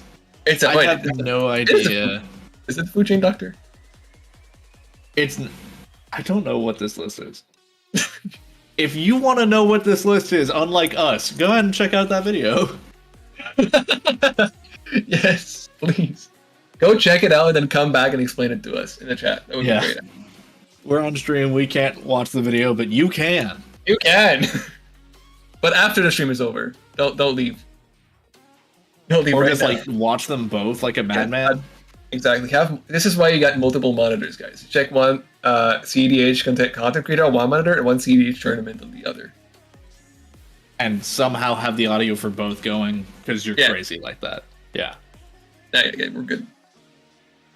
Right, so, but now we're 2 players playing Yahtzee. Let's go. I think Joe has joined in on the Yahtzee, yeah. Yeah. Joe has absolutely joined in on the Yahtzee. Amazing. I mean, judge call is going on, may as well, I guess.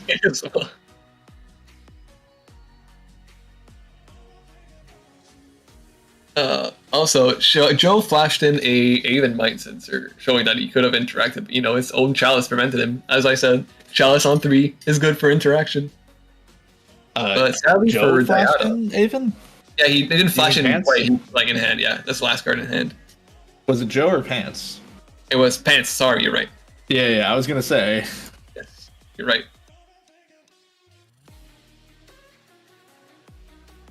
I still want to point out that all of this was only possible because of a 1-mana black removal spell. Which proliferate.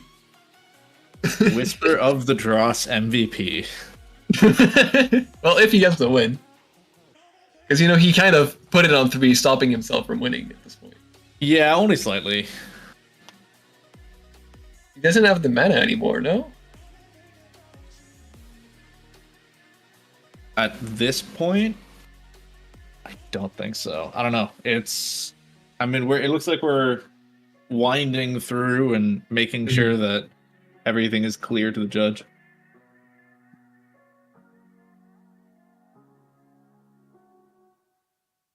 At this point, this is one of the last rounds going. We're after time, so this is the last turn. So yeah, either it's a draw because no one could win, or he figures out a way to win even with this last card being played can be countered. I don't know how he can win through that. But yeah. I do not know. It might be a draw here. We'll see. We'll see how things end up. Getting Flicker off the Broodlord, Search might have been the line. But you only have 1 mana left after this. So you can't really cast anything else. Yeah, I think we're going... Oh wait, the Search is happening? I have no idea what got ruled what, but things are happening. Things are happening. Is it a May on the show? And that's right, that's what happens, because if you play Yahtzee during a game of Magic, you miss your trigger, you might end up losing the game because of it. I think it might have just been everyone missed the trigger. Yeah. Wow.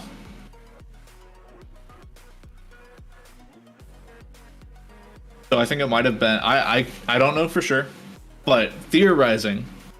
Yes. Let's theorize. Missed trigger, and the table got a warning for game state or whatever the proper terminology is for the proper maintenance of game state or games rule violation or whatever. Because it is a counter that spell. It is not a that spell cannot be played. It is a missable trigger, and indeed it was very much missed. On the okay. Well, that's if you like that, right? I guess this is what happens when you play Yahtzee. Yeah. To be fair, Right. I've missed triggers like that without playing Yahtzee. So No. It's only because we're playing Yahtzee in your games. Let's face it. We must stop playing Yahtzee during CDH games, as tempting as it might be to roll the dices. But the dice are so fun. Oh. But the winning the game is more fun. Wouldn't you agree? Yeah, that's a fair point. Alright, so we will see the sacrifice on one of the Brood Lords, getting a lot of mana. Discarding a Mox Diamond? I'm confused. Sure. Casting it to the graveyard, nothing to discard? Yeah, if you are not sacrificing or but if you're not pitching a land, then it just goes straight to graveyard. So now we have Grinding Station, which is probably the reason why they sacked the. Why wouldn't do it in that order? I'm way more confused now. Oh well. So I think they're gonna cast a Lotus Petal, mill their graveyard, both 3 cards. They're gonna go through a loop. They're gonna sign the Soul Ring first. The net mana at some point. 1, 2, 3. They're untapping the Grinding Station because the Grinding Station triggers itself, right? So yes. if it battlefield has an untapped trigger, you can sacrifice an artifact in response. Yeah, so at this point, they should be able to just storm off and find either a Flicker or what other. So do they have any more than a colored Flicker? mana left? The Yadas in the graveyard or in the command zone now. And I don't know if they have any card mana left, so they have to find colored mana and then they can do stuff. They have a Lotus Petal maybe in the graveyard. Yeah, I think they still have Lotus Petal in the graveyard. They still have the Reanimate in the graveyard. Which Reanimate was it? Animate Dead? What are you looking for at this point? Is Flicker enough anymore? I don't know if Flicker wins you the game. You need a lot with Flicker.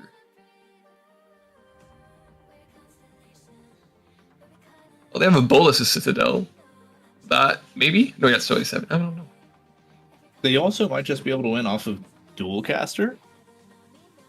So, apparently from someone who does play the in the chat, he says, Lotus Petal doesn't loop, but Mox Opal will eventually. So I guess that's what we're looking for right now. Going through the stages, making sure every step is clear. Yeah, I think at this point, Dual Caster Heat Shimmer is one of their big outs here for an actual win combo. Yes, I think you're right. No, they can't. It's a Chalice on 3. Oh! Wait. Dang. So they'd have to get some way to remove the Chalice? but then all the interactions back online. That I assume Yeah. they're still in. I think this is a flicker in hand right now. They might be looking for Dockside and then flicker to get the initial mana to cast Diata. Dockside, Flicker. Wait, that's a gamble, I They think? Probably find a Grand Ball shirt as well. Just to be safe. Dockside makes enough.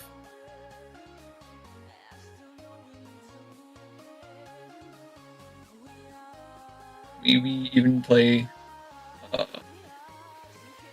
big old 6-mana artifact. Oh, there's an See, I told you. In the 3. They stopped it. Joe has an Oppo in hand, and Pants has a Naven Mindtensor that he can't play. They're finding LED to the yard. Now they're gonna Well, start. they also, generating I realize they do have the Mayhem Devil in play already, so they Yes. can utilize that. Now with LED, they can generate their mana. They're even more mana positive, but they have colored sources now.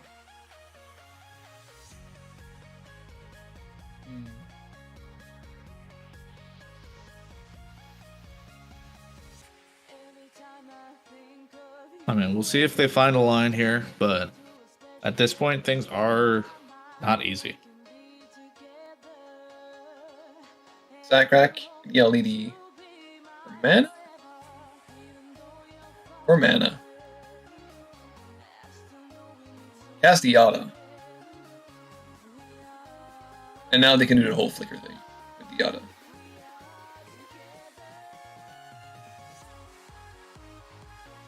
Cast Battle, flicker, deal with Chalice later. I don't think you can afford to deal with Chalice.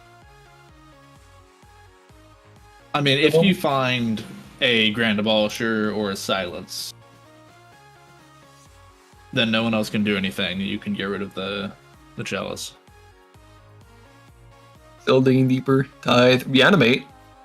Dual caster. Do you think it's Adnal's angle? No. But No, all the cards. At this point, you can get through your entire library with the grinding station. Yeah, I think that's what's going on. It's just a matter of how you want to close it out. And that's what I'm going to try to show. So email the amount of cards for the treasure instead of creating them. The grinding station. Yeah, this is just a point of, okay, show us your win here. Pretty much. Also missed all the triggers off Mayhem Devil. Maybe. Either missing triggers or shortcutting, one of the two. Being like, hey, there's going to be a trigger for Mayhem Devil for each of these. Oh, and then there's a Lin. Oh, there you go. They go. Oh, the Razakat's line. And then from that, Mayhem Devil pings the table. Pings down. that table, and everyone dies. Off of a proliferate on a Chalice. That is crazy. I never would have expected that. That is wild. They do get the win here. And I believe that is the last table. That is Dahada coming in with that win right at the end. We got 2 Mardu wins. You know what? As people said, it might be Mardu Winter. Yeah, GG's Mardu Supremacy, for sure. I feel like that's probably overrating it. No, maybe. I never exaggerate what I'm saying, Fetch. Never. Never exaggerate, always. Exactly. Always sandbag, always be greedy. Mardu's a control color. And I think this win is actually just barely enough to get them into top 16. Really? Yeah. Oh, that's great for them then. I think they just got the cut. Very nice for them. Congrats on the Dahada win. Yes. And we should have our top 16 soon. I will say, while I don't know whether Ka0s will drop, Ka0s is currently in top 16. Is he still undefeated? I'm scared. Last I heard, yes.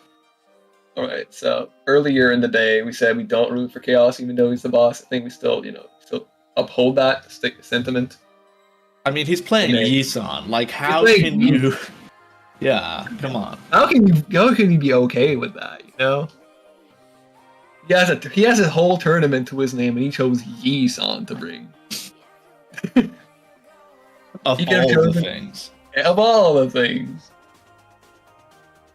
All right. And with that round, I think. I hear you talking, Sean. Don't disrespect that boy. Speaking of chaos. Oh, wait, Chaos is gone. Well, that is the end of our Swiss rounds. As we get, we'll be going into top 16 here after the break, and seeing whether or not Ka0s ends up playing out that top 16 with the Hisan. Will Ka0s win his own tournament? Stay tuned to find out. Let's go.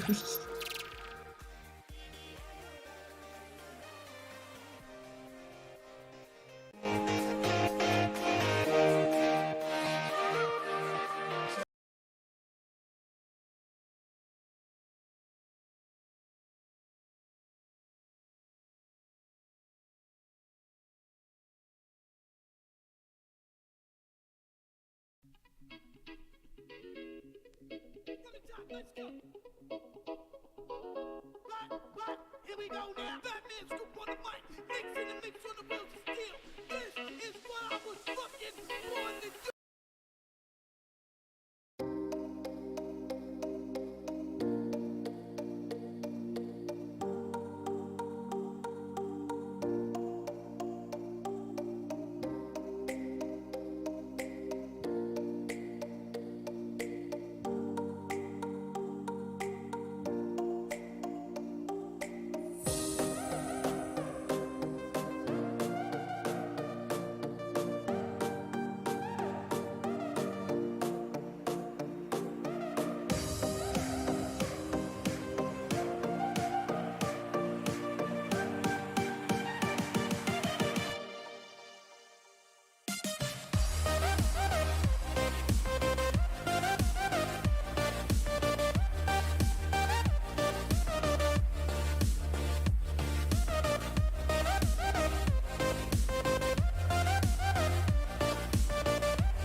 Hello and welcome back to Ka0s Treasure 10. I'm Fetch, and with me today is Gavin.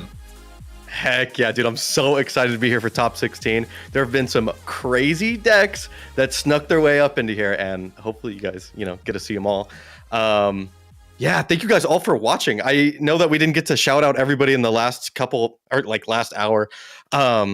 We're only 60 followers away from 1,000. That's crazy. So I'm just going to give a quick shout out to everybody who just followed. Is Firefighter, thank you so much. X Pork Chops, Flukiest Bubbles, Izran, Run It Because, Mandalorian, Zay's Nog. Dude, thank you guys all so much. I appreciate it. It's so cool to be experiencing this top 16 with you guys. I will say this is potentially a historical top 16, as we've got Ka0s himself in it. Dude, yes. And this is the pod we're watching. For once. Yeah. It's awesome. It's so cool. Dude, so what's that deck? What's that deck looking like? Because it looks a little stinky to me. So Ka0s being Ka0s, prone to bringing stuff that are a little bit, I'll say, out there, and deciding of all of the mono card lists in all the world, Yi-San was the deck of choice for today. Yeah, mono green. What the heck? Kind of crazy. I mean, Yi-San's been kicking around for quite a while. I feel like it's been a deck for old pretty school. much as long as CEDH. Old school. Yeah, I agree. And I think maybe that's why it's doing so good. I mean, he's just so charismatic. But man, this deck has not been seen in a while. So I think sneaking some wins, and hopefully we can see some more.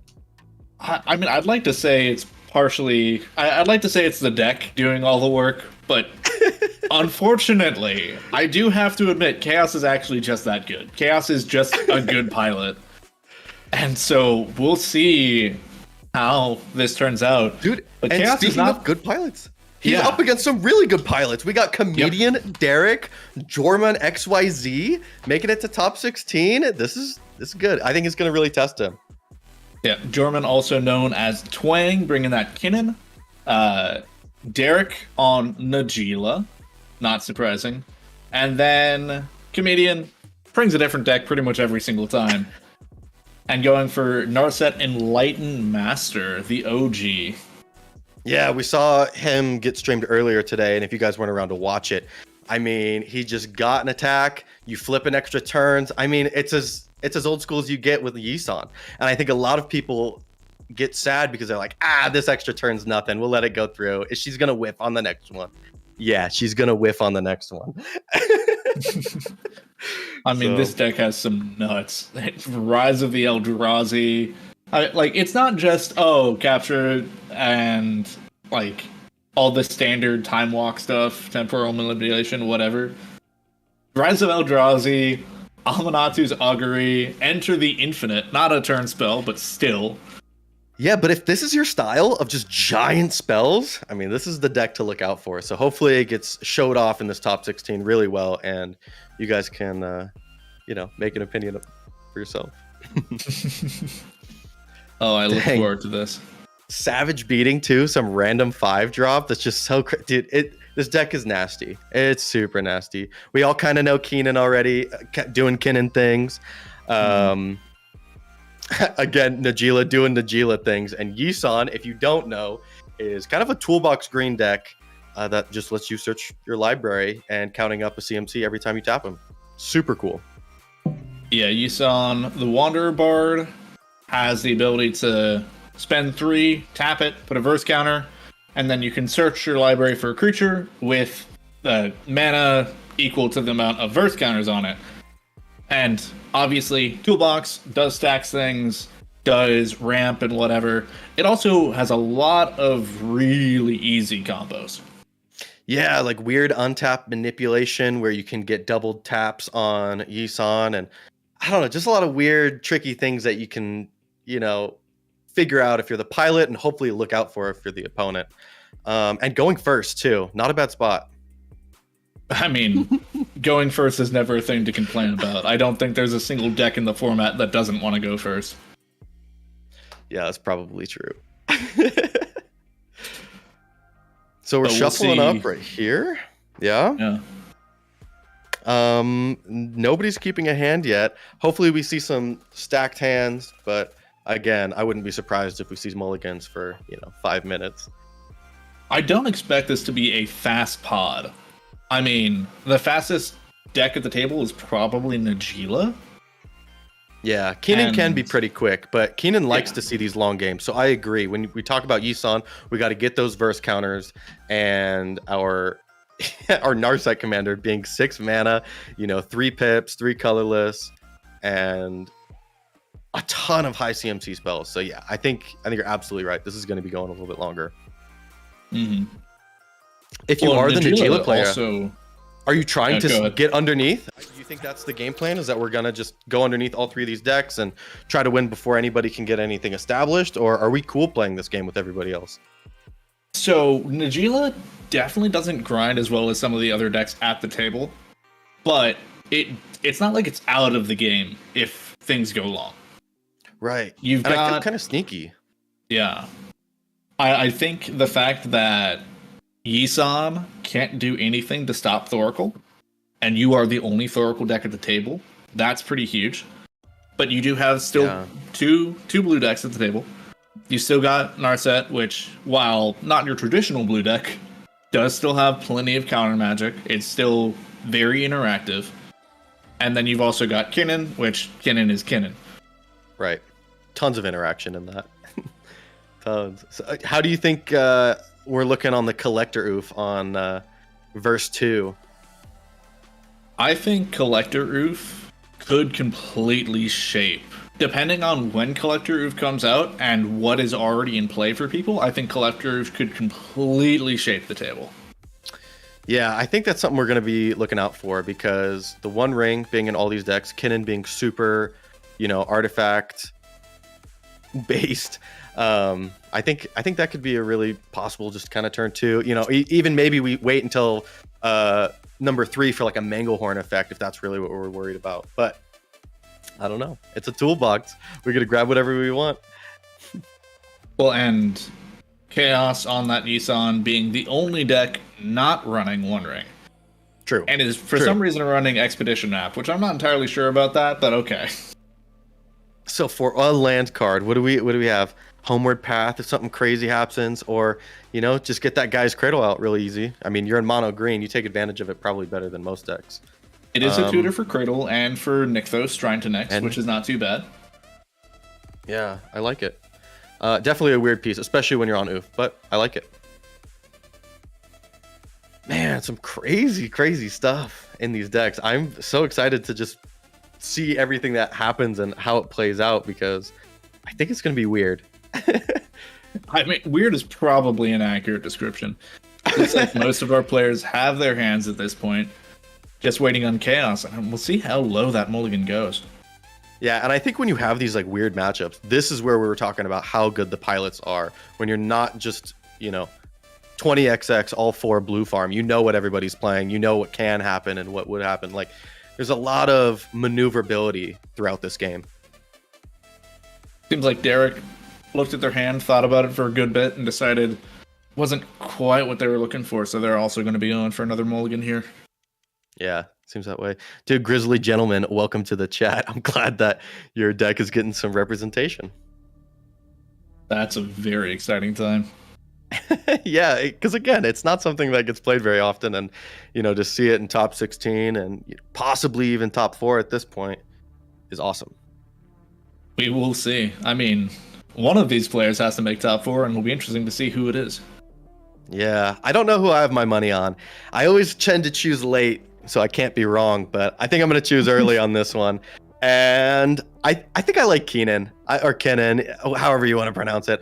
I think it's just in such a vibey spot. If you have a lot of cards in hand, you can just jam a win if you get the nuts, or you can just hang out and play big boys and maybe compete with some of these larger spells that Narset's looking to resolve. Maybe. Yeah, well, if Narset starts doing Narset things, it can be pretty hard to compete with it. But I do think Kinnan is probably in the best position from a deck standpoint for the table. I agree. And being in third seat, Najila's going to try to win before you, hopefully, and then you can stop it or have enough mana to protect your win, and go for it. I will say though, part of me wants to see Ka0s take the win, just because I think it would be hilarious for Ka0s to win his own tournament. Yeah, right? Like, wouldn't that be crazy? He's always dropping. I'm always saying that he's scared, but I think this might be the time to prove me wrong, man. He's going for it, and it's super on a crazy deck, too. If I do a winner's interview with Ka0s, I will die. Oh, that's going to be really funny. Okay. Looks like... I think we do have our hands. Yeah. Oh, just kidding. No. Ka0s, not happy with it. Man, kind of throwing it away. Ka0s stocks are definitely not going up at this point. The fact that I think this is a mull down to 5 at this point. Maybe. Yeah, it's looking pretty low. Yeah, maybe even 4. Yeah, I hope not. Either way, I want to see a good game, and if it's a good 4, that's better than a rough 6. And I think he's going to show us. I mean, why he's in top 16. Mulliganing is so important, especially to the pod. If you know you're going to be looking for heavier stacks piece earlier on with this game plan, you have to make sure you hit them. Yeah, for sure. I will say, seeing Cutflow Kev in the chat, 17 slot. Sorry that you couldn't make the top cut, but you did do a great job today. Well done. Yeah, that's amazing. And I'm glad that you're hanging out with us and enjoying the top 16. Yeah, congrats on the 17. I really hope for Ka0s' sake, though, that this hand is good enough to keep. Yeah, we're throwing some cards to the bottom. 3, 4. Oh, snap. Is that down to 3? Oh, no. Or are those the hands that the cards that he's keeping? I don't know. He's picking up both piles. He's throwing me off. Ka0s. Ka0s, why are you doing this to us? Looks like Najila is locking in at this point, and I think they were down to either 5 or 6. Yeah, pretty low. Okay. Oh man, such a tough decision. We might be on 5, and we're looking to see if we need to go further. Okay, here we go. We see them to the bottom. Locking in that Multa 4. Awesome. I will say, once you start getting down that low, it really starts to be where like you're looking for anything that might be good enough. Because once you mull down to 3 or 2, it's almost impossible, especially in mono green. Yeah, mono green. Yeah. You don't have fish. You don't have Esper Sentinel to just get out turn 1 and then fill your hand back up because people just feed it because you only have 3 cards or 2 cards in hand or whatever, right? Like, you don't have the Ristic Study to rely on. Hopefully, maybe we can get the Sylvan Library. That's probably one of our faster accelerations as far as draw goes. And I don't know. Hopefully, it's enough. Whatever we got. You don't in our have hand. wheel either. And this deck doesn't even want to have 1 ring. So it's right. That opening hand is very important here. And we do have a turn 1. Okay, Boreal Druid. Awesome. It looks like we're going to be able to jam the Yisan hopefully next turn if we get the land and progress without having to need mana. I mean, turn 2 Yisan, definitely not the best thing you can do in the deck, but it's not bad, especially on a mold of 4. Yeah, on a mold of 4, I think you're just trying to hang out because, like we said, this is going to be a slower pod unless a player has just absolutely everything they need. The Gila with the land pass. Yeah, also on 5 cards after that, so a little bit lower. Mana Crypt and a land for our Kinnan player. This is nasty. I mean, one of these players had to have a good start, and it looks like it's going to be Kinnan. Yeah, and scary because Kinnan loves mana. Mana Crypt, I believe that's a City of Brass. I think and so, that's too. getting tapped for its Wow. Zenith. Okay, so we're going to go find a 2-drop right now. Search our library for I think it's green only, creature card, and yeah, put it onto the battlefield. Kind of nasty. Just any creature you want for +1 mana. Yeah, Green Suns is green specific. So it does limit things there. but I'm guessing we're going to see a Bloom Tender hitting the field here. Mental misplay. Welcome to the chat. Smoke'em Jorman. Yeah, he's kind of popping off right now. And there's the Bloom Tender. So much mana coming into this next turn.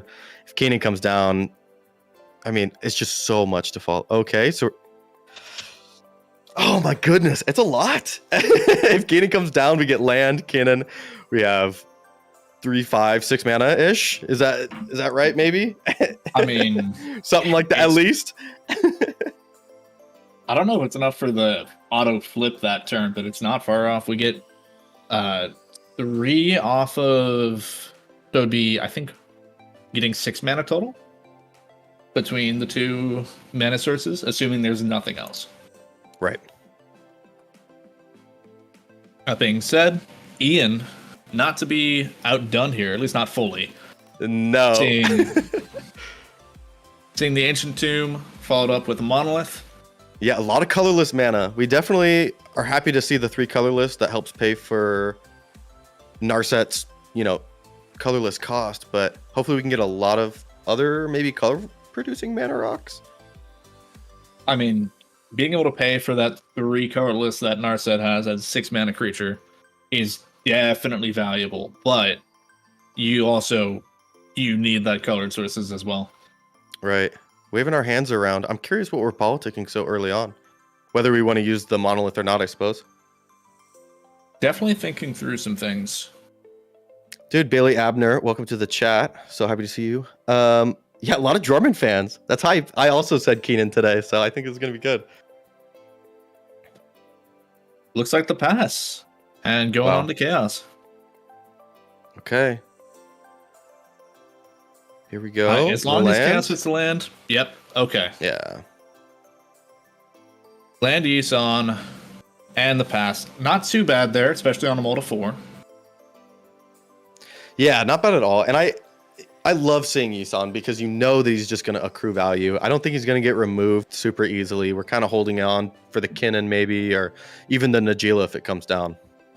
Yeah, at this point, with the threat that Kinnan poses between Kinnan itself being Kinnan and already having that Bloom Tender in play, it does draw a lot of that removal away from Yisan. Yeah, it really does. We were kind of talking about it. It's one of the reasons why maybe this deck can kind of get away with what it does. There's just scarier commanders. And, even if you wanted to compare it to a more expensive one like Narset, super scary. They're never going to remove the Yisan if maybe they have... I don't know. There's some key numbers on Yisan that can be pretty scary, but not anytime soon. Yeah, I expect we're going to get at least 1 activation off that Yisan, if not more. Right. Dude, One, welcome to the chat. I'm sorry that you missed the Tayam games too, but they go on long. All right, we see the land from Najila. Turn 2, we got 2 lands. I would expect to see something else here. Yeah. Land pass twice in a row, not a good place to be for Najila. No, not usually the standard for CEDH in general, unless we're holding up some crazy interaction, but here we go, passing off to Kinnan. I mean, on the Multi 5, it does become a bit more questionable, but when you're playing Najila, a deck that, especially for this table, wants to be more proactive, it feels bad to me. Yeah, I agree.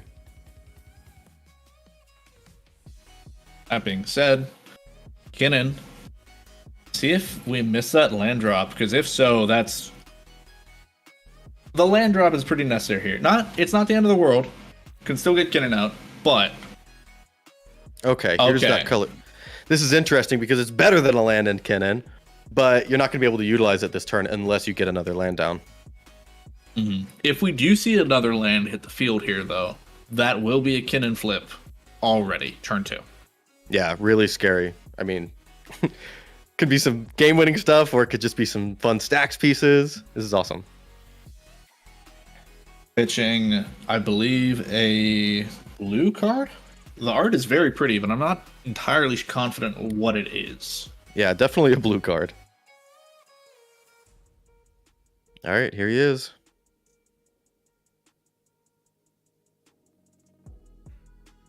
Does mean no land was hit, so we're not going to see the Kinnan flip in all likelihood. But we But are seeing all that's this still mana 6 mana. tap. Oh, this could be a Seedborn, would be scary. A Consecrated Sphinx is just as good. Whew. Maybe not just as good, but pretty amazing. It's not far off, that's for sure. Okay, Especially starting to take over the game. really. Yeah. Yeah. Consecrated Sphinx, while Seedborn can do some pretty crazy stuff, especially with the amount of mana available right now. Consecrated Sphinx is so consistent. Yeah, it really is. And just every draw getting 2 makes you want to not play your draw engines against it. Well, and it's not even just the draw engines. It's literally the beginning of your turn feeds the Consecrated Sphinx. Yeah, absolutely. If it gets Having all the a way turn around 2 6 Sphinx. cards, Yeah, this is going to be good. Turn 2 Sphinx is just such a powerful play. Pun fan, thanks for typing in the chat. I don't know. It's some secret layer blue card, though. That's what I can tell you. Looks like we do see a talisman hitting. Yeah, that's what we're looking for. Colored. Yeah. Still no land drop yet. Maybe we're holding on to it. Greaves, okay. A little bit more on the casual side, but man, if Narset gets to land and hit and have protection, whew, that is scary. I mean, Greaves may be casual elsewhere, but for Narset, Greaves is one of the best cards in the deck. Yeah. Getting that haste makes it where Narset is so immediately impactful. And because Narset already has hexproof, it's just like you need to remove the enchantment, or not the equipment. Otherwise, it's pretty much game over. Right. Thank you, Dr. Defeat, for the assist. I think it is a bribery secret layer. I think that is what it is. Bribery makes sense. As we go into Yisan's turn, untapping with some mana, and I don't know, hanging out on the activation of Yisan, maybe not getting too crazy, going for it on their turn. I don't know if it's sorcery speed only. Let me check real quick for you guys. I mean, Yisan, with being on the Molda 4, does make it where you don't necessarily expect to have anything too crazy here. You do see a Guy's Cradle hit in the field, though. Yeah, that's a good one.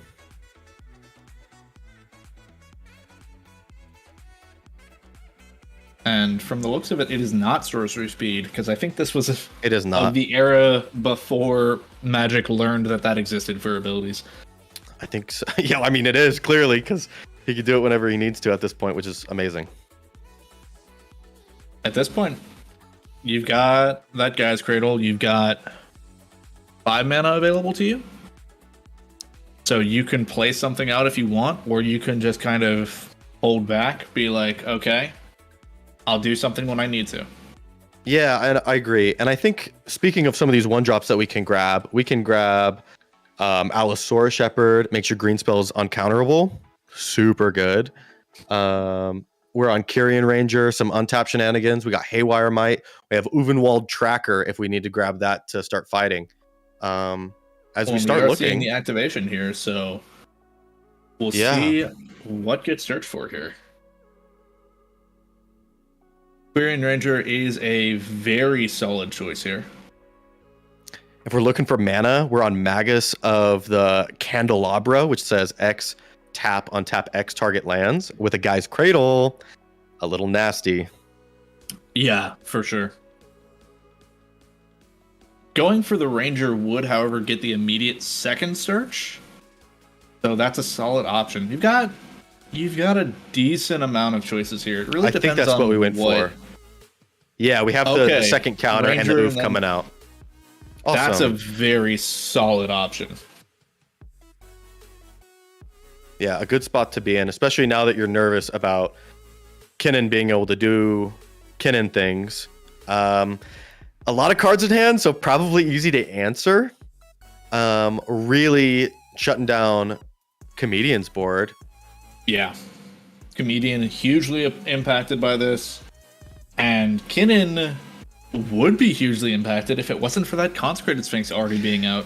Yeah, and the Bloom Tender feels really good right now too, right? We have a dork instead of an artifact, so we're definitely still getting mana at least. I mean, it definitely slows Kinnan down a lot, but when Kinnan is already... It's like you've slowed down someone who's already in a rocket. Right. They're now in a slightly slower rocket, but they're still in a rocket. Absolutely, absolutely. It is a really impactful oof here, though. Yeah, I agree. That was what we were talking about before the game started, is how fast are we going to look for it? And hey, we found out.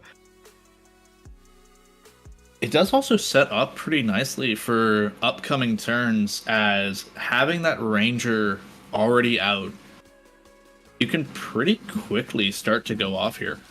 I agree. Dude, Fathom, you're absolutely right. I think that's true with all stacks pieces. You need to be super careful when you lock down the table to not just let one person run away with it.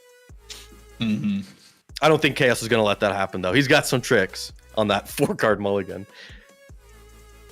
I honestly think at this point, if it's the Collector Oof eating interaction, then Ka0s might just be able to sneak out a win.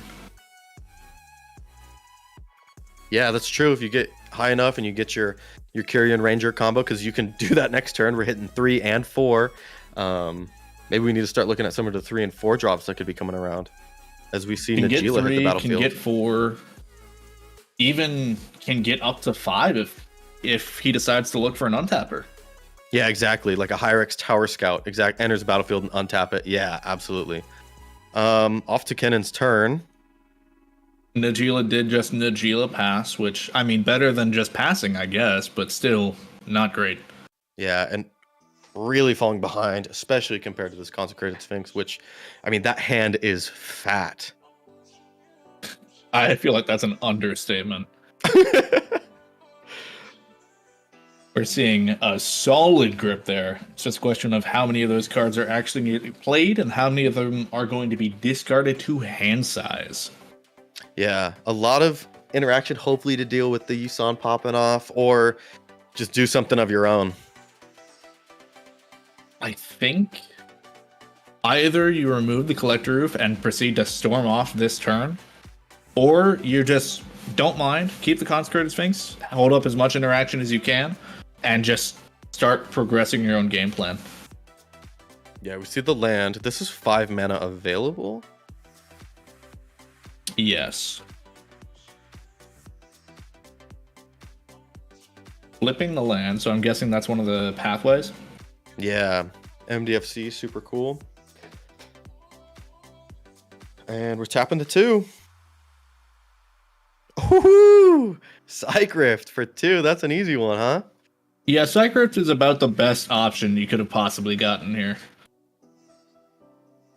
I don't know if there's a better card available. I think there's a couple 1 mana removals to keep it out, right? Like, I think we might be on Pongify. Not sure. The big thing here, though, Psych Rift being able to not only get rid of the Collector Roof, but set back that Yisan so that Ka0s can't sneak in a win here. Yeah, big time. Absolutely huge. Very true. Chain, Pongify. Yeah, there's a couple. I think this one is nice, though. This is what we kind of needed. So now we're tapping a ton. We got our Grim Monolith, which is even more, right? This is big. I didn't realize it was only the single target bounce. It didn't have the mana for the overload. But that being said, yeah, still good. It's what we needed, right? That's why we're running it. Get him out of here. Get this oof out of here. Trophy Mage. Oh no, we have a lot of mana still available too. This is getting dangerously close to the game being over already. Now, we'll see whether it actually ends right now, but it's not far. Yeah, that's the Basalt. For those of you who aren't familiar with Kinnan, Basalt can generate as much colorless mana with just Kinnan and Basalt by being able to tap for mana and untap. Mm-hmm. And then between the Basalt and the fact that there's still the Bloom Tender available, we're going to, at minimum, see a bunch of flips, if not just a win here. Yeah, I think we have 1 blue, 3 colorless floating right now, along with, you said, that Bloom Tender. So, yeah, using the 3 colorless, here comes the Basalt. Okay, and here we see go. the Force. Okay. should never have doubted comedians at the table. I think we kept a pretty healthy hand too. And there's the Fierce though. Wow, really battling over it. I mean, why not? This is the game-winning piece, of course. Everybody's passing on it, it looks like. Boom. Fierce. Counters the Force. Resolve. And now Basalt can enter the battlefield. Nice.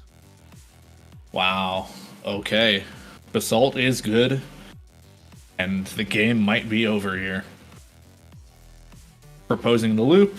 Infinite Carless is good. At the Bloom Tender. And let's see what happens next, as it's not a good situation for the rest of the table. No, not even a little bit. I mean, so we have there two was flips, I think? I believe it'd either be 2 flips or it's 1 and then something else. I think it is 2 flips, yeah. Oh, wow, we got Thrasios. Now we can... Okay, this is our sync for colorless mana. We'll be able to just put anything we need wherever we need it. Yeah, that's great. Good for him. With Thrasios, that is the entire library in hand, and that is a fast win. I mean, we talked about how Kinnan had that explosive start. Yeah, Finale of Devastation coming up on the screen. We're going to dump all of our creatures out, pump them, give them all haste, plus a bajillion, swing, win the game. Yeah. Wow. What a... Jeez. What a fast game. And top 16 not holding anything back here. Yeah, showing how powerful turn 2 Consecrated Sphinx can be. Yeah, I feel like that's an understatement. I think there's one of very few things that is better than turn 2 Ristic, and it's turn 2 Consecrated Sphinx. Yeah, good stuff by the players. It was a tough situation to be in. I mean, when you're on Yisan, down to 4 cards, there's only so much you can do. I think going for the oof was awesome. It didn't stop anybody from stopping the Kinnan player, and you forced the Kinnan to remove it, but Najila just land pass every turn. Bummer. Narset just couldn't quite get to the Narset, but no. Yeah, wow. I mean, it's a tough situation for the rest of the table when someone has that explosive of a turn 1 followed by that crazy of a turn 2. Like, it's not surprising to see the Kinnan take the win there. And I think that's why we see Kinnan top 16, top 4 so frequently, is because it can just do whatever, right? We can go underneath everybody. We can just wait forever. We can... It's just so versatile, and it's solid. it's solid. You can get turn 3 wins, or you can follow the wounded model and grind them into dust. Yeah, absolutely. I don't know, man. Consecrated Sphinx is essentially only in that deck, maybe a few Izzet decks, and with this, it's funny because there were no other draw engines out, but it's so powerful, right? We can jam it turn 2, we can flip it later in the game, and it could just accrue value. So awesome. Great display of the deck, that's for sure. I think the best thing about Consecrated Sphinx is it is a draw engine on its own that gets better with everyone else having draw engines. Yeah, absolutely. Absolutely. I mean, if it wasn't 6 mana, it would be the most busted spell in the game. Yeah, wouldn't you think? Sugol, yes, this is a top 16 game. We just finished up. Kinnan taking it over. Ka0s, Derek, and Comedian. It was a good one. Yeah. It was quick. Lot of great players, but sometimes it doesn't matter how good of a player you are. I mean, all of these players are in top 16, so they're all great, but like, it's hard to beat someone who has that nutty of a draw. Yeah, and we didn't see how many cards they went down, so I think it was just they had a lot. They had a lot, and they were ready for it, and it was a good spot to be in. We were talking about being in third seat is pretty ideal. You let other players do their thing, and then you kind of just pop off. But we just popped off anyway because we had the counter magic to back it up. When you're up against mono green, it's really hard for them to stop their combo unless it is a stacks piece like Collector Oof or whatever, right? I mean, Magic and Commander especially is a high variance game. Sometimes you draw like nuts, but we're hopping into another game here. Yeah, a Mental Misstep on the stack. Yeah, for something, but we see a tutor as well. Where I think this might be a searching through the library, but yes, Cisse, Atraxa, Dargo Thrasios, and Ob Nixilis. Well, and Nice. I mentioned Wounded Satellite for Kinnan, but Wounded bringing the Obnix here. Yeah, another one of those cards that feels maybe not quite as good at Consecrated Sphinx, but takes advantage of other people's engines really well. Mm-hmm. Derevi out on Cisse. This is kind of crazy. Yeah, from the looks of it, it seems like there's been some serious battles here. I'm seeing multiple deflecting swats already in the bin. Yeah. I think a Fierce 2 from the Dargo Thrasios. Wow. Yeah, a lot of stuff's being used. And I'm assuming we're in Cisse's turn, right? We're looking for something to... Okay, so we're grabbing a land. It must have been a fetch. Okay. I mean, having it be a fetch over any other tutor is probably for the best. Yeah, right.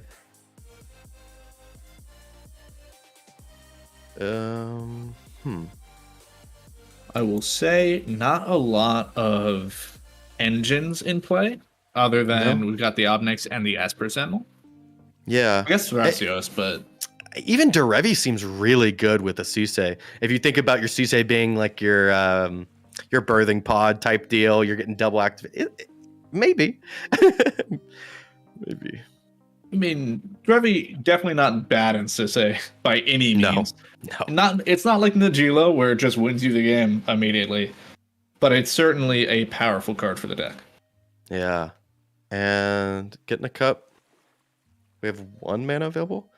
And is that a Kiora? What is that? That Planeswalker? The blue-green one? I think that... Or no, what is that? I think it's throwing me off. Looks like it might be a Kiora. They do have Kiora in the deck. Yeah. Wow, cool piece. Weird. Yeah, that's awesome. Super cool. I haven't seen that one in a while. They've actually got some interesting planeswalkers. On top of the standard Nicol Bolas, Saheeli, Amanatu, Teferi, Tyvar, they've also got Kiora and Minsk and Boo. Whoa. I mean, Minsk and Boo is a pretty powerful card. I believe it was Modern, where Minsk and Boo was a pretty actually relevant powerhouse in certain decks. I believe it. I mean, it's got a great ability on it. Yeah, the fact that it's consistent damage and card draw is really strong. Oh, it was Legacy. I stand corrected. It's funny.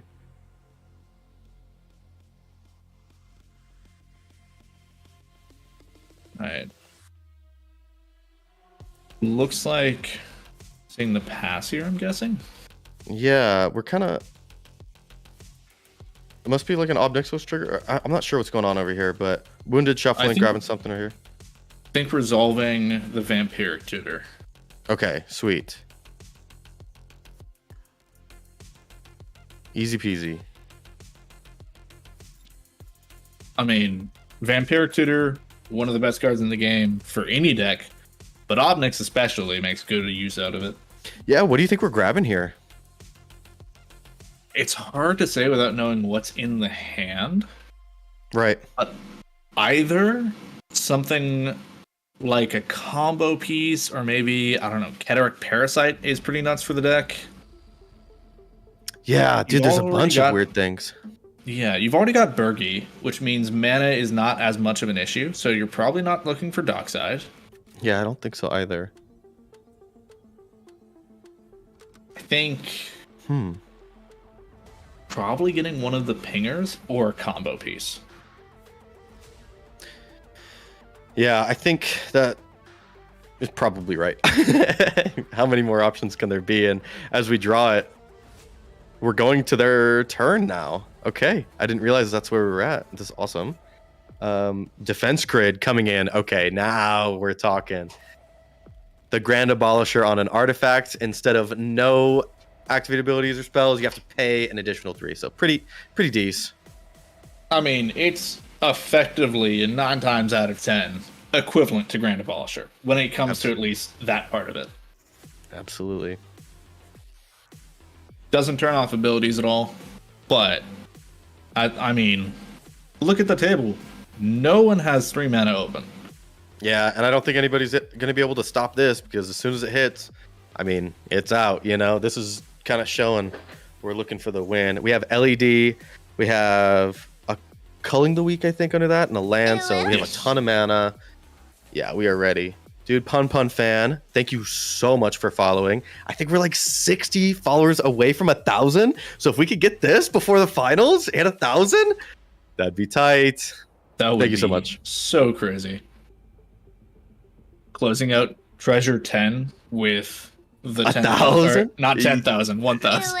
That'd be amazing. Hey, Nunya Biz. Thank you so much for following, getting us one step closer. I appreciate it. Young Mox. Man, that's all I had to say is that we were only a few away from 1K. Thank you guys so much. I appreciate it. And I really hope you guys are enjoying these games as Obnixilis is starting to take over. Yeah, at this point, it seems like we're seeing the defense grid resolve, which is very scary for the rest of the table, to say the least. I don't know how to say this guy's name. I'm sorry, RV Augen 98. Thank you so much for following.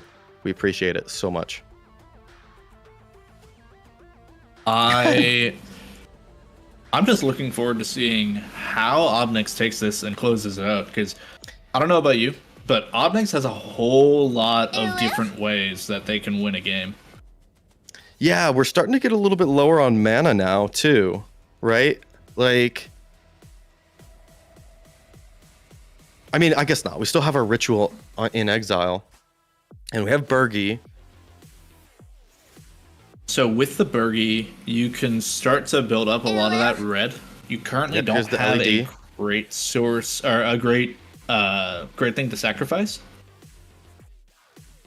But there we go. For Kin6 and Paradella 91. Thank you so much for following. You guys are awesome, and I'm excited to talk about some Magic with you guys. Did Narset win, Jacob? No, it didn't. Sorry. It got kind of stomped by Kinnan. And speaking of stomping, at this point, you're talking about how mana might be a problem. Yeah, who am I kidding? Absolutely not. We got Bergie with 3 red, an LED. Okay, and an Adnaz coming on top. That's what I'm talking about, baby. Jeez. Okay, so at this point, we've got 3 red, will be 4 red, as well as 2 black floating. And then the Adnaz is going off. Man, Obnix is cool. Yeah, for real. And again, with so many unique ways of kind of winning, you don't have to dig through your entire deck to find your win con. Maybe you do. Maybe you do. It looks like we're taking a fair amount of damage on this one. There's been a decent chunk already.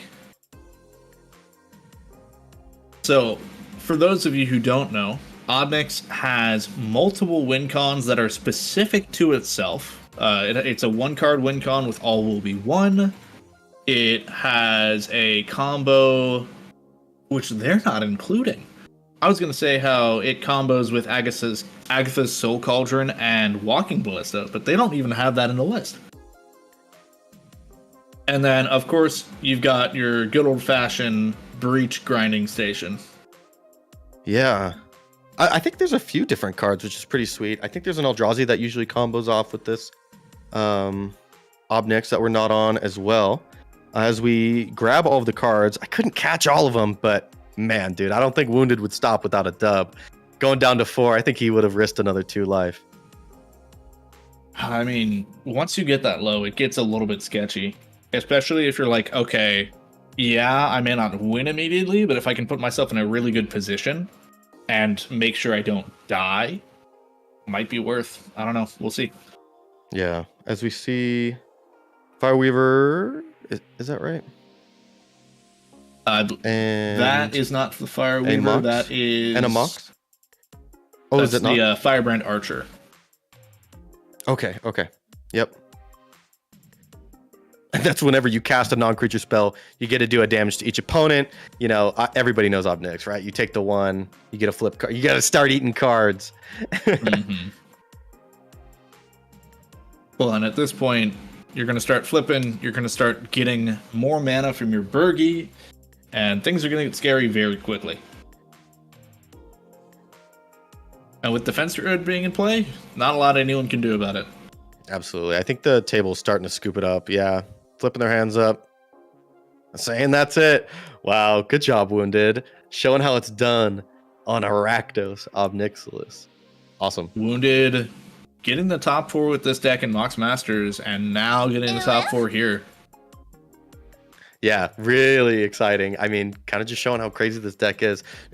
SRXLN, thank you so much for following. Man, how many people was that? Are we only like 50 people away from 1,000 now?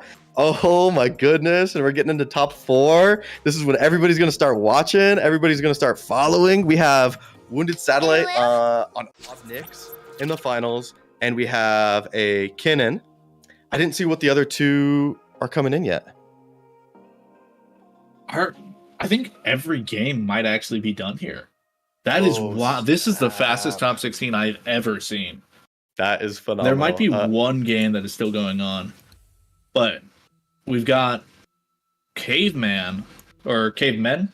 I think Caveman on Blue Farm, and then I think the last pod might already be the double check here.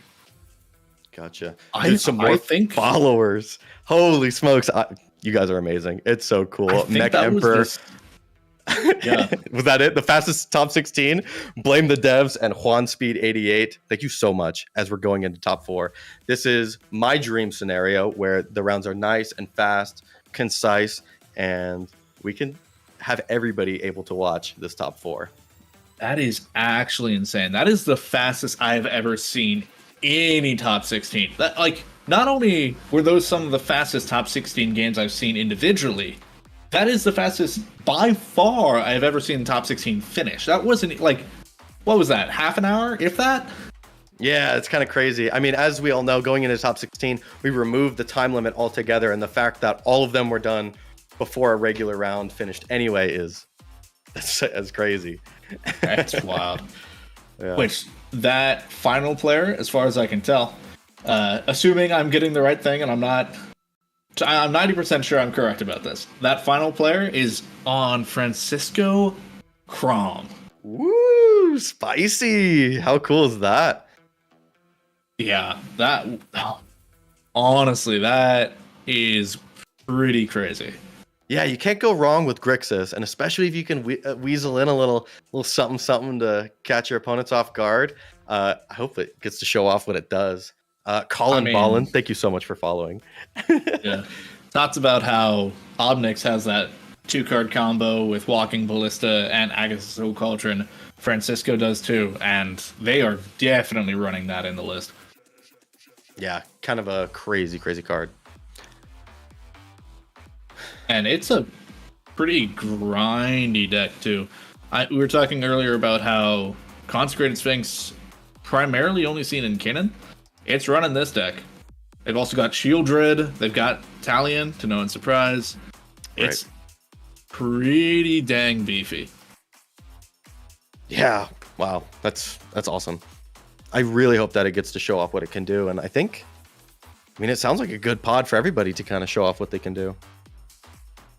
I am excited to see this.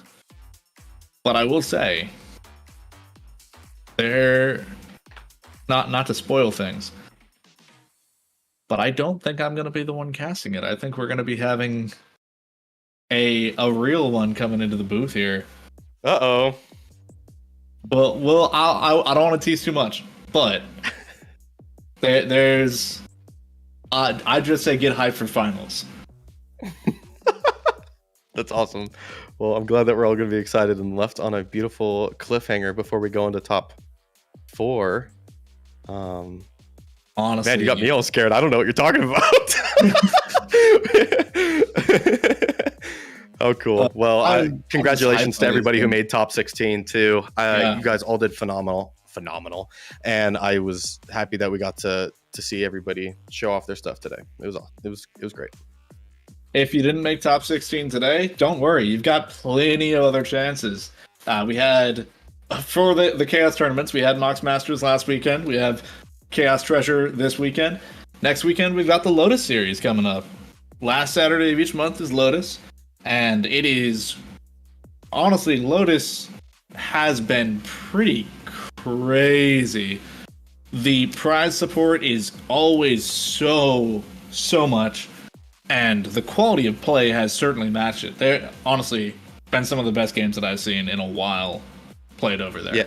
Yeah, pretty hyped that now we're starting to raise prize pools for online tournaments. So for those of you who like to grind and are good enough at the game to actually make money, dude, a tournament every week. First week, Pantheon. Second week, Mox Masters. Third week, Treasure Series. Here we are today. And every final week. Yeah, finish it off with Lotus. So lots of time to play, lots of CEDH. Mm-hmm. Well, and if you happen to be from overseas, not in America, Pantheon is perfect for you. We've got it at our first European time zone tournament, at least for us. There's others out there, but I mean, there's so many great European players. There's so many great players from across the international scene. We felt like we needed to give you guys something specifically for you. Not to say if you're American you can't play. You are welcome to. Try to experience what all of those players experience every time. But it is... I look forward to seeing just how crazy the quality of play is. Yeah, absolutely. And if you're not from Europe and you don't have time to, compete in any of the other tournaments, we have a league. Everybody who gets top 16 gets to go into the league. Mm-hmm. So jam games that way. There's prizes for that too. Top 4 get paid out. Yeah, just all the time in the world to play CEDH, and now better than ever because the community is just growing and growing. And thanks to you guys all who follow and those who participate and help run the tournaments are all just fantastic. Thank you guys so much.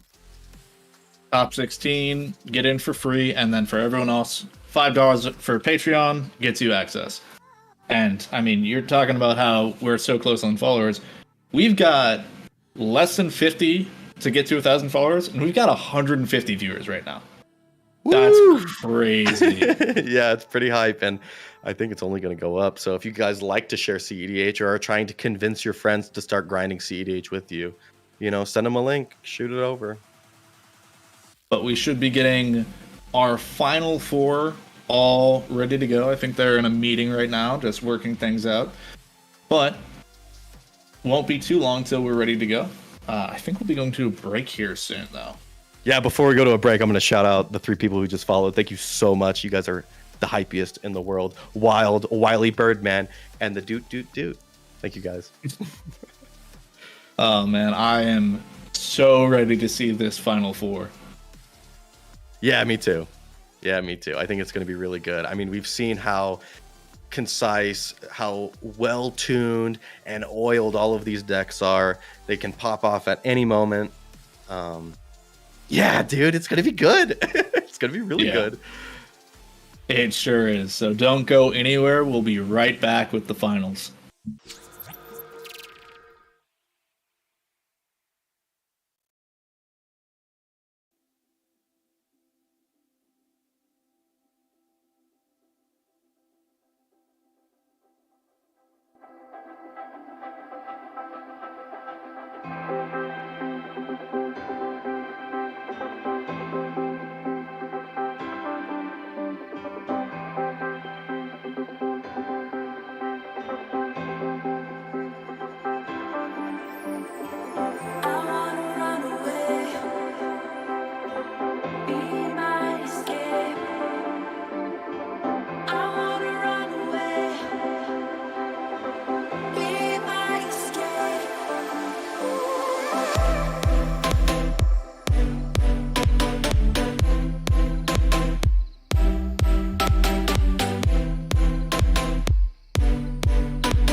Hello, everybody. Welcome to Top 4. I am so excited to get into it with you guys and my new co-host, the ever so handsome Jacoby. What's going on?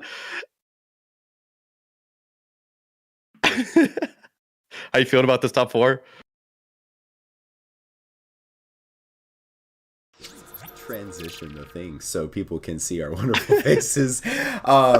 Yeah, it's gonna be awesome. I'm super excited to be actually covering some content again today.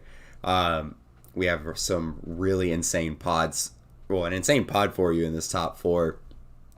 I think it's gonna go super fast. I know we were talking a little bit before we came live, and yeah, I think you're in agreement with me that turn 3 is the limit. Turn 3 is the limit. It's interesting because I think that's going to hold true, right? We have some really explosive decks. We have Grixis Pirates reimagined in the form of Francisco Crom on seat 1, Timna Crom seat 2, Kennen seat 3, and Obnixilis seat 4. So yeah, some pretty volatile decks for sure. But I don't think any of these decks are really upset if it does end up getting grindy, right?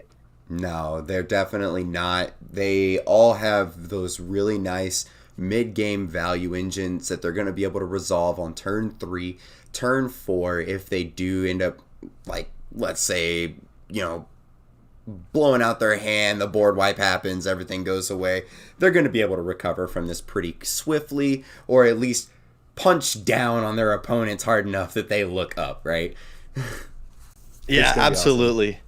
And before the break, we were talking about how we're only like 40 people away from 1,000 followers for Treasure Series 10. When we were away, there was a couple of you who followed, so I just wanted to shout you out and say thank you so much for Blue Steel Grits, the Croc, Rocco JC, and Captain Moral Support for your resub on the Prime. Thank you guys so much, and I hope you enjoy the top 4 as much as we do. As we're looking into some mulligans real quick, yeah.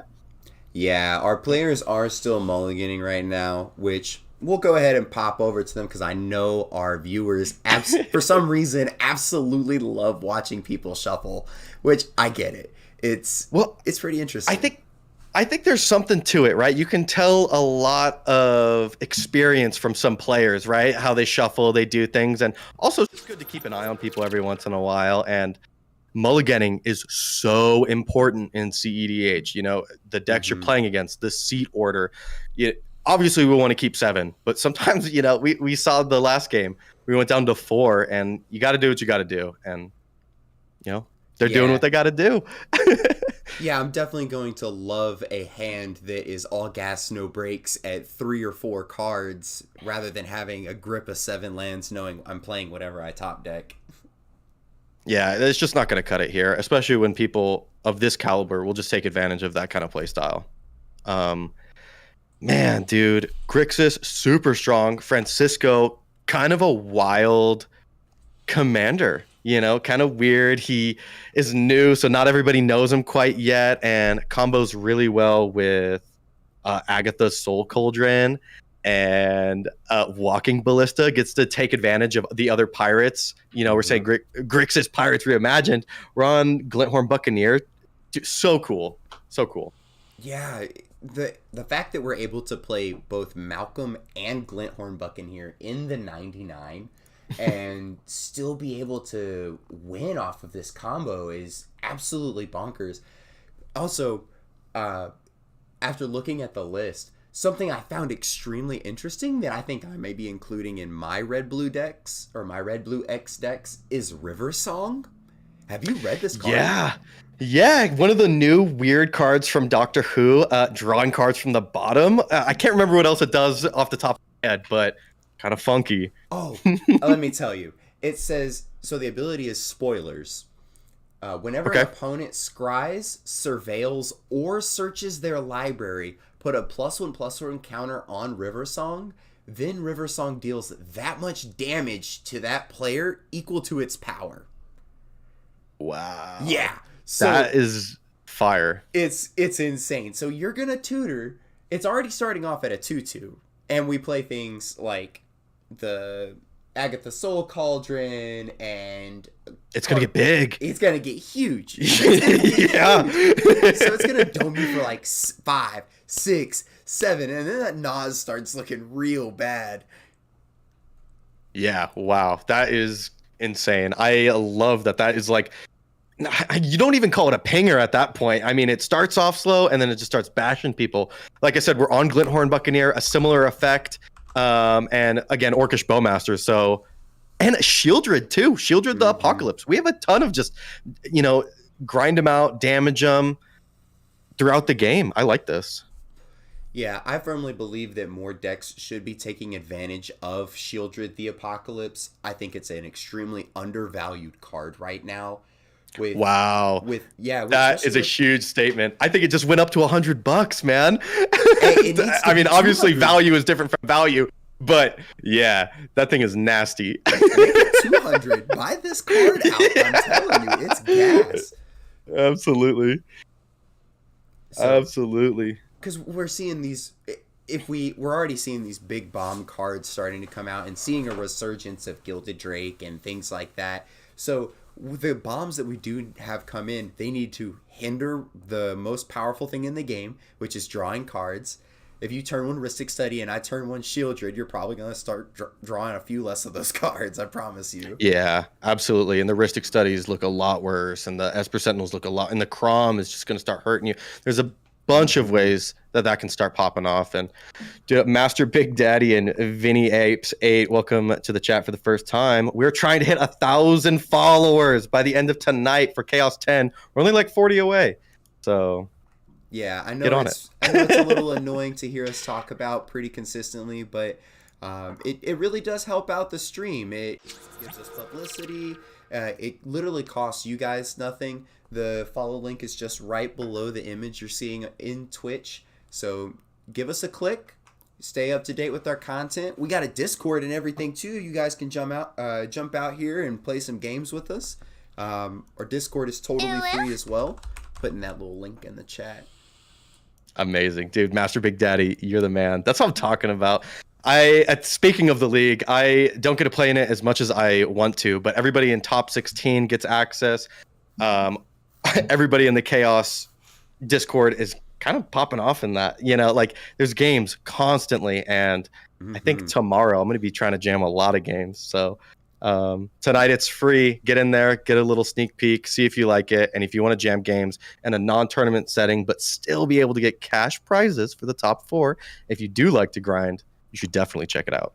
100%. Never a better place to be able to train for that tournament mindset. The only way you can get in these top 16s and these top 4s like these players is to constantly be honing that edge. And where else to do it other than in a tournament Discord? Yeah, absolutely. It looks like we're keeping a 6 and a 7. And what is Kinnan keeping down there? It's 3-6. Yep. So some pretty solid hands today. I think Wounded is mulling down to 4 at this point, right? Is it 4? Bummer. I'm not That's sure, tough. but it's low. It's low. Yeah, not being on Mystic Remora or Esper Sentinel, these really cheap draw engines, mulling down is a little bit, I don't want to say disheartening, but not the mood you want to be in, probably. Nah, it entirely depends on the cardboard that we see, right? Yeah, very true. And of course, like we were saying, we need a gas 4 and not a slow 6 or 7. And I mean, Wounded is always in these top 4s. I swear, I'm always talking about him. I love watching his gameplay. He's good. He's a good player. So keep an eye out for him. That being said, all of these players are really good players. Speaking of which, I know it might be a little bit late, but I'm going to see if I can go ahead and throw a poll in the chat. We'll go ahead. Actually, we'll do a prediction. Who's going to reign champion? So, number 1 is going to be Mills JN. We're just going to go by the names on the screen just for simplicity. Caveman. Jorman on Kinnan. And then we've got Wounded on Ob. Yeah, who are you feeling?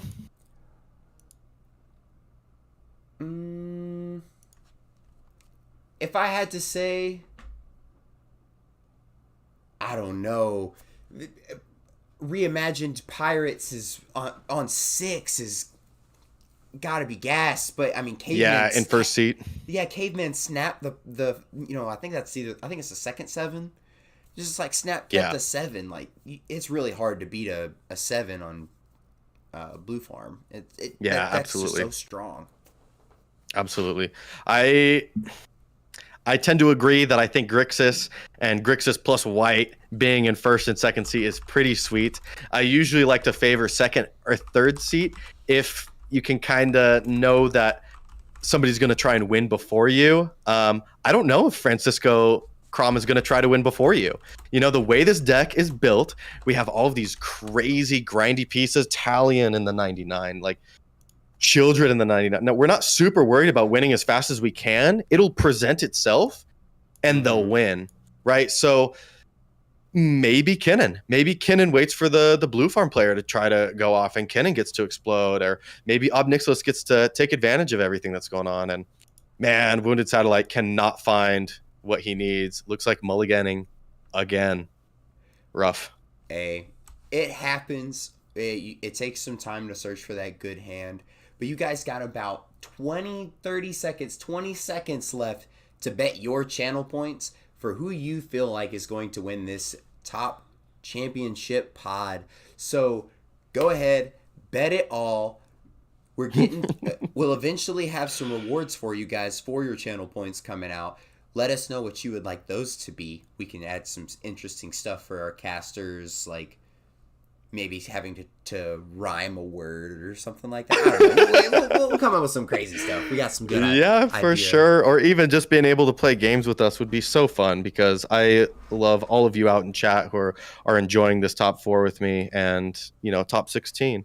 Yeah, dude, this is awesome. Is one of the bigger streams. I'm really excited for us to actually get into the game and be able to showcase what these players and decks can do, because these decks are crazy. They're so well tuned. Well, I'll tell you what, as far as our predictions are going, if these mulligans have anything to tell, our viewers really have some confidence in Wounded Satellite right now. We have a 60% bet from the chat on Wounded. We have an 8%. I think we just got a lot of people throwing money around, huh? Oh, we got some big ball. Oil daddies coming out and voting for Wounded right now.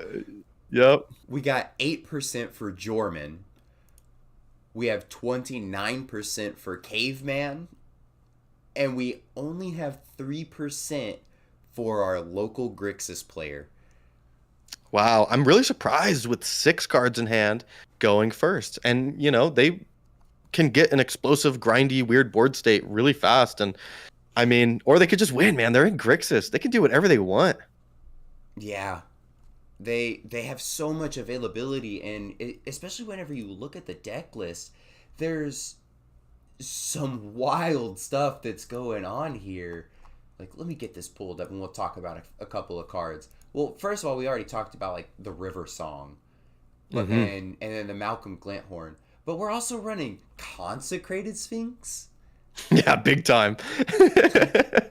We were talking about how much work that was doing the last game, and I don't know if he can pop off a turn 2 Consecrated Sphinx, but I mean, there's some pretty crazy rituals that would get us there fast if that's the game plan.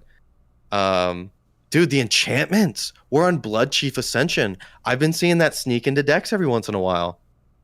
Yeah, I mean, well, opponents are inherently trying to spend life to be able to do stuff, because that is an untapped resource for most color wheels.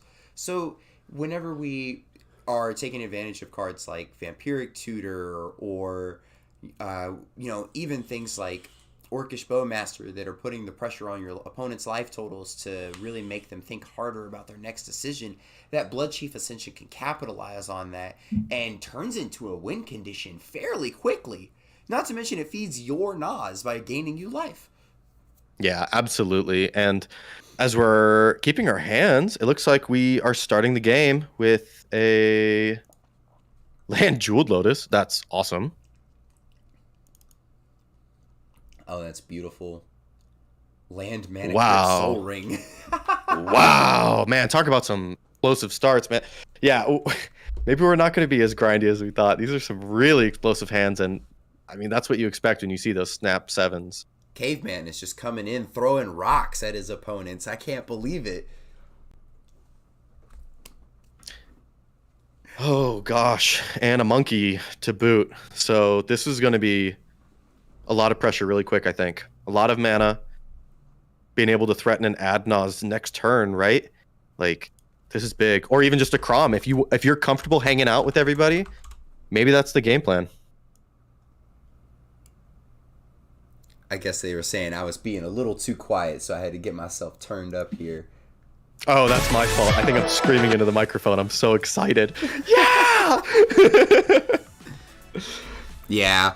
I mean, it's so hard not to get excited about stuff like this, right? We have such a good pod in front of us. Yeah, I think we just stole a swan song too. Nice. Making a treasure, taking away a little bit of counter magic from our grindy friend in first seat.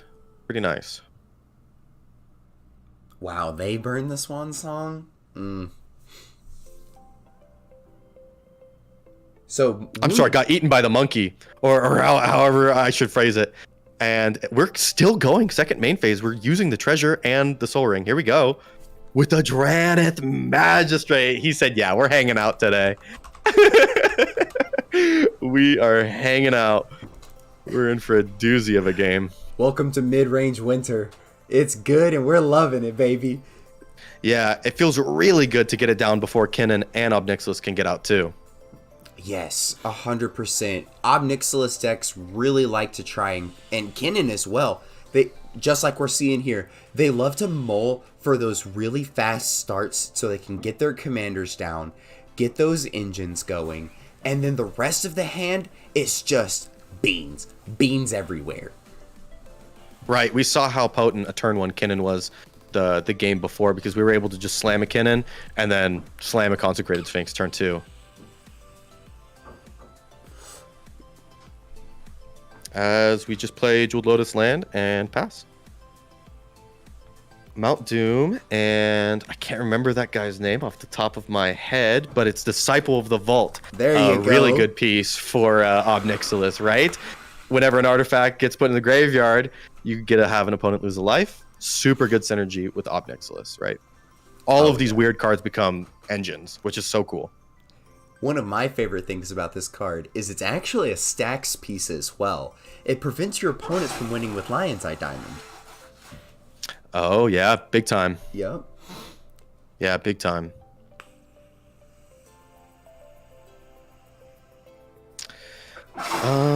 Okay, we're off to the next turn. We see a land.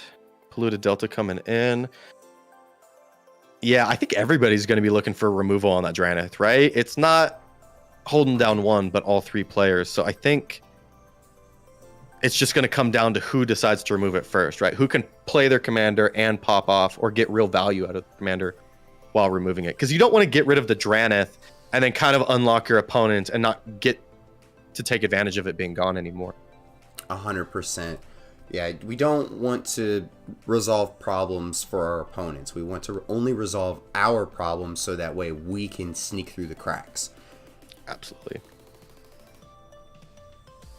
Yeah. That's why I always found it funny where people try to make deals like, well, if you remove that for me, I'll buy you a burger on Tuesday. Like, absolutely, nah, should be skeptical. Yeah, should be skeptical right away. And we go into the next turn. We have tons of mana.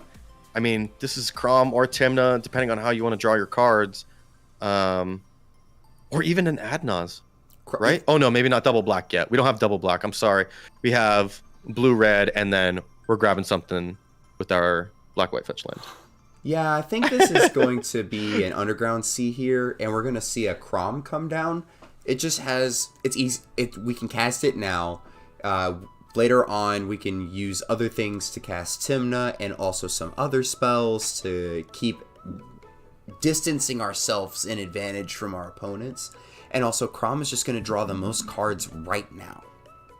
Yeah, and just start applying pressure. If we know we're going to go for a grindy game, why not start doing combat damage?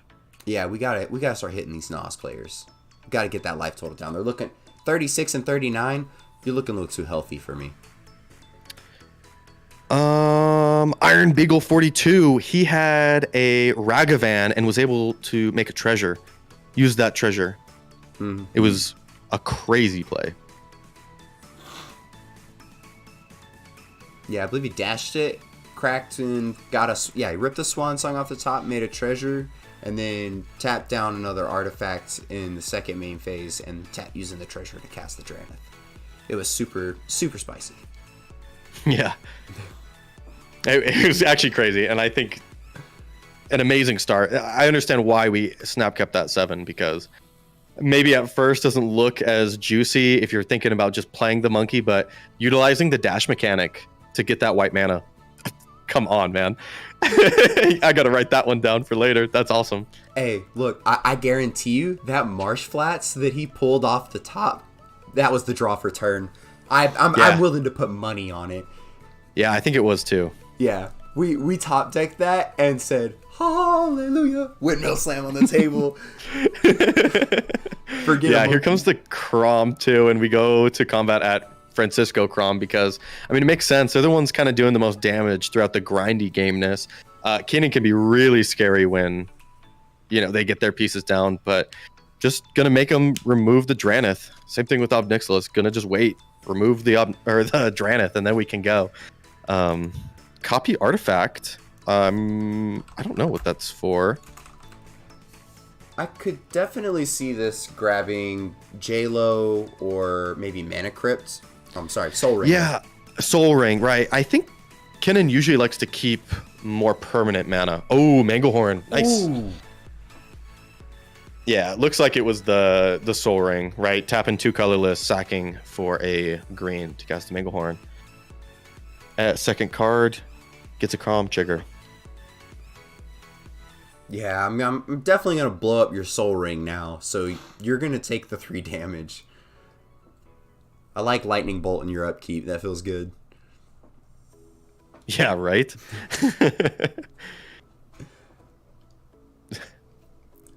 Okay, we see the draw. I have to say, I'm so interested to see Wounded's turn 2. I have to know why we kept this hand. I have to know. I mean, it could have been just as simple as, I mean, I guess if we had the Jeweled Lotus, we would have played it. Man, I don't know. Maybe some mana trying to go for that turn 2, but I don't know. It is a tough spot when you're at 4 because you kind of just start to get desperate and keep whatever. That being said, I do not think Wounded is a desperate player in any means. Mm-hmm. There's definitely a game plan going on right now. Mm-hmm, for sure. Dude, Hockey D Jr., thank you for the follow. What are we, like 30 more follows away from 1,000? We're 40. Getting close. 41. 40. Only 40. Hey, make it 40 now. Hey, make it 40 now, Martian. Thank you so much. Skulk and Scurry. Thank you guys so much. I really hope you guys are enjoying the top 4. Hip Swagster God, Photon Sphere. You guys are making history, getting us to 1,000. 37. 36. Yeah, that's awesome. Let's go. Oh yeah, this Mount Doom's gonna blow everything up. It's gonna be great. Yeah, Mountain Doom, another one of those newer cards that's kind of underrated. I see it played a ton in Rogside decks because, you know, he's a legendary artifact and creature. It's kind of cool, but as we just passed turn, kind of a bummer, but, you know, you got to do what you got to do.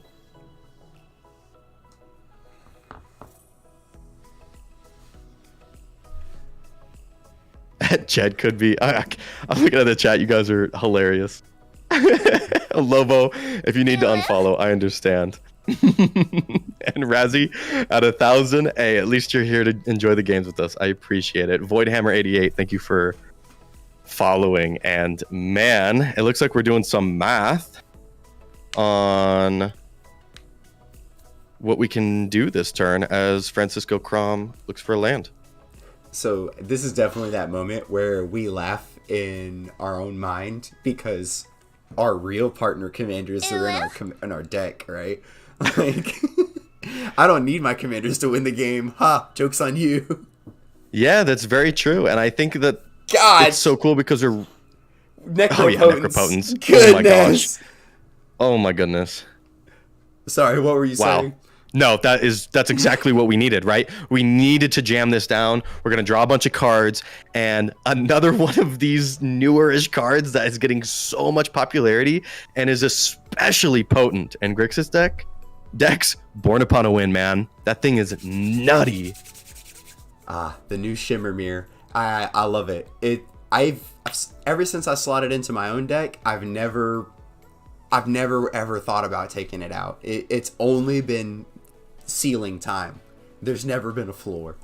It's so broken. Absolutely. absolutely. Liquid Metal Cody, thank you for following. I appreciate it. But I think a lot of people were starting to move away from Necropotence, right? It was getting cut more and more often because it's just like, it doesn't quite do enough for me. Maybe if I get like instant speed, take an extra turn, we can kind of pop off. But yeah, once Born Upon a Wind got printed, Necropotence stocks went up big time. 100%. Now, what are we going to do with this Necropotence? Looks like we're cooking a little bit too long. Yeah. Well, it just goes to show what a good game plan going after him with the Crom was, right? Going down to 29 life is much lower than you want to be. Lobo Guara said, shaky camera, even the board is tense. Yeah, absolutely. I mean, I don't know. I don't know at what point and what cards we have in our hand, because if we try to just go for something crazy all the way down for a Born, right? We take 25 life and we just go for it. That's not good enough, right? Is that enough? Do we have mana to support? No, probably not. You know, like it just seems rough. It seems rough.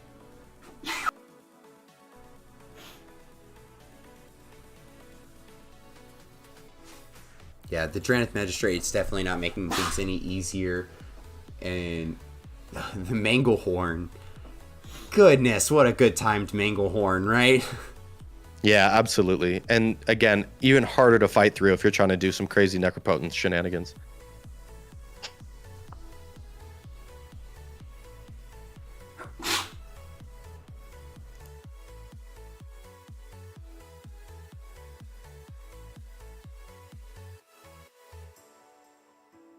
Yeah, a lot of thinking. I'm not sure if they're trying to trying to look for some information right now. Personally, I'm not usually the biggest fan of that. So let's go to end step so you can start drawing cards. And there's only so much math you can do right now, right? 100%. Let me see if I can find out what's going on in the pod, because it doesn't seem like it's doing a lot of talking. Yeah, and a little bit of hand waving going around. So I'm curious what the problem is. Lobo, you're right. This might be what's happening, though, right?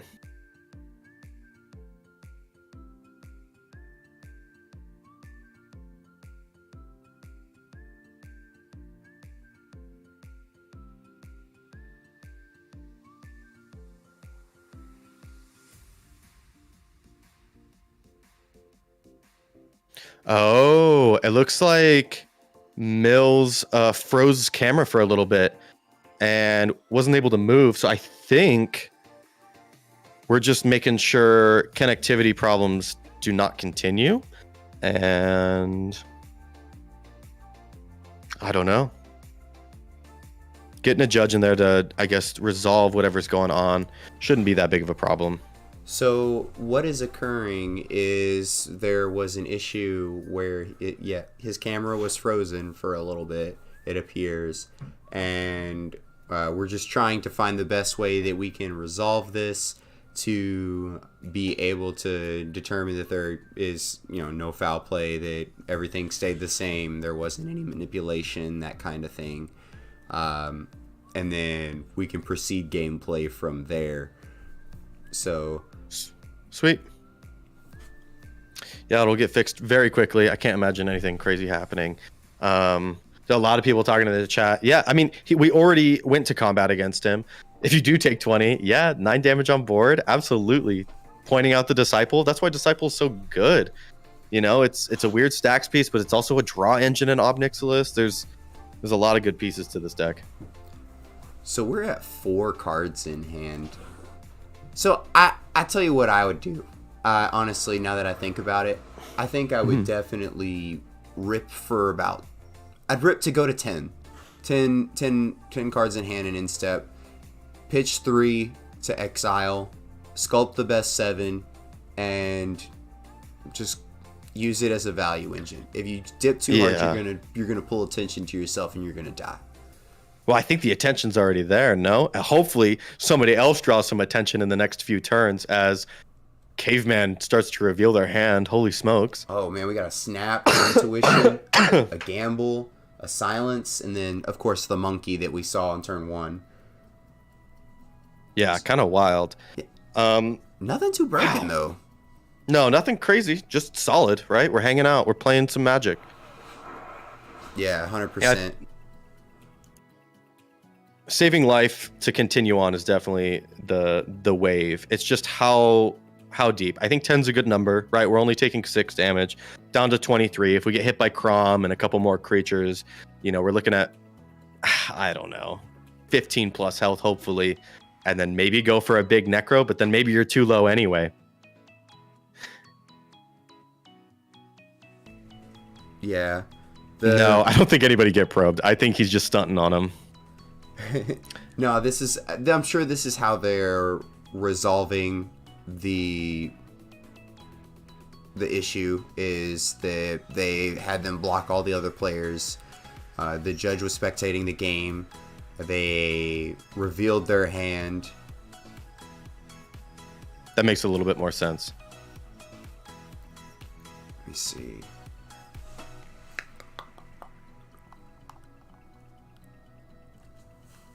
I'm gonna go check it out again. Find out what's up. Yeah, please do. This is gonna be a weird one. Hopefully nothing bad happens. Definitely kind of a weird scenario, and I guess happens when you're playing online Magic. Okay, still haven't quite resolved it.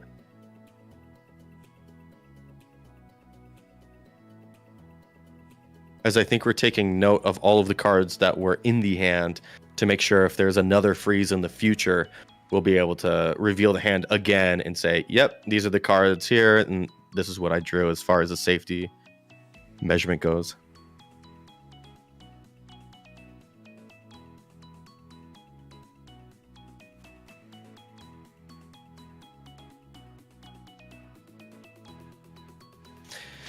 Yeah, dude, Sulk and Scurry, I think you're right. Consistent value is a little bit less threatening, but it's hard to not be threatening at all, It's a tough one. Yeah, it's a bummer for the fear of cheaters, and one day we'll live in a perfect world. At least I like to think so, and all of these players are definitely, as far as I know, morally sound.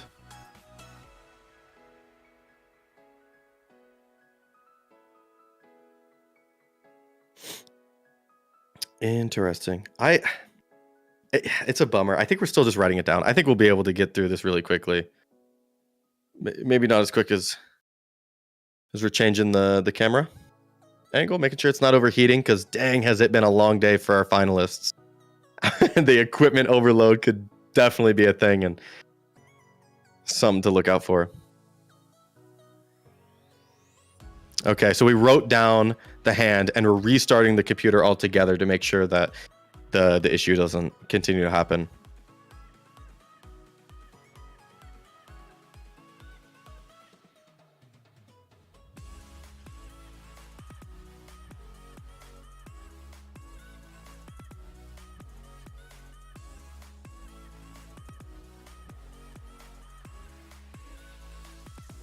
Okay, yeah, getting a quick reset, and we'll just be able to get right back into the game. Unfortunately, we don't have actual commercials, so I can just talk to you guys about the league tournaments that are happening, and that we are so gosh darn close to 1,000 followers on Treasure Series 10, which is super cool. For all of those of you who are joining us or have participated in this tournament, thank you guys so much for being here.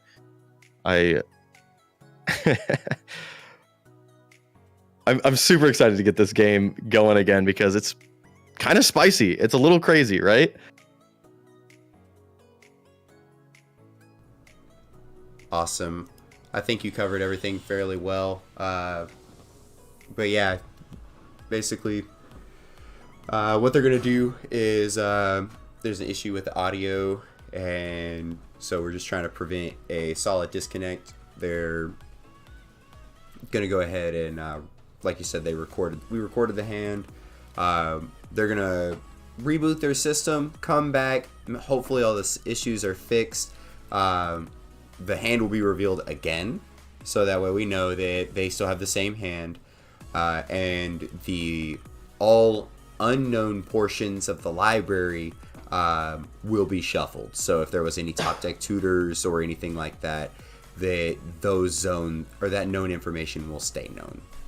Yeah, thank goodness that we're catching the delay a little early before it fully kind of shuts out, and then you have to lose your whole hand, and it would be an even bigger mess. So a good precaution to make sure that we can just get a quick reset on the hardware and get us going.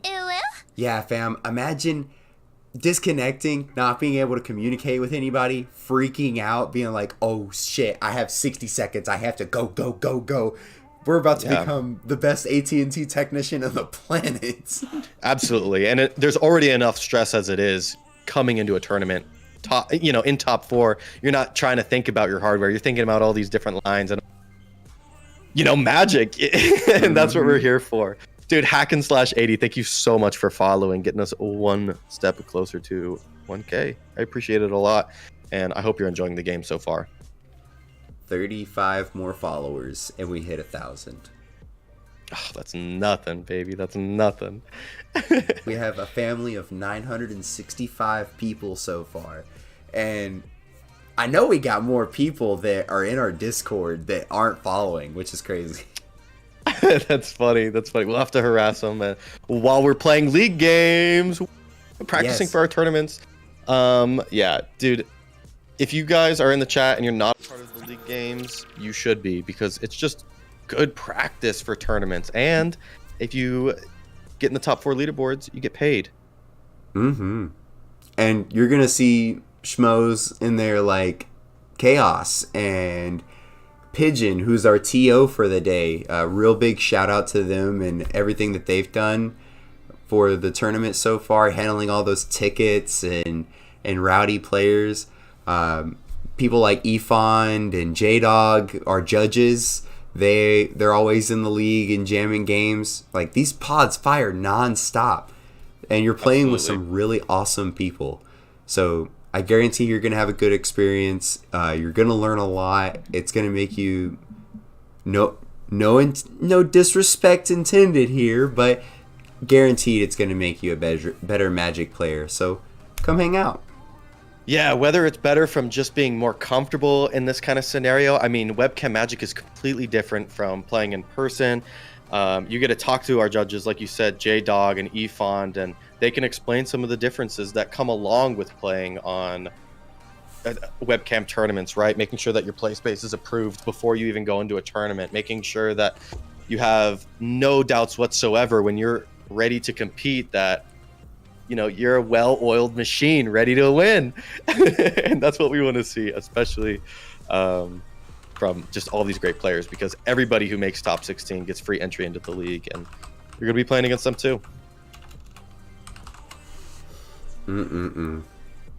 Well, looks like we're actually getting back from this restart. Yeah, camera back on from Caveman. We get this pulled up. I think he's messing around with the computer a little bit, maybe changing the camera angle so we can see a little bit better.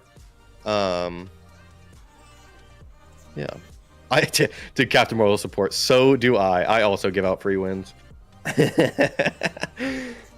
Oh yeah, I'm playing some spice right now that I just definitely lose to everything with. It's called Mardu Turns. Okay. Yeah, I'm taking extra turns in Mardu, and if you disrupt my way that I don't lose the game, congrats, I lose the game myself. It's the best. That's so funny, because I feel like Mardu as a color scheme does a really good job of taking advantage of, the Final Fortunes and such. That being said, yeah, maybe we'll have to play against it, really see how it pops off. That sounds awesome. Oh yeah, here's a hot take for you. One of the cards that I play in that I think people should be abusing more is actually Gideon of the Trials.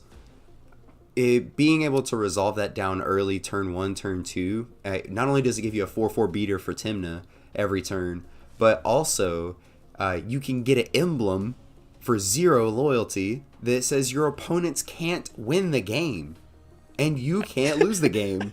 How crazy is that? That is pretty sweet. So forget your thoughts. Yeah, that's weird. Yeah, that's wild.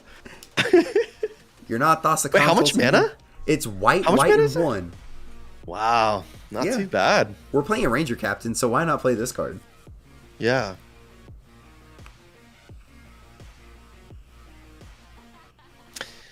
Yeah, Planeswalkers being exposed. You'd be surprised when you're talking about Mardu. I feel really comfortable playing Dihada. Oh yeah, because we're playing. You can play Dahada, or you can play. I like playing Bruce Tarl Thrasios. Wow, that is bonkers. Yeah, it has some synergy with another card that I play on my list called Lich's Mastery. Yeah, Lich's Mastery is crazy. So it says whenever you draw or whenever you gain life, draw that many cards. So Wild. Bruce Tarl giving you lifelink or double strike lifelink. You know, you're gonna draw minimum 8 cards off of Timna and Bruce Tarl together. So, but we're not gonna talk about this card being a 6-mana enchantment and having other text. Yeah, right. I think we're getting back into the game. We're doing a quick shuffle. We have verified our hand to be correct, and I think we're ready to start again. I'm excited. Here we go. a little break. Hopefully, didn't ice him out too hard. Yeah, we ended on Necropotence. I believe, resolving. I think so. I think everybody passed on it, and I think we're moving to end step, second main phase kind of deal. Mm-hmm. And we're getting a cut. Plot twist. Doesn't even activate the Necro. Just passes turn. Saves life. Man, I'd be surprised. You're at 4 cards. You at least go up to 7, right? You take the 3. Oh, yeah. See, I knew I needed to play that in my deck. Grizzly, Lich's Mastery, and Shieldred the Apocalypse says draw my deck. Let's go. We're cooking. This is a competitive EDH tournament, by the way. I think we've trailed off a little too far, but maybe not, because I couldn't have brewed any of these decks. The 4 that we're seeing right now are amazing. High power decks can win CDH tournaments. Look, LJ Mesa has won too many games with Edric Spymaster of Trust for me not to believe that high power can't do well. Nah, that's true, and I don't want to say that it doesn't do well either. As I think, did we just draw some, or we're thinking about drawing some? Here we go. Oh yeah, we ripped 10. Yeah, we ripped 10 off of it. Nice.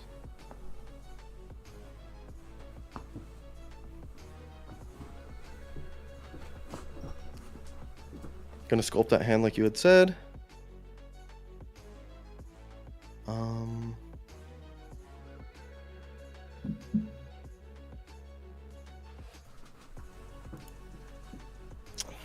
Yeah, we're keeping 7. A little bit of hand bleeding there. We see it packed. We see some good stuff. You can almost never go wrong in Grixis anyway.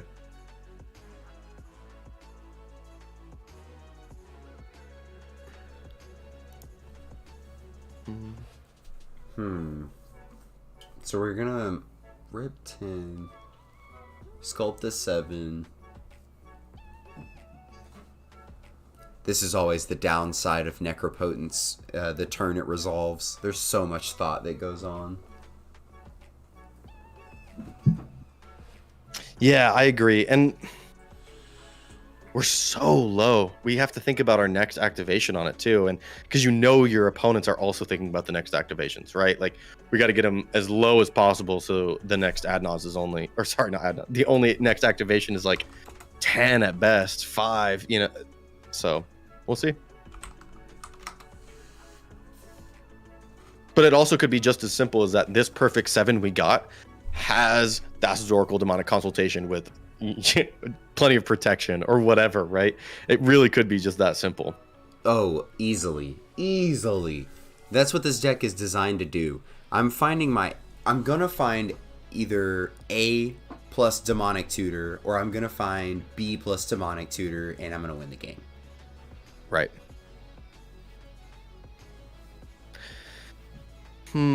Yeah, keeping that hand, or looking through the hand, definitely a tough scenario to be in, because we still kind of have to deal with the Dranith if we're going to be looking for a Francisco nonsense kind of loop. or maybe we're gonna wait for one of the other two players to get rid of it and go off after. It's a tough. Such a tough spot, especially sub 20 life. Yeah, we have a lot of things that are able to remove Drannith Magistrate. Like, we play March of Swirling Mist. Let's see. We have played Cyclonic Rift, Snap. We even played Deadly Rollick, so if we could get, well, yeah, we can hard cast it. It feels bad, but it still answers the Drannith Magistrate on your opponent's end step. Yeah, as we go to discard, I didn't get to catch everything, but a little bit of interaction and some good cards, so you know the hand is that much better. Here, I'm gonna see if I can get him to reveal it for us.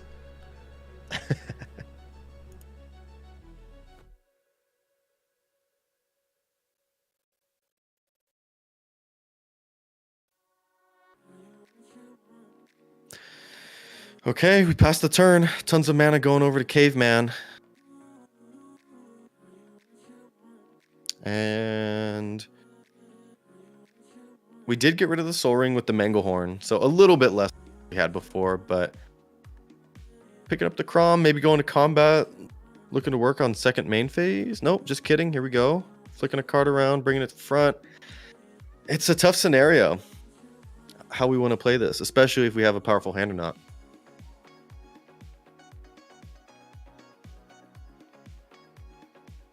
Okay, we're looking through the discard. Yeah, we see Pact, we see Red Elemental Blast, we see Mayhem Devil. Yeah, we see some good stuff in there.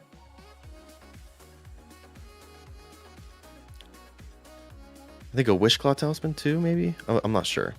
Or is that an Exile? I think that's an Exile? Yeah, that goes to Exile. Yeah, there was definitely a Wishclaw Talisman in there too. Okay, yeah. Here comes the Gamble.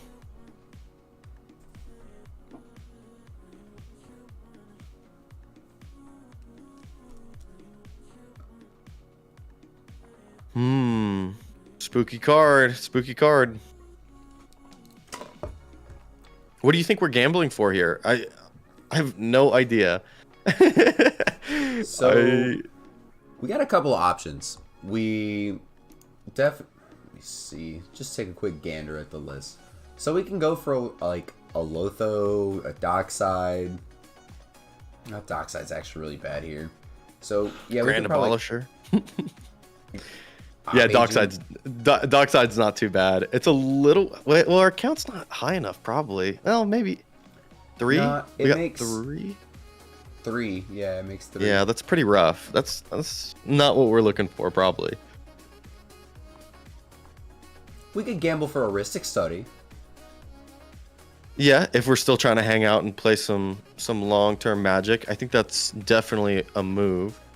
Probably go for a Mystic Remora. Oh no, because we have a Mana Crypt. Yeah, so we could jam a Rhystic Study here. That seems really nice.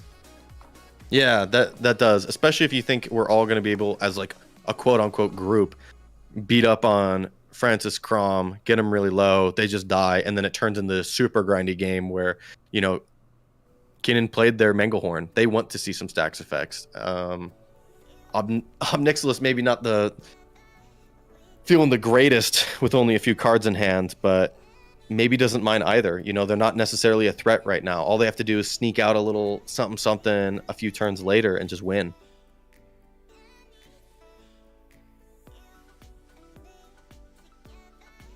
Yeah, it turns out jamming Rhystic Study and drawing a lot of cards is really good.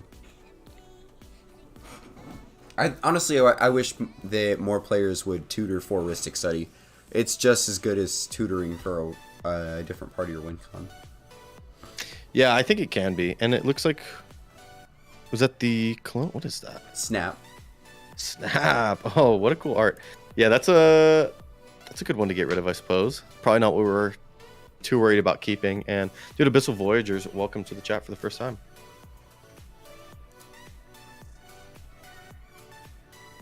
Yeah, Remora. Yeah, you kind of pay for it, and if you really want the long game, you probably don't want to be sinking too much mana into it. Yeah, Greed and Breach. Our opponents haven't really dedicated any rocks to the board state, and they've also not drawn that many cards, so if your opponents are taking it slow, you have to. Did we just pass? 100%. Yeah, we just. That's so funny. We got our card and we passed, dude. And Crawfish, hello, welcome to the chat for the first time. I hope you're enjoying this top 4 as a Finhorn Elves. It's the battlefield for Kinnan. It's still Draneth out, so we're either just hanging out, playing some good old Magic. Did we gamble for the snap to try and snap the Manglehorn? Oh, and then we were looking to do something a little bit spicier after? I can't imagine so, no? How much mana? Unless there's some crazy stuff. Yeah, no, it could be. We go from 3 mana to 3 mana. Yeah, that's true. Your Dockside's still terrible. Oh, yeah, he had Snap. I can't remember all of the cards. Snap was one of the ones that was revealed. Oh, yeah, it was. Good call. Dude, thank you guys. Thank you guys. See, chat knows all. I know. So much better. They're actually learning from these games and watching. Yeah, see, we always talk about, like, you'll hear between casters, like, oh, you're such a good caster. The best caster is chat. Like, oh, by far. Chat never misses anything. Chat knows all. Yeah, true. LED also doesn't care about Mangle. That's big time if we're looking for that.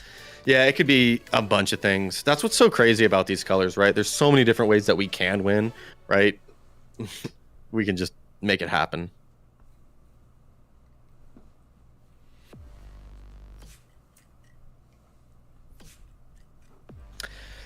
Okay, well, not a whole lot happening right now. A little bit of thinking as Wounded flicks his cards around. I don't know what the game plan is here.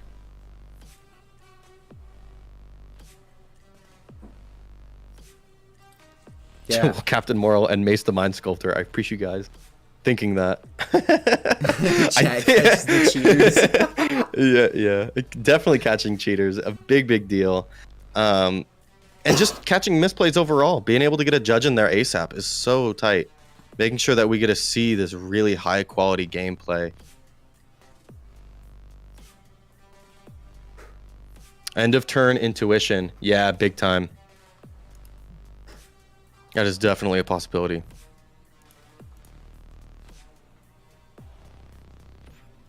And remember, chat believed in Wounded. Yeah, no, and he's not out of the game, right? He's being kind of ignored. He's just hanging out, drawing a couple cards. He's doing what he does best at just beautiful politicking, and gonna see how it fares out. You know, you really get to take advantage. Oh, I'm only on 3 cards, or I'm on a mulligan to 4. I haven't drawn any cards. You know, there's nothing on my field. Like, you can get away with a lot. Mm-hmm. And then just have that one explosive turn that you, well, like we saw in last pod, where you politic really solidly for a defense grid to resolve. Yeah. And then you win the game. Yeah, absolutely. Especially if one of these other players are going to try and win first, get kind of blown out with all of this counter magic that can come from Kinnan Crom or Timna Crom and Francisco Crom, you know. So it's not lost yet. We're not lost yet. Man. So I have a spicy politics belief that I feel that other people should follow too. So if you have an opponent, like say you're my opponent, right, Gavin? And you're trying to win the game, and I'm the only person with interaction. Say I have Pact of Negation, but I can pay for it. And you're trying to win the game, but the player after you, let's say Fetch, for example, showed us that on your upkeep that they intuitioned in response to get a counter spell to stop you before I interacted. And they also put like Savine's Wreck Breach in the graveyard. I'm not gonna counter your win condition because I can't stop Fetch. Like, so why would I make him? You know, and I feel people should follow that belief a little harder. Well, it's also a really good technique to draw out the game a little bit longer if you can kind of catch that doubt in the other player's mind where like, oh snap, it is just going to get countered. As we see Demonic Tutor resolving for Wounded. Awesome. Hopefully I didn't miss PZ4G87. Thank you for the follow, getting us one more follow closer to 1,000, dude. I'm so excited that we're gonna be able to hit it soon. How many more do we need? 30, a little over 30, I think. So just a few more, And dude, I don't know what we're demonic tutoring here for. Definitely Dockside. If we don't have Dockside, it is Dockside.